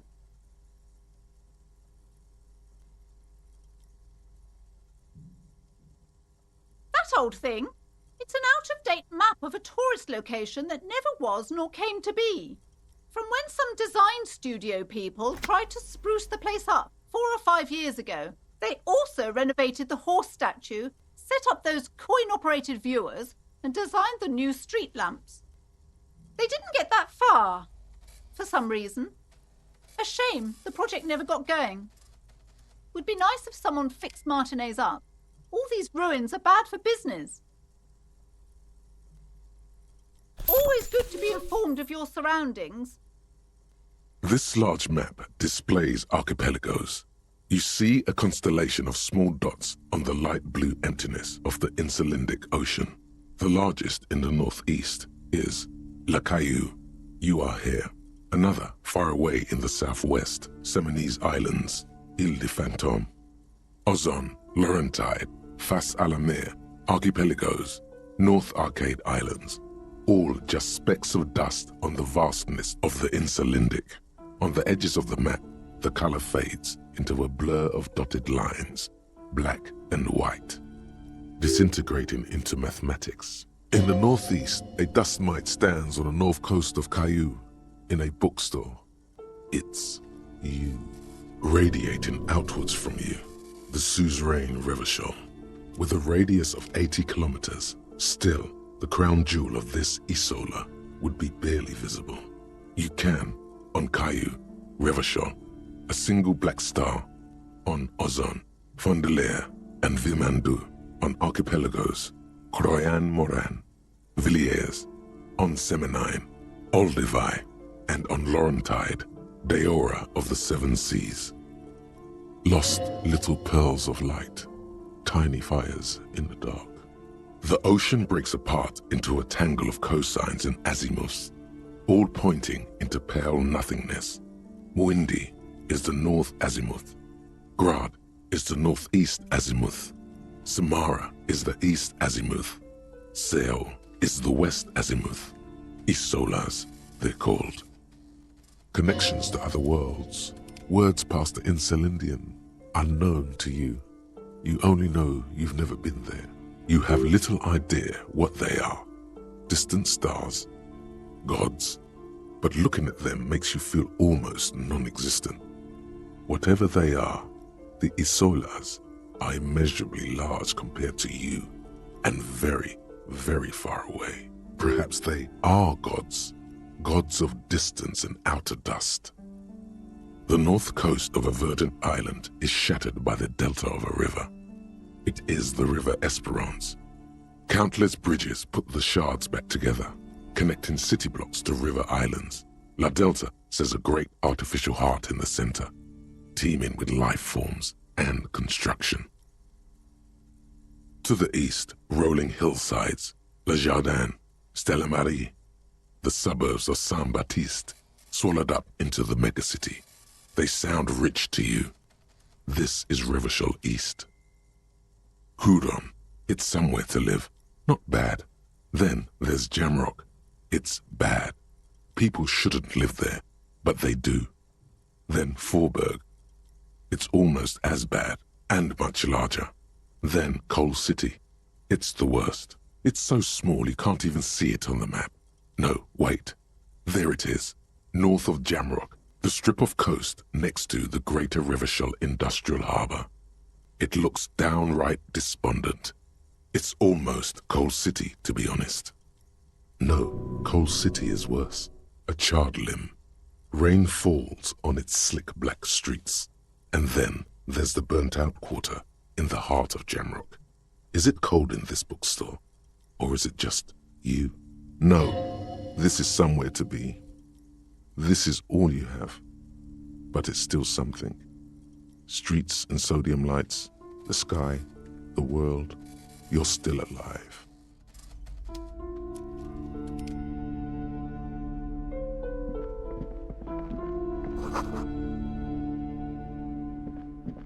This bookstore is not strictly about crime, romance, and biographies of famous people. There's also a wide range of paranatural literature. Amidst the various books, you find one written by someone named Matthias W. Dundas. It's about wholeness, unity, balance. The point of the book, and many others on this shelf, is to give people medicinal advice in situations where they don't have access to paid health services. It serves platitudes, while also telling everyone that traditional medicine, the kind people don't have access to, and which costs more than this book, is garbage and would only give you cancer anyway, without even curing your cold or anything. Wholeness, unity, balance, on the other hand, can basically take care of anything. Though it is important to note, when it's up to your mind to heal yourself, then it's because of your mind that you're ill in the first place. The book features chapters on topics such as how to find magnesium. It even lists plants you can harvest magnesium from. How to continue drinking if you're an alcoholic who has destroyed his liver. And there's even a chapter on the ancient Seraïs tradition of using duck gallbladder, preservatives, to treat and prevent sexually transmitted diseases. Pre and post factum apply. Nothing worth buying. This is just mundane garbage. What's even paranatural about this? The throbbing in your head increases with every passing moment you gaze at this shelf. Suddenly, as if out of nowhere, a small green book becomes apparent. The title of it reads, Medicinal Purposes of the Pearl. The book contains very little explanation on the matter. This knowledge seems to be taken for granted. The book contains descriptions of various pseudoscientific therapies, alternative medicines, and folk remedies involving the pearl, also known as le territoire. For example, it recommends vigorously swatting one's naked body with a venik or hand broom, made from the leafy twigs of a young birch tree from the near pearl. Even better if you can find someone else, preferably a large man dressed in nothing but a towel, to thrash you while you're spread naked and helpless on a cool slab. It is, and good for the circulation too. It also recommends consuming distilled spirits like vodka or whiskey that have been aged in the pearl. Readers are instructed to cover these jars in a shallow hole just inside the pearl and leave them there for 30 to 60 days, depending on the potency desired. Among other benefits, it is alleged to restore a damaged liver to perfect health.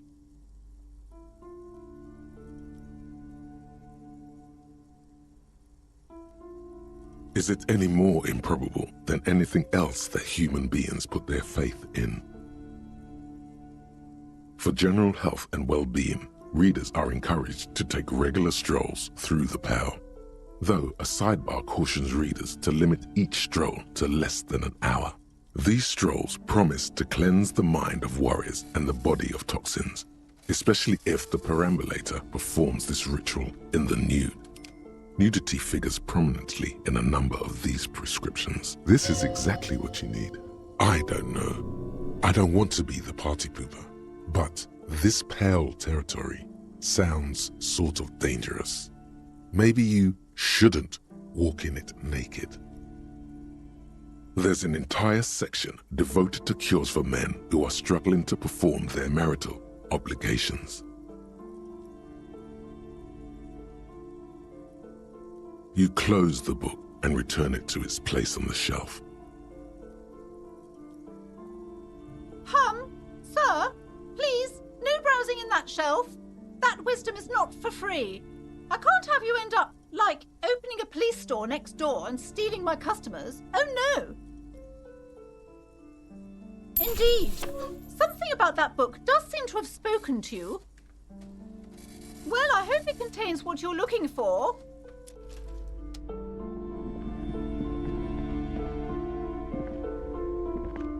These shelves are overburdened with books from the same series. You see the name.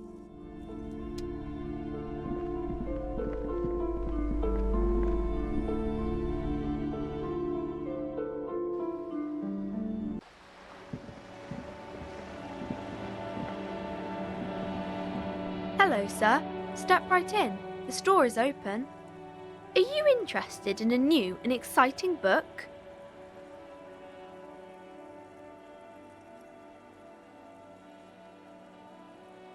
It's a bookstore, sir. We sell books, postcards, and some board games. It's called Crime, Romance, and Biographies of Famous People. Whoa, whoa, whoa, whoa. Hold your horses, little girl.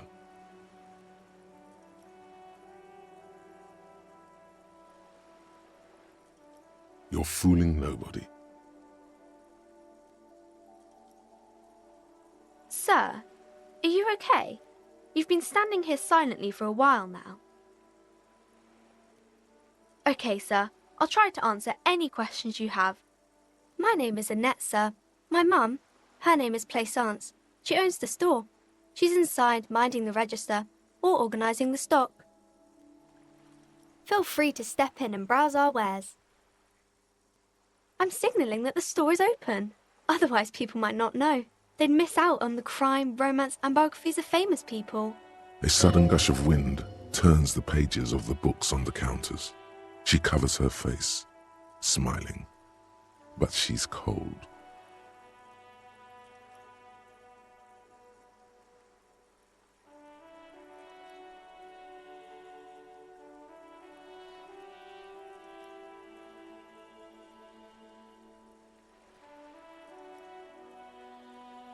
Kind of you to offer, sir.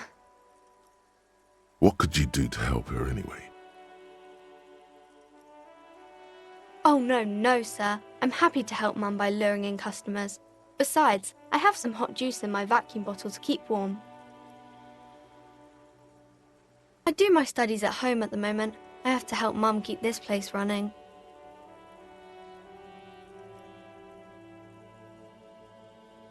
Mum says it's necessary to do both because it builds character. Mum says a proper worker is dutiful. That's how you get ahead in life. You succeed.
Yes? Hello?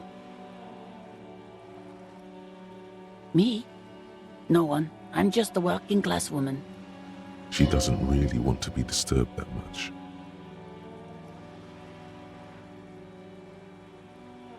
This was a tremendously useful interlude.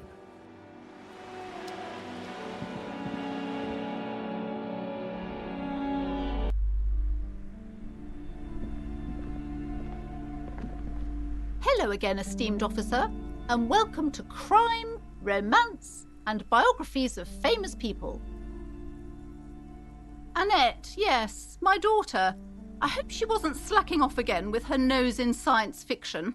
Tell me, was she at her post doing her job like a proper girl? Wonderful! Did you talk to her?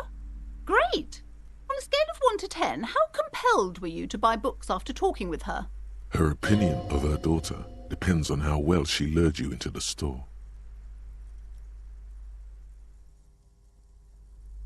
Come now, it's not personal. It's about proper sales practices and market research. I expect an answer.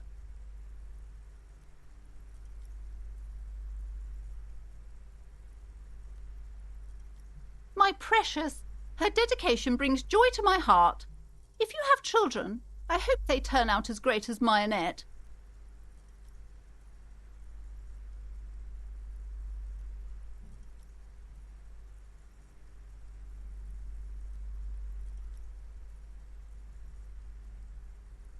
Mind your own business, sir. In our society, people don't get to tell each other how to raise their children. It's none of your or anyone's business. You must be kidding.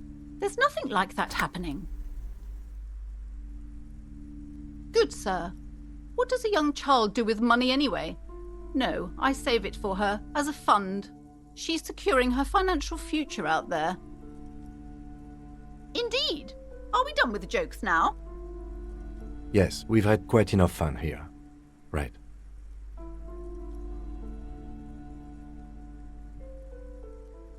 Mind your own business, sir. The woman before you scans the store.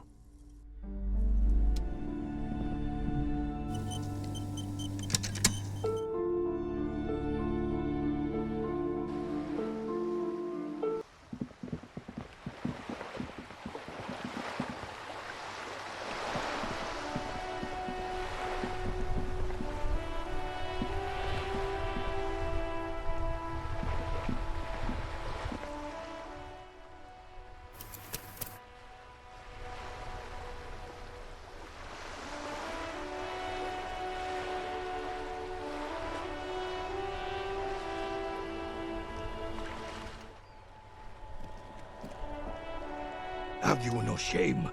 Whining about your back every time you bring out the measuring tape. René, you're a man with a fork in a world of soup. Please, let's just try to enjoy the game, all right? I'm trying to, but you keep breaking my concentration. You're old. I can see that. We're both old. Now stop grabbing your ass like it's a girl. These manly men are playing balls. This is a ball game. Grab a ball and play it. Don't ask questions. Shoot first. Ask questions never. No, you got this. There's the ball. You're the game.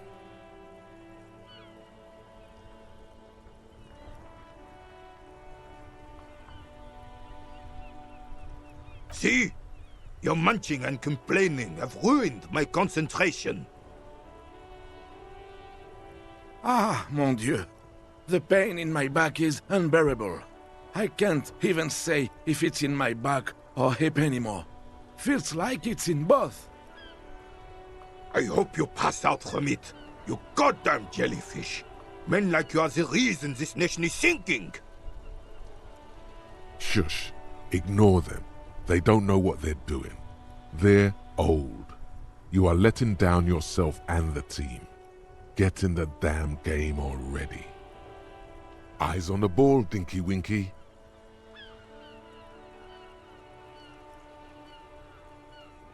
Sure, officer. I am René Arnaud, and my specially abled partner here is Gaston Martin. How can we help you?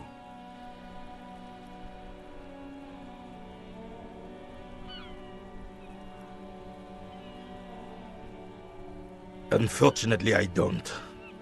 Unlike most of the locals, I have no qualms about assisting law enforcement, but this affair has passed me by completely. In Martinez, the union is the law, so can you really blame them? Cop is a pejorative term. I don't have a problem with policemen.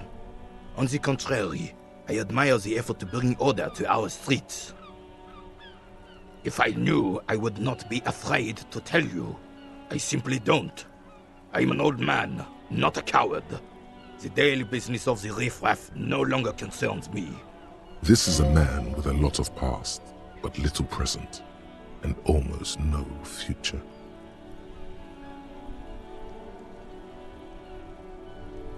Yes. The terrain here provides an interesting variety to a familiar game.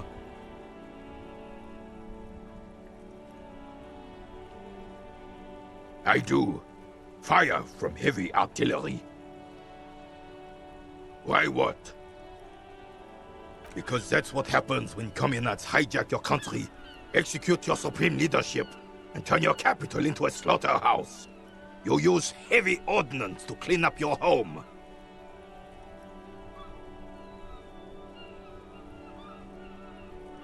Commies, communists, socialists, anarchists, call them what you like. They just chose the name to feel special. Senseless sentimentality. Sadly, no. It was the foreigners who brought them to their knees. We fought valiantly. Too valiantly. So valiantly we got licked. Should have fought dirty, like they did with their suicide sex cult propaganda and mad anarchist women strapped to shrapnel bombs. We didn't though, and we lacked caliber. God bless him, but the suzerain's cannons simply weren't big enough.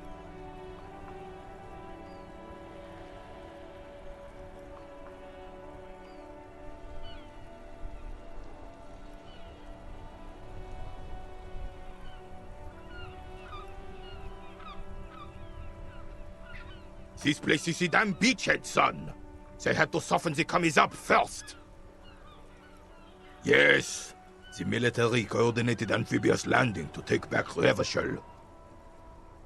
He finds your lack of historic knowledge troubling, a sign of mental deterioration in the preceding generations. Martinez was used as one of the 3 footholds in Revachol during Operation Deathblow in 08.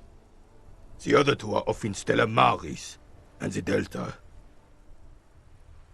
This here is Blood Ground, where Coalition boots first made landfall and cleaned those rabid dogs out. Most likely, we're playing pétanque on their mangled corpses. Blood Ground. You got old René going there. Like he isn't hungry enough already. Don't get me wrong, officer. I hate those foreign dogs, but the enemy of my enemy and all that. They're the lesser evil.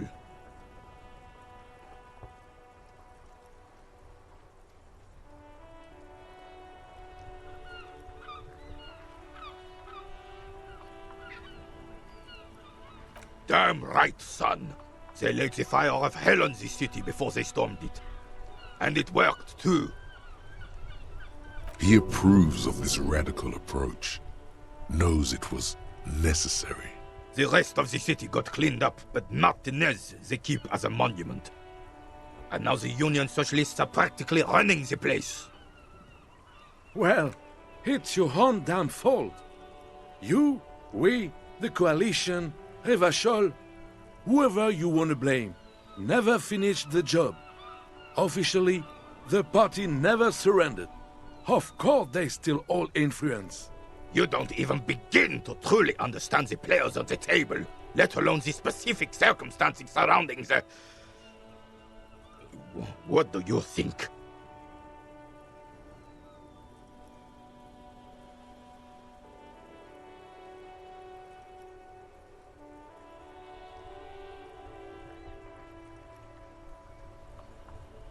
Preposterous!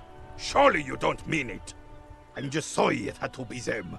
After 8 years of fighting those commie hyenas, boiling cats for food and drinking my piss in the mountains, I would have preferred if the Right Honorable King Guillaume returned through Revachol, or even if that damn clan Frisel had risen from the grave and led us.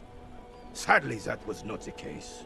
This royal failure weighs heavily on him.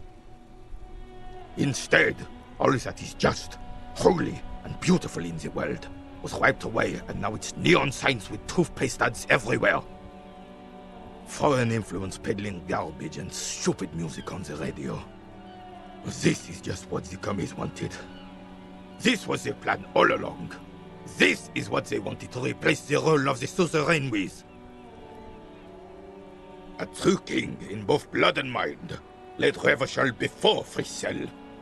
He would have been better, but the damn commies drove him into exile. Damn Fricelle. He was a king we couldn't protect. The Carabineers failed him, and the crown. He died in the hands of the Hyperlay, in a very public execution. The suzerain is the king! Has everyone forgotten already? They've forgotten already. It's no use talking to you. You were still in Daddy's balls when it happened. When we took our last stand against the Filth and rode the cavalry straight into gunfire. Yes, the Debardeurs Union pays me to stand vigil during the nights. Not out of any political allegiance, mind you. I'm an old man. Don't sleep more than a few hours every night anyway, and money is tight. He feels like he has to justify himself for some reason.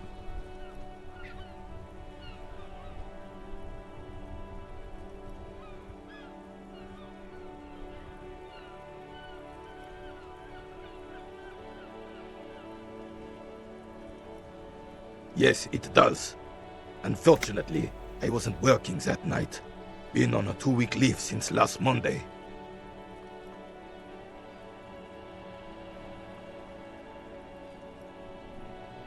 It's a private matter. Nothing to do with your investigation. You see, officer, René is the kind of man who would rather die than admit he needs medical assistance or, God forbid, sick it. A real man's man is just gonna ride it out. I'm fine, goddammit. Mind your own business. It's nothing. Just got to cut back on coffee. No one. The bus has been unmanned since last Monday. There's no other guard. It's just me. No one has been guarding the container yard since last Monday? Yes. It's not actually an issue. I mean... Look, officer. The container yard doesn't actually need a guardsman. Never had one before René. Monsieur Claire had that booth built specially for him. It's mostly decorative. The possibility of someone being in there is enough to discourage any ill-minded individuals. Evrard created this job for René because he knows the Royal Carabiniers' pension of honor and PTSD isn't something a man can live off. A decorated Kingsman collecting tear reflects bad on the whole neighborhood. His words.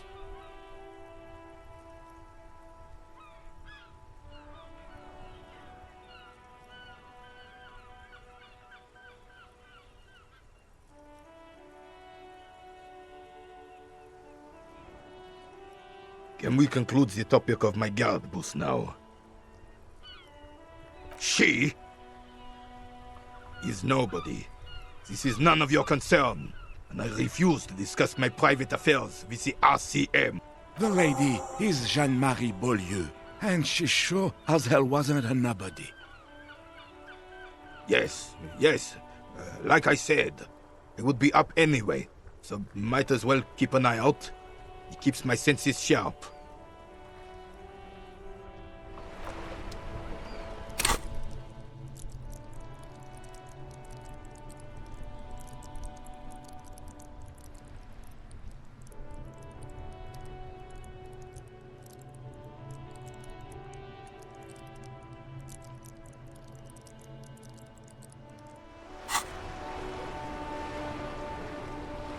The purity of snow always reminds me of the purity of a man's soul. As René turns from you to his partner and back, the medals on his chest rattle and glare. He keeps his spine straight and his ribcage lifted, displaying them proudly. 2. The larger one is shaped like a cross, while the smaller medal resembles the sun. A crowned head in front of 2 crossed rifles. The medal hangs from a blue striped triangle. A small blue star inside an orange sun. It has the word Valiant written below. For bravery. It's a conflicted topic for the old veteran. There must have been a number of controversial episodes in his service days.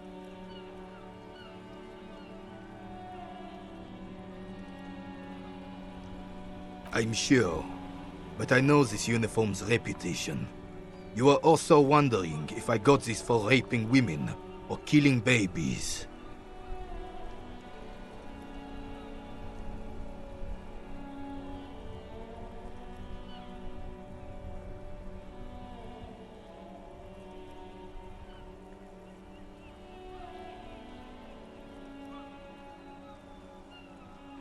Son, we should never forget our past.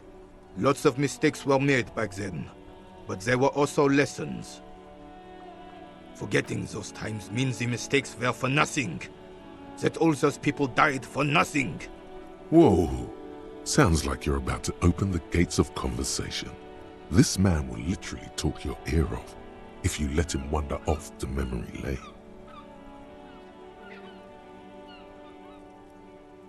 For doing my duty in the heat of battle. For looking my mortality in the eye. When men like Gaston here hid in the bushes and shat themselves. He saved some muddy princeling who foolishly strolled into the front line in his gown of velvet and gold. It was on the first months of the revolution here in Revachol. Unrest was spreading like wildfire. Marauders had taken most of the Couronne and were getting really ambitious. King Frisel thought he could end it all in one decisive strike. Sent his cousin, Drisson, to put an end to the unrest. Alas, the young Drisson was all piss and no vinegar, wearing a tunic of purple velvet and cockatiel feathers to battle. Even his rifle was gold-plated, shone from 5 clicks away. Can you imagine the asininity?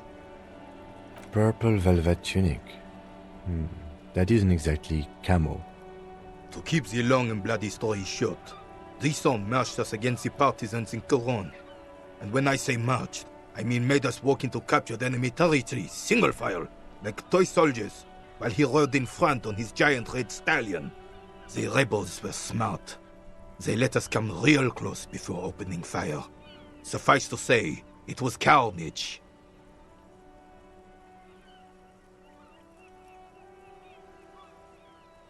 I got shot in the left shoulder and went down.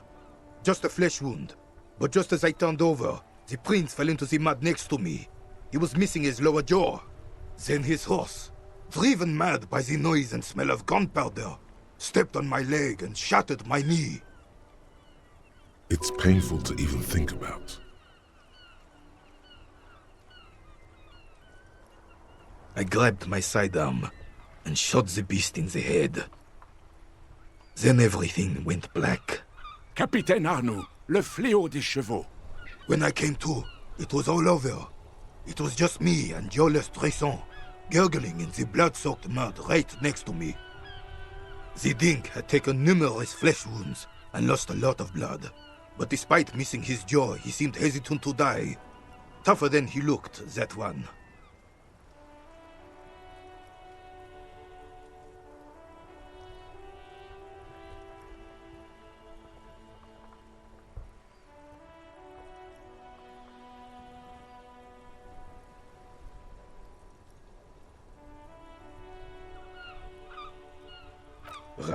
Right.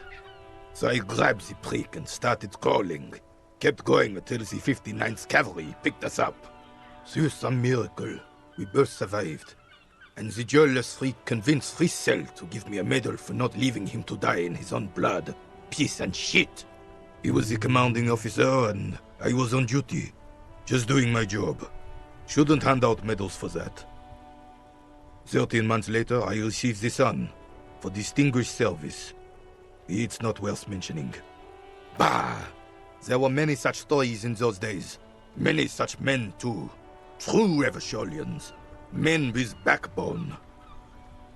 Oh, yes, René, yes. Men were bigger, girls were prettier, and everyone wore the fascia. Lord, please bring those days back, if you can. I'm not getting into this with you again. Officer, was there anything else? You should try to come up with a heroic story of your own. Impress this old soldier.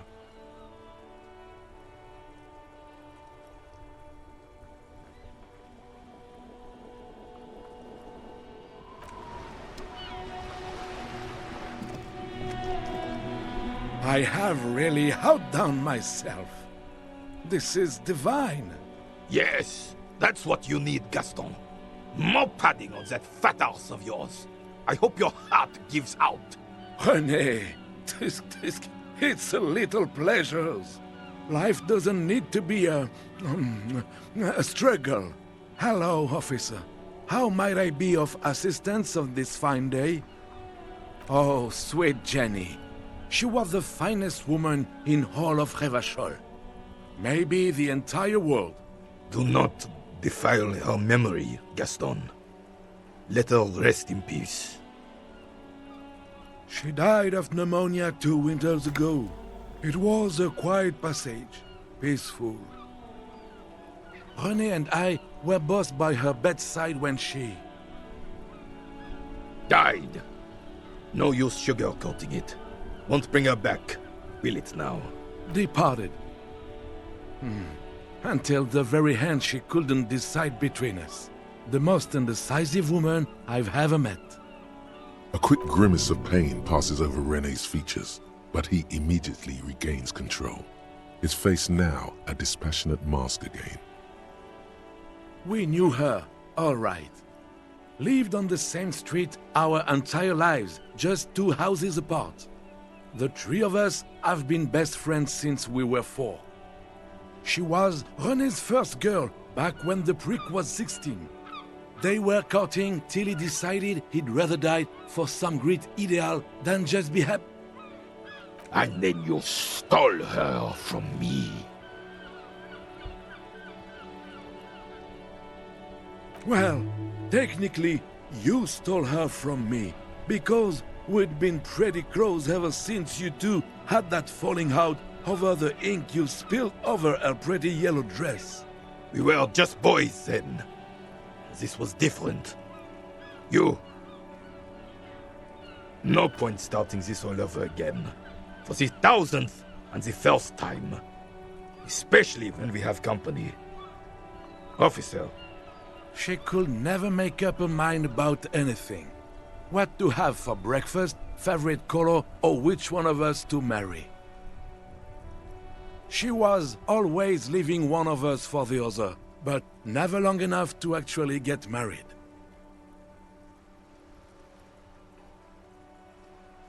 Heck, technically, we're both still engaged to her. You always confused her. Couldn't let us be happy. Seduced her with your fancy words and pastries. He suddenly remembers you are still there, falls silent, and turns away. Of course, officer. Memories are all we have left. Let me think. I heard someone was hanged and left on a tree for a week, but that's all I know, really.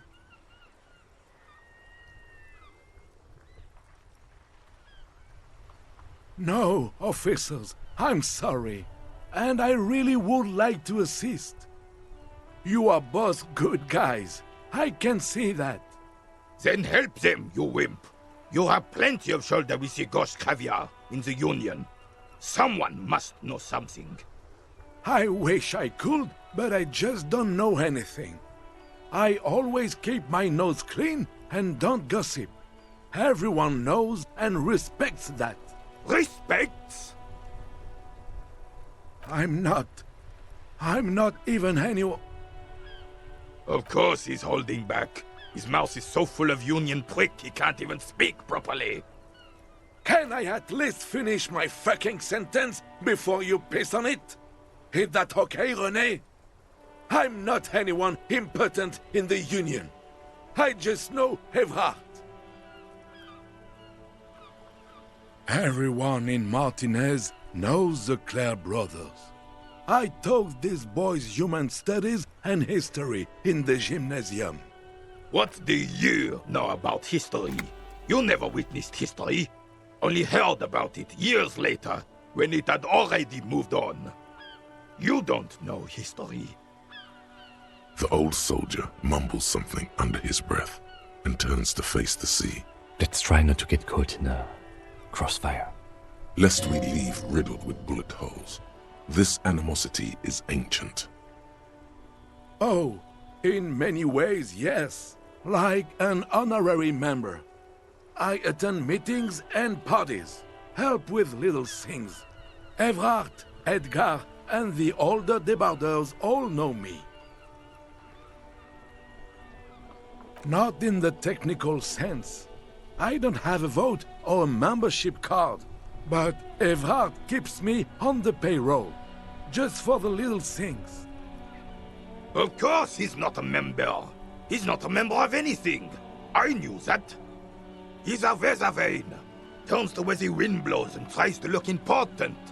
I hate this socialist rabble, but even siding with them is better than living your entire life on the fence. Never committing to anything. Pick a damn side already. Writing work mostly.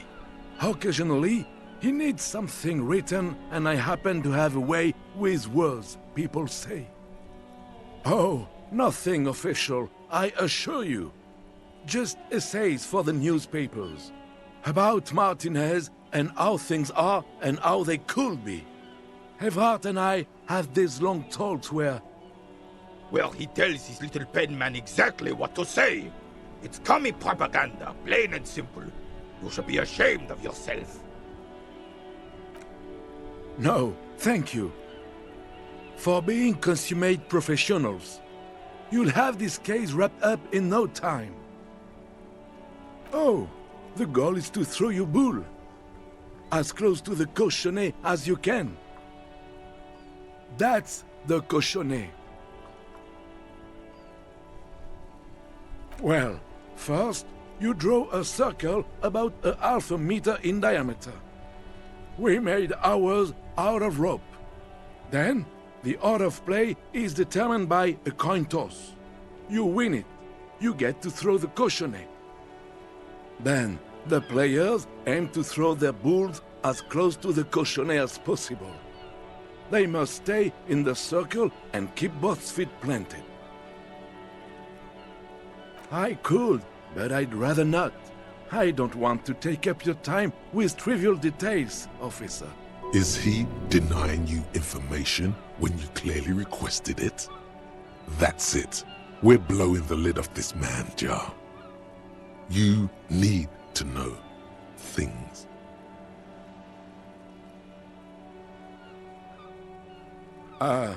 Then there's measuring the distance between the bull and the cochonnet. I always measure ours, but usually it's done by the player who threw last.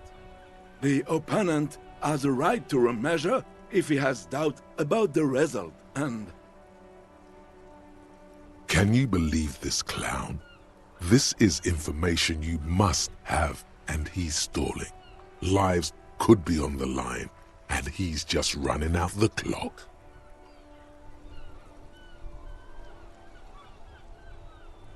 Yes, officer, yes. I swear, I don't know anything else about pétanque. It's all I know, I swear. And that's how you break a man if the good cop and the bad cop have left for the day. Disturbing cop to the rescue. Yes, yes. I'm sorry, officer. Good. Gaston finally understands the rules now. Let's see if it makes him a better pétanquista. What was that all about? Some experimental interrogation technique you're honing? I know a weird cop when I see one. It doesn't work. Weird cop only confuses the suspect and the weird cop himself, while all he should have done was ask normal questions. Just please ask them normal questions.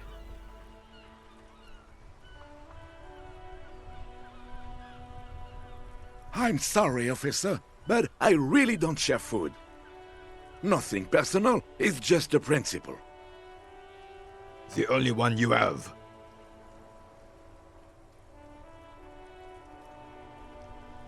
Oh, that's good. That's very good. You must have other business then?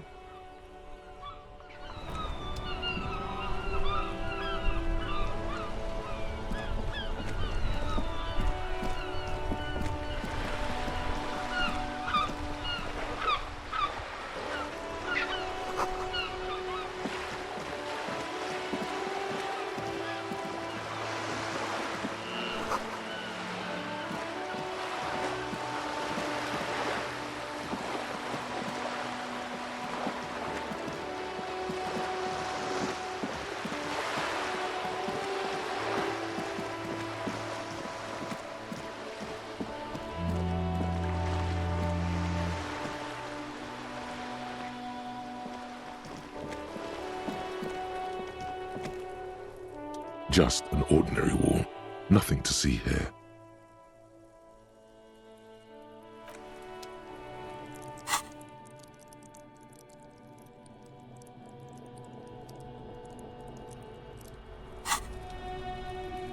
Just an ordinary wall. Nothing to see here. Because you see it, finally. This wall is sublime. Look at it. The shadows, the colors.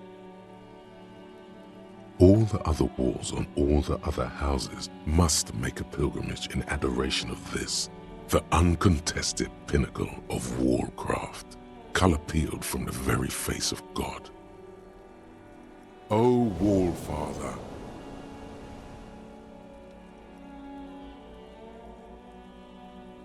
huh? He sounds tired of it all.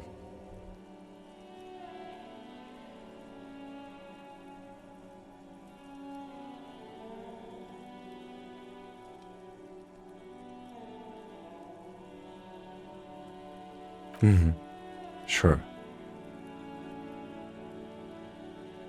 I suppose we have to pass by it again at some point anyway.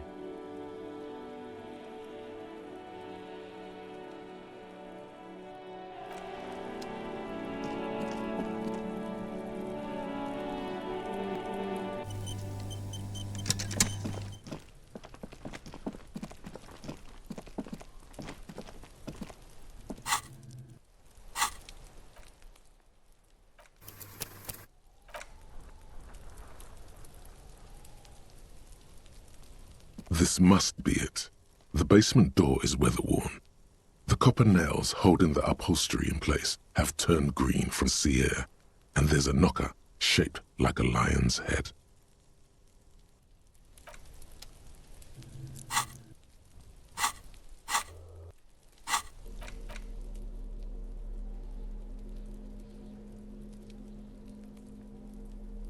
It's just a racist mug. What's there to read here? Not much. Oh boy, here we go. What are you going to say about a broken, tossed-away mug that you dug out of the garbage? But it was in the trash. Why not just call it out when you see it? Or do some volunteering work? Just finish your case, detective.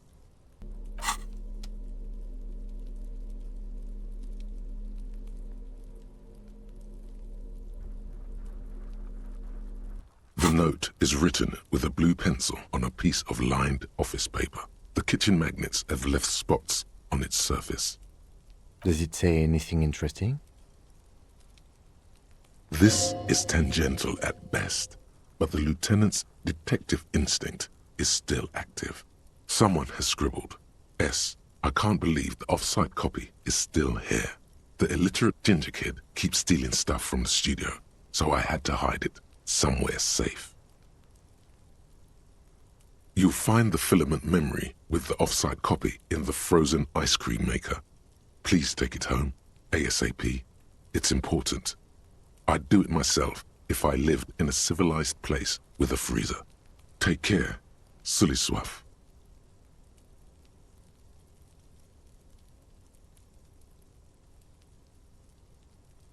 Looks like someone from that radio game company upstairs. I'm a little surprised they just left their property lying here.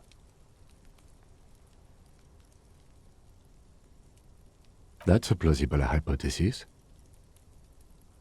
It belongs inside a radio computer, storing its memory. It's like a tape. You listen to disco tapes, right?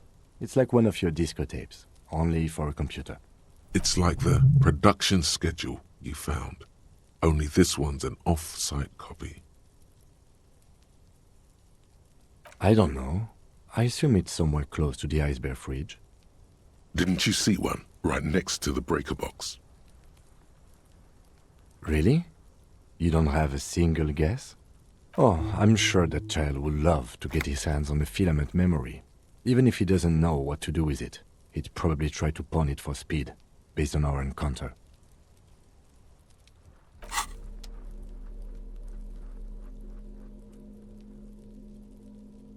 The bullet is safely sealed away in a plastic bag bearing the RCM stamp.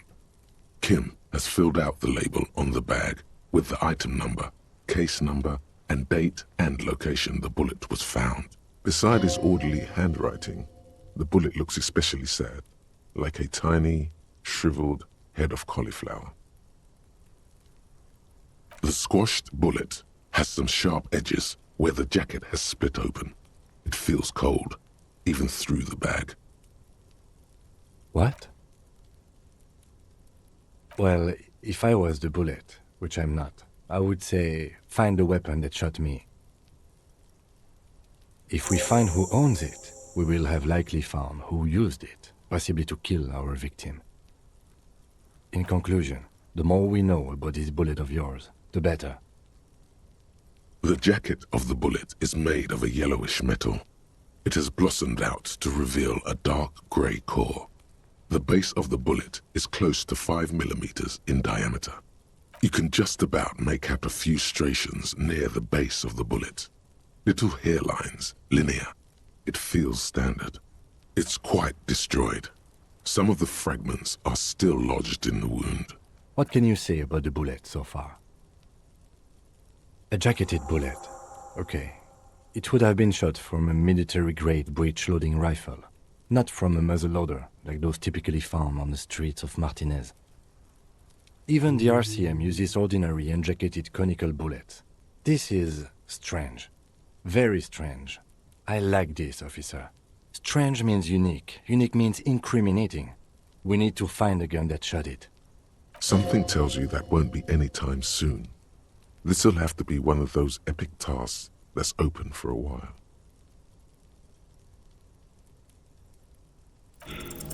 You can't remember what happened last week. What makes you think you're going to remember arcane firearm models?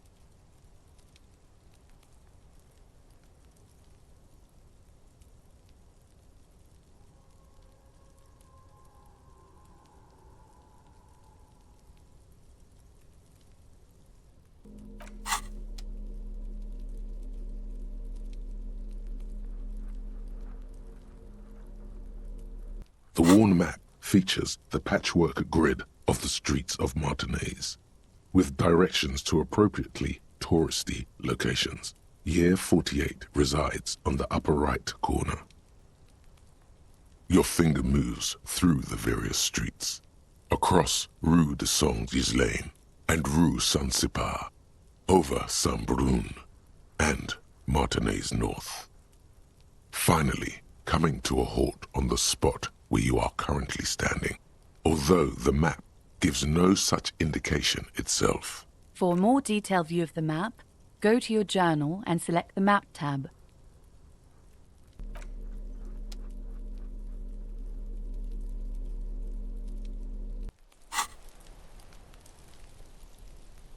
The door to the Weasel's Den, guarded by the lion-head knocker.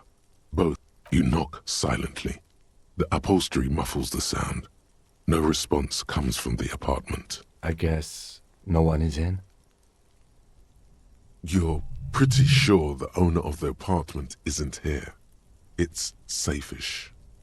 The leather upholstery is worn and rough against your jaw. You don't hear any movement. In fact, it's oddly silent in the yard around you. No birds chirp, Let's be honest. This isn't what I joined the RCM for, but every day tells you something new about yourself. Apparently, working with the local union boss to get info on an investigation is not something I'm squeamish about.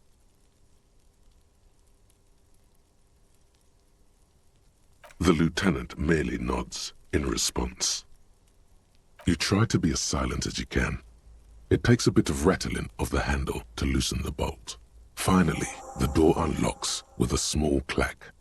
Thoughts race through your head. Only curiosity could account for stepping over that threshold. Maybe there's treasure in there. A white alligator. A fountain of quicksilver. As you hold the open door, you can feel the air moving. A little draft. A whistle.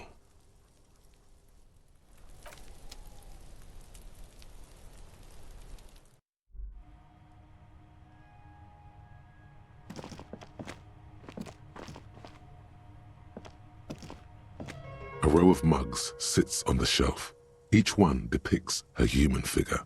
A dark-skinned woman grinning amidst mysterious symbols. A broad-shouldered man shoveling potatoes, and others. A little ring. Though cheerful, the images on the ceramic make you vaguely uncomfortable. The images betray a lack of interest in human beings. They are merely unflattering caricatures. The owner of these mugs doesn't like people of other ethnicities very much.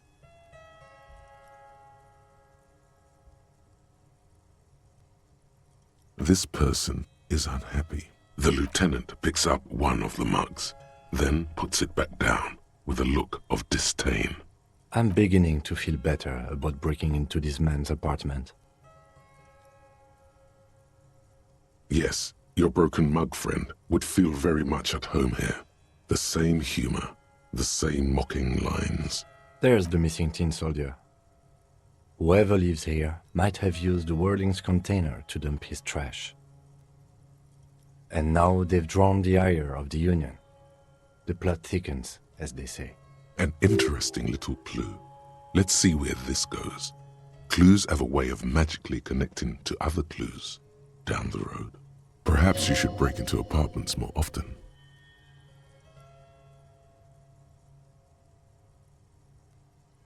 Who knows?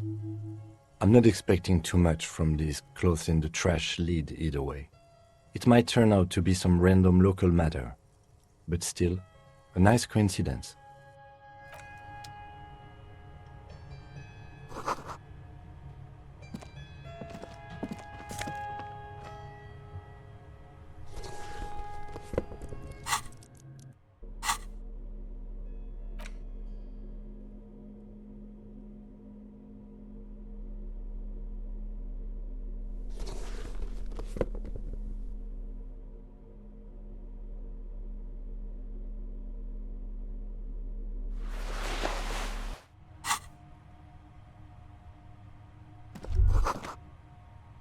This is the flag of Revachol, the suzerainty.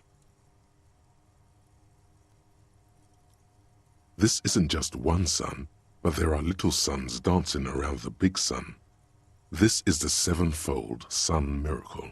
It's an optical atmospheric anomaly the first settlers saw. Happens in cold weather. 6 small suns around the big one. This complex halo phenomena is how old Revachol got its flag. It is but one of the many strange optic atmospheric phenomenon of this wondrous archipelago. You're sure you once saw sundogs in your youth, and blue flares. Mm-hmm. The tenant is an old-fashioned guy.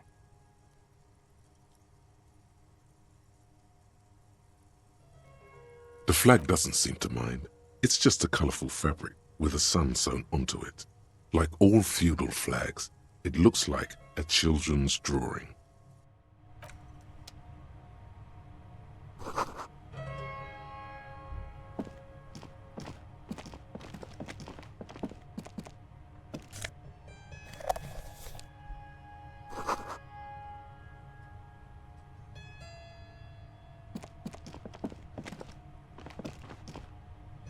A row of mugs sits on the Yes?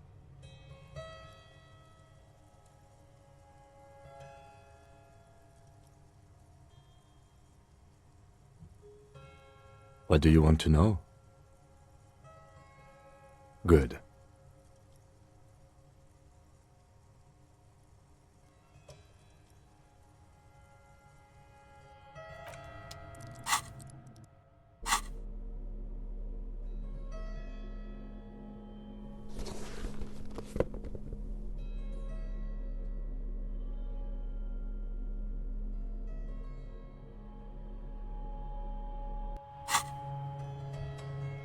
Yes? Look at you. It's because you're a failure. They sent you to Slight, Precinct 57.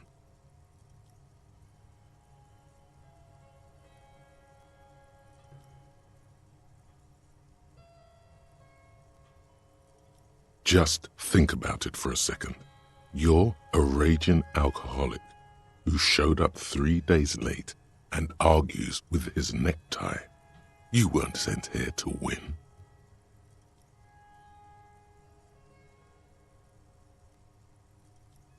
I've considered it. I don't think I can say one way or another. I do think it's somewhat unlikely, though. I checked the records. This jurisdiction dispute, who polices Martinez, reaches back to the 30s. It's as old as my station. And all this time we can't decide who gets Martinez? I think, yes, both stations would prefer a win.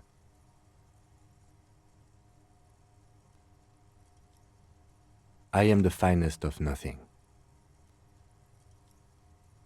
Safe? No. But you're old. You've made it this far. Something has brought you through. We've only just started working together, so I don't know what it is yet. But it's there. So no, I don't think they sent you as a joke. And even if they did, they are in for a surprise.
Hello again, officers.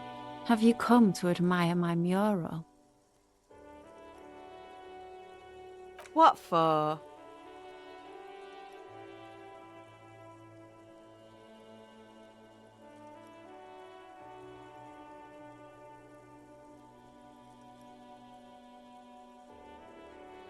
Well, if it's for art. But what kind of art are we talking about?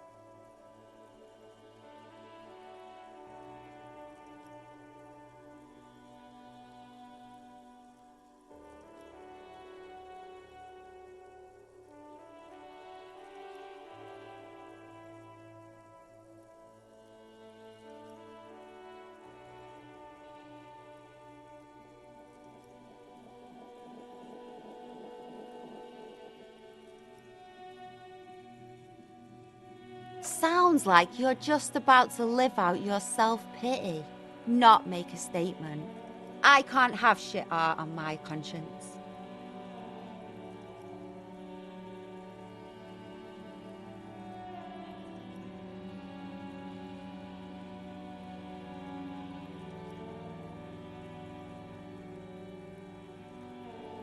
There, Piggy. I guess art just isn't really you. 'Cause you suck in life and in everything. Ooh. Not only have you found my address, you've discovered my biggest secret. I'm a coal miner.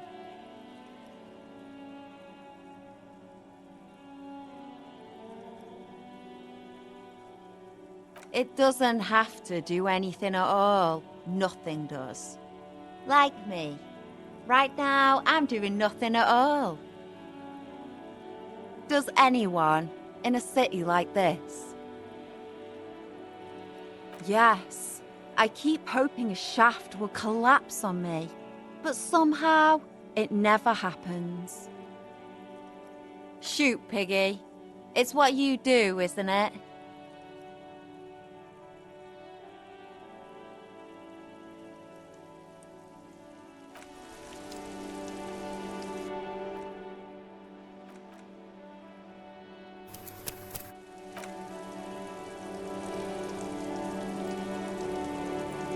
Hello again, officers. Have you come to admire my mural? You don't have the skills to execute something like this in practice. But, oh boy, the idea's going to blow her fucking mind. She squints her eyes.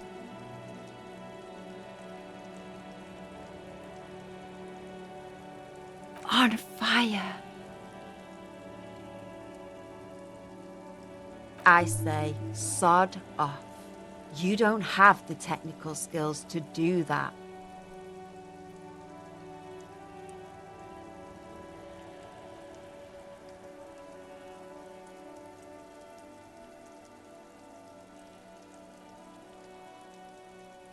I like your idea. Should have thought of it myself. I don't need this kind of competition in my neighborhood.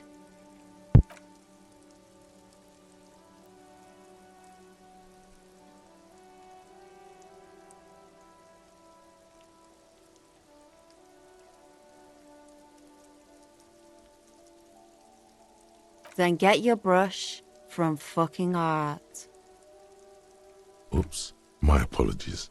I guess I was trying too hard. You're a police officer, and a grown-up. Why are you trying to impress her? Maybe try a different approach, like climbing up there.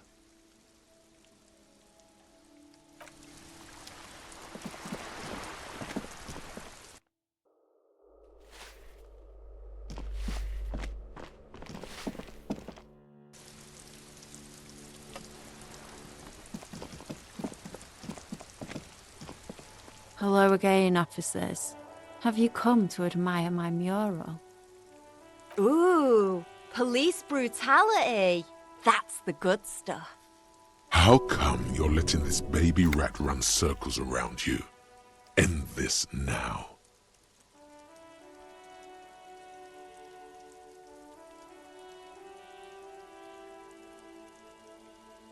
Have you got any kids? Because you sound like the world's saddest dad right now. But fine, take the brush. I'm all out of fuel oil anyway. You know what you should be able to find in your government-issued vehicle? Red-dyed heavy fuel oil.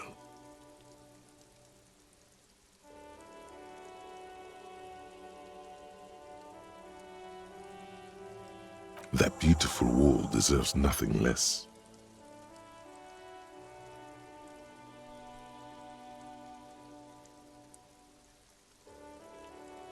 My fuel oil is for my kinema. Use your own fuel if you are unable to contain your artistic impulses, but please, leave my kinema out of it.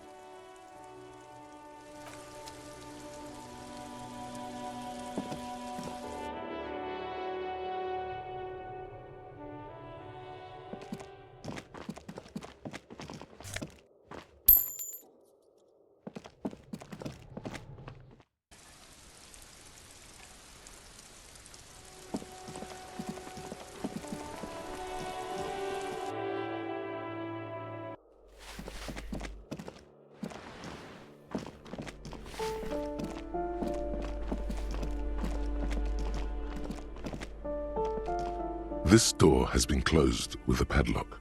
A chalk-drawn number on the board says number 11.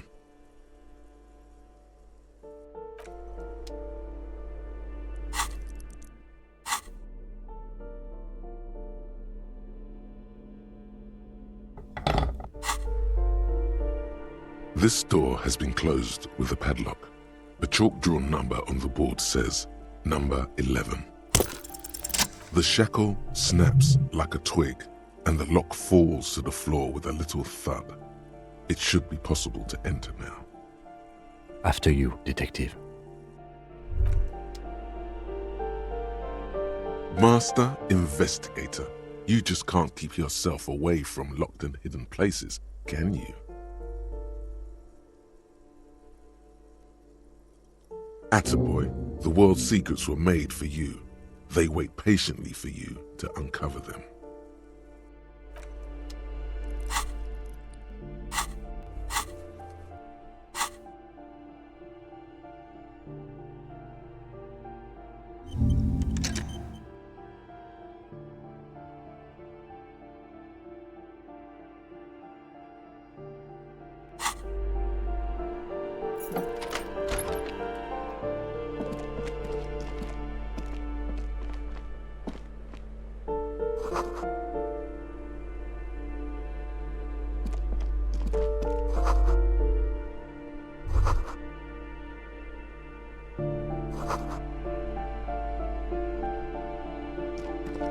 A plaster cast bust depicts a middle-aged man with impressive sideburns.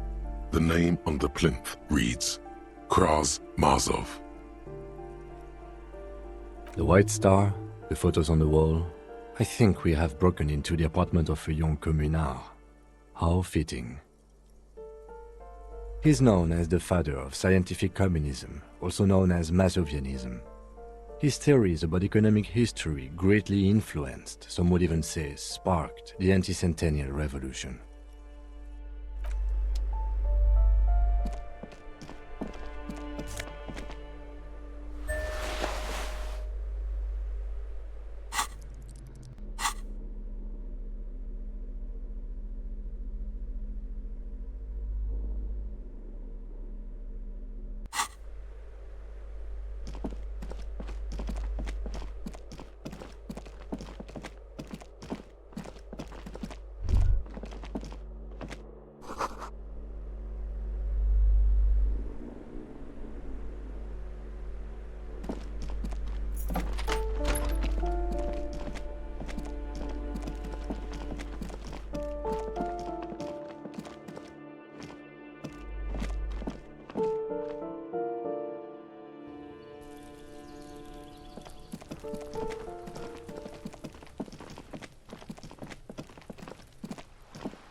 All around you, rain falls on the great city of Revachol.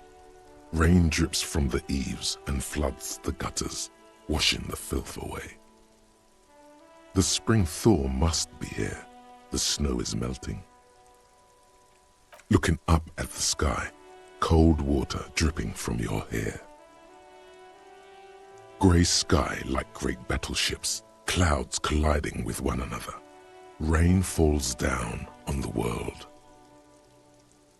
Humid, your coat shields you from the rain while the city shivers around you. Sheets of rain over the water, a flight of stairs leading into the ocean. Wave after wave washing the coast of Martinaise, with its motorboats and gently swaying reeds. The ruins of a half-sunken sea fort crumble on an inlet beyond the Bay of Revachol. Ghosts rise into the sky. The skyscrapers of La Delta, the financial district. Faint golden light seeps from the office windows. Will you ever go there? No, you are just one of the hundreds of thousands who watch them rise across the bay from Martinaise every urban coastline, rain dripping off Eternite-covered roofs, cinder blocks left over from half-finished construction, a defunct research and development building once seized by revolutionaries. An old wooden church stands on stilts above the water. Coal City, end of all lines. Your hair is an oily mess flecked with ash from neighboring coal plants. Smokestacks rise somewhere in the distance.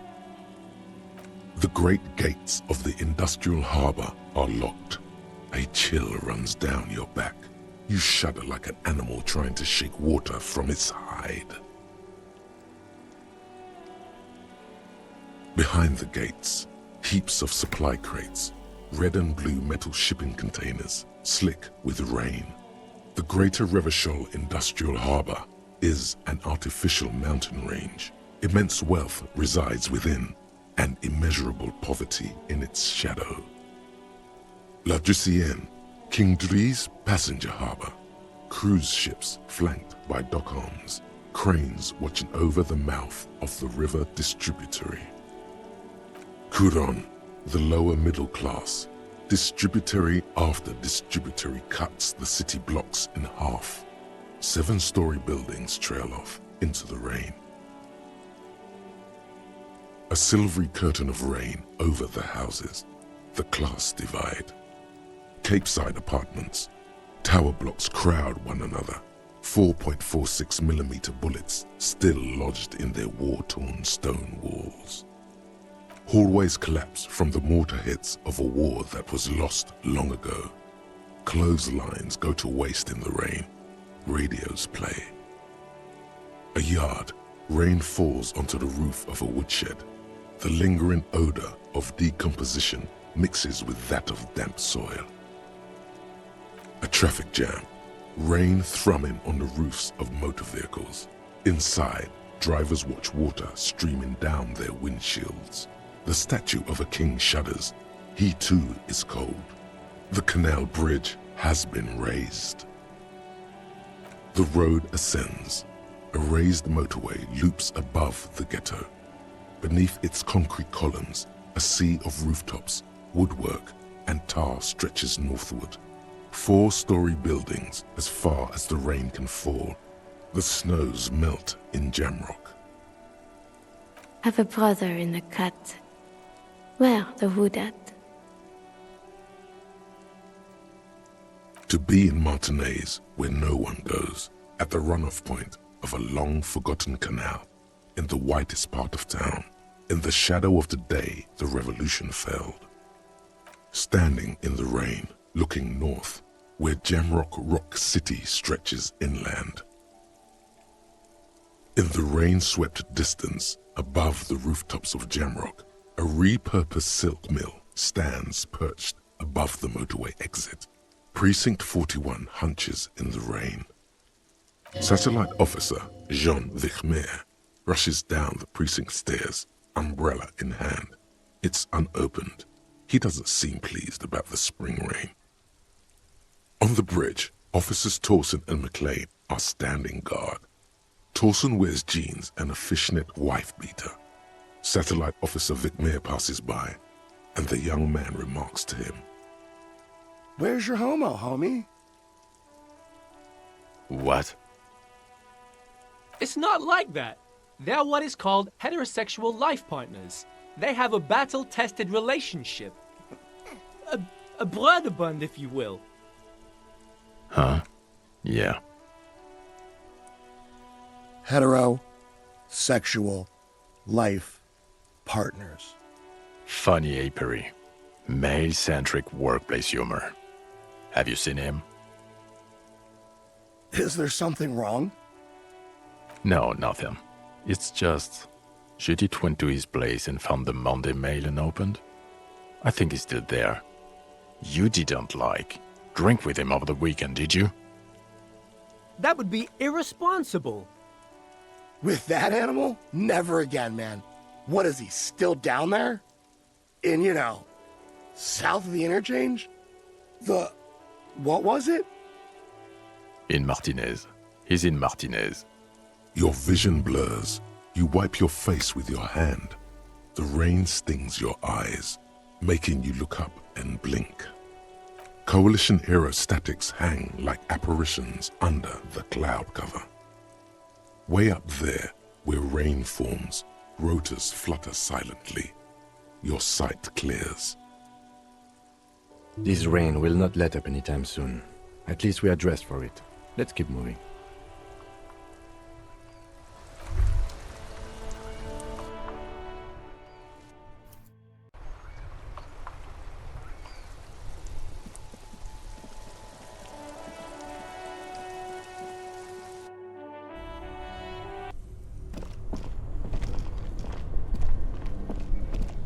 This orange machine is buzzing like an old submarine. It has a hand-cranked ice cream churner on top and an electric freezer that appears to be frozen shut.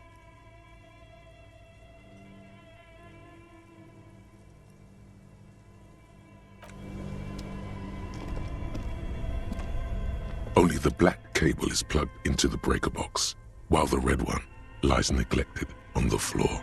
Something close to you dies with a soft electric purr. Why did you do that?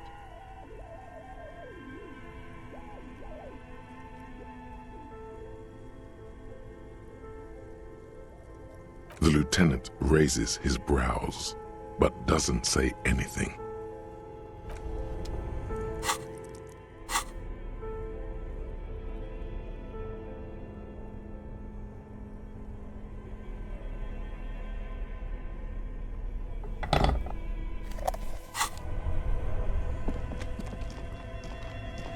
This orange machine is dead still. It has a hand-cranked ice cream churner and an electric freezer. The ice around it slowly melting.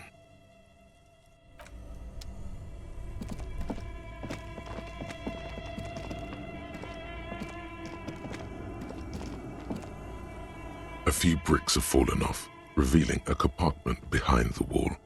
It means there are fire. He likes this find.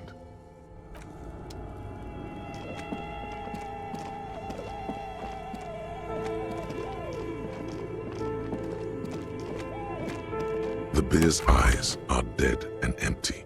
Ice inside the fridge slowly melting. The power.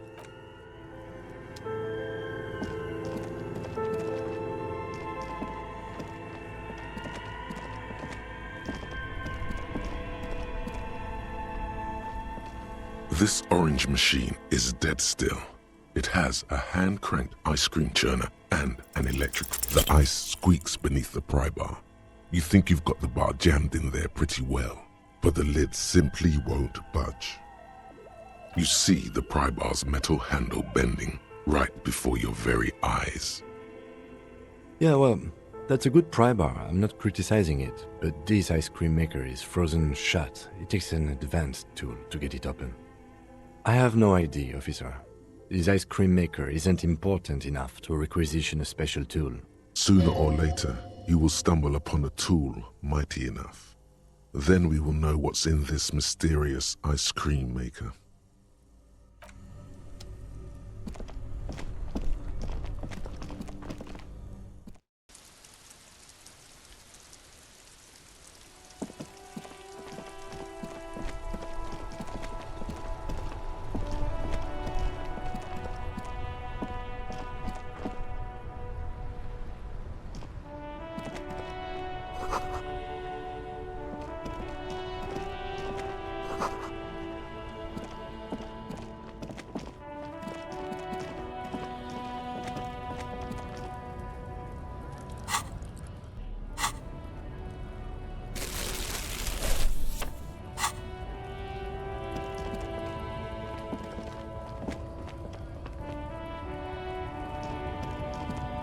Welcome to Revachol.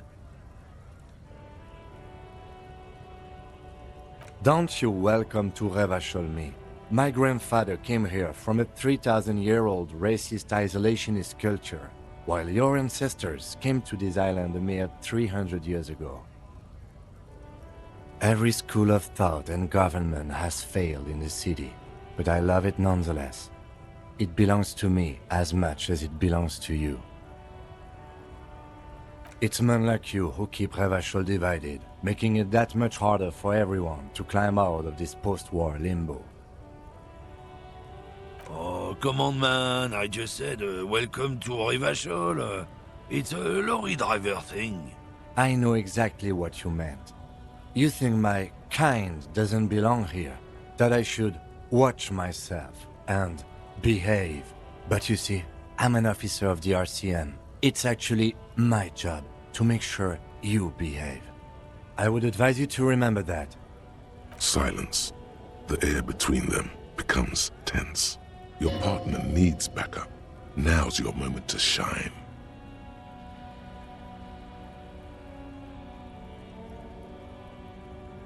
You two make a cute couple. You know that?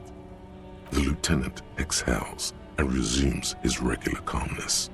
Whatever you say, officers.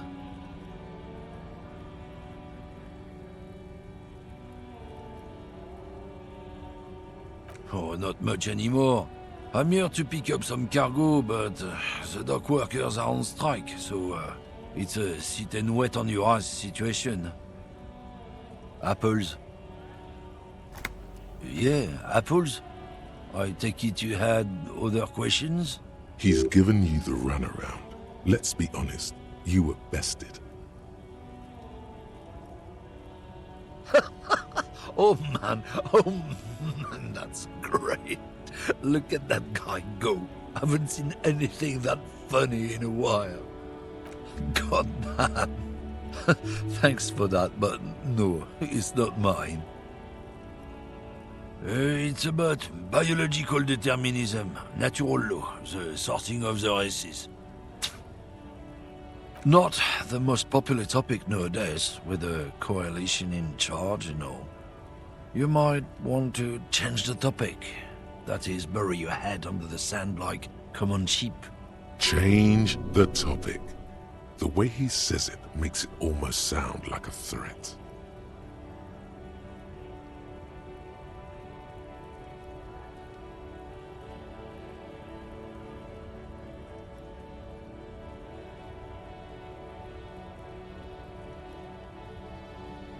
I'm not just racist. Look, I've read books, huh? The science of racial theory has all been proved, even if some people don't want to accept it. People who've studied these things say that you and me are superior by design, so naturally, we Occidentals should be in charge. Obviously, you can see the merits in that.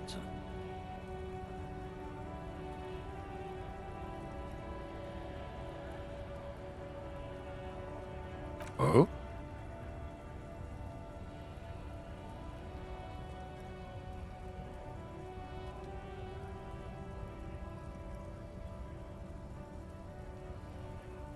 Don't push your luck, Runt.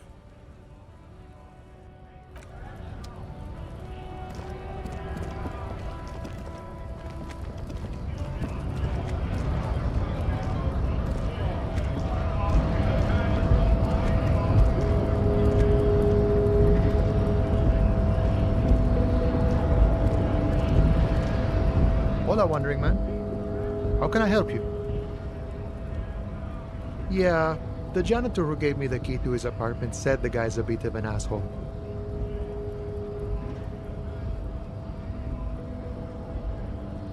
Like I said before, I don't know much about this weasel, but the bossman said he's a real piece of work.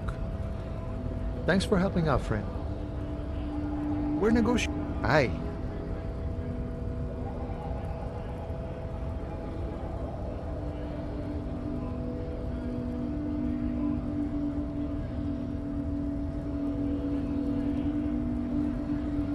This stuff, they already covered.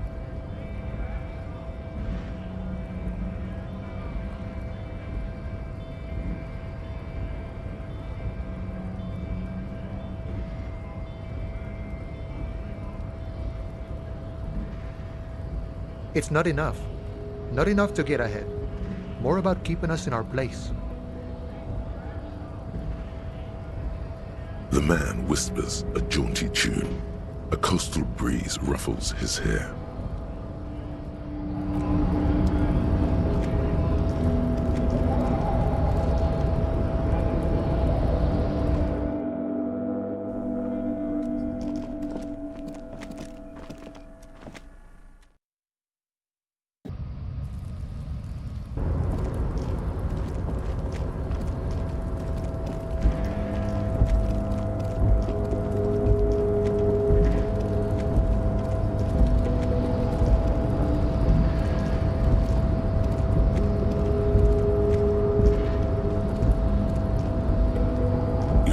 Before the cargo container. Its draw has not lessened since you were last here. If anything, it seems to have grown slightly.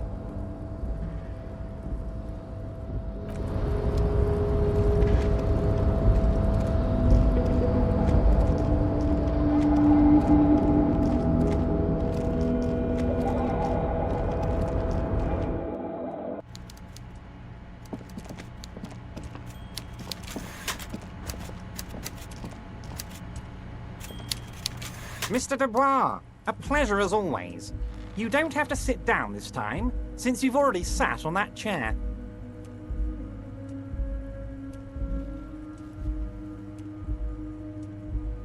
I'm very glad to hear that, Harry. One question. You didn't actually happen to stumble in and see what's inside the apartment, did you? There is no way to sway this man in any direction. He is unsuggestible and unswayable. Just tell the truth.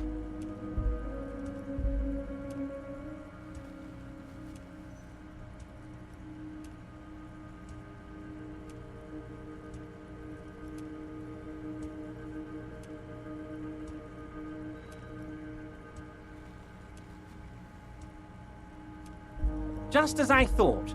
Culturally antiquated mug collection. What a weasel. Pissing on Everart's Rainbow Coalition. Now let's get down to brass tacks. It's time for men like me and you to figure out who's killed who and why. Real police work is gonna start happening now. I promise you, Harry, this is gonna be good. Racist mugs in the trash and in the apartment? You guys are just light years ahead of me. I have so much confidence in the ability of your organization. I'm relieved you're doing this and leaving me to do what I do best, helping people, with the power of politics. Yes, yes. Do you think this weasel is somehow connected to the murder? Oh, no. I don't cross paths like that. All I want is for you to succeed in your investigation. I would never complicate things for you. Believe me, Harry, he's a nobody. Just your basement variety nobody. Can't imagine him being connected to a high-caliber case like this. But he does live nearby. Maybe it's a pedantic weasel. Fascists are known to be neat freaks. I feel like a real detective right now, Harry. Am I getting this right?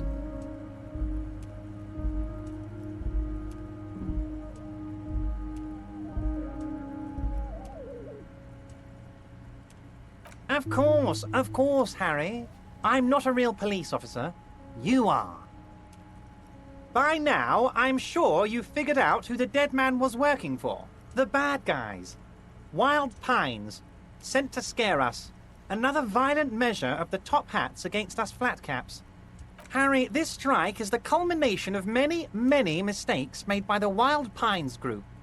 They tried to shut the strike down by sending in armed mercenaries. You mean our victim? A security contractor? Can you imagine that?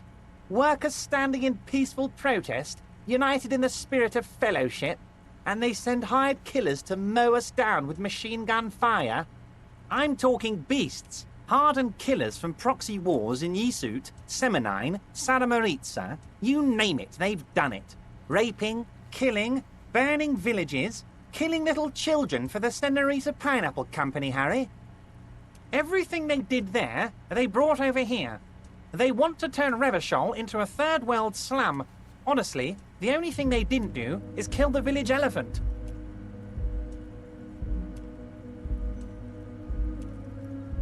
No, Harry, the elephant is metaphorical and so is the village, but the mercs and their brutality are very real. Now, I haven't personally witnessed the brutalities out there. I have the luxury of staying in my container, you see. If I need to go somewhere, they just move my container. Yes, I'm an old man, Harry. My legs aren't what they used to be. They lift my office with that big crane. It's actually very fun. You should try it. But enough about me and my fun container. The killers the company hired, I think there were 3 of them, all hardened commando types. One of them got downright suicidal, getting drunk, violent, a little rapey. Even their own negotiator couldn't control him. That's your boy, the one who likes hanging out and trees. What makes you think the Wild Pines negotiator can't control them? Harry, what you need to realize is, we dock workers are not pushovers. We got grit, Harry. This whole neighborhood does. Push us hard enough and we push back. And when we do, we push to kill.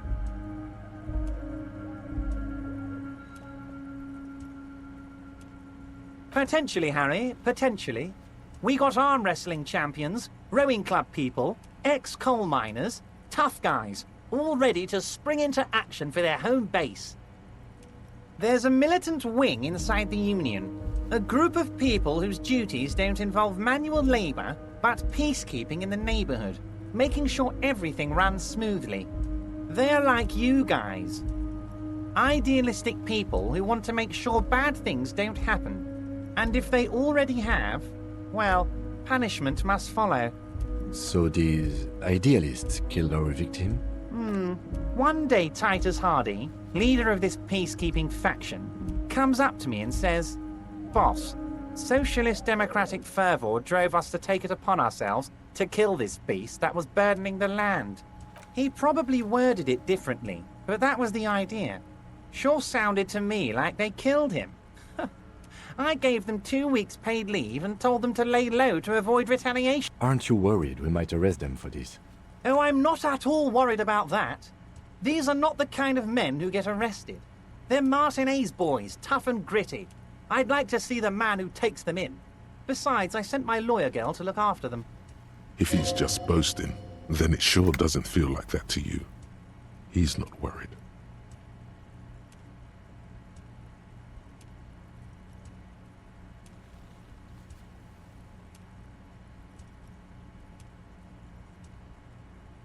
How do I know? Let me tell you about these people. That's their MO. It's what they do. Last winter, some poor workers in Terminal E went on a little strike. The company sent in Sediment, a security contractor. The strike was over the workers' right to wear protective footwear, Harry. These guys turn up and start beating people. Tell you what, Harry, I wouldn't be surprised if we got the same mercenary company, after a little rebranding. And I'm sure as hell not surprised to see an army of scabs under my gates. So you believe the scabs were organized by the security contractor? You said it. Hell, one of those guys looks big enough to take down that proverbial elephant. Boys like that don't just happen to show up during strikes. That does sound quite unlikely, yes. The big guy leading the scabs at the gate is colossal. He's not scared of them.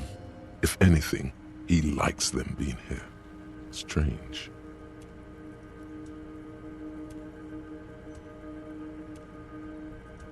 Oh, they are simply fine young men, all 7 of them. Exemplary union members, always working to advance their position in the local socialist democratic movement. Core members. Old Theo used to run them, but things really kicked into gear when Titus took the reins and named the group after himself. Gotta love his initiative. Interesting. Who's second in command?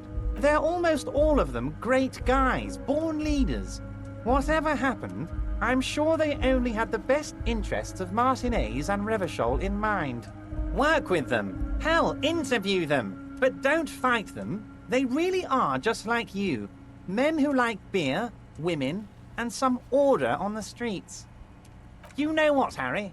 I got a feeling they're gonna show up in full force tomorrow. The lieutenant marks something in his notebook. Oh, Liz is a bright one.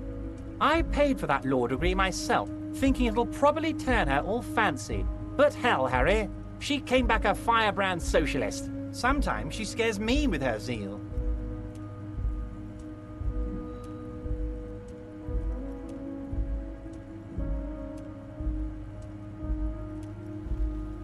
So they shot him?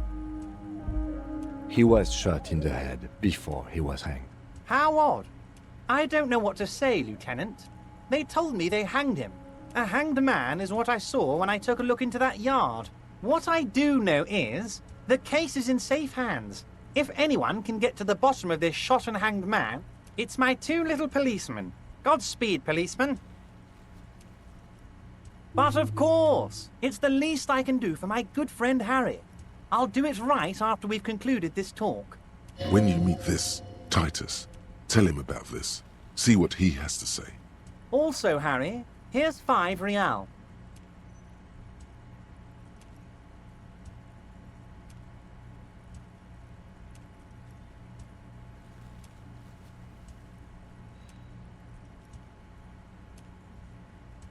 I'm not giving you anything.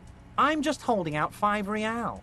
Needless to say, this is another move. Don't take it. Oh, I wasn't offering it to you, just holding it out there. But I'm willing to share information. Was there anything else? Was it a good talk? I'm not sure we made much headway here. I was hoping we'd bust the case wide open. Heck, I even wanted to tell you what I really want to achieve with the strike. I don't know what happened, Harry. I wanted you to feel like Mr. Martinez. And of course, I also wanted you to find your gun. But it's like I can't completely trust you. Yet. Yes, Harry. It's like I can't fully trust you if you're not a man of the left. I want to, but I just can't. A man of the left, so you have to be a social democrat. He's been hurt too much in the past by men who aren't social democrats.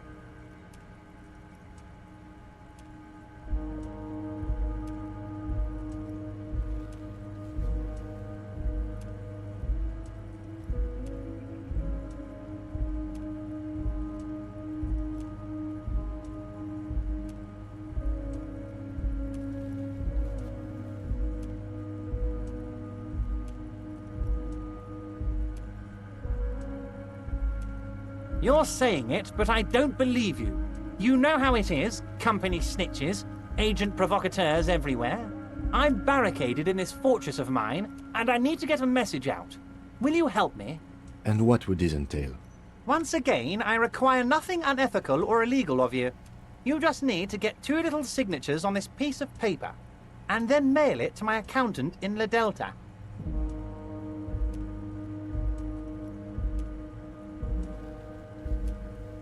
It depends. I don't think what we just got from Mr. Clare was very useful. But, he thinks, it's your call. As I said, it weighs on me heavily. But once we get really talking, well, I'm gonna hand you the keys to Martinez, and maybe even help you figure out who's behind this killing. I'm glad you asked, Harry. The Union is going to build a modern youth center in Martinez. It will be righteous. We're gonna get those teenagers off drugs and on roller skates. There's a nameless little street on the coast with some old houses around it. Most people have already signed. I just need 2 more signatures to get this mission off the ground, Harry. On the coast, Harry, across the canal. There's a cul-de-sac there, a little village they're calling it. A gloomy place. You'll find it. I trust your detective skills, Harry. Water drips from the eaves. A woman looks at her freshly tarred skiff. There's a pair of cavalry boots under the fish in the box, and the wind howls like a vicious spirit. You're already pretty deep into this. What's a little more? No one can see you here in Martinez. They are just gonna have to deal with the construction noise for 6 months, and then they'll be living like kings. Right next to a fancy new youth center designed by the best architects from Stella Marie. You bring joy to my heart, Harry. Such a pleasure to be working with you. Here. You need to get signatures from Isabel Sadie and Lillian Carter. The cul-de-sac is right past the pawn shop and across the canal. I hear there is some trouble with the water lock, but they should fix it by Wednesday morning. Once you have the signatures, mail this to 13022 La Rocca in La Delta. Then I'll know you're a solid socialist. What?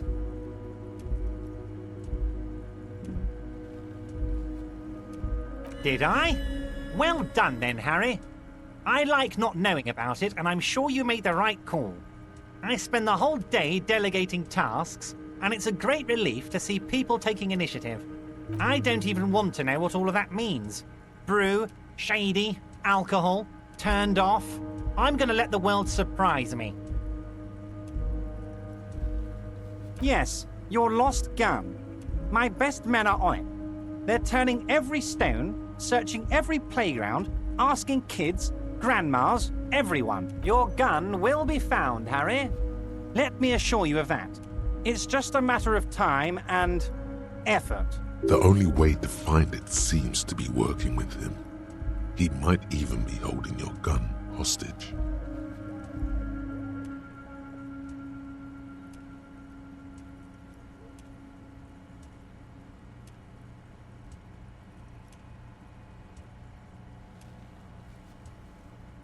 Who knows?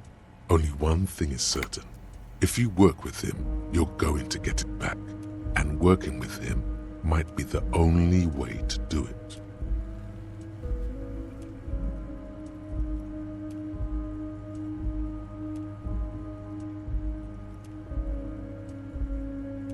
Damn it, Harry. That's exactly what it means. I'm only kidding, of course. He is not. Of course.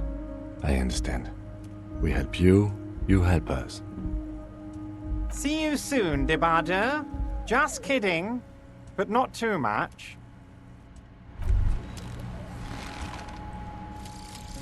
The Jamrock Shuffle.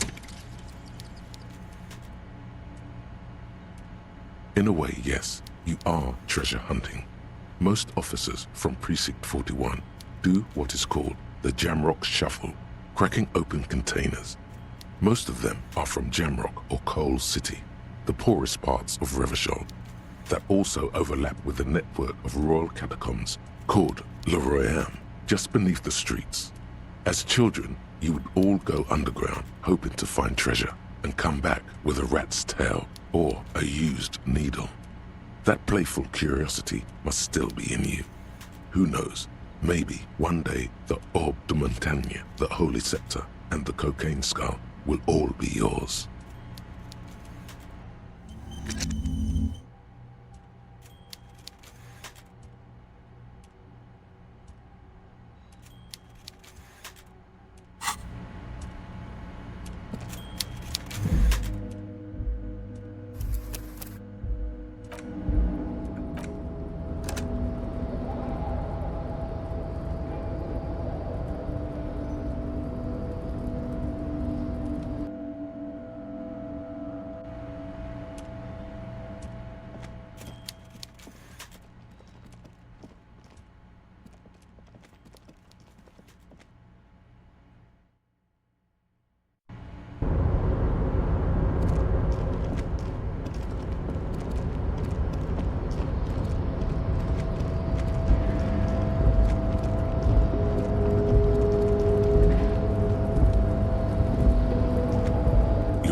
Before the cargo container.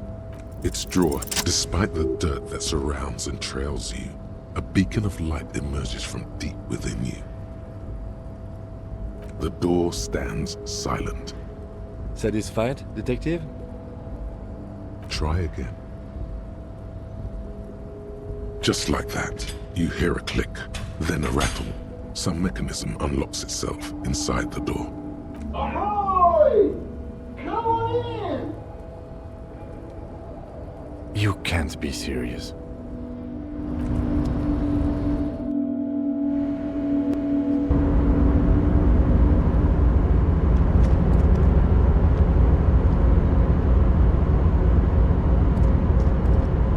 The man stands at the far end of the shipping container. It's hard to say anything more about him.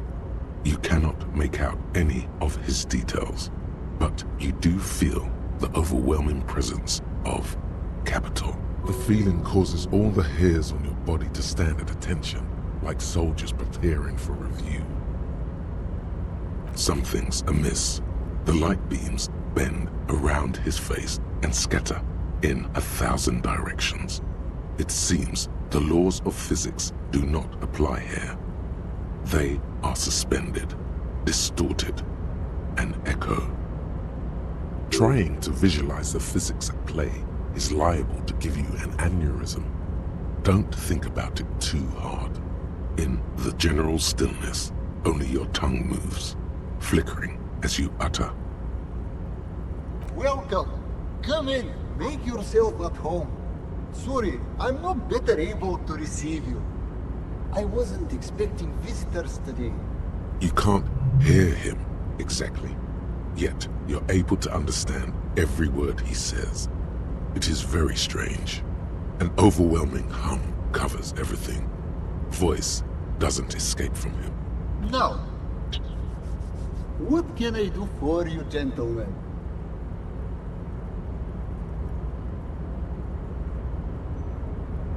Who am I? Oh, I haven't been asked that question for such a long time.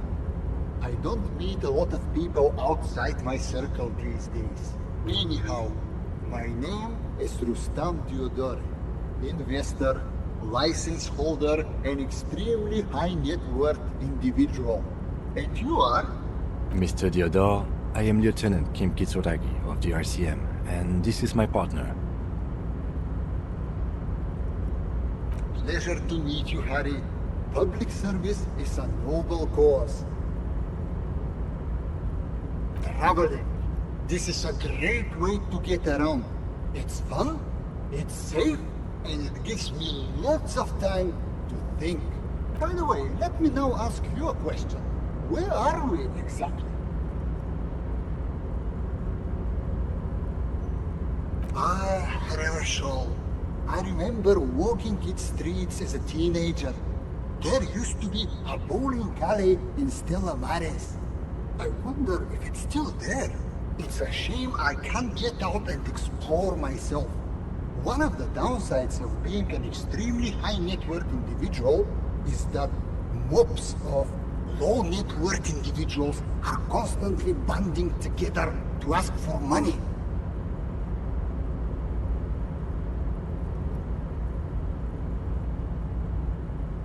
Smart, you know?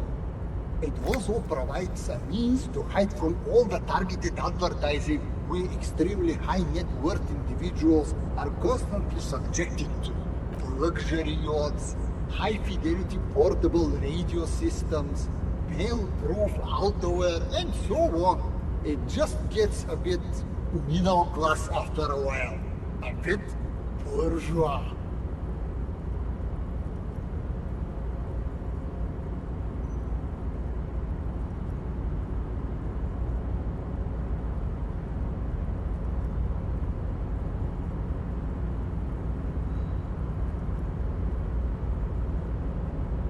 Don't get me wrong, they're nice things, but once you achieve a certain level of wealth, your time and mental space become much more important than material goods. He speaks from the heart. He has very different problems compared to low net worth individuals such as yourself. For example, no problems at all.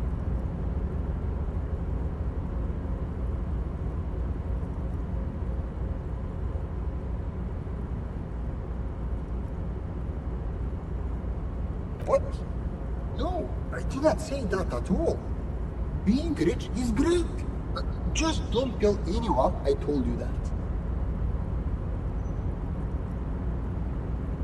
To be perfectly blunt, I inherited my fortune from my grandmother, who herself was an extremely high net worth individual back in Grad.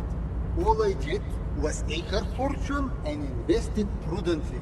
Believe it or not, it takes more than a bit of skill not to blow a vast fortune on sailing boats, bad choices, and unsupervised state policy.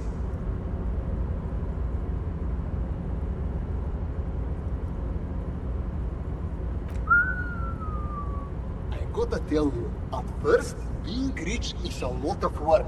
You've got to work hard because everything's so darn expensive. You know, prices increase exponentially at this income level. But then, once you've reached my position, it's nearly impossible for me not to make money. My assets are so diversified that I'm bound to come out ahead no matter what.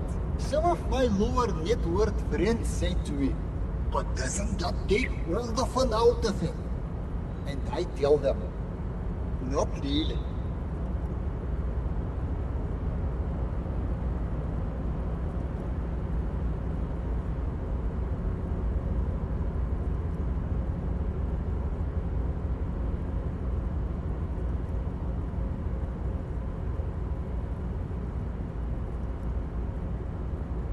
Sure, and they benefit when I buy things to stimulate the economy.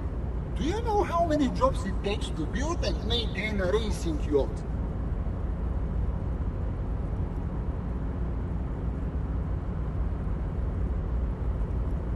Dozens, at least. Of course, in the future, it'll all be automated. But my point is this. Every man gets what he earns. It's the height of tyranny to take that from him.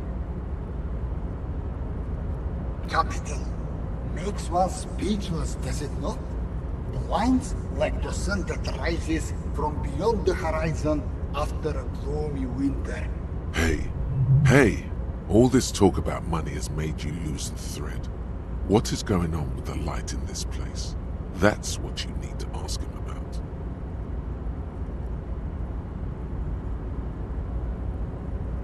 What do you mean?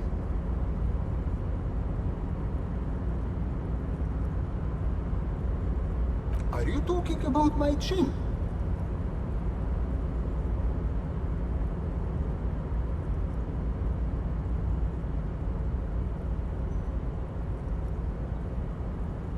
Please behave yourself. I've never heard anybody say anything about my chin. Yet, I know that people often tell each other half-truths, things they think the other party would wish to hear. Being rich does not make one impervious to the human condition. Maybe I do have a strange chin, and you're the first person to call me out on this.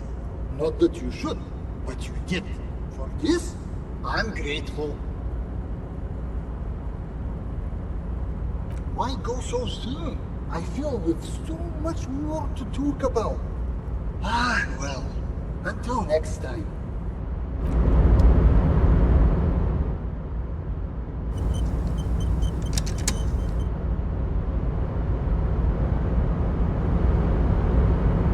Welcome back, gentlemen.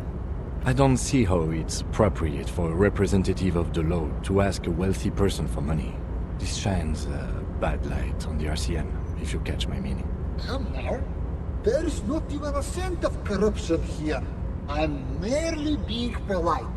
So, let me check my pockets. As you may know, us high net worth individuals do not have a lot of cash on hand. Investments and liquidity are enemies of one another. I think they only have coins for coffee machines. Here is 3 real. How much can you get for this?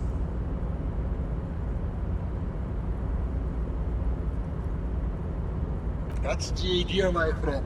You've got to work for the rest. Maybe you can make that money grow. Come up with an investment plan.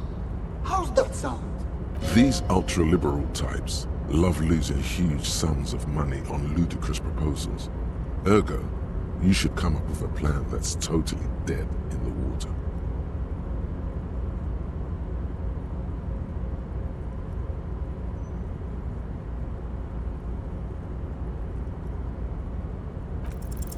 Congratulations. You've somehow managed to fail at failing, which means, in a strange way, that you've succeeded. A youth center, huh? What kind of youth center? A place to train buff kids. A place to teach them practical skills like teamwork and self-discipline. Come on, tell him what he wants to hear.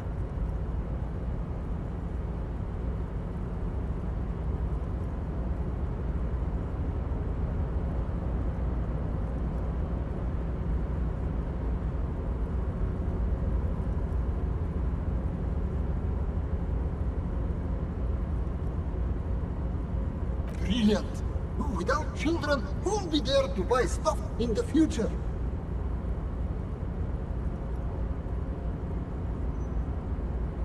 When life closes a door, it opens a window, yes?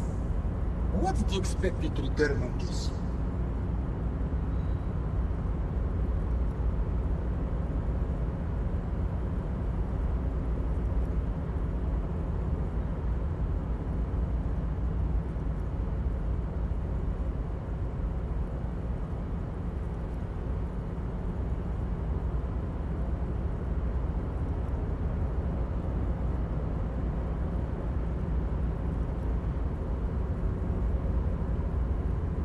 You're deep into ultra-liberal territory now.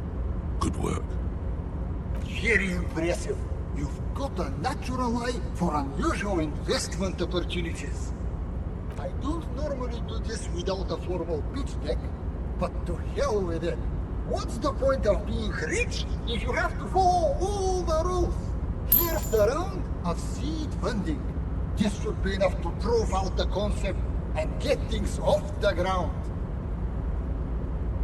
Ratan, now's your chance to take some time off. Spend it with your good buddy and get absolutely wrecked in the process.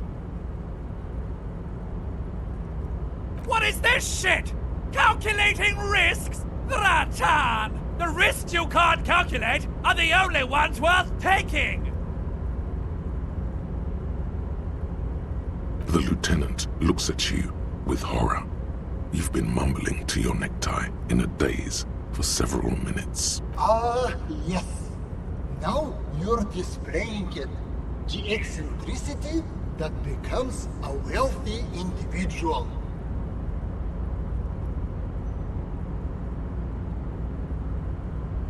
Remember, it's not a handout.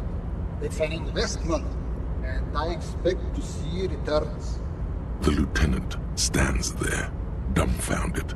His mouth opens slightly, then closes again. Yes, I'm all right. Can we get going now? Now, was there anything else I could help?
Lorry stuck in the traffic jam.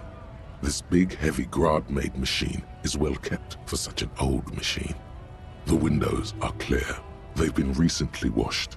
You can see a lorryman's cabin with personal belongings, stickers, insignia.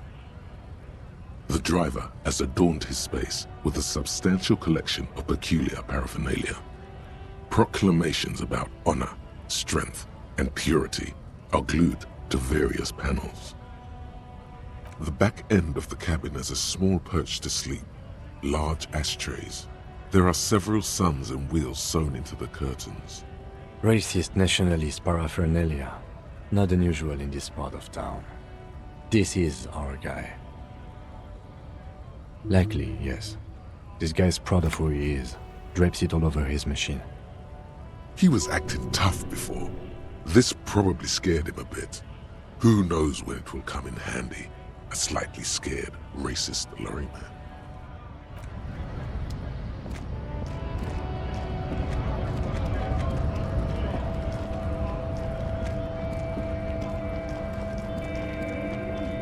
Looking for something, Hunt? Come to tell me to fuck off again? It's about not the... Change the topic. The way he says it makes it almost sound like a threat. I'm not just... People who've studied these things say that you and me are superior by design. So, naturally, we are... Oh? Don't push you.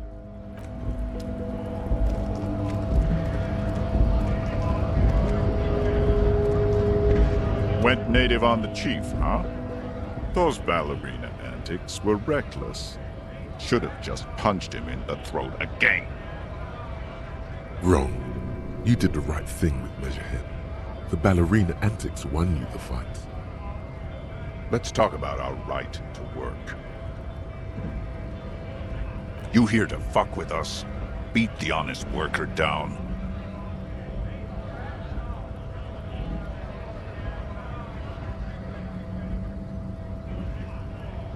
We're here to fight for a cause.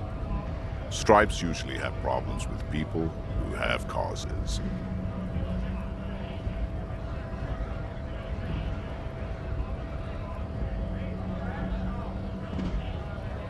Good. We're fighting for a cause here. Right to work! Right to work! Besides, we're not that different. It helps if people see us talking, cops and strikebreakers together. Shows authorities are on our side. Builds confidence.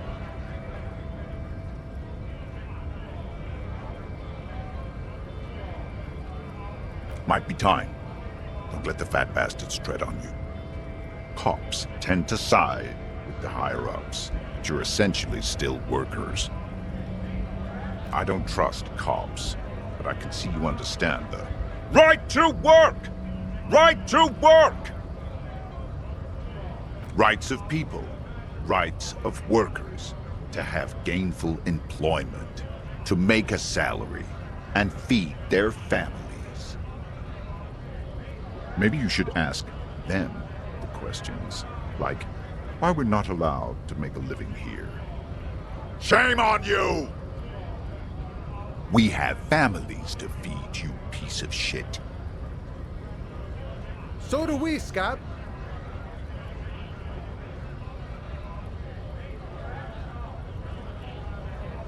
We were promised work.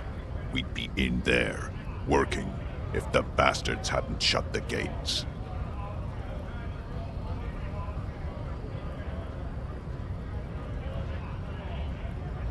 Main gate's locked.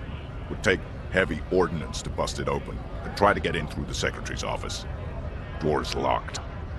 The guard's blocking the way to the access panel. And I don't mean the scrawny mess punk either. I mean head measurer, or whatever he is. Yeah, I saw your ballerina moves up there. In a real fight, these acrobatics will get you killed faster than a bullet. You caught him off guard. That only happens once. Now he's alert, standing on a narrow bridge, and my men are tired and hungry. Like civilized folk, you mean? These native fucks don't understand civilized. It would be better for the neighborhood if you went home, at least for now, if you can't get in anyway. No! They will give up eventually. Or get drunk. Leave the button unguarded. Then we charge. When a bunch of ungrateful, lazy cockroaches can't get their act together, decide to block honest work for other people. Beats me. They mumble nonsense about boardrooms and workers' rights, while we have the right to work! When the man moves around, you perceive some serious abs underneath his tight-fitting shirt. This man is in shape. There's something odd in the way he carries himself. His set of clothing looks vaguely mismatched. The different pieces of the attire seem ill-fitting.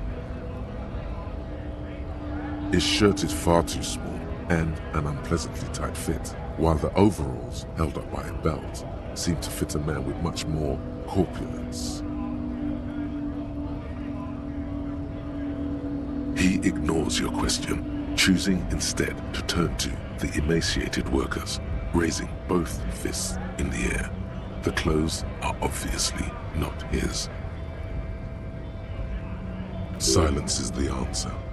There's something off here, but he won't say what. Honest men and women, with rights, to work, to be useful, not toys for corporate interests. We came here to help the harbor run smoothly in time of crisis. If union fucks don't want work, they ought to let in those who do want work. I have a question. Why do all these men follow your leadership? You think they follow because I'm big and loud? No. They follow the rules of the market, the rules of the economy, because they were given a job to do! You've been talking to him for quite a while now. Something is off with this guy. Ask him where he's from. What's it to you?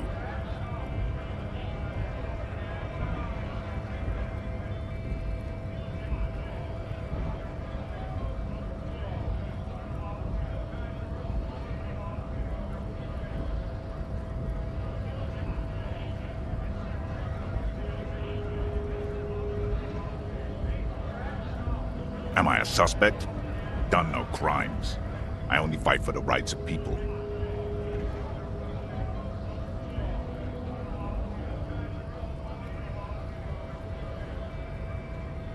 We're all workers, right? Workers stick together. Came from the eminent domain, from Jamrock. Backgrounds in odd jobs, heavy lifting, cargo hauling, bouncer work. I know the drill.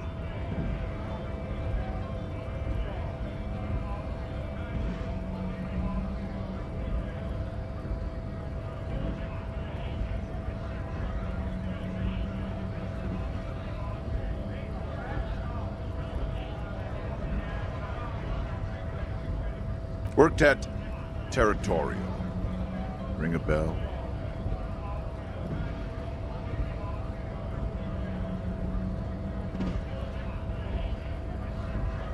We're done here. I have a strike to break.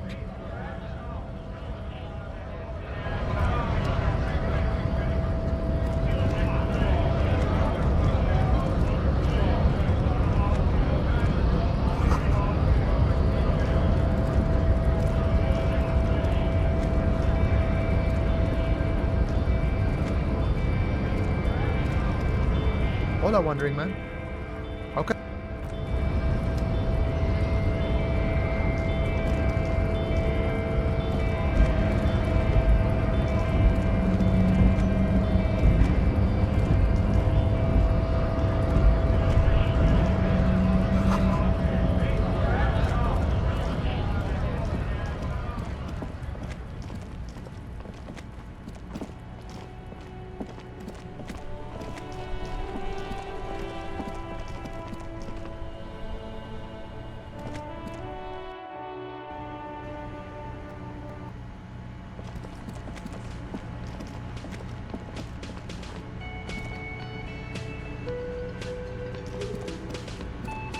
Can I help you? Another thing. Great. Yes. Another thing. Great. I love those. Yes. Got the 20 real? Good. You got the room for the night, but remember, you'll need another 20 real tomorrow. How could anyone forget, asshole?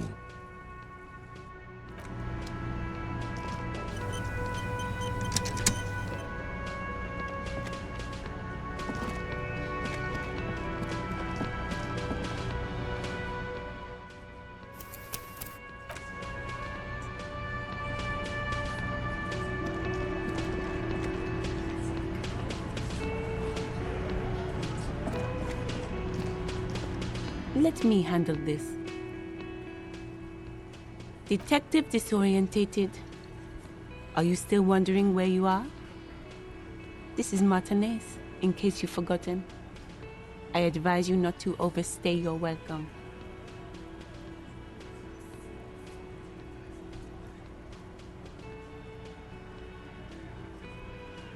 Yes, extremely normal. I'm not a gardener, by the way. I'm a legal counselor for the Dock Workers Union. So let's get to it. You're looking for Titus Hardy? You think he has information that will help you? Maybe he does. That's Titus. Talk to him. But know this. I'll be keeping an eye on you. No strong arming. Nothing official. The District of Martinez does not recognize your authority to make arrests. It doesn't matter if you recognize our authority. We will make an arrest, if we have to. She says nothing. Her glare speaks for her. Could this be the Miss Buford that Easy Leo mentioned? The one Mr. Everett sent to law school? I suggest not wasting time on trivial pleasantries and focusing on why you are actually here. Titus Hardy. Even though she has excellent control over herself, something moved behind her eyes, in the way she stands, in her face.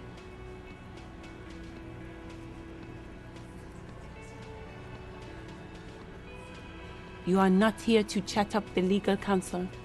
You are here to question these men.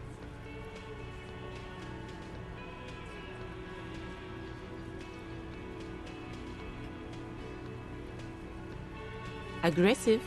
You make your living enforcing violence. These people are just dock workers. So you were spying on us, and now you represent murder suspects. Just dock workers. We've talked to Everclair. We know who these men are. The Union's militant wing. Listen, you moral intern lackeys. You're a mob, enforcing the unlawful privatization of Revachol. 20 fat men in the Occident are stealing it all, and you're their bodyguards. Fuck yeah. So ask what you came to ask, or get back to your commanders.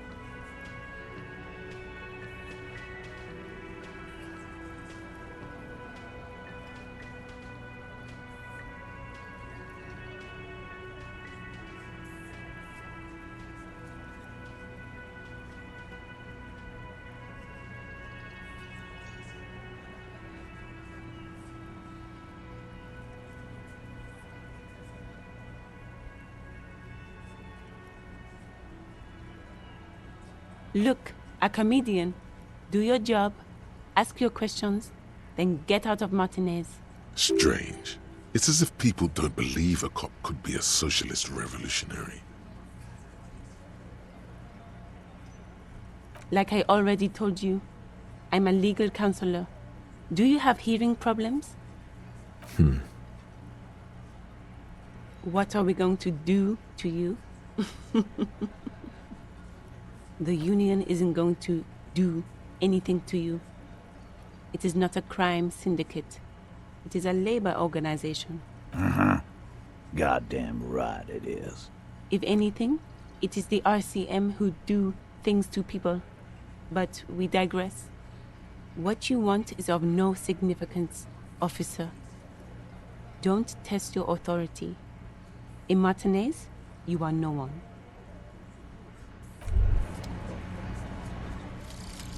Rigorous self-critique. Here it is. Hard facts from the man you are. You once jerked off in the locker room and were caught. You held a young woman by the arm and kept her in your apartment for 20 minutes against her will. That's right. These are not flights of fancy. These are real deeds, Harry, emerging from the darkness of your past. You tried shooting a fleeing suspect in the foot, but hit him in the pelvis, crippling him for life. And, above all, you let life defeat you. All the gifts your parents gave you, all the love and patience of your friends, you drowned in a neurotoxin. You let misery win, and it will keep on winning till you die, or overcome it.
The bullet is still safely sealed away in a plastic bag bearing the RCM stamp.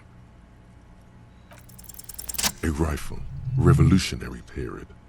Your bullet looks to be an old 4.46mm from the surplus left over from the turn of the century. Probably an antique or a retrofitted antique.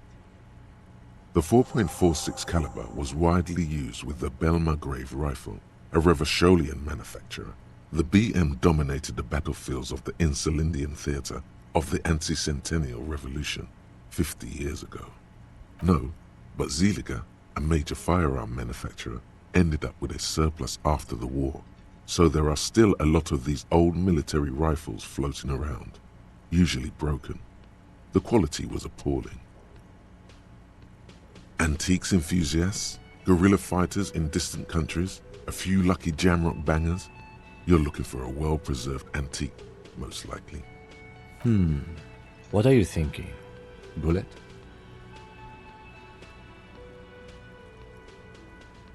Okay. And? An antique. That makes sense.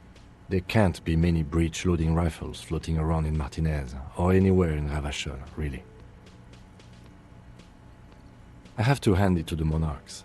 It's quite admirable that they took the advice of criminologists last century and banned the use of breech loaders in peacetime. Some new RCM recruits get impatient with their muzzle loaders once they've trained with military-grade weapons, but they realize it's worth it in the end.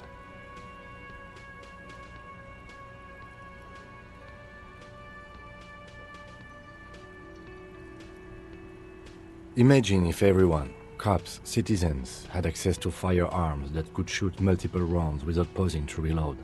After the first shot, the second, third, and so on come much easier. But back to the investigation.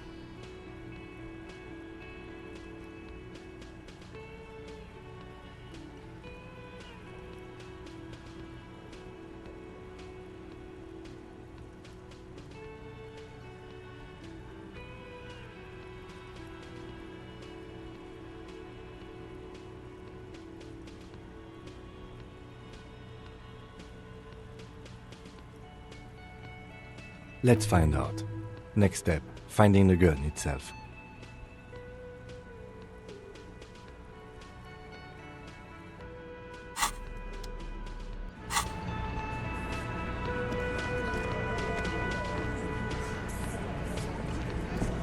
Again, You find yourself looking at that big old window.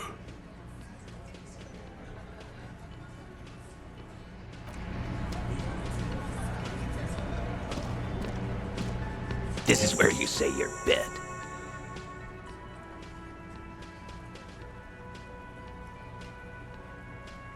Detective. Precinct 57's finest scans the room, leaving the speaking to you. He trusts you. Maybe against his better judgment, but he does.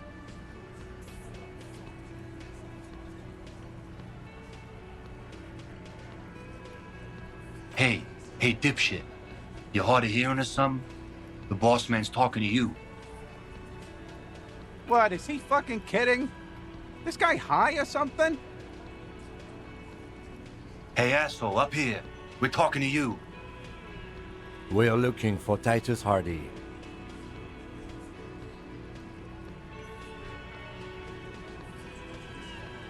Oh, this is about him. A real looker, that one. You sure took your time, huh? Waited for him to get real ripe and pretty for you. Oh, he was a real pretty boy. Hanging up there, letting out that pretty boy smell. I can't for the life of me understand why you did it. I mean, I would have just left him up there. You must really like cleaning up other people's shit. You might want to start asking your questions now. It's not going to get better than this. These guys are so macho, they're ready to confess to first-degree murder. Ask if it was them. Do a head count first. Connect these men to the tracks you saw in the yard. Starting from the right. Boot size 44. Blonde man, in his 30s. Overbearingly masculine. Sitting on his right. Standard working boots. Size 45 or 46. Eldest in the room. Probably mid-50s. Smoker. Quiet. Across at the other table. Hobnailed working boots. Size 43. Gang tattoos. Mesk or Sarah Mauritian.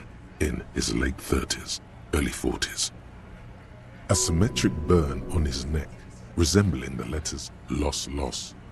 Has he tried to burn it off? Leave that life behind? And then, standard working boot. Steel reinforced toes. Size 46. The big dick. Wide at the shoulders and lean at the hips. Rugby cap. Fingerless gloves. And numerous scars. A little under 40. The emblem on his vest says Rowing Club. A little patch below it reads T. Hardy, Captain. In the far corner, standard working boot. Steel reinforced toes. Size 44. 40-something. Non-alcoholic beverage in hand. You squint. Is that a plectrum? On his neck. Forget it. It's not important. Let's call this one the musician. Size 41, with the light step. Not a child, after all. An older man with a rat face, mean, watery eyes, and 2 front teeth missing. In the middle, heaving and wheezing. Big guy. Boot size 46, deep marks. Probably carried the victim over. He, alone, is 130 kilos. Add the man in armor, and you could easily exceed 220. In conclusion, these 7 are the actors on the crime scene. The footprints were theirs, but there's a discrepancy. Exactly. You've stood there for about 4 seconds, not saying anything. Hit them with questions. Where's the 8th Hardy? The fuck is with you, fella?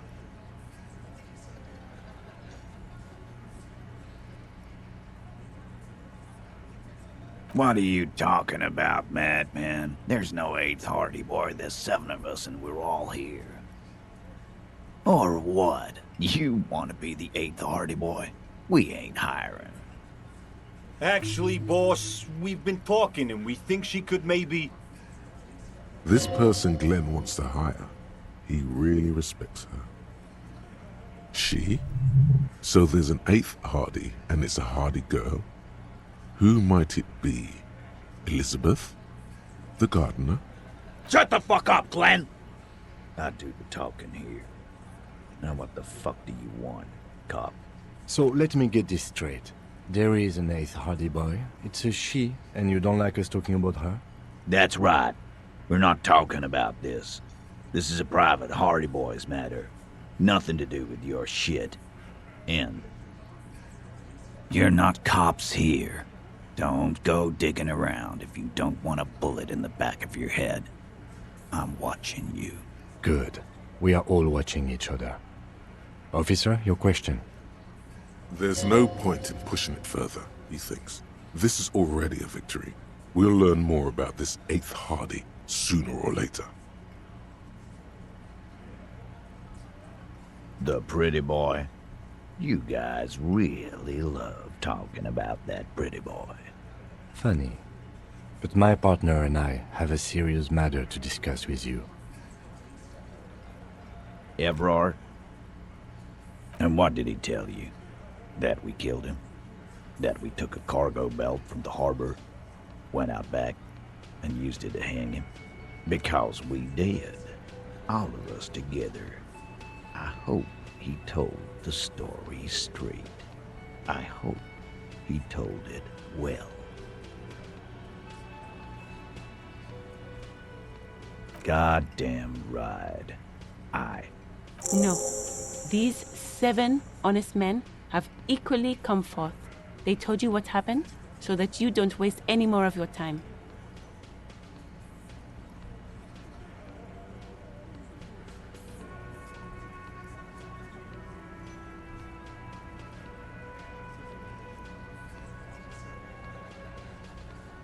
Huh? There was a bullet in the dead man's brain. Why was it there if you hanged him? How the fuck do I know? Anyone could have shot him. Target practice, maybe. This line of questioning is over. You got the cause of death already? Hanging. If there's any post-mortem trauma, it's your problem. This will not turn into a cross-examination.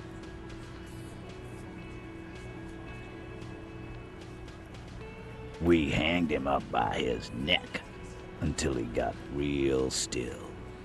Wasn't that obvious, Copper? Didn't they teach you anything at the cop school, idiot? The autopsy showed there were no ligature marks. His hands were not tied. Can you explain that? Look, I'm not gonna play 20 questions with you, Capo. I'll say it again. We killed him. Yeah, I knocked him out. Came up behind him and clubbed him in the back of the head. He went down like a sack of sand. That's right, lawman. And then we hanged the fuck.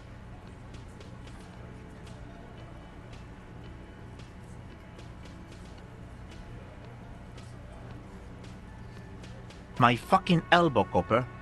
Samaran boxing style. Right fucking here. The fucker started coming to our bar, asking for it. Titus is solid as a rock, and so are a few others. But Elaine, who looks like he might be Titus's right-hand man, the least antsy of the bunch, definitely not his first time being questioned by the police. This little rat-faced fellow is solid too. Always fidgety, yes, but no change there. Him neither. Mostly keeps to his tomato juice, or whatever he's got there.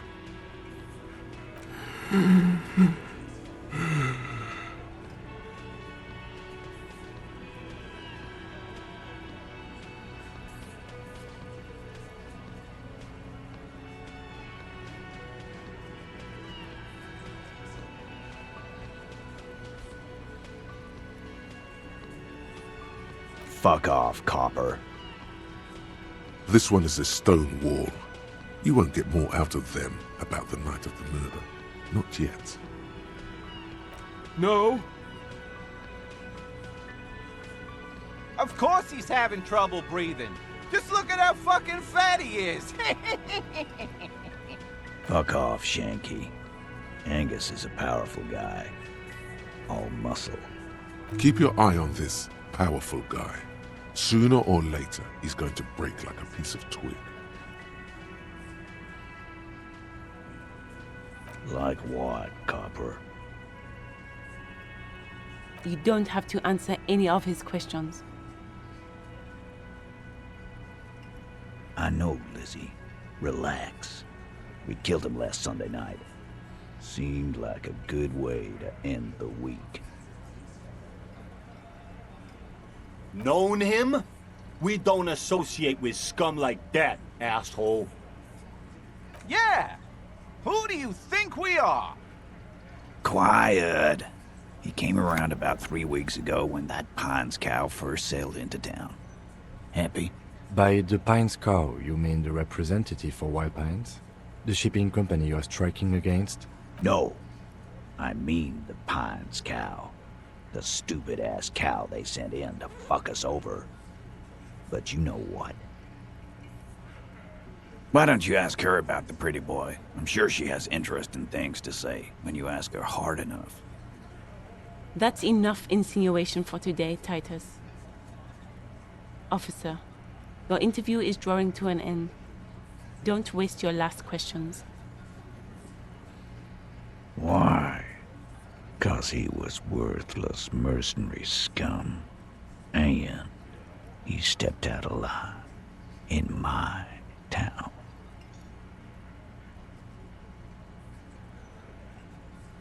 And he stepped out of line. What kind of mercenary? The kind that shows up when you start a strike. The experienced kind, too. Had Cohoy and Semenine written all over him. Ex-Oranese Special Forces. A live grenade. Right here in our bar. This one has a special gripe with him coming here.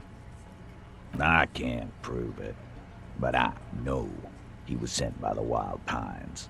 They hire merc shit like that. Story of every strike from here to Samara.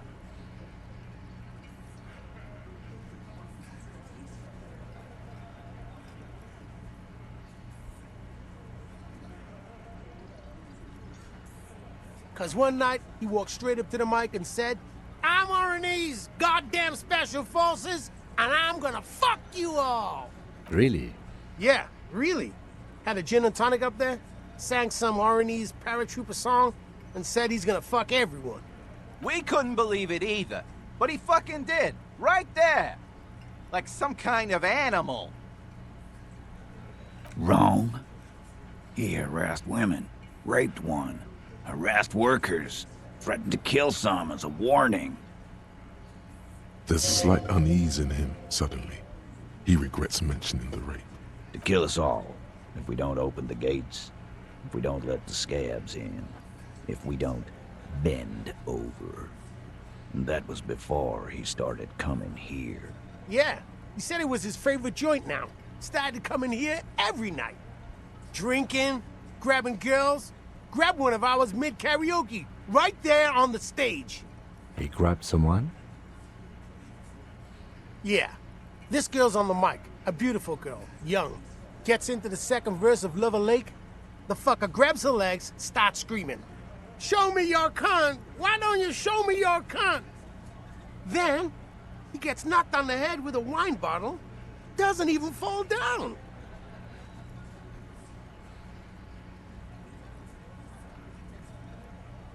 Aren't you fucking listening? My man is talking to you. He took care of it. They got the girl out before anything else could happen.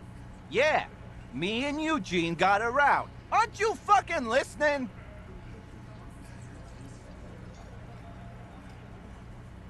No, you're not getting the name. That's a Martinez matter, and I'm not discussing it with you clowns. Are you deaf? There will be no singling anyone out. You can't arrest A. Hardy Boy without arresting all party boys. Do you think you could do that? Do you think you could arrest them all?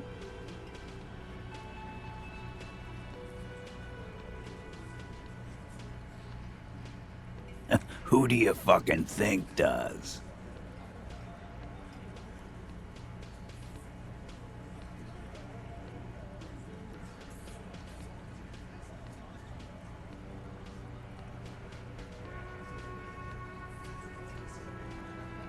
Titus, no one was thinking.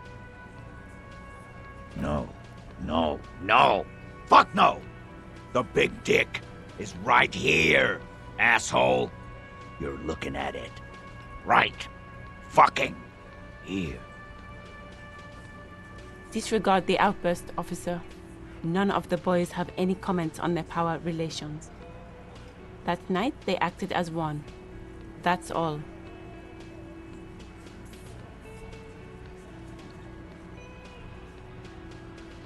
How many people have you sent to the Shays? Ever felt remorse for them? Or send them to Reunion to rot. For 20 years. For life.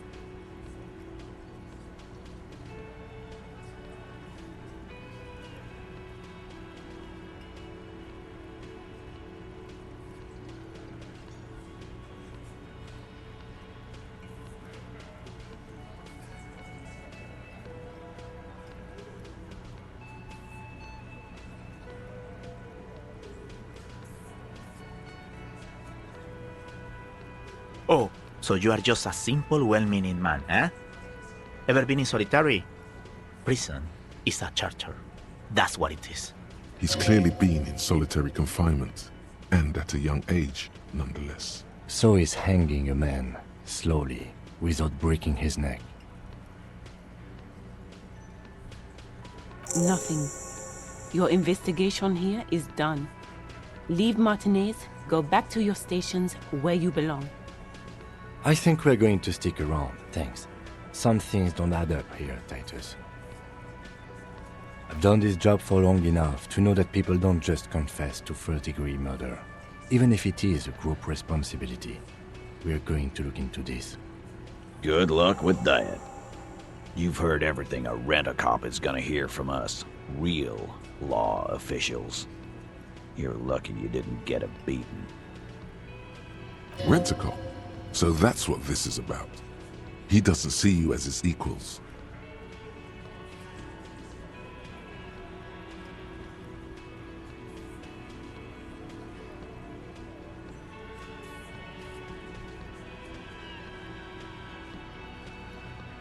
You still on about that bullet? A bullet in a hangman's head. You're right, Copper. That is mighty curious. Indeed, mighty. How did it get there? Well, there are so many bullets in the world, and so many heads. I guess it's only logical. At some point, one of them bullets had to end up in one of them heads. It's bound to happen again, you know? Just statistically speaking, of course.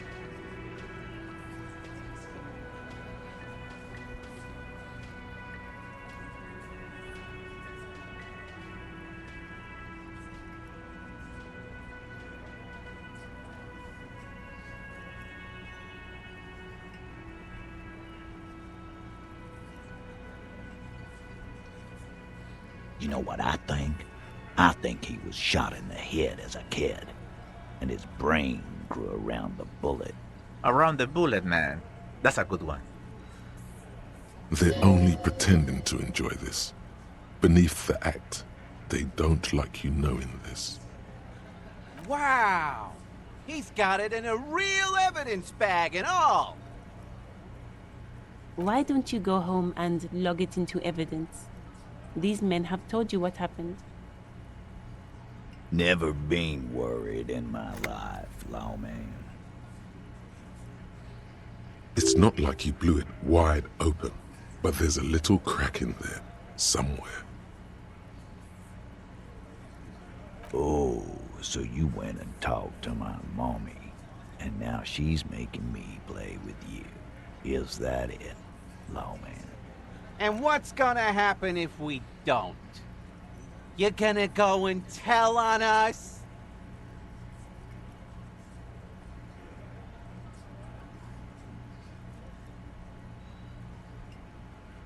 Yeah, I heard him. The fuck do you think I'm doing here? You'd have your ass handed to you if it wasn't for the boss man's word. Let me state this very clearly, Capo. Hello, officer. I'm Titus Hardy, and these are my boys. Hardy boys. How may we assist you? Again, just get the dead guy's autograph, since you're his biggest fan. Good one, Titus. About fucking time.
Looks like the circus left town, but the clowns are still here.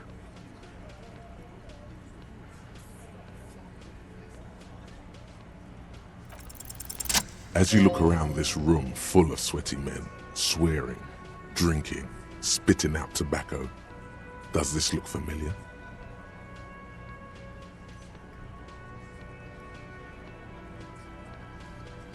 You believe the place was called Precinct 41. It was also filled with, almost exclusively, men, sitting on desks, talking shit and wasting time. You seen Apricot, old Perdue's daughter? Asks Lieutenant McCoy. Replies Torson, the ass on that one. McCoy shakes his head in appreciation. A bit strange the old man named her Apricot, but, I mean, who am I to judge? Wanna hit the kebab joint? Huh?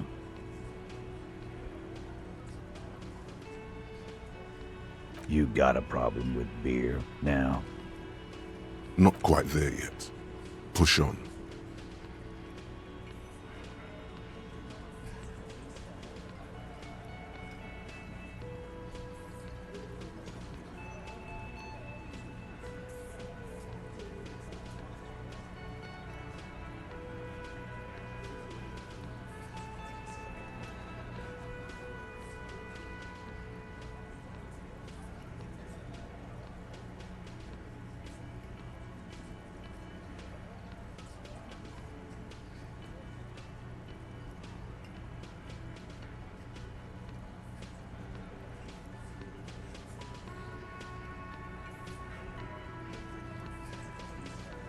Speak for yourself, buddy. I've been running this outfit for 10 years now. You should have seen Martinez before it started.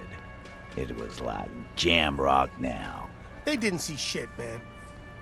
Kids getting shot. We had 3 shootings a week. Fucking graffiti everywhere. You cops haven't shown up since the 30s. Congratulations on the graffiti removal. All I see is you sitting around talking about Monica's titties while there's a rape victim. So what? What do you want from me? We took care of that fuck. Don't let him drink that. One more push. Quick. Just don't antagonize him. You have this already.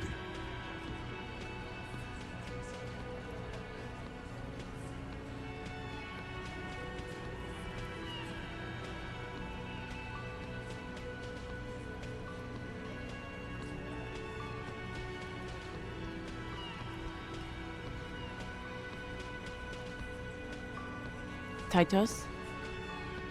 She stops mid-sentence. That's it. You got him. He's going to give it up, but on his terms. You wanna help her, cop? Fine. I'm gonna let you help her. But you treat her with respect. If you don't, if you question her, harass her, a freight train of pain, buddy. What is her name? Glacia, I'm on due. She's staying here at the Whirling in Rags, a real pretty one. Silvery jumpsuit, blonde. That's I'm on due, with an O-U. Shit. The girl. The girl upstairs? That can't be her. Remember what you said to her? You told her you want to have... Oh, it's her! It's definitely her! It's Miss Oranje, disco dancer!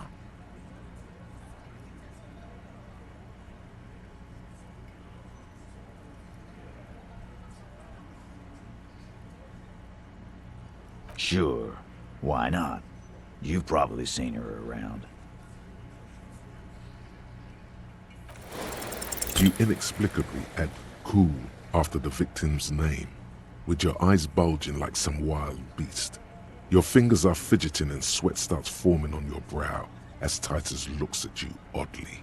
I don't understand what's so cool here. Nothing. We just have a few more questions. Then we'll be on our way. It sounds like you're having a heart attack. Whatever you said, it couldn't have been that bad. Please relax. Whatever you do, do not tell him you know her.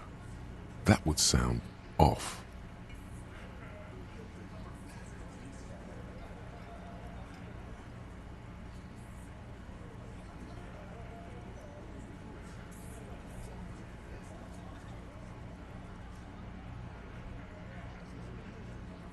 Relationship? There was no fucking relationship. He raped her. That's their relationship. Something is off here. His anger is possessive. Was like that karaoke incident all over again. Or like some of the other girls he was harassing. Okay, enough. All of this is irrelevant to your stated investigation.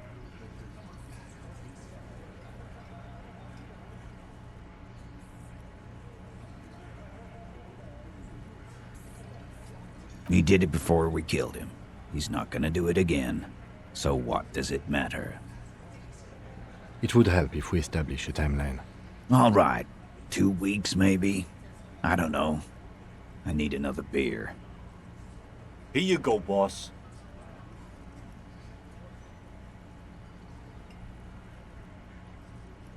I know her.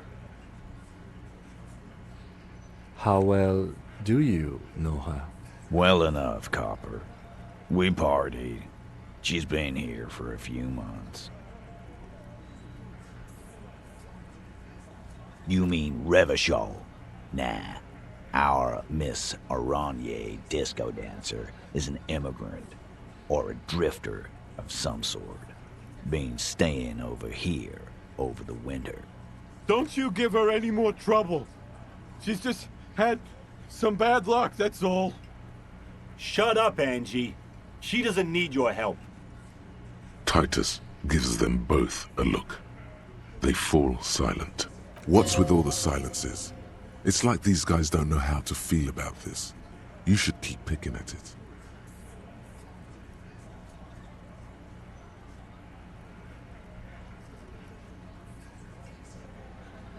What do you think I meant?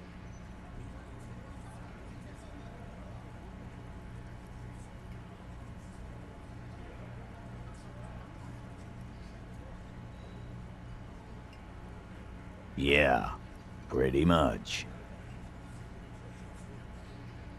No, we just fucked. That's all. I'm not gonna give you any details if that's what you're after. So put your dick away. He really went out of his way to seem comfortable with this topic. That's all you're gonna get for now. Remember what I said. Freight train of pain.